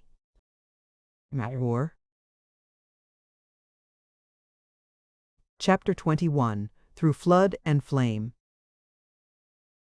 Yersted's information convinced me that there was no time to be lost. I must reach the Temple of Isis secretly before the forces under Taras Tarkas assaulted at dawn. Once within its hated walls, I was positive that I could overcome the guards of Isis and bear away my princess, for at my back I would have a force ample for the occasion. No sooner had Carthoris and the others joined me than we commenced the transportation of our men through the submerged passage to the mouth of the gangways which lead from the submarine pool at the temple end of the watery tunnel to the pits of Isis. Many trips were required, but at last all stood safely together again at the beginning of the end of our quest. 5,000 strong we were, all seasoned fighting men of the most warlike race of the red men of Barsoom. As Carthoris alone knew the hidden ways of the tunnels, we could not divide the party and attack the temple at several points at once, as would have been most desirable, and so it was decided that he lead us all as quickly as possible to a point near the temple's center. As we were about to leave the pool and enter the corridor, an officer called my attention to the waters upon which the submarine floated. At first they seemed to be merely agitated, as from the movement of some great body beneath the surface, and I at once conjectured that another submarine was rising to the surface in pursuit of us. But presently it became apparent that the level of the waters was rising, not with extreme rapidity, but very surely, and that soon they would overflow the sides of the pool and submerge the floor of the chamber. For a moment I did not fully grasp the terrible import of the slowly rising water. It was Carthoris who realized the full meaning of the thing, its cause, and the reason for it. 1. Haste, he cried. If we delay, we all are lost. The pumps of Omian have been stopped. They would drown us like rats in a trap. We must reach the upper levels of the pits in advance of the flood, or we shall never reach them. Come. Lead the way, Carthoris, I cried. We will follow. At my command, the youth leaped into one of the corridors, and in column of twos the soldiers followed him in good order, each company entering the corridor only at the command of its douar, or captain. Before the last company filed from the chamber, the water was ankle-deep, and that the men were nervous was quite evident. Entirely unaccustomed to water, except in quantities sufficient for drinking and bathing purposes, the red Martians instinctively shrank from it in such formidable depths and menacing activity. That they were undaunted while it swirled and eddied about their ankles spoke well for their bravery and their discipline.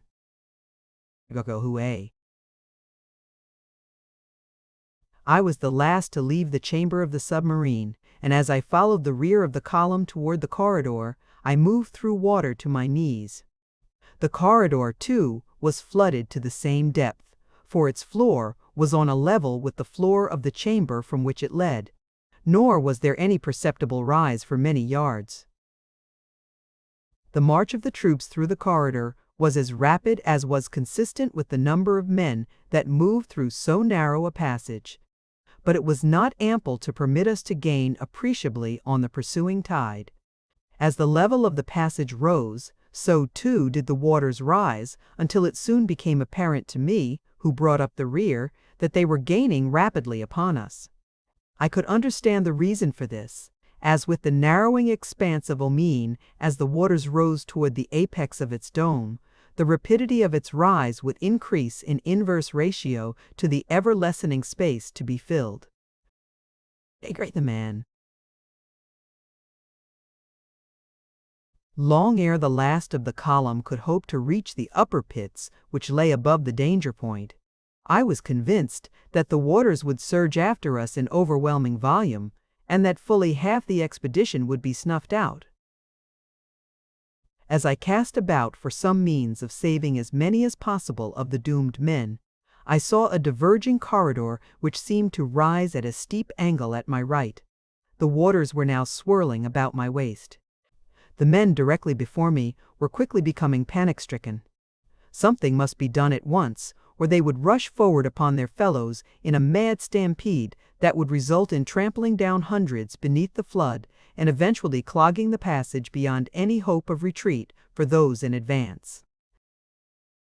Raising my voice to its utmost, I shouted my command to the dwarves ahead of me.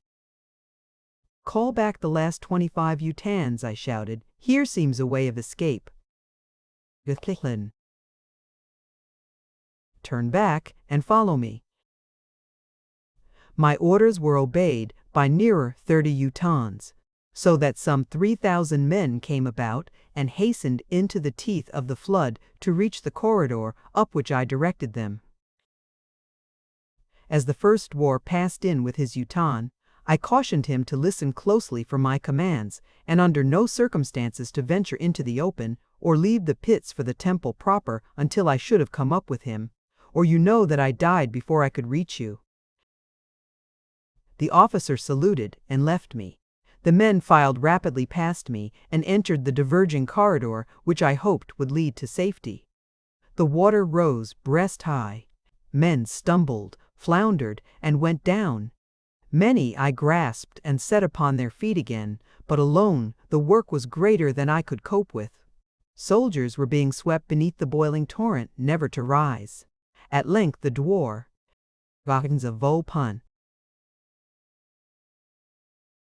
of the 10th Utan took a stand beside me.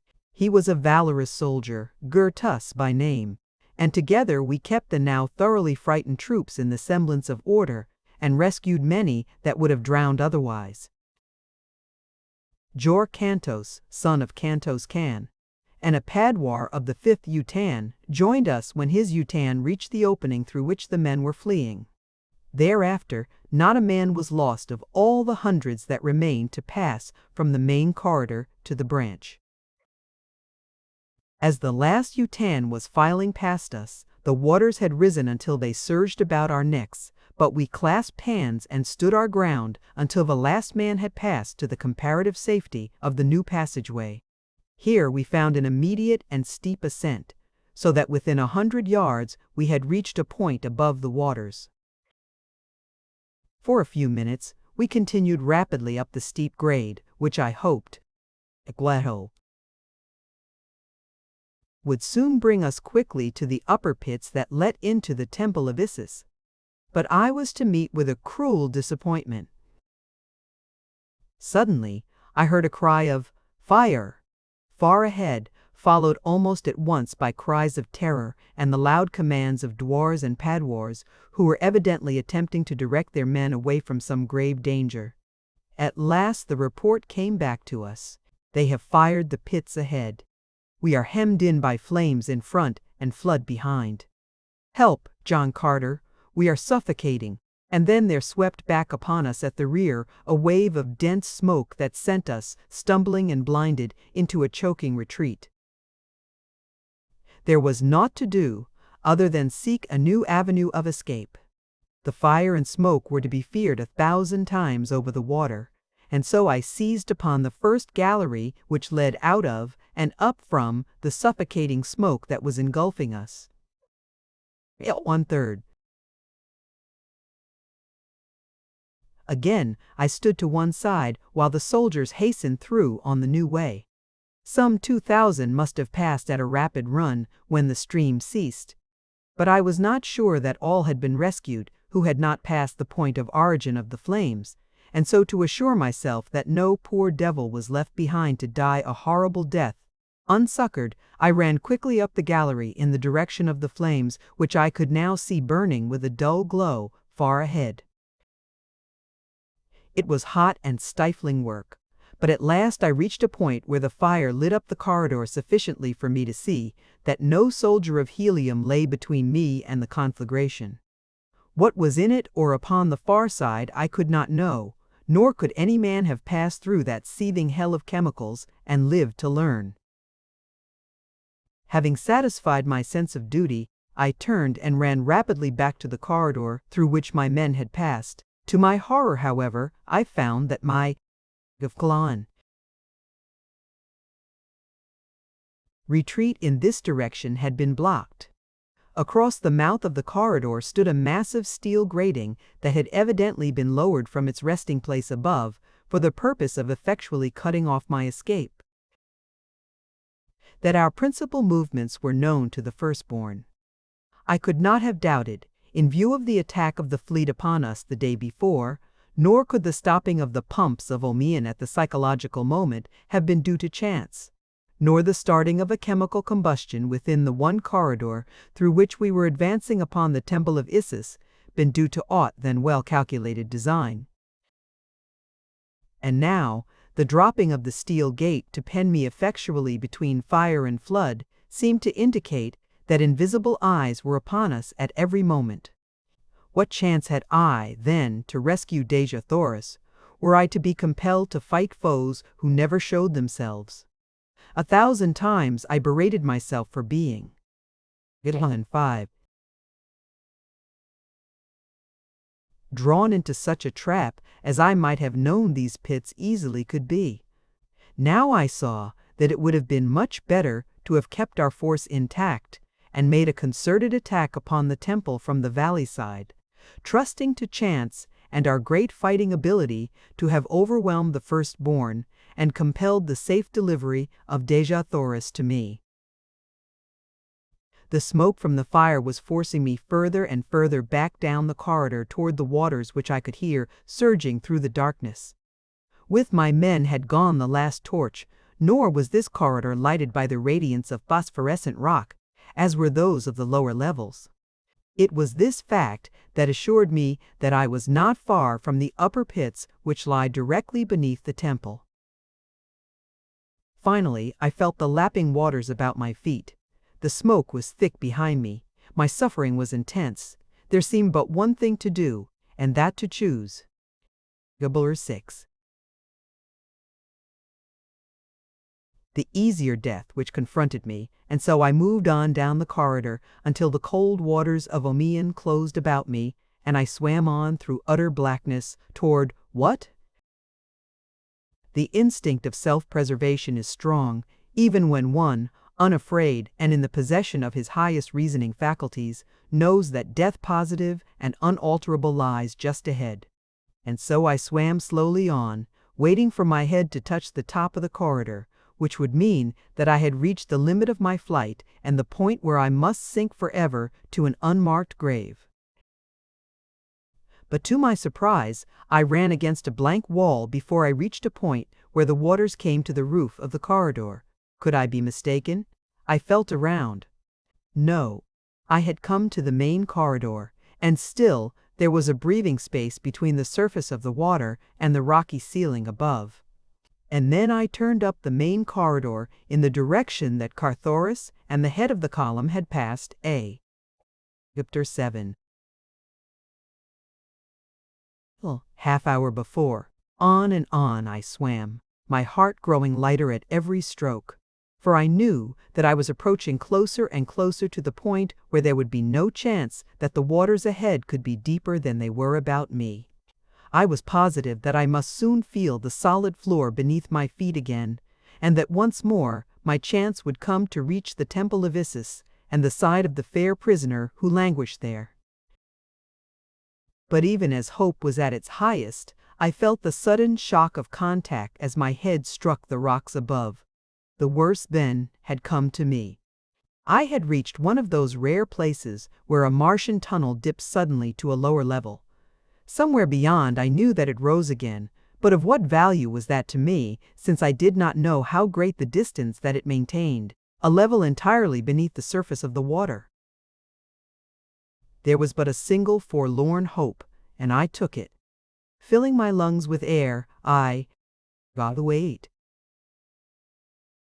dived beneath the surface, and swam through the inky, icy blackness on and on along the submerged gallery. Time and time again I rose with upstretched hand, only to feel the disappointing rocks close above me. Not for much longer would my lungs withstand the strain upon them. I felt that I must soon succumb, nor was there any retreating now that I had gone this far. I knew positively that I could never endure to retrace my path now to the point from which I had felt the waters close above my head. Death stared me in the face, nor ever can I recall a time that I so distinctly felt the icy breath from his dead lips upon my brow. One more frantic effort I made with my fast-ebbing strength. Weakly I rose for the last time. My tortured lungs gasped for the breath that would fill them with a strange and numbing element, but instead I felt the revivifying breath of life, giving air surge through my starving nostrils into my dying lungs. I was saved. Little back. A few more strokes brought me to a point where my feet touched the floor, and soon thereafter I was above the water level entirely and racing like mad along the corridor, searching for the first doorway that would lead me to Isis. If I could not have Dejah Thoris again, I was at least determined to avenge her death, nor would any life satisfy me other than that of the fiend incarnate who was the cause of such immeasurable suffering upon Barsoom.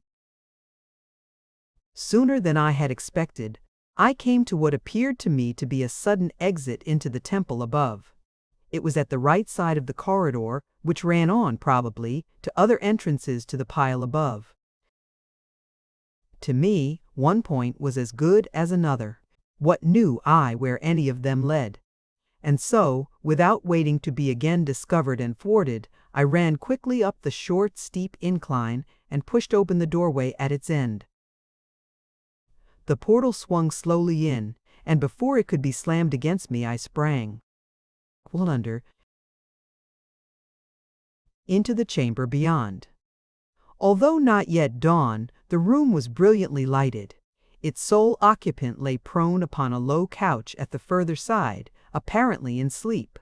From the hangings and sumptuous furniture of the room, I judged it to be a living room of some priestess, possibly of Isis herself. At the thought the blood tingled through my veins. What, indeed, if fortune had been kind enough to place the hideous creature alone and unguarded in my hands? With her as hostage, I could force acquiescence to my every demand. Cautiously, I approached the recumbent figure on noiseless feet. Closer and closer I came to it, but I had crossed but little more than half the chamber when the figure stirred and, as I sprang, rose and faced me. At first an expression of terror overspread the features of the woman who confronted me, then startled incredulity, hope, thanksgiving. My heart pounded within my breast as I advanced toward her. Tears came to my eyes, and the words that would have poured forth in a perfect torrent choked in my throat as I opened my arms and took into them once more the woman I loved. Dejah Thoris, Princess of Helium. 2. Chapter 22. Victory and Defeat. "John Carter! John Carter!" she sobbed, with her dear head upon my shoulder. "Even now I can scarce believe the witness of my own eyes. When the girl, Thuvia, told me that you had returned to Barsoom, I listened, but I could not understand, for it seemed that such happiness would be impossible for one who had suffered so in silent loneliness for all these long years. At last, when I realized that it was truth, and then came to know the awful place in which I was held prisoner, I learned to doubt that even you could reach me here." As the days passed, and moon after moon went by without bringing even the faintest rumor of you, I resigned myself to my fate. And now that you have come, scarce can I believe it. For an hour, I have heard the sounds of conflict within the palace. I knew not what they meant, but I have hoped against hope that it might be the men of Helium headed by my prince. And tell me, what of Carthoris, our son? 4. "He was with me less than an hour since, Dejah Thoris," I replied. "It must have been he whose men you have heard battling within the precincts of the temple." "Where is Isis?" I asked suddenly. Dejah Thoris shrugged her shoulders. "She sent me under guard to this room just before the fighting began within the temple halls. She said that she would send for me later. She seemed very angry and somewhat fearful. Never have I seen her act in so uncertain and almost terrified a manner. Now I know that it must have been because she had learned that John Carter, Prince of Helium, was approaching to demand an accounting of her for the imprisonment of his princess." The sounds of conflict, the clash of arms, the shouting, and the hurrying of many feet came to us from various parts of the temple.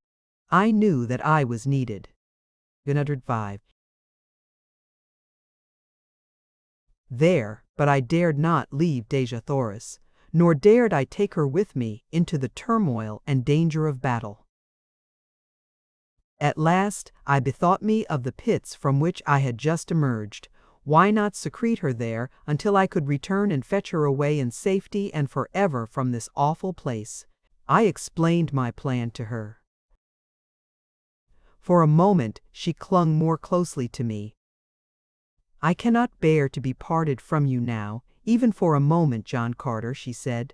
"I shudder at the thought of being alone again where that terrible creature might discover me. You do not know her. None can imagine her ferocious cruelty who has not witnessed her daily acts for over half a year. It has taken me nearly all this time to realize even the things that I have seen with my own eyes." "I shall not leave you then, my princess," I replied. 6. She was silent for a moment, then she drew my face to hers and kissed me. "Go, John Carter," she said. "Our son is there, and the soldiers of Helium fighting for the Princess of Helium. Where they are, you should be. I must not think of myself now, but of them, and of my husband's duty. I may not stand in the way of that. Hide me in the pits and go." I led her to the door through which I had entered the chamber from below. There I pressed her dear form to me, and then, though it tore my heart to do it, and filled me only with the blackest shadows of terrible foreboding, I guided her across the threshold, kissed her once again, and closed the door upon her. Without hesitating longer, I hurried from the chamber in the direction of the greatest tumult. Scarce half a dozen chambers had I traversed before I came upon the theater of a fierce struggle. The blacks were massed at the entrance to a great chamber where they were attempting to block the further progress of a body of already then. Red men toward the inner sacred precincts of the temple. Coming from within as I did, I found myself behind the blacks, and, without waiting to even calculate their numbers or the foolhardiness of my venture, I charged swiftly across the chamber and fell upon them from the rear with my keen longsword. As I struck the first blow, I cried aloud, "For helium!" And then I rained cut after cut upon the surprised warriors, while the Reds without took heart at the sound of my voice, and with shouts of, "John Carter! John Carter!" redoubled their efforts so effectually that before the blacks could recover from their temporary demoralization, their ranks were broken, and the red men had burst into the chamber. The fight within that room, had it had but a competent chronicler, would go down in the annals of Barsoom as a historic memorial to the grim ferocity of her. Warlike people. 500 men fought there that day, the black men against the red. No man asked quarter or gave it, as though by common assent they fought, as though to determine once and for all their right to live, in accordance with the law of the survival of the fittest. I think we all knew that upon the outcome of this battle would hinge forever the relative positions of these two races upon Barsoom. It was a battle between the old and the new, but not for once did I question the outcome of it. With Carthoris at my side, I fought for the red men of Barsoom and for their total emancipation from the throttling bondage of a hideous superstition. Back and forth across the room we surged, until the floor was ankle-deep in blood, and dead men lay so thickly there that half the time we stood upon their bodies as we fought. As we swung toward the great windows which overlooked the gardens of Isis, a sight met my gaze which sent a wave of exultation over me. 9. "Look," I cried, "men of the firstborn, look!" For an instant the fighting ceased, and with one accord every eye turned in the direction I had indicated, and the sight they saw was one no man of the firstborn had ever imagined could be. Across the gardens, from side to side, stood a wavering line of black warriors, while beyond them and forcing them ever back was a great horde of green warriors astride their mighty thoats. And as we watched, one, fiercer and more grimly terrible than his fellows, rode forward from the rear, and as he came, he shouted some fierce command to his terrible legion. It was Tars Tarkas, Jeddak of Thark, and as he couched his great 40-foot metal-shod lance we saw his warriors do likewise. Then it was that we interpreted his command. 20 yards now separated the green men from the black line. Another word from the great Thark, and with a wild and terrifying battle cry the green warriors charged. For a moment the black line held, but only for a moment, then the fearsome beasts that bore equally terrible riders passed completely through it. After them came Utan upon Utan of red men. The green horde broke to surround the temple. The red men charged for the interior, and then we turned to continue our interrupted battle, but our foes had vanished. My first thought was of Dejah Thoris. Calling to Carthoris that I had found his mother, I started on a run toward the chamber where I had left her, with my boy close beside me. After us came those of our little force who had survived the bloody conflict. The moment I entered the room, I saw that someone had been there since I had left. A silk lay upon the floor. It had not been there before.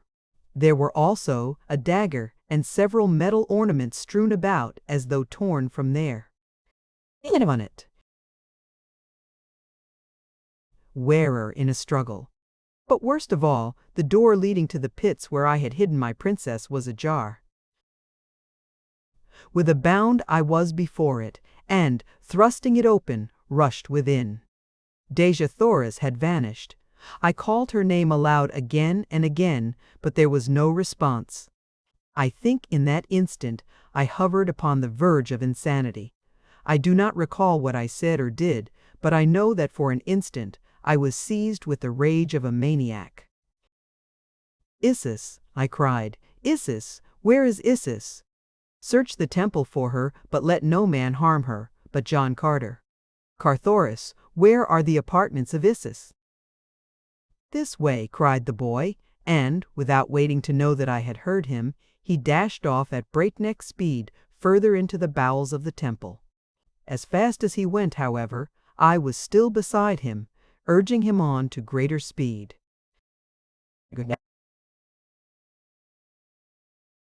At last we came to a great carved door, and through this Carthoris dashed, a foot ahead of me. Within, we came upon such a scene as I had witnessed within the temple once before. The throne of Isis, with the reclining slaves, and about it the ranks of soldiery. We did not even give the men a chance to draw, so quickly were we upon them. With a single cut, I struck down 2 in the front rank. And then by the mere weight and momentum of my body, I rushed completely through the 2 remaining ranks and sprang upon the dais beside the carved Serapis throne. The repulsive creature, squatting there in terror, attempted to escape me and leap into a trap behind her. But this time I was not to be outwitted by any such petty subterfuge. Before she had half arisen, I had grasped her by the arm, and then, as I saw the guards starting to make a concerted rush upon me from all sides, I whipped out my dagger and, holding it close to that vile breast, ordered them to and 33. Halt. "Back," I cried to them. "Back! The first black foot that is planted upon this platform sends my dagger into Isis's heart." For an instant they hesitated. Then an officer ordered them back, while from the outer corridor there swept into the throne room at the heels of my little party of survivors a full 1,000 red men under Cantos Khan, Horvastus, and Zodar. "Where is Dejah Thoris?" I cried to the thing within my hands. For a moment her eyes roved wildly about the scene beneath her. I think that it took a moment for the true condition to make any impression upon her. She could not at first realize that the temple had fallen before the assault of men of the outer world.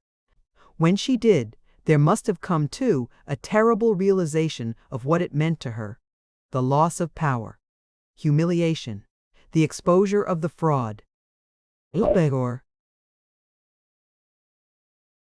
and imposture which she had for so long played upon her own people. There was just one thing needed to complete the reality of the picture she was seeing, and that was added by the highest noble of her realm, the high priest of her religion, the prime minister of her government. "Isis, goddess of death and of life eternal," he cried, "arise in the might of thy righteous wrath, and with one single wave of thy omnipotent hand strike dead thy blasphemers. Let not one escape. Isis, thy people depend upon thee. Daughter of the lesser moon, thou only art all-powerful. Thou only canst save thy people. I am done. We await thy will. Strike." And then it was that she went mad. A screaming, gibbering maniac writhed in my grasp. It bit and clawed and scratched in impotent fury. And then it laughed a weird and terrible laughter that froze the blood. The slave girls upon the dais shrieked and cowered away, and the thing jumped at them and gnashed its teeth. 135. And then spat upon them from frothing lips. God, but it was a horrid sight. Finally, I shook the thing, hoping to recall it for a moment to rationality. "Where is Dejah Thoris?" I cried again. The awful creature in my grasp mumbled inarticulately for a moment. Then a sudden gleam of cunning shot into those hideous, close-set eyes. "Dejah Thoris? Dejah Thoris?" And then that shrill, unearthly laugh pierced our ears once more. "Yes, Dejah Thoris, I know. And Thuvia, and Phidor, daughter of Matai Shang. They each love John Carter. Ha ha! But it is droll. Together for a year they will meditate within the temple of the sun, but ere the year is quite gone, there will be no more food for them. Ho, oh! What divine entertainment! And she licked the froth from her cruel lips. There will be no more food, except each. Evident other. Ha-ah, ha-ah. The horror of the suggestion nearly paralyzed me. To this awful fate, the creature within my power had condemned my princess.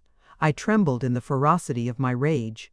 As a terrier shakes a rat, I shook Isis, goddess of life eternal. Countermand your orders, I cried. Recall the condemned, haste, or you die. It is too late. Ha ha, ha ha, and then she commenced her gibbering and shrieking again. Almost of its own volition, my dagger flew up above that putrid heart. But something stayed my hand, and I am now glad that it did. It were a terrible thing to have struck down a woman with one's own hand, but a fitter fate occurred to me for this false deity. Firstborn, I cried, turning to those who stood within the chamber, you have. Good 37. Seen today, the impotency of Isis. The gods are impotent.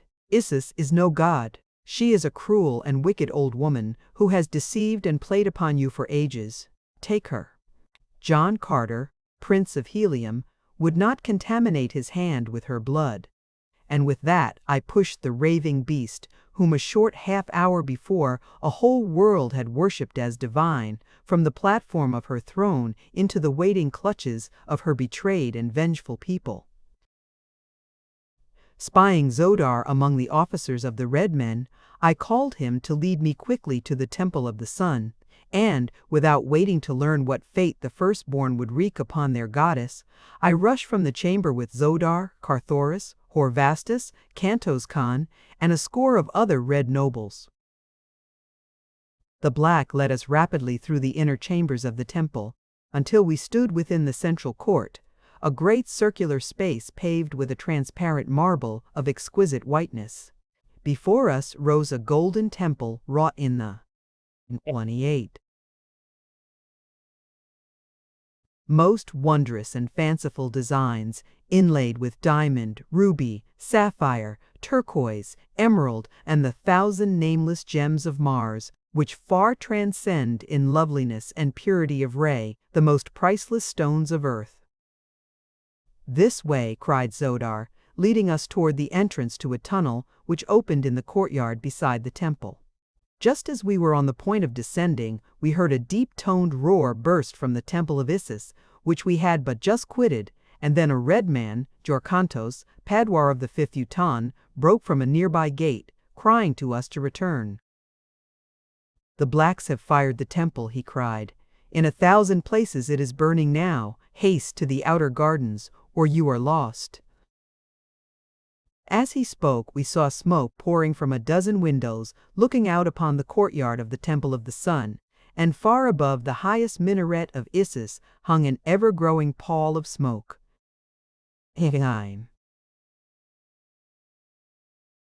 Go back, I cried to those who had accompanied me. The way, Exodar, point the way and leave me. I shall reach my princess yet. Follow me, John Carter, replied Zodar, and without waiting for my reply, he dashed down into the tunnel at our feet. At his heels I ran down through a half-dozen tiers of galleries, until at last he led me along a level floor, at the end of which I discerned a lighted chamber. Massive bars blocked our further progress, but beyond I saw her, my incomparable princess, and with her were Thuvia and Phidor. When she saw me, she rushed toward the bars that separated us. Already the chamber had turned upon its slow way so far that but a portion of the opening in the temple wall was opposite the barred end of the corridor. Slowly, the interval was closing. In a short time, there would be but a tiny crack, and then even that would be closed. And for a long Barsoomian year, the chamber would slowly revolve until once.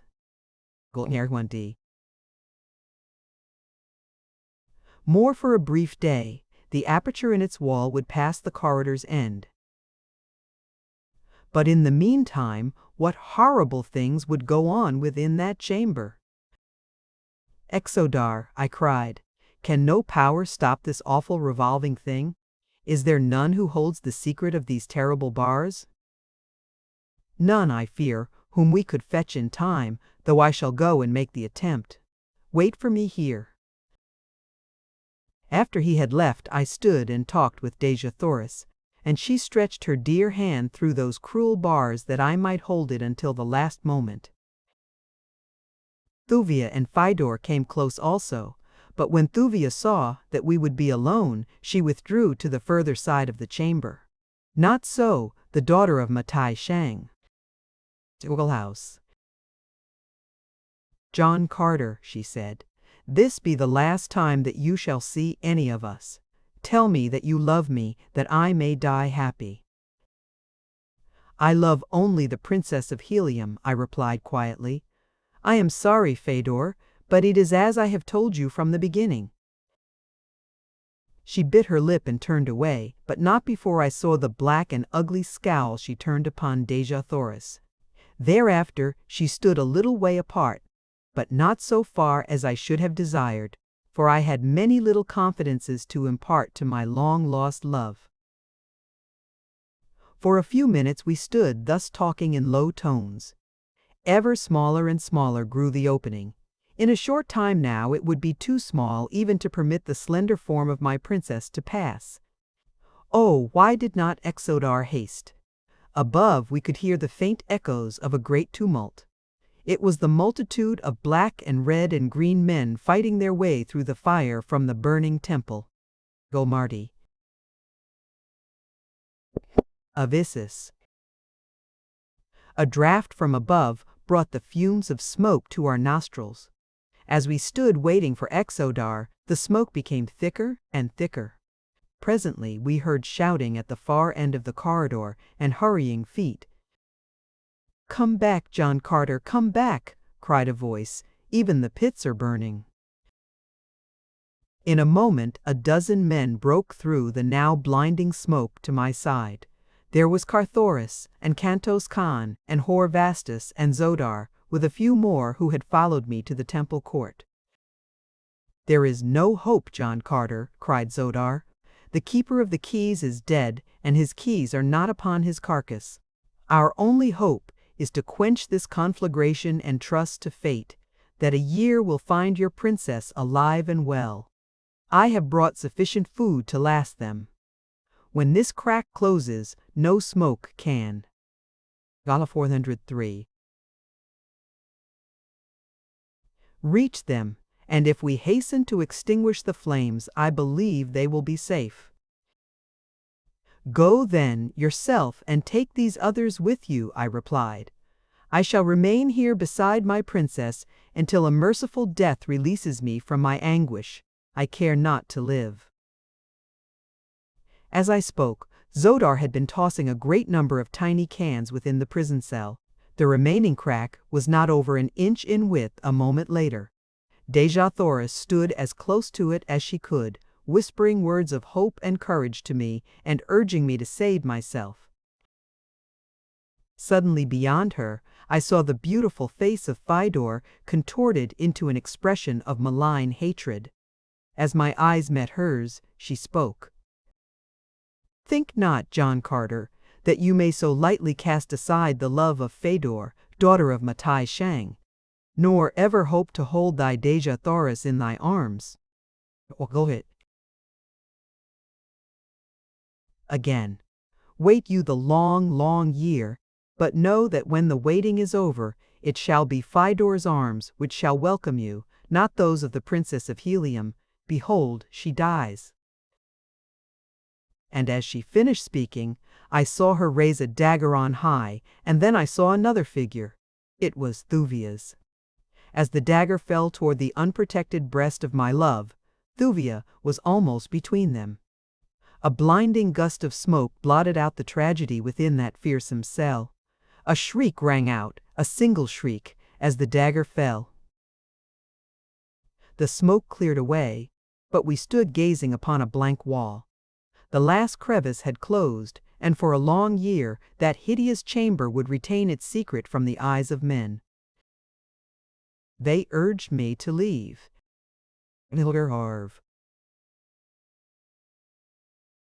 In a moment it will be too late, cried Zodar. There is, in fact, but a bare chance that we can come through to the outer garden alive even now. I have ordered the pumps started, and in 5 minutes the pits will be flooded. If we would not drown like rats in a trap, we must hasten above and make a dash for safety through the burning temple. Go, I urged them. Let me die here beside my princess. There is no hope or happiness elsewhere for me. When they carry her dear body from that terrible place a year hence, let them find the body of her lord awaiting her. Of what happened after that I have only a confused recollection. It seems as though I struggled with many men, and then that I was picked bodily from the ground and borne away. I do not know. I have never asked, nor has any other who was there that day intruded on my sorrow, or recalled to my mind the occurrences which they know could but at best reopen the terrible wound within. Lyrgan 14:2. My heart. Ah! If I could but know one thing, what a burden of suspense would be lifted from my shoulders. But whether the assassin's dagger reached one fair bosom or another, only time will divulge. The end. Thank you for listening to this story. I hope you enjoyed the journey, the characters, and the world they carried with them. If you enjoyed this audiobook, please subscribe to the channel and leave a comment below. Your support helps keep these stories alive and allows more timeless books to be shared with listeners around the world. Until next time, thank you for listening.